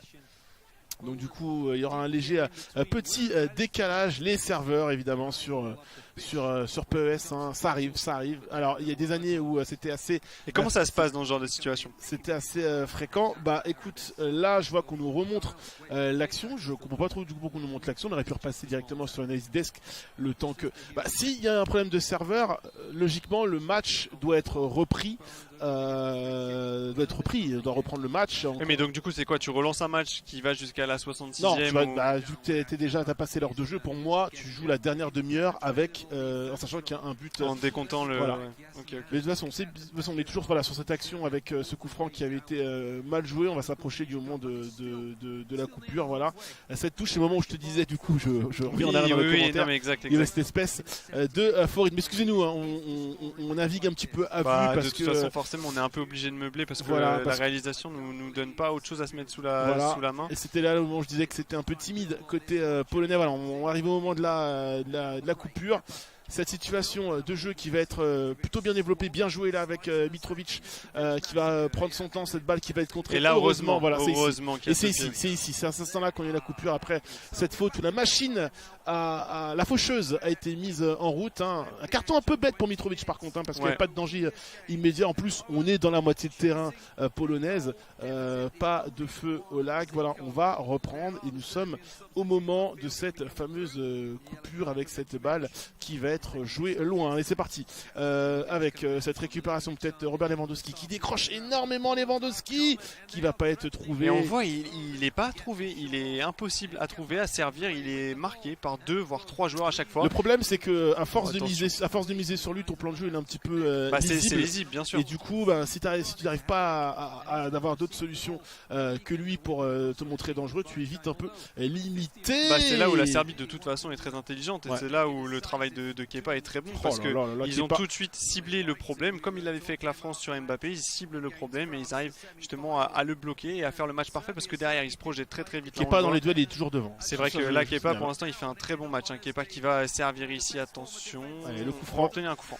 Coup franc obtenu, coup franc gratuit là, une faute, on est vraiment en retard à côté. Beaucoup d'engagement, d'excès d'engagement côté polonais là. Pour l'instant, le scénario du match me donne raison avec ce côté expérience, côté serbe. Attention, le match que fait Kepa offensivement, il n'est pas oufissime non plus. Non mais il fait déjouer son adversaire. Voilà, par contre il fait un match très solide, très sérieux, il concède très peu de situations. Voilà, peut-être là sur cette ouverture, il est déjà là Kepa. Il avait déjà tout vu, tout lu. Et même si là, attention, la perte de balle. Oh là, ça peut punir. Attention, et l'excellent Manu. si jamais vous cherchez à progresser en Manu, je vous invite à vous abonner aux chaînes YouTube des joueurs serbes. À mon avis, s'ils font des tutos, ils ont moyen de se faire des sous. Parce que on a vu, il a fait un petit décalage sur la gauche et il est revenu fermer l'angle. Il est vraiment fort en termes d'analyse. En fait, il anticipe déjà ce que va faire l'attaquant avant qu'il le fasse. Il est dans la tête de son adversaire clairement sur ce match. Il a brain son adversaire. C'était la seule opportunité de Lewandowski dans ce match. Exactement. Et tu te dis à quel point elle est importante. Et elle arrive à la 83e. C'est ça, Lewandowski qui ne marque pas là, ça veut tout dire et c'est peut-être déjà l'occasion du match. Et pour l'instant toujours 1-0 pour la Serbie. C'est encore la Pologne qui va essayer de pousser ici. Oniziko là qui va essayer de trouver Kolowski qui va s'appuyer sur Linetti. On trouve une bonne passe sur Lewandowski quand même qui a décroché. On finit mieux côté polonais. Hein. On finit mieux clairement. On est en train de mettre une grosse pression. On a un peu plus de mal côté serbe à ressortir le ballon. Même côté serbe, pourtant on est en ultra défensif. Hein. On a mis le bloc derrière. On va jouer les contres là. L'exemple d'ici. Attention la bonne passe. Peut-être il lui a pas donné. Il l'a vu mais il a voulu conserver. Ouais, parce que si jamais il y a un tacle et que ça revient derrière, il prend une marée. Il a raison. Comme tu disais, c'est l'expérience encore. Je pense. C'est ça. Ouais, d'autres auraient tenté. Moi le premier d'ailleurs à jouer vers avant pour absolument vouloir conclure cette histoire là. Et c'est vrai qu'au final, vu qu'il n'y a pas de cumul, enfin le score n'est pas important. Le score du match, ce qu'il faut, c'est la victoire. Et là, c'est ce qu'il veut assurer absolument. Donc, voilà, là il va le jouer. Par contre, là il va jouer l'offensif parce que je pense qu'il va quand même revenir derrière. C'est la dernière possession du match. Non, il va essayer de jouer vers l'avant. Tu vas voir. S'il peut, il va le faire parce que c'est la dernière possession. Voilà, il va tenter quelque chose qui ne peut pas exister et marcher. Le dégagement et c'est terminé avec ce succès court mais ô combien important de la Serbie aux dépens de la Pologne. 1-0, victoire de Mitrovic. Il va y avoir un petit switch chez nous parce que pour la suite de cette finale, c'est Joël qui va tout simplement me joindre alors que l'on voit le visage concentré de qui est pas Joël qui a eu le temps de se reposer, d'évacuer l'élimination de l'équipe de France. Je sais pas s'il a aussi évacué celle de l'Espagne parce que t'aurais bien voulu voir les Espagnols aller un peu plus loin. Voilà, t'es surpris, ouais. T'as pris deux chocs toi ce soir. L'Espagne, franchement, ils se sont fait éliminer, on est un peu triste pour eux. Mais sans plus, c'est surtout ça la n'empêchera pas de dormir. Par contre, l'équipe de France, c'est compliqué. Pour revenir à la finale, petit message à Konami, mais moi c'est mon éternel regret que l'eFootball Pro soit aussi fermé. Regarde, t'as des bons joueurs polonais qui sont en finale. Et t'as envie de dire personne ne les connaît sur le circuit international. Malheureusement, personne ne les connaît et l'année prochaine ils vont sûrement peut-être rien trouver. Et tu vois, des mecs comme ça pourraient faire grandir la scène dans leur pays du fait de la professionnalisation de l'eFootball Pro, gagner de l'argent, faire des streams. Est-ce qu'il faudrait pas que l'eFootball Open soit plus médiatisé? Tout est mis sur les football pro. Est-ce que la découverte de ces joueurs-là peut pas se faire aussi? On a eu un débat. Moi, ma solution pour moi, ça serait de faire une compétition peut-être eFootball Pro, mais une version open à peu près dans le même format avec des vraies structures e-sport. D'accord. La deuxième solution, ça serait peut-être d'ajouter des équipes. À l'eFootball Pro? À l'eFootball Pro, oui, parce que à la base c'est prévu, tous les ans il y a des équipes qui rentrent. Oui, mais il y en a qui partent. Donc le nombre d'équipes participantes reste le même. Et c'est 12, actuellement on est sur 12 équipes. C'est 12 équipes. Et malheureusement on est le but c'était d'atteindre une vingtaine d'équipes. On est sur un jeu qui a pas. Ça commence de plus en plus de gens jouent à PES, mais quand tu veux. Actuellement, on sait que, par exemple, League of Legends. Moi, je te coupe, juste parce que c'est ralenti. Ce Manu est absolument décisif. Mais celui-là, incroyable. Au passage, les Serbes, Gold Manuel, c'est niveau Champions League. Ils en ont pas. Et alors que généralement, les Gold Manu, souvent, t'as le goal qui va trop à droite. T'as juste à attendre un peu qu'il fasse l'erreur que tu le places là. Et eux, ils ont fait zéro erreur. Ils maîtrisent très bien. Ils maîtrisent très bien. Et je disais, par rapport à l'eFootball Pro, c'est. Pour moi, il faudrait ouvrir le circuit, ça t'aiderait à développer l'image du jeu. Tu as eu l'exemple League of Legends avec les streams, les gros casts et tout, qui a créé des vocations. Encore, c'est un jeu qui avait déjà une grosse popularité, mais ça l'a encore plus développé. Et malheureusement, PES, on souffre encore de ça. On a l'eFootball Pro, dans la compétition internationale qui sont bien, qui sont suivis, mais je pense qu'on mériterait un peu plus. Ouais, et puis surtout, après, l'avantage c'est que cet Euro a aussi permis de mettre des pays en avant. C'est-à-dire que l'Azerbaïdjan dans le groupe de qualification de la France, on les voyait finir dernier, ils ont été incroyables. Regarde, ils ont tenu tête à Lutfi Walid. Mais c'est des joueurs d'Azerbaïdjan. Ils finissent par les battre au final. Ils les ont battus. Ils auraient peut-être aussi le droit de participer à des grandes compétitions. Et malheureusement. ils ont tout recentré sur l'eFootball Pro, c'est une super compète. Ouais. Mais après, il n'y a rien à côté. Il n'y a rien à côté alors que... Bon. En fait, ce que tu reproches, ce que tu es en train de dire, c'est que si tu n'as pas déjà fait tes classes ailleurs et tu ne t'es pas fait connaître, tu as peu de chances d'accéder à l'eFootball Pro. Voilà, après, bon, par exemple, l'année dernière, on a eu le cas de Urma, qui a été brillant durant l'Euro et qui a fini à la Roma, mais je pense c'est très compliqué. Je pense quand même que notre duo polonais, là, vu ce qu'ils ont fait, ils vont trouver chaussures à leurs pieds l'année prochaine. Oui, mais t'as pas mal de joueurs, par exemple les joueurs grecs qui montrent potentiellement des places, les joueurs ukrainiens, même si ils ont perdu, mais ce sont des bons joueurs qui ont performé. Ce sont des mecs qui mériteraient d'avoir leur chance. Voilà. Allez, c'est parti pour le deuxième match de ce BO3 entre BO5 pardon. On sera sur un non, BO5 en fait, c'est vrai. C'est ça. C'est BO5. D'ailleurs, l'an dernier, la finale, c'était Serbie-Italie. Et ça s'était joué sur un double contact de, je crois, Lorenzo Insigne dans la surface. Et ils avaient perdu 3-2, il me semble. Donc là, c'est leur deuxième finale, régularité totale. Et pour l'instant, ça se passe très bien pour nos amis serbes, Roxa et Kepa. Kepa, ouais. Alors c'est Roxa. Probablement le meilleur des deux quand on se fie à ce qui s'est passé contre l'équipe de France là, qui va être opposé à Jancio, celui qui nous a fait belle impression, peut-être plus que Zoliziko lorsqu'il a été opposé à Josek. La bonne protection de balle. De toute façon, les Polonais, il reste du temps, il reste des matchs, mais ils ont déjà un petit peu, ils sont déjà peut-être un petit peu dos au mur. S'ils venaient à perdre encore une fois, ça deviendrait compliqué. Une équipe serbe très solide. Moi, j'ai l'impression que les Serbes utilisent beaucoup le marquage individuel. Parce que contre l'équipe de France, Mbappé, tu le vois pas. Ouais, c'est vrai. Et là, Lewandowski, tu l'as quasiment pas. Et là, Lewandowski, systématiquement, il a toujours quelqu'un sur le dos. Il a toujours encore si c'était un défenseur, ça irait. Il est toujours dans une zone de 3 joueurs. À 3 joueurs. Et clairement, ils ont dû voir la rencontre juste avant. Et là, ils ont quadrillé le terrain. C'est bien joué ça. C'est bien joué, mais voilà, ils la perdent et ça repart directement du côté serbe. Du côté serbe, ça se bagarre pas mal au milieu. Ça a du mal. Bon, c'est le début, il faut être patient, mais voilà. Il y a la notion de peur aussi avec ces équipes serbes. On sait qu'à tout moment, vraiment, avec ça, ils peuvent faire la différence. Une grosse victoire à l'expérience sur le premier match. On peut s'attendre au même scénario, je pense, de la part de Roxa aux dépens de Jancio dans ce match, à savoir jouer avec l'XP, lui qui a l'habitude des matchs au sommet. Je rappelle encore une fois que l'enjeu est important sur cette finale en BO5. 40 000 €, imaginez. 40 000 €, vous avez compris, ils sont deux, ça fait 20 000 chacun. Tout simplement pour le vainqueur. Mais imagine la fédération récupère un pourcentage. C'est pas possible.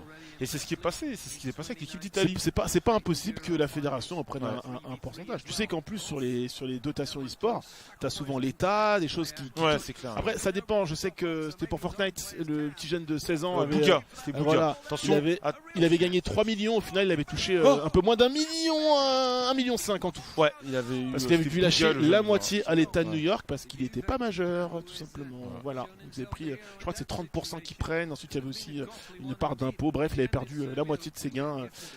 Attention, c'est bien fait là, ça passe dans le dos. Ça joue bien, ça commence à balancer les premières offensives du côté serbe.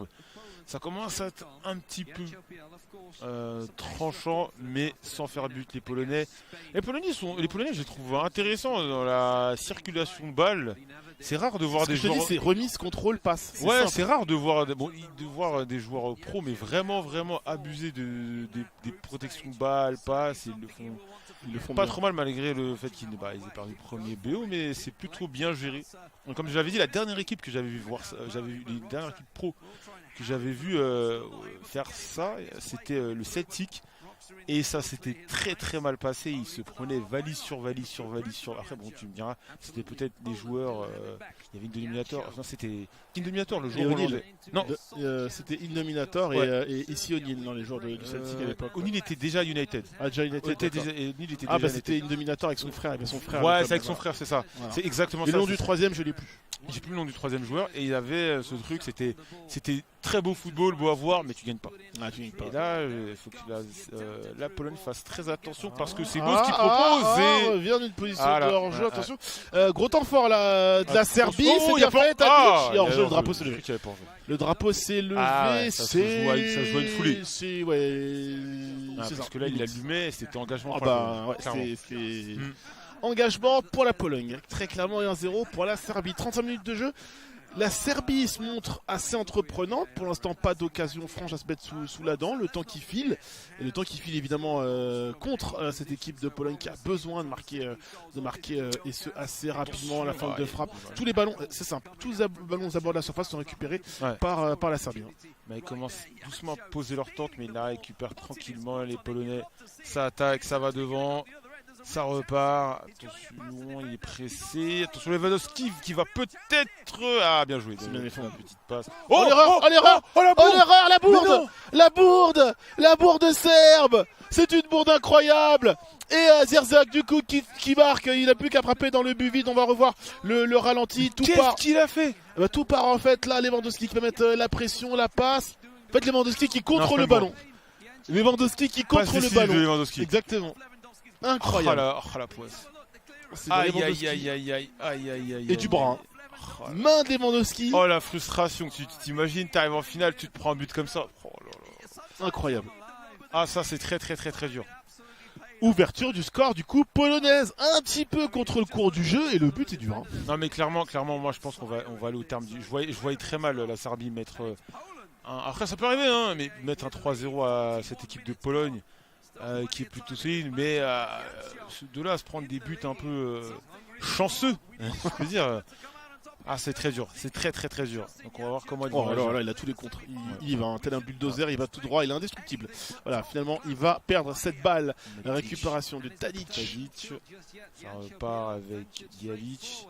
Attention, Milinkovic qui tente pas énormément de frappe. Mais ça c'est au niveau pro, ça c'est joue très peu. Non. Par contre, en termes de passe, au milieu de terrain, il régale bien. C'est-à-dire qu'il arrive toujours bien à ouvrir le jeu pour un partenaire. Allez, Matic, le joueur de Manchester United. Ouais, je suis curieux, j'aimerais bien voir les stats de possession de balle et ça m'a l'air un peu bizarre. Les stats de possession de balle et de passes réussies, j'ai l'impression que parce que la Pologne qui développait un très beau jeu rate pas mal de passes. Ouais.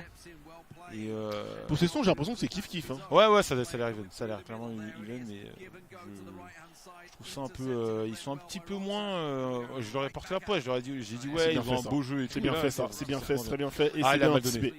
C'est bien anticipé. Et ça repart pas s'appuyer aussi. Polonais. Attention la Pologne, côté droit.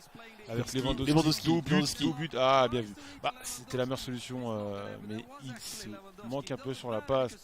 Attention, Milinkovic. Petite question. Avec quel assistant jouent les joueurs l'assistance passe? Généralement, ils jouent à 2. Tu penses à 2, 3 okay, parce que 3, tu sais que le problème. L'avantage de 3, c'est que offensivement, quand tu as besoin de trouver quelqu'un, ça va directement sur lui. Par contre, quand tu es sous pression, quand tu as un joueur qui met un gros pressing et que tu veux te dégager, ça va vers le joueur le plus proche. Et si le joueur le plus proche est déjà pressé, et ben ça crée des pertes de balles. Donc, généralement, c'est 2. Je sais qu'il y en a qui jouent avec 1 aussi d'assistance de passe, mais généralement, c'est 2. Bah, après 1, t'es vraiment t'es au port du Manu. Quoi. Je me demande si Usma joue pas avec 1 d'ailleurs, peut-être, pour la Usma Ball. C'est pas impossible parce que pour le dosage des passes. Ouais. C'est une question. Et toi, tu joues quoi? Moi, je joue en 2 ou en 3. Ah, moi, je joue en 3. Je m'en cache en même fait, pas. Je joue en 3 jusqu'à ce que notre collègue commun Imad me rappelle pourquoi j'avais autant de difficultés sur le pressing. Du coup, son explication tenait la route. Donc, du coup. Ça dépend contre qui je joue en fait. Ouais. Si je sais que c'est un match où j'aurai pas trop de problèmes, je vais être en 3. Si je sais que c'est un match, typiquement je vais jouer un Walid, un autre fille ou autre, je me mets en 2 direct parce que je sais que j'ai plus de chances de. Après tu me diras, tu me dis tu joues un Walid, un autre fille, tu peux jouer même en 45, tu vas te manger 6 buts. Hein. C'est pas faux, c'est pas faux. C'est vrai, c'est une réalité. Sauf quand tu arrives à l'esquiver. Hein. Pendant 2 ans, j'arrivais à être invaincu face à un Walid, je l'affrontais pas. En jouant pas. En jouant pas. Après un jour en ligne, j'ai affronté un mec au pseudo bizarre et c'était lui. Voilà. Je lui donnerai mon petit message derrière. Voilà, je ne donnerai pas le score, mais il était assez épicé.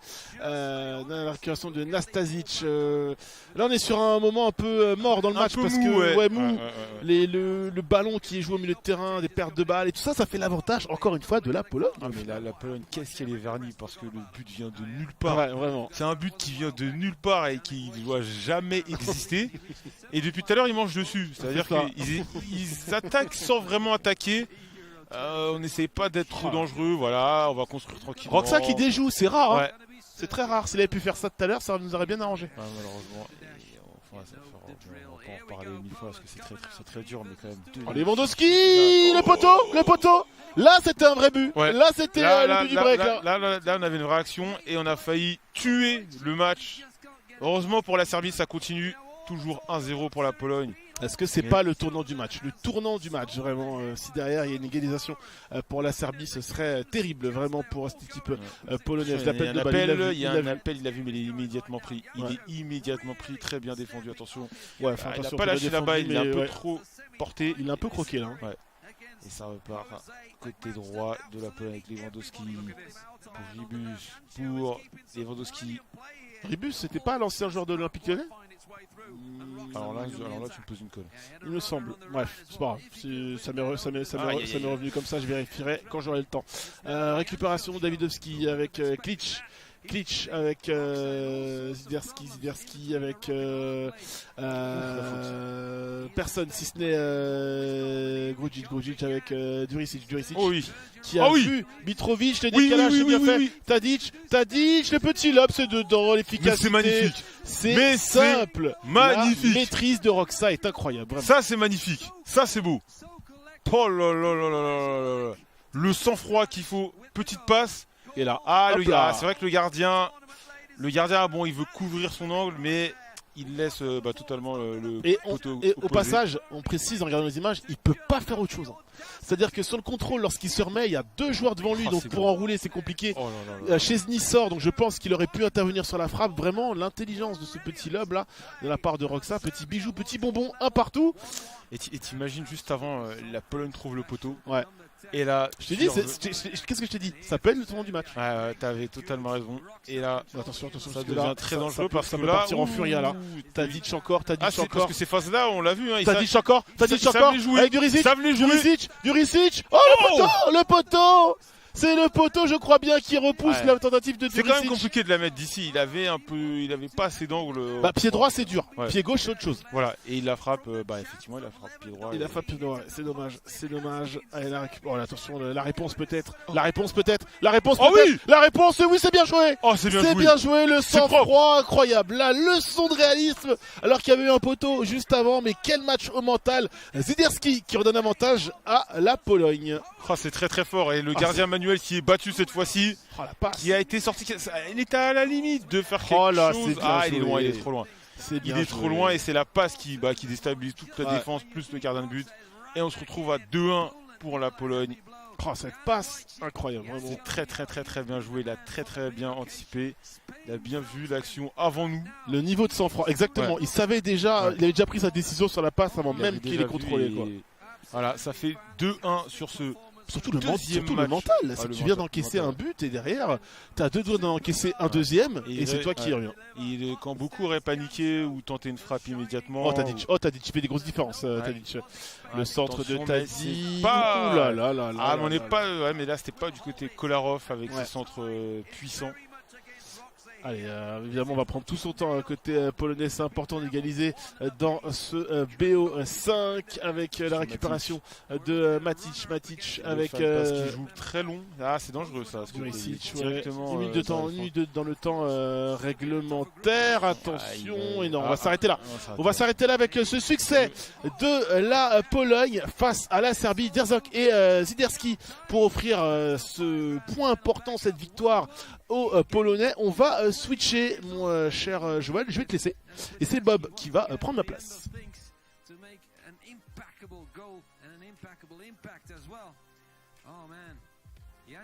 De retour, le retour de Bob. Le retour du roi, comme tu viens de dire. Tu as porté chance à la Serbie. Moi, la Pologne. Alors, comment tu vois cette 3e rencontre? Tu vois un match serré, une victoire de la Serbie, de la Pologne. Enfin, on va jouer au jeu des pronostics. Honnêtement, je vois quand même une victoire de la Serbie pour ce prochain match. La Serbie qui aurait pu tuer la rencontre sur cette fin de match, qui est venue égaliser, qui aurait pu mener 2-1, qui derrière justement concède une occasion qui permet à la Pologne de l'emporter sur le fil. Mais je sais pas, je vois quand même une victoire de la Serbie dans le 3e match, honnêtement. Je suis comme toi, je vois beaucoup plus la Serbie gagner, qui a eu beaucoup plus de maîtrise. Quand la Pologne a beaucoup joué, a énormément joué en contre, elle s'est vue offrir un but sorti de nulle part. Donc clairement, et en plus même j'ai un petit côté, honnêtement, je vais manquer d'objectivité, mais je suis un peu plus côté serbe parce que voilà, ils méritent pour moi de c'est des joueurs que tu connais peut-être un petit peu mieux aussi. Je les connais un petit peu mieux, mais surtout du fait de la saison dernière, la saison passée, c'était en finale déjà, ils avaient perdu à un but près.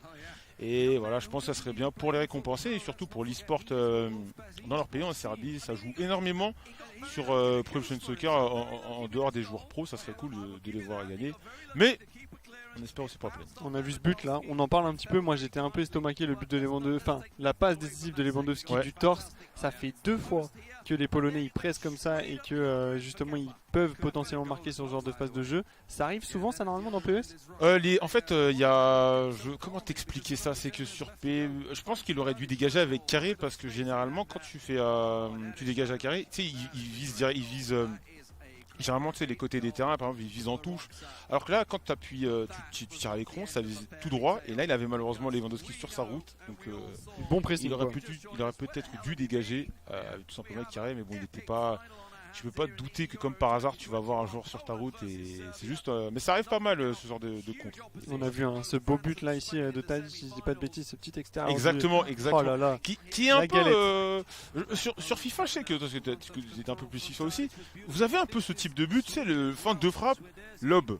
Oui, c'est vrai que ça arrive beaucoup, beaucoup. Après, c'est selon les années, c'est vrai que je pense que sur PES ça doit être un peu la même chose. C'est assez drôle parce que sur PES on a souvent quand tu regardes les best-of sur YouTube ou des streams, t'as souvent ce type de but, t'as le mec qui met une feinte de frappe, carré-croix, frappe, lob, et généralement ça passe. Ouais, c'est vrai mais il y a souvent des mécaniques comme ça où de toute façon tu tentes quelque chose et tu le répètes à chaque fois et tu sais qu'il faut faire le petit geste en plus avant pour que ça rentre, et là c'est très bien entré. On a les stats qui s'affichent, la Pologne, encore une fois, qui a la possession, qui a plus de passes toujours.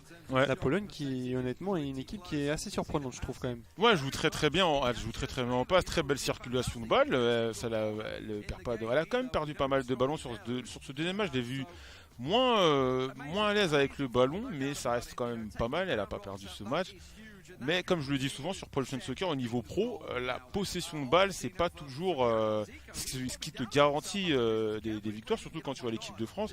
Bon, malheureusement, elles sont sorties, mais tu as souvent l'équipe de France, quand je t'allais à Monaco, à l'eFootball Pro, on tournait souvent entre 40 et 45% de possession de balle, mais ça ne nous empêchait pas de performer et de gagner plein de rencontres. Donc, mais on verra ce que ça va donner. Moi, je reste quand même assez confiant pour cette équipe de Serbie qui a été vice-championne d'Europe l'an dernier, avec 2 gros joueurs une fois de plus qu'on ne répétera jamais assez. Ce sont de très bons joueurs, parce que peut-être pour ceux qui arrivent, c'est pas forcément comme le football où là l'équipe de Serbie qui n'était même pas qualifiée au véritable, l'Euro physique, vrai football. Là, on a une équipe au niveau e-sport, l'équipe de Serbie est très solide. Oui, c'est vrai que Alix me confie en off aussi que pendant cette Euro, il y a eu beaucoup de nations impliquées. Forcément, je crois que c'était 55 si exactement. Je dis pas de bêtises. Et c'est vrai qu'il y a quand même, pas la Serbie parce que c'est pas forcément le pays qu'on imagine tout de suite, mais il y a eu des pays qui ont eu quand même du mal à trouver des joueurs performants. Il y a des pays comme ça qui ont été. C'est clair, c'est parce que on est sur un jeu où malheureusement qui a une fanbase beaucoup plus petite que celle de FIFA. Tu vois, sur FIFA, je suis persuadé que tu vas dans un pays de l'Est, un pays tout petit pays, tu peux même aller à Malte, tu auras des joueurs de FIFA, alors que sur PS c'est pas forcément le cas, mais malgré tout on a réussi à avoir l'Ukraine quand même qui est allé jusqu'au quart de finale. On a réussi à avoir des pays un peu moins concernés par l'e-sport, à avoir des joueurs de nationalité par exemple ukrainienne, des joueurs d'Azerbaïdjan, qui étaient vraiment des joueurs d'Azerbaïdjan qui étaient très bons, qui ont même battu l'équipe de France. Mais le jeu continue de se développer et on verra en 2022 comment ça va se passer avec le prochain PES sur PlayStation 5 et Xbox et sur la prochaine Xbox. D'ailleurs, on aura une nouvelle nouveauté. Ça peut être très intéressant pour tout ce qui est aspect compétitif. On aura le cross-platform, le crossplay. Alors attends, tu es en train de me dire que le crossplay est confirmé? Le crossplay est confirmé. T'es pas en train de te mettre dans la galère, dans la sauce? Pas du tout. Là, j'ai eu l'impression de voir Joël sauter. Ah non. Alors là, je saute, mais dans une piscine d'eau tiède là, parce que. Okay.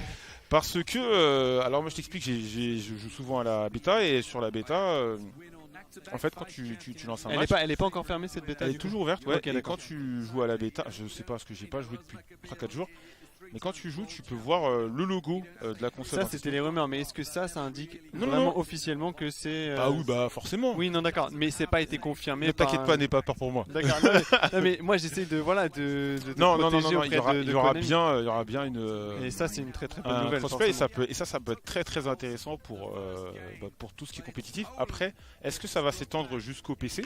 Ça, on ne sait pas encore, mais en tout cas... Et du coup, est-ce que, moi c'est ma question, est-ce que ça va changer? Parce que voilà, on tergiverse un petit peu le temps de lancer le prochain match, mais est-ce que ça va créer quelque chose comme on a pu le voir sur FIFA en e-sport avec un joueur PS4, un joueur Xbox à chaque fois, et du coup ce cross-platform, est-ce qu'il va jouer un petit peu sur l'influence que ça va avoir? Parce que là tout se joue sur une seule plateforme. C'est ça. Est-ce que ça va changer sur les joueurs qu'on recrute, sur les... Voilà, comment ça va redistribuer les cartes pour je pense pas que sur le niveau compétitif ça va vraiment bouleverser les choses, parce qu'historiquement... Tu penses qu'on restera sur la même formule? Ouais, parce qu'historiquement PES a débuté sur PlayStation 1, ça a toujours été un jeu PlayStation. En revanche, je pense que là où ça va devenir intéressant, c'est que souvent nous on avait des problèmes, tu sais, sur le matchmaking par exemple. Tu pouvais lancer un match, tu pouvais attendre énormément de temps avant d'avoir un match. Là, grâce à ce potentiel crossplay, le délai va être beaucoup plus ralenti. Après, moi, ce que j'espère au-delà de ça, c'est une amélioration des services réseau, et parce que par exemple pour lancer un match tu dois créer un lobby, tu dois faire plein de choses, alors sur FIFA c'est beaucoup plus intuitif. Exactement, on va pouvoir revenir sur cette finale et ce troisième match déjà qui va être lancé entre la Serbie et la Pologne. Joël, justement, on va avoir The Only Zyko contre Roxa. Ouais. Quel est ton favori? Clairement Roxa. Roxa, c'est pour l'instant l'homme du tournoi, c'est l'homme qui nous a fait très très mal, et ça commence très très fort. On a failli avoir une très très grosse occasion. Il a failli Ousma Ball. Voilà, l'Ousma Ball sur l'angle, comme vous dites sur FIFA, j'aime bien cette expression. Et parce qu'on sait que c'est très difficile de défendre sur un C'est le cas sur les deux jeux, hein. C'est vrai que c'est quelque chose qu'on a depuis plusieurs années. Et c'est marrant, pourtant c'est vrai que les éditeurs se défendent toujours en disant que le script n'existe pas, mais on a vraiment cette impression d'avoir des joueurs tétanisés à ces moments-là. Attention, on a fait une petite feinte de frappe, là j'ai cru à une deuxième Ousma Ball. Ça commence à aller très fort, hein. Côté serbe là sur le côté gauche avec Kolarov, on l'a vu tout à l'heure, sa patte gauche là, il essaye de déborder. Très bonne défense de Clich là. C'est dommage parce que sur sa petite feinte de frappe, j'avais vu un appel, mais bon, il y avait quelque chose à tenter. Mais je pense qu'il a préféré essayer de déborder justement pour aller adresser pourquoi pas un centre, mais là c'est bien la Pologne qui a le ballon avec Clich encore une fois qui a fait une très bonne récupération. Il est venu apporter un peu de soutien, c'est Krikoviak la sentinelle qui va trouver Lewandowski en une seule touche. On remet de la tête, Lewandowski la frappe, ça a été dangereux. C'est beau, ça joue court, ça joue très court côté ces deux styles de jeu vraiment différents, ça essaie vraiment de construire tout doucement, alors que les Serbes, Roxa joue beaucoup plus directement. Attention, la passe. Oh oui, magnifique. Oh là là, c'est beau. C'est beau. Ce petit ballon piqué là, aïe. Et je crois que c'est Jovic à la finition. Superbe. Jovic là qui vient délivrer un petit piqué absolument magnifique. Ça fait 2 piqués en 2 matchs. Très très très belle entrée en matière pour l'équipe de Serbie, qui prend le lead et l'avantage sur ce BO5 1-0. Et là pour l'instant la hiérarchie qui commence à être respectée dans cette rencontre avec la Serbie, tu le disais, déjà une petite balle en profondeur lobée, et ce lob là il est magnifique, il est absolument magnifique en première intention. Et moi j'avais l'impression qu'il y avait beaucoup de touches de balle en trop à chaque fois sur les occasions offensives. Là c'est directement. Non, là c'est propre. Là c'est propre, il n'y a pas de contrôle, on finit, et c'est absolument magnifique de la part de notre joueur serbe. Ça fait 1-0, Joël. Là ça va être drôle de les voir, les Polonais qui aiment construire tout doucement, jouer un peu lentement, prendre leur temps, se prendre un but aussi vite. Est-ce qu'ils vont garder leur game plan ou ils vont totalement changer? Est-ce que ça n'a rien à voir, presse d'entrée sur l'engagement. Souvent en mode au niveau amateur, tu as souvent des mecs qui essaient d'avoir un game plan, qui se prennent un but et d'un coup qui jouent un peu n'importe comment. Mais attention, est-ce qu'on n'aurait pas dû frapper directement en première intention aussi? Là on a voulu faire une petite feinte et on a donné le ballon ici avec Mitrovic qui est venu trouver je sais plus quel joueur exactement. C'est mis sur le pied gauche. C'est peut-être le contrôle. Après il a peut-être cherché à avoir le bon pied tout de suite. Exactement, si c'était Dusan Tadic, ça se comprend, il est gaucher justement, on a voulu se mettre sur le meilleur pied. Oh quel corner tiré premier poteau, et c'est au fond des filets, ce qui est... C'est un contre son camp. C'est un contre son camp. Aïe, vite de Glick. Camille Glick. Oh le pauvre. Camille Glick qui a l'habitude, normalement c'est un joueur qui marque beaucoup dans la vraie vie sur des corners. Bah là il marque contre son camp. Mais ça c'est un CC assez dur quand même. Et là on est d'accord que le joueur il maîtrise pas ce qui se passe là. Bah non, il peut rien faire. Là tu peux que subir, mais attends, j'aimerais bien le voir. Ouais mais là il peut rien faire du tout. Camille Glick qui détend la jambe. Après si Camille Glick n'est pas dessus, j'ai l'impression qu'elle va quand même dans le but. Ouais, je pense qu'elle va dans le but, mais c'est full auto là, il peut rien faire du tout. Mais ça en finale de l'Euro, c'est très dur à encaisser. Très très mal, et surtout à la 16e minute être mené 2-0. Ah oui, et justement, dommage. Parce que ça aurait été intéressant qu'il marque tout de suite en réaction pour relancer l'intérêt. Enfin, entre guillemets, il y a toujours l'intérêt, mais pour relancer le match très rapidement. Et là, ça va être très compliqué pour la Pologne parce que là, comme on peut le voir juste à côté de nos joueurs, ils sont déjà passés en offensif et là, tu es dans un entre-deux, c'est qu'est-ce que je fais? Est-ce que j'essaye d'être beaucoup plus offensif mais je risque de me prendre une valise ou j'essaie de garder mon jeu en espérant que ça aille mieux? Et là, il est là le problème. C'est là le dilemme, bien voilà, sûr. C'est le dilemme, mais lui, il a fait un choix fort parce que tu le disais, 22e minute de jeu, changer drastiquement sa façon de jouer, passer sur une formation offensive. Là, on peut potentiellement prendre une valise côté polonais. Attention, mais là pour l'instant, on se projetant contre. On a vu l'appel de Lewandowski qui demande le ballon dans les pieds. On va attendre encore un petit peu et c'est donné beaucoup trop tard. Cette passe là ici et ça repart tout de suite en compte côté serbe. On a eu un petit freeze, ça revient tout de suite avec Milinko Savic là qui va s'élancer, qui va trouver une bonne balle en profondeur. C'est magnifique le gardien Kamil Glik qui se rattrape. Aïe. Moi là il y a un petit problème gameplay, ça c'est que la balle arrive devant le serbe mais malheureusement c'est que le jeu a décidé qu'il devait aller arriver dans les. Je sais pas si t'as vu, la balle arrivait bien sûr devant l'attaquant et normalement tu peux récupérer ce ballon et ça ne s'est pas fait malheureusement. Attention, on a peut-être une occasion de frappe là à la fin. On a mis des petites feintes de frappe, on a l'air d'être très à l'aise côté serbe sur ce match là, il est bien rentré dans sa rencontre. Là on le sent, il a la confiance beaucoup. Il a la confiance, là on a vu petite feinte de frappe, on a essayé d'enchaîner avec une bonne frappe enroulée. C'est Kamil Glik encore une fois qui a été sur le ballon. Il est toujours sur le ballon, des fois il le dévie dans son propre but, c'est ça qui est un petit peu dommage. Attention là, pourquoi, pour ceux qui ne savent pas, pourquoi il se met rapidement au premier poteau? Parce qu'il y a une technique, c'est de tirer très fort au premier poteau pour couper la balle et ça... C'est assez cheaté comme donc généralement on met un défenseur entre le poteau et le tireur pour éviter la déviation. Pour éviter la déviation pour contrer immédiatement. Joël qui nous éclaire avec ses lumières sur PES. Moi je suis un cheater sur PES. T'inquiète pas, on refera un match à la sortie du 2022 pour voir l'issue de cette rencontre forcément. Et tu vas voir. Ça annonce déjà les hostilités. Attention là la Pologne là qui essaie de se dégager. Le trou. Très bonne interception là défensive encore une fois. On a chaud côté polonais là, on tente le tout pour le tout et on subit quand même pas mal d'occasions. Il va falloir se créer une occasion à son tour côté polonais là, pourquoi pas ici avec Zwiderski qui va essayer de trouver Lewandowski, finalement non. Lewandowski qui va pas être trouvé, on va récupérer le ballon. Milinko Savic là qui s'appuie sur Lialic qui va tenter une passe longue dans l'axe, c'est intercepté forcément, c'était bien long. Il joue très long les et surtout très axial je trouve, vraiment très axial, on n'utilise pas beaucoup les côtés. Mais ça c'est propre de trop de jeux de beau. Ça a l'air d'être inhérent au jeu, inhérent à PES. Exactement, c'est la différence entre les amateurs et les pros, c'est que nous par exemple on va beaucoup. Vu que c'est un jeu, on aime bien jouer, faire des passes, essayer de centrer. Et c'est un jeu qui le permet aussi. Voilà, c'est ça. Et les pros, eux, c'est très axé. Ils jouent énormément dans l'axe. Ils essayent de faire des petits 1-2, essayer de trouver le trou et marquer. Ça joue rarement sur les ailes. C'est vrai qu'on a vu pas mal de fois les mêmes configurations et de temps en temps je trouve que c'est du coup un peu trop téléphoné et c'est pour ça qu'on a beaucoup d'interceptions au milieu de terrain je pense. Ouais, c'est ça. Encore une fois une passe là qui ne va pas trouver preneur côté polonais, on rend le ballon au Serbe déjà 41e minute de jeu, attention la grosse interception. Tadic qui va être fauché. Il se sacrifie. J'ai envie de te dire faute intelligente. Ouais, parce que ce qui allait s'amorcer ça pouvait être très dangereux. Je pense qu'on va prendre un petit carton quand même. Je pense aussi qu'il y a un petit jaune qui va traîner. Il y a bien eu un jaune pour Krychowiak, attention parce que Krychowiak c'est la plaque tournante, c'est le rock, l'encre au milieu de terrain et c'est vrai qu'un carton jaune sur ce genre de joueur c'est un peu... aussitôt dans un match, ça sent pas bon pour les Polonais pour l'instant, toujours 2-0, 42e minute de jeu, un hors-jeu ici, côté serbe, on avait double position de hors-jeu en plus de toute façon. On va pouvoir essayer de respirer côté polonais, pourquoi pas se créer une occasion avant la mi-temps jouée. Ouais, ça va être compliqué, je pense que là Roxa gère très bien son match, je le vois mal se prendre un but là tout de suite. Au contraire, moi je pense que le troisième but, après j'ai peur de dire ça et de porter l'œil, passer pour un débile, mais il faut assumer ses choix, Vas-y. Déjà il est passé en défensif, il est passé en défensif, donc je pense qu'il veut faire la boutique pour le temps de la fin de la première mi-temps. Mais je vois plus un 3-0 qu'un 2-1 pour l'instant. D'accord. Ok. Honnêtement, je pourrais te suivre. Après, je sais pas.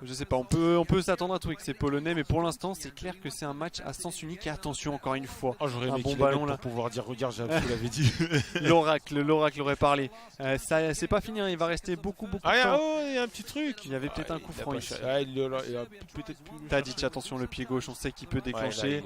Finalement, on va revenir. Ça va être la mi-temps, Joël. Il a tempo. Il a joué intelligemment. Pas de risque. On garde le ballon. On attend la mi-temps. On revient en force et. Deuxième mi-temps entre la Serbie et la Pologne, toujours 2-0. 2-1 sur ce BO5. C'est-à-dire que si les choses restent en l'état, il faudrait une seule victoire après ce match pour la Serbie pour gagner l'Euro le trophée et les 40 000 euros. Eh oui, ça fait beaucoup. On n'oublie pas forcément les 40 000 euros. On n'est pas là pour l'argent, mais ça compte quand même. Voilà, forcément. Mais là, on a eu une occasion. J'étais en train d'attendre de voir si ça allait te faire mentir ou pas. La Pologne qui a failli marquer, qui d'entrée de jeu essaye de proposer un jeu peut-être plus offensif, d'essayer de se créer des occasions. Parce que pour l'instant, après avec un centre comme ça, s'il continue de concentrer comme ça, je serai tranquille moi. C'est vrai que pour l'instant, tu es tranquille. Ton prono tient debout puisqu'il y a toujours 2-0. C'est la Serbie là qui va dégager. On va essayer d'aller trouver Tadic sur le côté droit. Tadic, il va trouver très bon contrôle du joueur serbe. Finalement, on récupère le ballon ici. Attention, Zelinski qui va donner une mauvaise passe. On va rendre le ballon à la Serbie encore une fois. Je sais pas si t'as remarqué, mais depuis, c'est effectivement ça, depuis qu'ils se sont pris les deux tempêtes là. Ça joue beaucoup moins tiki-taka. Et ça joue très vite et on perd beaucoup. Ils ont perdu leur style de jeu. Tu vois, tout à l'heure, ça jouait bien. Comme disait le frère de Lukaku, ça faisait des serpents, des trucs. Ouais, non, mais c'est là, c'est vrai que la Pologne est en train de se perdre un petit peu. Et j'ai l'impression aussi que ce que disait Alix, l'expérience est en train de marcher avec la Serbie parce que c'est vrai que la Pologne, ils jouaient très bien, ils géraient très bien en demi-finale contre cette équipe d'Espagne. Et là, ils n'arrivent plus du tout à proposer leur jeu et ils paniquent un petit peu, ils font des pertes de balles bêtes. Et pour l'instant, ça permet justement aux Serbes là très bien de se projeter en compte. Jovic qui va pas gagner le duel ici. C'est trop compliqué, très costaud. Elik très solide. À l'épaule, c'est vrai qu'il fait le travail, le joueur polonais. Ouais, mais comment tu sens qu'il y a une maîtrise du côté serbe. C'est vraiment, ça joue moins de façon hasardeuse.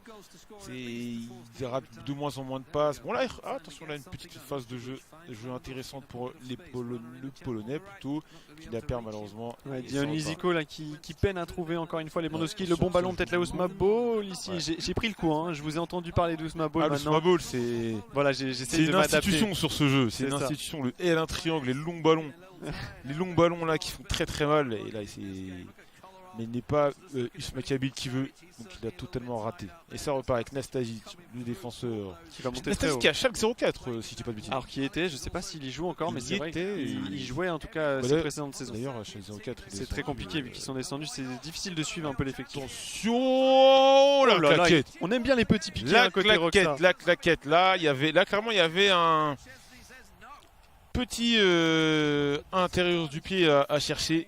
Ouais, mais on a voulu tenter le lob du prof. Voilà, exactement. Mais on a voulu mettre le beau but. Et il en avait mis un beau lob en début de partie. Même deux. Alix l'a raté, malheureusement, vu qu'il nous avait quitté quelques temps pour se désaltérer. Alix qui a raté ce magnifique but, on le reverra forcément en replay comme le but contre son camp de Kamil Glik. Attention ici, la Serbie dans la surface. Aïe. Oh, la bonne récupération. Il ne peut pas se retourner, attention, ça part en contre.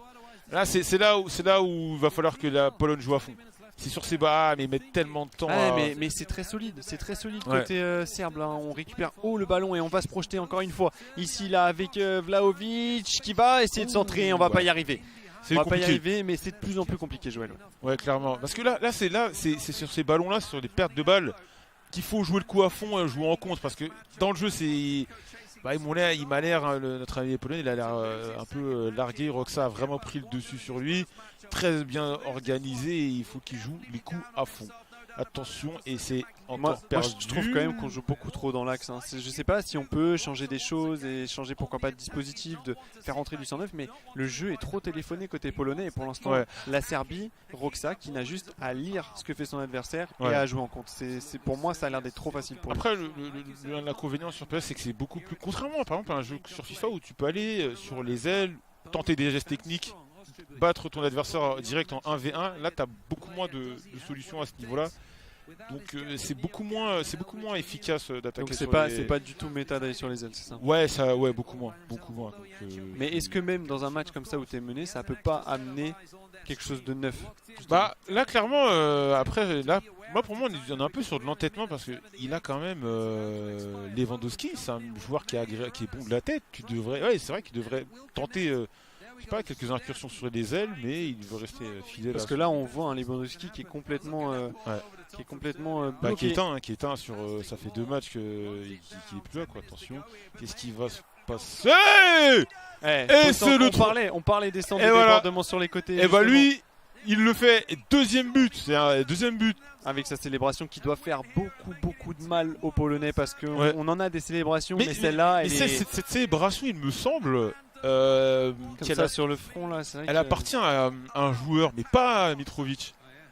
C'est pas sa célébration signature? Non. Il me semble que c'est c'est un jour italien. Et t'as vu le physique, magnifique. Hein. On a bien conservé sur le côté gauche, on a gagné son duel. Côté Serbe ici, là, on va jouer justement à l'épaule, c'est magnifiquement fait. Ah là, il temporise très bien. Est parfait. La tête. Mitrovic. Le timing est bon. 3-0. On était vraiment plus proche. Mais attends, mais cette célébration.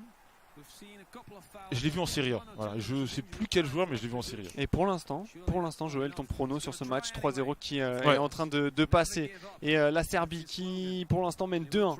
Si on en reste ici sur ce BO5 exactement, et qui serait à une balle de match de remporter cette Euro 2021. Et la Serbie qui, pour l'instant, fait le job et le fait très bien. À l'image ici de Roxa, encore une fois, qui a le ballon, qui va trouver côté gauche. Voilà, on essaie d'écarter un peu côté serbe. Moi, j'aime bien voir ça justement. Pavlovic qui va trouver Vlahovic qui va essayer de mettre peut-être un ballon dans la boîte. Non, on va garder du temps. C'est intelligent, revient derrière. Attention, peut-être à la récupération. Non, Grujic qui va peut-être s'appuyer dans l'axe pour Jalic. Il a plus beaucoup de jus. On transmet à Mitrovic. On essaie de jouer une 2. Finalement, belle récupération. On va jouer peut-être une dernière offensive côté polonais ici, mais je pense que les carottes sont cuites. Ouais, mais clairement, quand tu vois, mais ce que tu dis, c'est super intelligent. C'est que là, la différence, c'est fait déjà dans le jeu. Mais dans la palette offensive, c'est que les Serbes ne sont pas uniquement contentés de jouer dans l'axe. Ils ont varié. Ils ont varié, ils ont attaqué à gauche, à droite, au centre, tenté des 1-2 quand la Pologne est restée fidèle à son plan de jeu. On essaie d'attaquer et ils continuent et ils perdent encore des ballons, c'est ça. Et là on voit le bloc défensif, vous le voyez aussi devant votre écran. On a un Lewandowski qui est éteint. Pourquoi ne pas essayer d'ouvrir un petit peu ce bloc pour donner de l'espace à Lewandowski qui est l'atout majeur? C'est ça que j'ai du mal un petit peu à comprendre. Peut-être que dans le match prochain ça changera la donne. Voilà, des appels comme ça, ils sont magnifiques. Il se l'envoie trop loin. Mais c'est bien joué. Attention, la réduction du score. La réduction du score, c'est juste pour l'honneur. Ça n'aura aucune saveur, mais au moins ça permet de se dire qu'on peut réagir comme ça avec des appels latéraux. Il y a autre chose. Il y a autre chose à faire et donner des centres. Justement, il y a des joueurs physiques. On peut donner des bons ballons comme ça. Et là, la très bonne fin, on attend l'appel, le décalage, et c'est magnifique ce centre qui permet à la Pologne de réduire la marque. C'est plus symbolique qu'autre chose quand même. Ouais, voilà. 3-1 pour la Serbie qui fait un pas de plus vers l'Euro 2020, enfin en 2021 je sais, mais c'est le nom de la compétition, étant donné qu'on a eu quelques empêchements. Des gros empêchements. Ouais. On a quand même rejoué malgré tout, mais on aurait bien aimé Wembley. On aurait. Seulement les finales se jouent à Wembley, malheureusement on a eu tous ces problèmes de quarantaine, donc on a dû les faire à la maison. Voilà. Et on va faire une nouvelle rotation, Alix, qui va venir nous rejoindre pour le prochain match.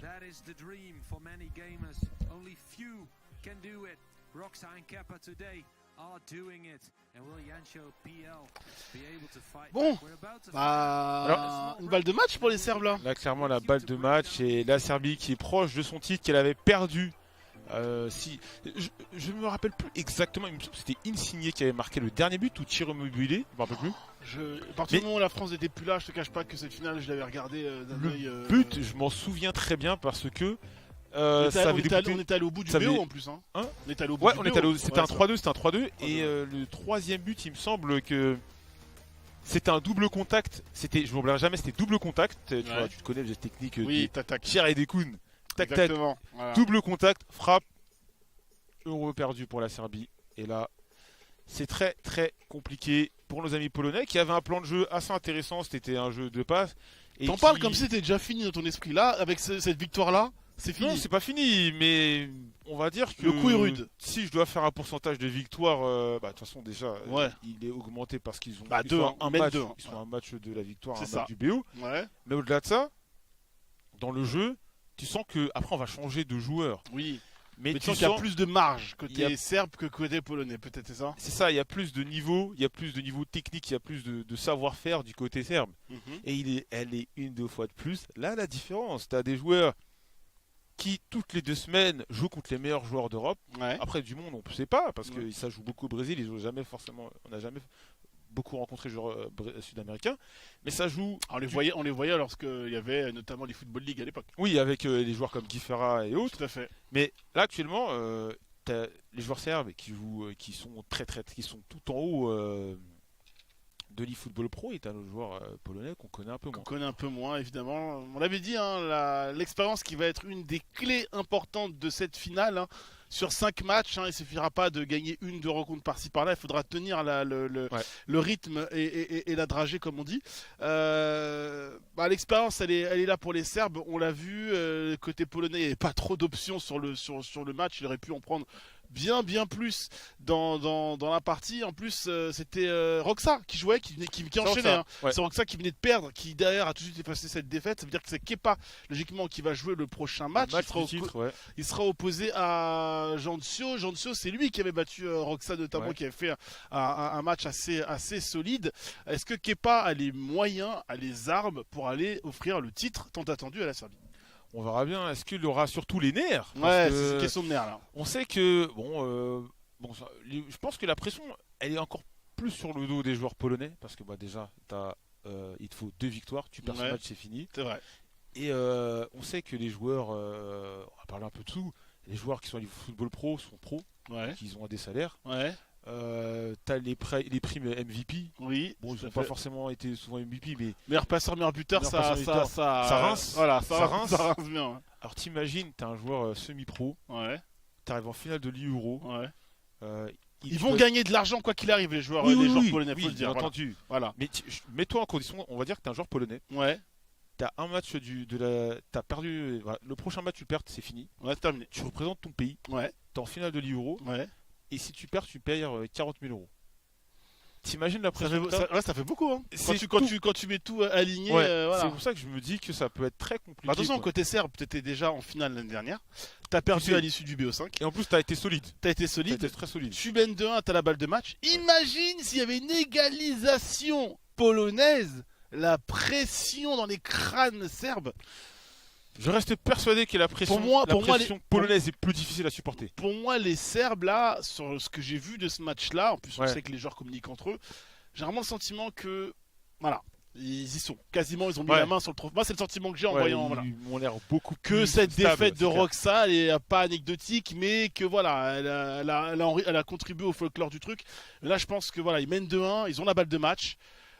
Cette défaite, c'est un peu une défaite à mettre sur le dos il y a 5 rencontres possibles à jouer et que forcément ils n'avaient pas tout remporté face à une équipe aussi surprenante que la Pologne. Là, Kepa, il a les moyens de conclure et de finir cette partie, alors que logiquement, on devrait dans quelques instants avoir le 3e match. Après, si l'attente est trop longue, on peut marquer une petite pause en attendant. D'ailleurs, je pense que c'est ce qu'on va faire. On va marquer une petite pause, mon cher Joël, et on va se retrouver dans quelques instants pour la suite de cette finale qui pourrait s'achever sur le prochain match. À tout de suite.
On est de retour, Joël. On est de retour évidemment sur Bein Sport, Bein Max 6. Vous connaissez évidemment l'endroit pour suivre la fin de cette Euro 2021. On rappelle que l'Euro 2020 c'était quand même déroulé, il n'y avait pas la même saveur. C'est vrai, il y avait quand même un sacré engouement sur les réseaux sociaux, certes, et que l'Italie avait remporté cette édition.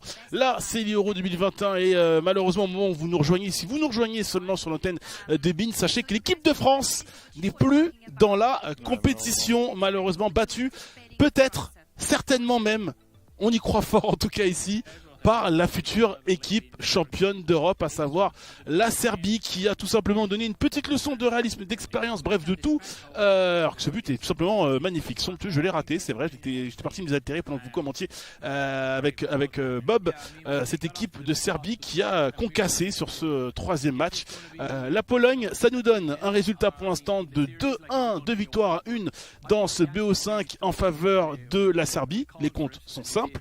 C'est au meilleur des 5 matchs. Si la Serbie remporte la prochaine rencontre, qui devrait logiquement opposer Kepa à Ajaccio, et ben la Serbie sera championne d'Europe.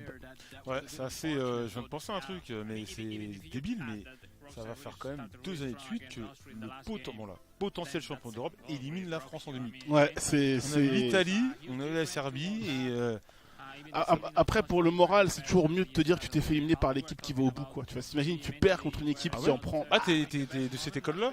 Moi, je suis de cette école. Si je perds et que l'équipe qui m'élimine en prend 5 ou 6 derrière et est nulle sur la finale, ça m'embête un petit peu, tu vois. Ah, moi, je suis de l'école, tu m'as éliminé, tu sortiras au prochain tour. Ah, ok. Voilà. Comme ça, c'est réglé. C'est l'école du seum, ça. C'est l'école du seum. Ah, oui, d'accord. C'est ça, oui. Ok. C'est une autre école. Bénévole pour les autres équipes. Après, là, pour le coup, même s'ils nous ont éliminé l'équipe de France. Ils ont été forts, la Serbie, sur le match contre les Bleus. Et bon, au vu de leur parcours l'an dernier, ce qu'il faut à l'eFootball Pro, même s'il y a face à face avec Mbappé là, qui reste au travers de la gorge, vraiment. Il reste un mystère. Pourquoi il n'a pas tiré ça tient à une action. Est-ce que c'est la lourdeur du jeu qui a fait que n'a pas pu être aussi réactif? On se posera. Je suis certain qu'il y a déjà eu un tweet explicatif de la part de Walid, où il y en aura un. Il y a eu des tweets. Voilà. T'as eu des tweets, d'accord. Ouais, il y a eu des tweets, j'en ai vu quelques-uns. Qui disaient il parlait de l'aventure globale, mais qui ne donnait pas de détails sur la rencontre en particulier. Je pense que Acho, il a pas envie de s'exprimer. Ouais, non, mais ne t'inquiète pas qu'on sait que. On sait très bien. S'il a des choses à dire, il les dira. Il les dira dans le timing qui est le sien, et évidemment. Ouais, l'aventure de l'équipe de France qui s'arrêtait en demi-finale. C'est dommage, les Bleus qui avaient fait un beau parcours. Hein. C'est vrai que là, c'est la finale entre la Serbie et la Pologne. On reparle de l'équipe de France, mais c'est quand même important parce que c'était quand même l'équipe qui était pour beaucoup, pour nous, comme pour d'autres, assez favorite. Alors qu'on voit les statistiques du troisième match entre la Serbie et la Pologne, kiff niveau possession. Par contre, niveau tir, il n'y a pas photo. Même s'il y a eu beaucoup de passes côté polonais, 103 passes c'est bien, mais marquer des buts c'est mieux. Il y en a eu un petit peu moins côté serbe, mais surtout il y a eu plus de tirs et plus de buts. Ouais, voilà, non mais en fait les stats sont assez drôles parce que là t'as l'impression que c'est even au niveau des stats à peu près. Alors que dans le match pas du tout. Dans le match pas du tout. À aucun moment tu peux. Le truc c'est qu'ils ont marqué très rapidement, mais même dans le jeu, à aucun moment tu peux on s'est dit la Pologne va renverser le match. C'était impossible. Ils avaient pris le ballon, pas d'occasion dangereuse. Dès ils ont été rapidement menés, ils ont dû changer leur game plan. Ils sont passés d'un style de jeu de possession à un style direct. Et quand tu peux le faire, le style direct, mais si tu sais pas faire, tu te condamnes et c'est ce qui est arrivé. C'est vrai qu'on peut pas improviser des plans B. C'est pour ça que souvent, lorsque vous jouez avec des potes qui ont fait de la compétition ou autre, on aime bien les embêter et les railler en disant t'as besoin de faire 1 milliard de formats. C'est comme ça que les joueurs pro jouent. Ils ont une format lorsqu'ils mènent au score, une format pour aller chercher le score et une formation pour aller conserver un score. Et mine de rien, c'est une question. Encore une fois, c'est l'expérience qui parle, Joël. On est face à 2 joueurs serbes qui sont habitués des hauts sommets. Les football pro, c'est vraiment l'élite mondiale sur PES. Ils sont habitués également de la PES League. Je ne dis pas que Ajaccio et que Zaniziko ne sont pas habitués à disputer des matchs de haut niveau. Mais voilà, quand il y a 40 000 euros, et Joël et Bob bien cité tout à l'heure, quand il y a 40 000 euros en jeu, il n'y a pas de place pour les sentiments, il n'y a pas de place pour l'improvisation non plus. Il faut savoir ce qu'on fait, comment on le fait et pourquoi on le fait. Changer de compo, c'est bien, mais si tu ne maîtrises même pas du coup le nouveau positionnement de tes joueurs, c'est complexe. Après, on ne peut pas lui jeter la pierre. Quand tu perds 2-0, il faut bien tenter quelque chose. Ouais, c'est clair, mais après, comme tu dis, c'est ça, il est là le problème, c'est que au bout d'un moment, il a dû se poser devant sa télé, son écran, et se dire, mais attends, là je suis mené, qu'est-ce que je fais? je reste sur la formation que je maîtrise ou je tente un pari. Les paris, c'est ça le truc. Le pari, soit tu gagnes, soit tu perds. Exactement. Là, il a perdu. Et là, on va se retrouver dans un cas de figure où, parce que les deux joueurs ont à peu près le même style de jeu, si jamais ils sont on est dans le même scénario, ils se prennent un but assez rapidement, 2 buts assez rapidement, je vois mal déjà de base, je vois très mal la Pologne gagner au final. Là, ça peut être très très vite. Attention, hein, Jonxio, pour l'instant, Zoniziko, il a perdu ses 2 rencontres dans ce BO5. Jonxio, le seul match qu'il a disputé, il l'a gagné. Donc il sera opposé à un joueur qui a aussi gagné son match, hein, c'est Kepa.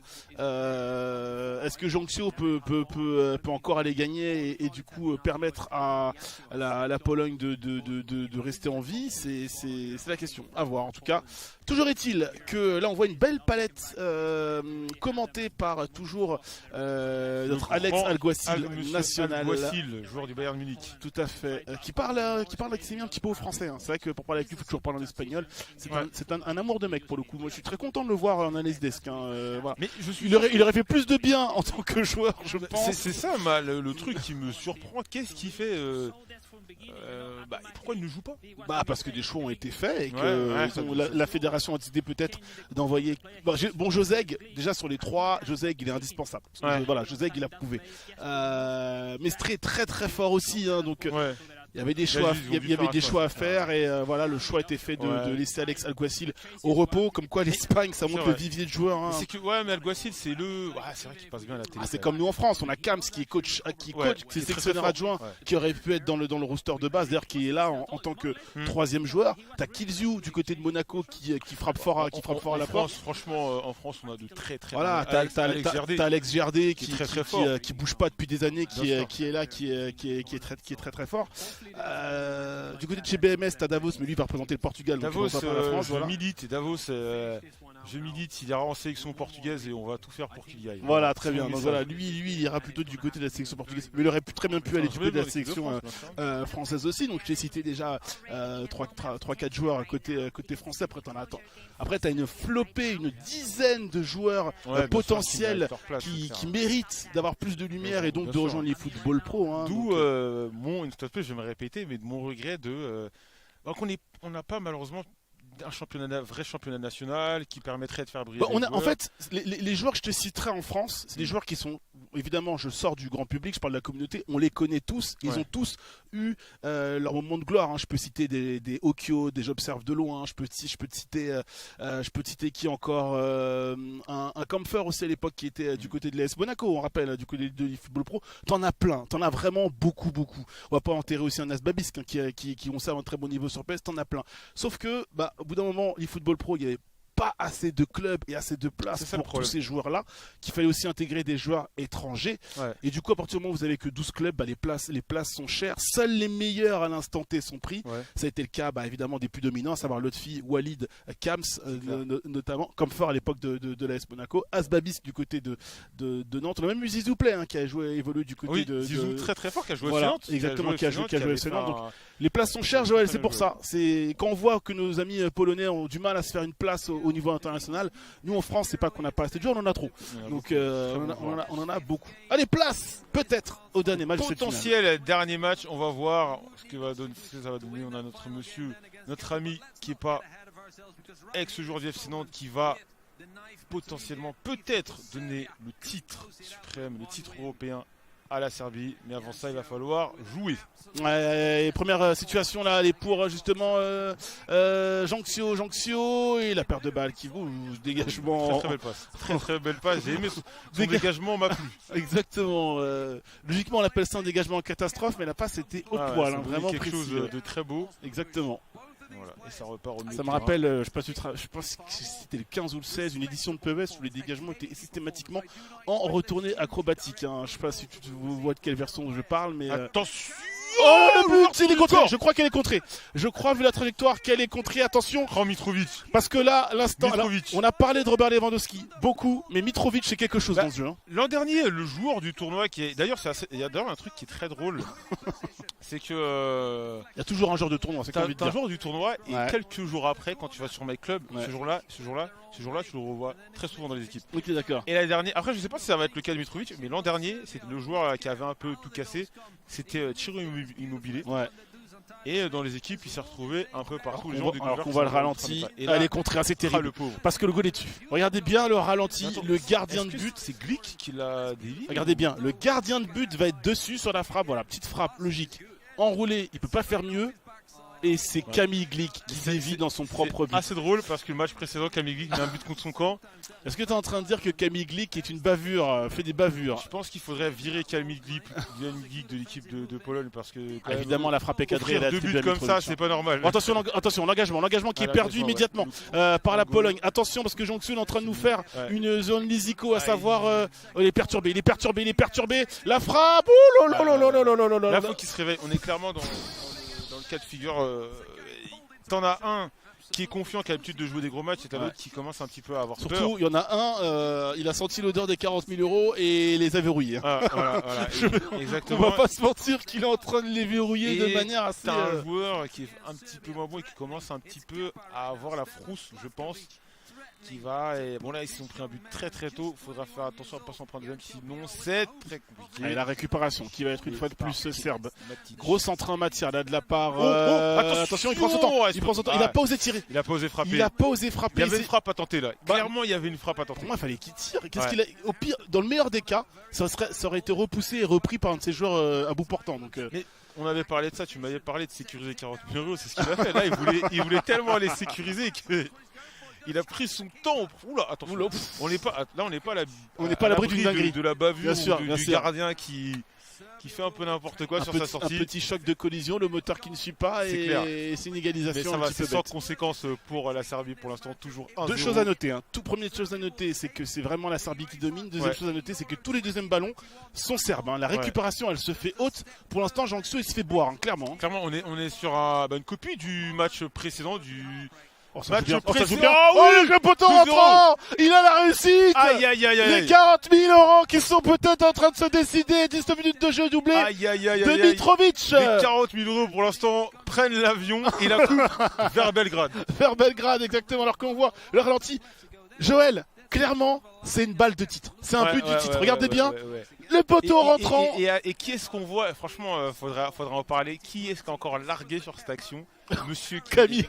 C'est vraiment c'est lui qui met la main comme ça. C'est bon, je gère quoi. Il a l'impression qu'il est sur le ballon et il se rate complètement et voilà. Petit problème de serveur. J'ai pensé au FF au Rage Kit. Ouais. Non, bien entendu, il n'y a pas de. Non, pas de ça ici. Nous sommes sur un championnat d'Europe, Joël. Voyons, restons sérieux. On encaissera les buts jusqu'au bout. Là, faut réagir côté polonais. Et Jongsu là qui tombe sur la. Mais Kepa, il est incroyable.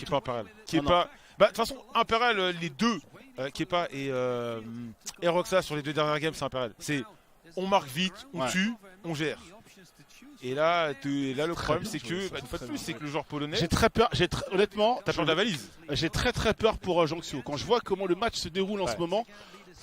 Chaque situation serbe, c'est une action de but quasiment. Donc, et là, il va se retrouver face au dilemme. Qu'est-ce que je fais? Est-ce que j'attaque? Je passe en offensif, j'attaque. Après, il a le droit de marquer très vite dans le jeu, mais je vois pas comment. Mais je vois pas. Là, comme ça, ça va être très compliqué. Si Kepa ne fait pas d'erreur, je vois pas comment il va marquer. Dans ce schéma-là, pour l'instant, en tout cas. Allez, encore une fois, Kepa à l'attaque, parce que c'est toujours lui qui attaque de toute façon dans ce match avec Gudelj qui n'est pas court. C'est très dur. Et la récupération, il a deux doigts de perdre la balle à chaque fois. J'aimerais pas être à la place de Jongsu. C'est terrible ce qui est en train d'arriver aux joueurs polonais qui ont perdu le premier match, gagné le deuxième et depuis il n'existe plus. Plus personne ne répond. Ils tourneront parce que il n'a pas de solution mais il sait pas trop quoi faire. Ça c'est typiquement le joueur, tu as dû les jouer ces matchs sur My Club où tu joues contre quelqu'un qui est supérieur à toi, tu fais une passe.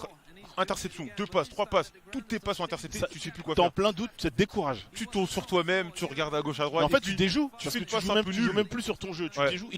Et en plus, ce qui est très très grave quand on est mené contre un joueur plus fort que soi et qui a de l'enjeu, on a envie de vite revenir au score. Donc, tendance à allonger le jeu, à jouer très très vite, à jouer contre nature, on la perd et derrière, on potentiellement peut prendre une valise. Toujours ces deuxièmes ballons en faveur des Serbes. Une fois de plus, moi je reste persuadé qu'ils font des marquages, ils ont mis un gros marquage individuel sur Lewandowski parce qu'ils l'ont quand même totalement éteint. C'est clair. Mbappé, pareil. Au passage, tu le voyais plus du tout. Au-delà de ça, ils savent défendre, il n'y a pas de problème. Et là, c'est très intelligent ce qu'il fait. Il est en train d'abandonner un peu le ballon, mais un tout petit peu au milieu de terrain à son adversaire pour lui dire vas-y, propose quelque chose. Et voilà, regardez derrière, j'ai même pas le temps de compter. Ils sont que deux devant. Ils ne sont que deux dans la moitié de terrain, maintenant 3 dans la moitié de terrain polonaise. Non, mais ce que j'allais dire, ça serait vraiment cruel. On est quasiment en ultra défensif. Il te marquait un but. Tu vois. On est en défensif, un côté évidemment. Défensif. Là, c'est peut-être la première mi-temps. Mais il est en mode. Elle est totalement maîtrisée cette première période. Et il est impuissant, tu vois, il tente des choses. Parce que là, il tente des choses qui n'ont pas de sens. C'est que normalement, les joueurs pros, souvent c'est très précis. Ils font la passe quand il le faut. Là, il a tenté, c'est la passe du désespoir. Le problème, c'est que la perte de balle. On peut pas perdre une balle. La perte de balle, c'est terrible. Il y a un appel. S'il lui met. Dommage. Le petit rebond, il donne mal. Donc, tu vois, avec une assistance 3, ça serait passé. C'est clair, avec une assistance 3, ça passe. Et encore une fois, petit problème de sérieux. On rappelle, on n'est pas dans le. On va peut-être tenter des centres.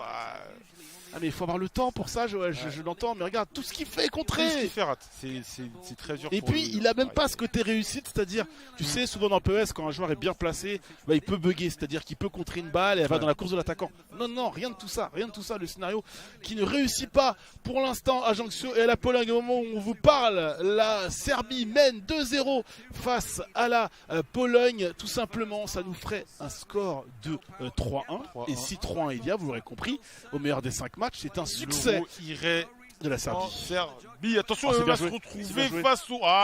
Gourmand. Là, il y a une frappe. Là, c'était une frappe à faire.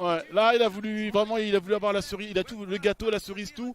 Heureusement pour Ajaccio, ça lui permet de rester encore un petit peu en vie dans ce match. Voilà, on le voit. Là, il faudrait clairement. Il a pas de solution, c'est terrible.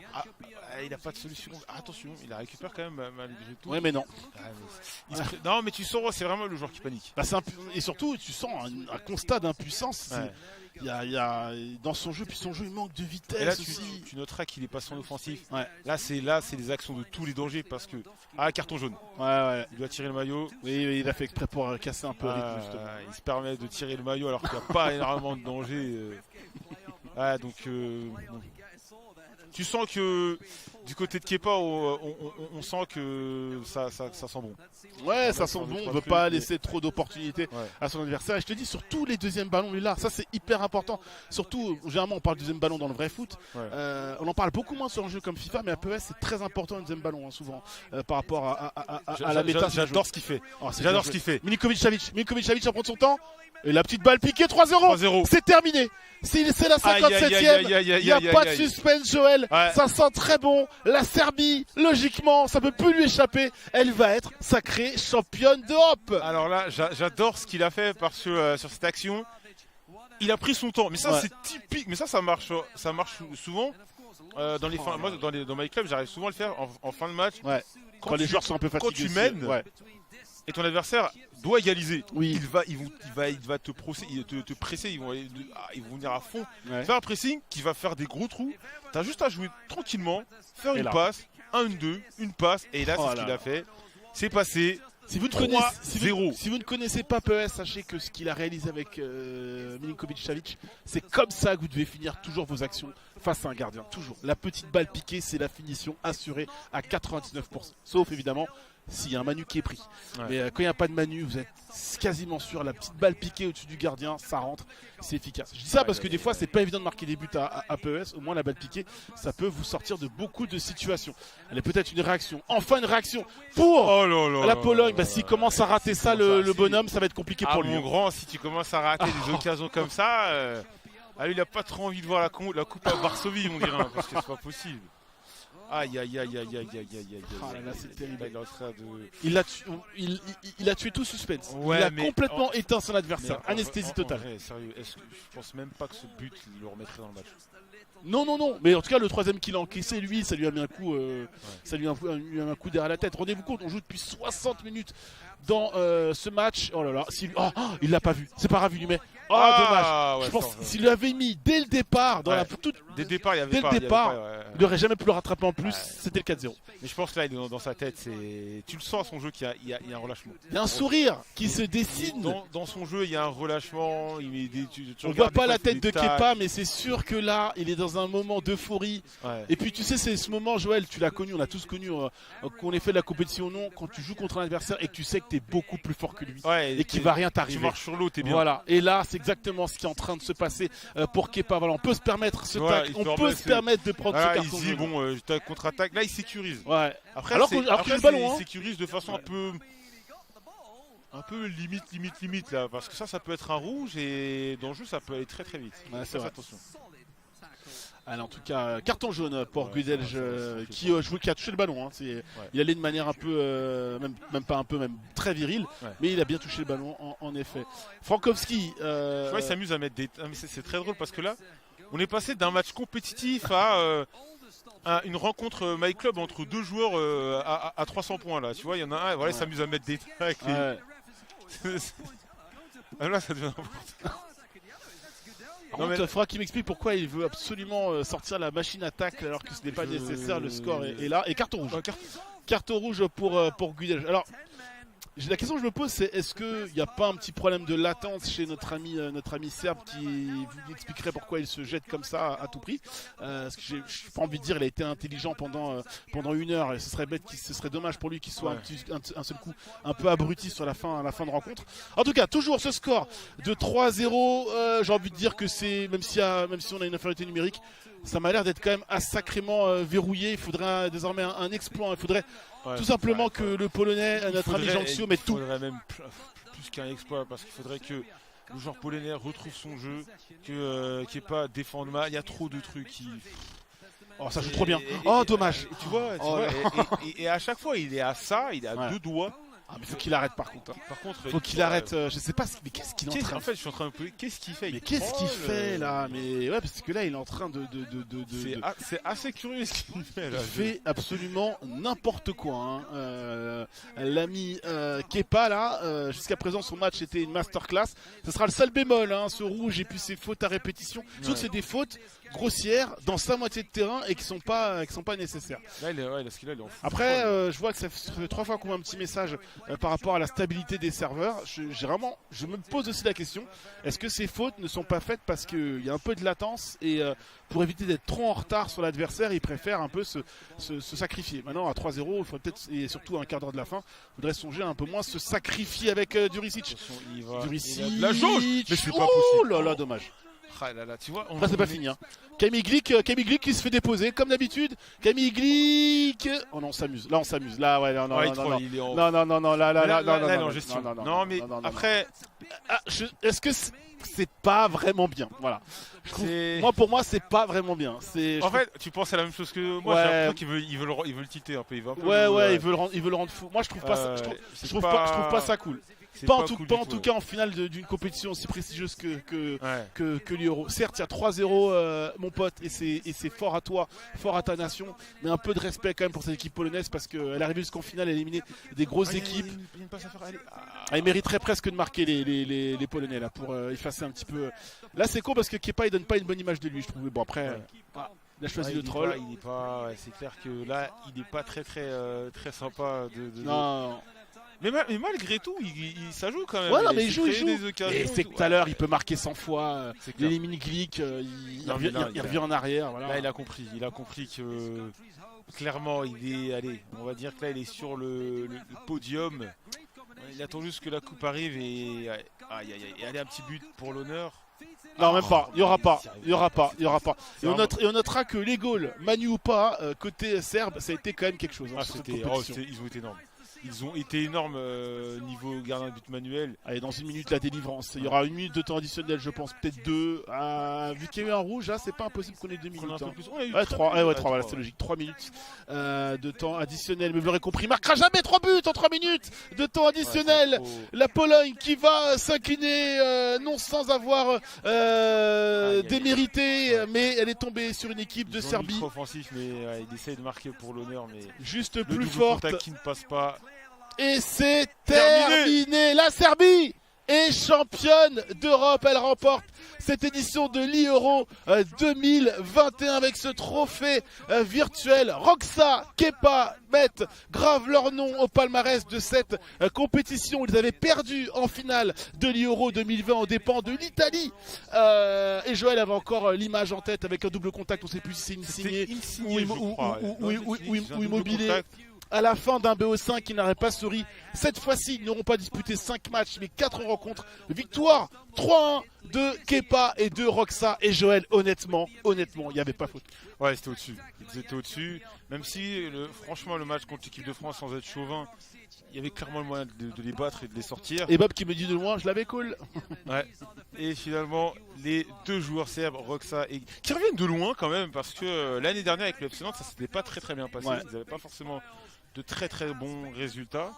Et ils sont revenus. Ils ont été, après leur transfert à la Roma, ils font une bonne saison en championnat du football pro. Après, ils se font éliminer par l'Outfi. Ouais. En coupe, parce que après, tu as des matchs de playoff, tu as des matchs d'élimination directe. Et là, on les retrouve à l'Euro. On pensait, je l'avais dit juste avant que je pensais que c'était peut-être l'équipe la plus dangereuse de toutes les équipes récentes. Ouais. Et ils ont été bien plus dangereux que ça. Ils remportent l'Euro 2020. Bravo. Et c'est super cool pour l'e-sport serbe ils sont très nombreux sur les serveurs. Ce but de Glick, mon Dieu, vraiment Glick, très nombreux sur les serveurs MyClub. Glick qui aura un peu offert le titre aussi à la Serbie sur les différentes rencontres. Aujourd'hui, ça a été des cadeaux pour tout le monde. Comme disent certains, il a peut-être un peu de sang sur les mains, Glick. Il a clairement joué comme un assassin là. Les buts contre son camp. Après, bon, quand c'était la Pologne, tu dois pas avoir énormément de choix en défense. Après, Glick à la base c'est fort, hein. C'est un peu lent, mais c'est fort sur l'homme. Je pense que c'est peut-être leur meilleur défenseur. Et Mitrovic, homme du tournoi, hein. En tout cas homme des demi et de la finale, hein, clairement. C'est l'homme du tournoi, Mitrovic. Ça a été Lewandowski pendant un long moment, puis Mitrovic il a repris le lead. J'ai cru moi Lewandowski. Meilleur buteur, mais il est tombé sur le marquage individuel de la Serbie. Il a arrêté d'exister. 40 000 euros. On rappelle qu'il y avait 100 000 euros de cash prize. Il y avait 16 équipes. Mon cher Joël, déjà 55 engagés sur la phase de qualification, puis 16 pour cette phase finale. Parmi les 16, on avait notamment dans le dernier en quart de finale, on avait quand même la Grèce, on avait quand même la Roumanie, on avait également l'Ukraine qui n'ont pas fait de long feu dans la compétition. On avait le Portugal aussi. On avait l'Espagne qui est tombée sur une équipe de Pologne surprenante et tenace, et surtout on avait l'équipe de France qui est tombée face à cette équipe serbe qui a été si courageuse, si forte en défense face à la France, et si forte, tout simplement si supérieure à nos amis polonais. Alors qu'on voit les stats, c'est kiff, mais dans le jeu, tu le disais, pas du tout. Là, ça fait quand même 2-3 matchs. Pas du tout. Ouais. Les statistiques se ressemblent, mais dans le match, tu vois clairement qu'il y avait une équipe qui dominait totalement l'autre. Et là, après, les fautes, c'est assez anecdotique parce que j'ai l'impression qu'il a quand même voulu troll, il a voulu un peu faire n'importe quoi en fin de partie. Ouais. Mais malgré tout, les stats ne veulent pas dire grand-chose une fois de plus. Et victoire de la Serbie, on le rappelle, face à la Pologne. Ouais, la Serbie qui grave son nom au palmarès de cette compétition. Le dernier vainqueur avait été l'Italie, aux dépens notamment justement de cette équipe de Serbie, Roxa et Kepa qui ont fait le job de joueurs habitués au plus haut niveau. On l'avait dit avant le match, on l'avait dit pendant la finale.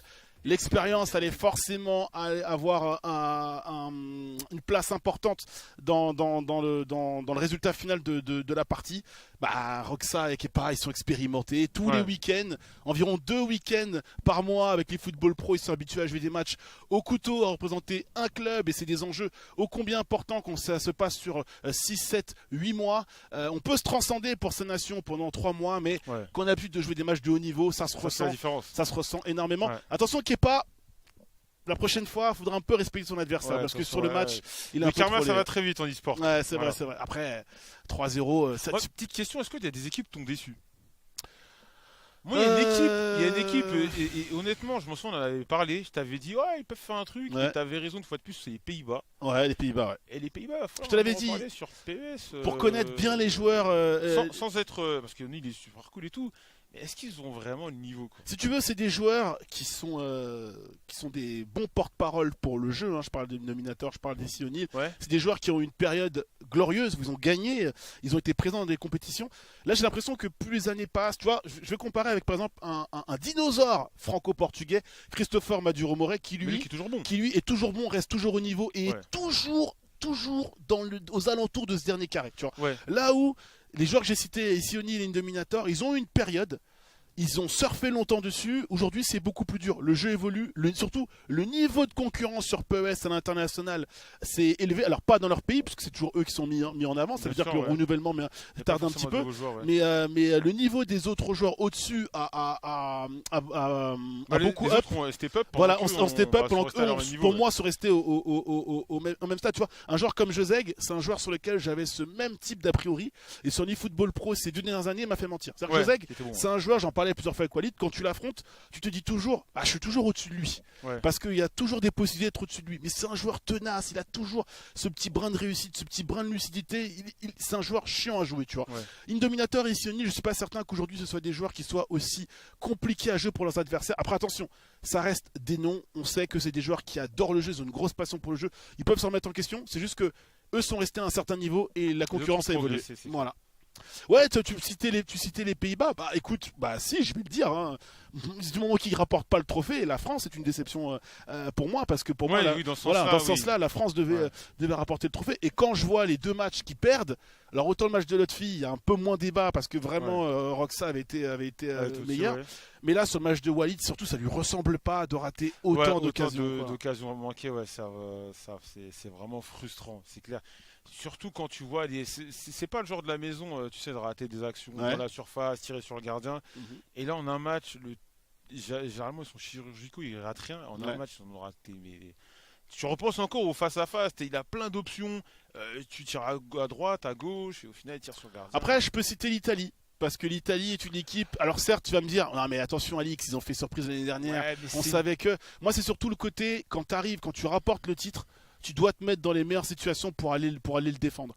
Et en l'occurrence, est-ce que tu peux. Enfin, moi, je pense qu'en France, et je parle du projet FFF eFoot de France, on ne pourra jamais se permettre de se passer d'un Walid. Donc on trouverait une solution pour que Walid joue la compétition, quoi qu'il arrive. Quand tu peux te permettre de te passer des Torito. Une année c'est faisable, 2 années c'est trop compliqué. Surtout que ces joueurs-là derrière, il n'y a pas eu véritablement un après majestueux pour eux après ce titre-là. C'est plus que moyen. Et donc, surtout, une fois de plus, on va parler d'eFootball Pro, mais la première d'eFootball Pro, ça reste la Juventus, tu vois. Donc, avec des joueurs. C'est dommage qu'on n'ait pas eu le trio turinois. T'as jamais eu l'impression d'avoir la vraie équipe d'Italie. Et même moi, je suis déçu parce que c'est des mecs qui ont prouvé certaines choses. Hein. Quand tu gagnes la compétition, c'était quand même meilleur que les autres, quoi qu'il arrive, d'une manière ou d'une autre. Là, on les avait déjà vus en match de prépa, c'était pas fou. En phase de qualification, c'était pas fou. Dans la phase de poule de la France, c'était pas fou toujours. Donc ça veut dire que ces mêmes champions d'Europe n'ont pas step up en un an. C'est-à-dire que c'était inconnu, ils auraient forcément dû progresser, ils ont joué plus de matchs, ils ont été plus mis en lumière. C'est-à-dire que le travail au bout d'un moment n'a pas été fait à leur niveau et aussi au niveau de la fédération. Après, moi je pense que le braquage entre guillemets qu'ils ont fait à l'Euro l'an dernier, c'est ça qui a fait qu'ils ont été confortés dans leur sélection. Je pense que les changements vont avoir lieu potentiellement maintenant. Et du côté de la France, on peut en parler. On a vu donc Lotfi et Walid. C'est vrai que souvent, on en avait déjà discuté tous les deux. Il y a peut-être un petit différentiel du résultat entre Lotfi et Walid, même si Lotfi a le niveau qu'il a et fait partie clairement et derrière Walid est le top 1 FR. Peut-être te poser des questions, est-ce qu'il ne faut pas intégrer plus un Kams? Est-ce qu'un Killzoo ne doit pas être intégré à la rotation de cette équipe de France? Est-ce qu'il faut changer des choses? Est-ce qu'il ne faut rien changer? C'est peut-être des questions qu'on peut se poser parce qu'on perd quand même 2 fois en demi-finale sur des matchs qu'on ne maîtrise pas tant que ça. Il y a des questions peut-être aussi à voir à ce niveau-là. Après, moi je suis pas de ceux qui disent qu'il faut tout jeter, juste qu'est-ce qu'on peut améliorer. Après, c'est compliqué d'avoir ce type de constat, surtout quand tu te fais éliminer sur des coups du sort.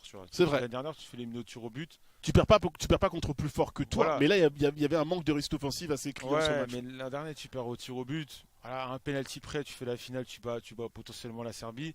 Là, tu perds sur un.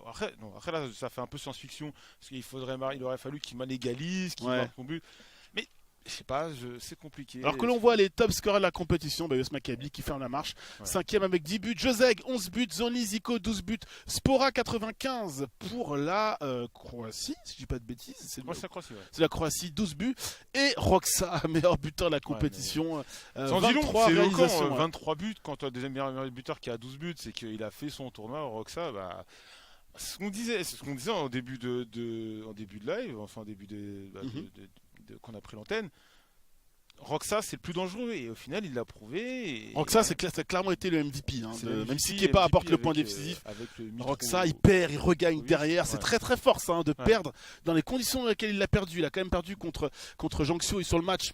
Voilà, Jiangsu a quand même fait le boulot, mais surtout à la fin, et derrière il regagne, surtout il gagne, il met une fessée, il met une déculottée à son adversaire, ça c'est très important au niveau mental. Il gagne très très fort, donc oui, clairement, tu peux pas, même si on est déçu, il faut reconnaître les mérites de la Serbie sur ce tournoi, ils ont vraiment été au-dessus. C'est mérité, la Serbie qui, je le rappelle, avait échoué en finale face à l'Italie et qui regagne. Et voilà, Roxa qui, c'est Kepa plutôt ça, je crois, non? Non, c'est Roxa. C'est Roxa qui est là. Alors le drapeau serbe qui flotte. Je crois qu'il a tout mis dans sa connexion PlayStation là. C'est exactement ce que j'étais en train. T'as raison, Roxa, excusez-moi. Il a tout mis sur la fibre pour le jeu. Par contre, pour la cam, c'est pas trop ça. Après, il y a 40 000 €. Ils vont se les partager. Il y a peut-être moyen d'avoir une meilleure cam pour la prochaine édition. Il va avec un caméscope HD, 4K, tout ce que tu veux. Et d'ailleurs, on salue Konami et l'UEFA. C'est vrai que si Konami a perdu les droits des Ligues des Champions, du coup, qui sont partis chez FIFA, le jeu concurrent, qui propose un circuit Champions League, PES a gardé bien des négociations, des discussions avec l'UEFA. Là, le championnat d'Europe, c'est pas mal, surtout qu'on voit l'année dernière Roberto Mancini qui avait tweeté pour l'Italie. Il y a un vrai engouement. On voit l'eFoot de France, la FFF qui suit les résultats. Je suppose qu'évidemment la fédération serbe sera très heureuse. Il y a du travail qui est fait autour autour du jeu, de Konami et surtout nous en équipe avec l'équipe de France, même si on se fait éliminer, l'équipe de France qui fait de grands travaux, ça travaille beaucoup. Exactement. On met les joueurs ils sont mis dans de très bonnes conditions, ils sont mis à l'aise, que ce soit là c'est soit à Clairefontaine, là c'est au siège de la FFF notamment pour jouer. En France on prend très très au sérieux l'e-sport et c'est cool, on espère briller un autre jour dans une autre compétition à l'avenir. Le football se décline en virtuel, vous le savez désormais, vous avez l'habitude, il n'y a pas que cette retransmission sur beIN Sport, que ce soit beIN eFoot ou beIN eSport, vous avez l'habitude de suivre les compétitions, les résultats et les acteurs principaux de cet univers formidable et passionnant qui nous passionne, qui vous passionne également, qu'est l'eSport, le sourire évidemment de Roxa. Mais tu m'étonnes qu'il a le sourire. Moi je vois que les dollars dans ses yeux. Déjà, t'as la joie de gagner la compétition. C'est un titre au final, on n'oublie pas, t'es champion d'Europe. La saison passée. C'est ça. Après, oui, il n'y a pas que le cash prize, bien entendu. Mais je pense que même s'il y avait 5 € de cash prize, il serait heureux de la gagner. Parce qu'il y a ce côté représenter ton pays, la fierté. Ça, c'est une donnée à vraiment prendre en compte. Il doit avoir un énorme sentiment de fierté. Je suis champion d'Europe sur mon pays, sur mon jeu. Avec mon pays. On voit que ça rigole, On rappelle qu'Alex Alguacil est à la base joueur du football pro, il connaît bien Roxa, donc ils doivent évidemment s'échanger des anecdotes. Alex Alguacil, qui est espagnol, qui aurait dû défendre les couleurs espagnoles, qui était en analyse desk du côté de notre cher stream anglais. Kepa, évidemment, les deux complices, les deux compères, qui notamment avaient eu un petit peu de mal en football pro il y a un an et qui là prennent une belle revanche. Ils prennent la revanche de l'Euro et en plus ils remportent la compétition. Voilà, vous l'aurez compris, la Serbie qui remporte ce trophée. Dans un dernier carré quand même assez relevé, il y avait la France, il y avait l'Espagne, il y avait la Pologne. Personne n'aurait misé sur la Pologne finaliste et pourtant elle était bien présente. Avec des joueurs curieux, je sais que tu as fait pas mal d'appels pour eux dans ce live, Joël. J'espère que tu seras entendu. Espérons que Jiangsu et Zonli Zico trouvent un club prestigieux. Au moins un des deux aille en eFootball Pro l'année prochaine. Ouais, clairement. On aimerait que l'eFootball Pro s'ouvre un peu plus pour pouvoir intégrer ces super joueurs qui n'ont pas forcément de terrain ou pouvoir de grandes compétitions pour pouvoir s'exprimer. Alors que on va peut-être arriver à la fin de ce live, alors que vous ne voyez pas, mais toujours ces images où le drapeau serbe derrière Roxa flotte. Et évidemment, je pense que ça va être bon pour nous, mon cher Joël. Évidemment, on aurait conservé l'antenne des heures et des heures si l'équipe de France avait remporté cet Euro. Ce n'est pas le cas. L'occasion pour moi déjà de te remercier d'avoir été présent à mes côtés. C'était un plaisir. Est-ce qu'on n'appellerait pas Bob pour qu'il nous fasse un petit coucou derrière nous, l'ami Bob? On t'aura pas le micro, mais que l'on te voit là, Bob, qui avait t'avais call reste parce que tu peux rester derrière nous. On va dire évidemment adieu aux spectateurs de beIN. Merci évidemment à la réalisation de beIN Sport et merci à vous de nous avoir suivis sur beIN Sport Max 6. Promis, la prochaine fois qu'on passe sur la chaîne et que c'est l'Euro et que la France est là, cette fois-ci, on va au bout. Ça fait 2 fois qu'on perd en demi-finale, on ne pourra pas perdre une 3e fois. Félicitations aux Serbes. Merci à vous deux, vous étiez très bons. Merci de m'avoir accompagné et de m'avoir carré. T'avais le bon prono, toi. C'était pas mal. Et surtout, merci à vous, chers amis de beIN Sport. À la prochaine. Ciao, ciao.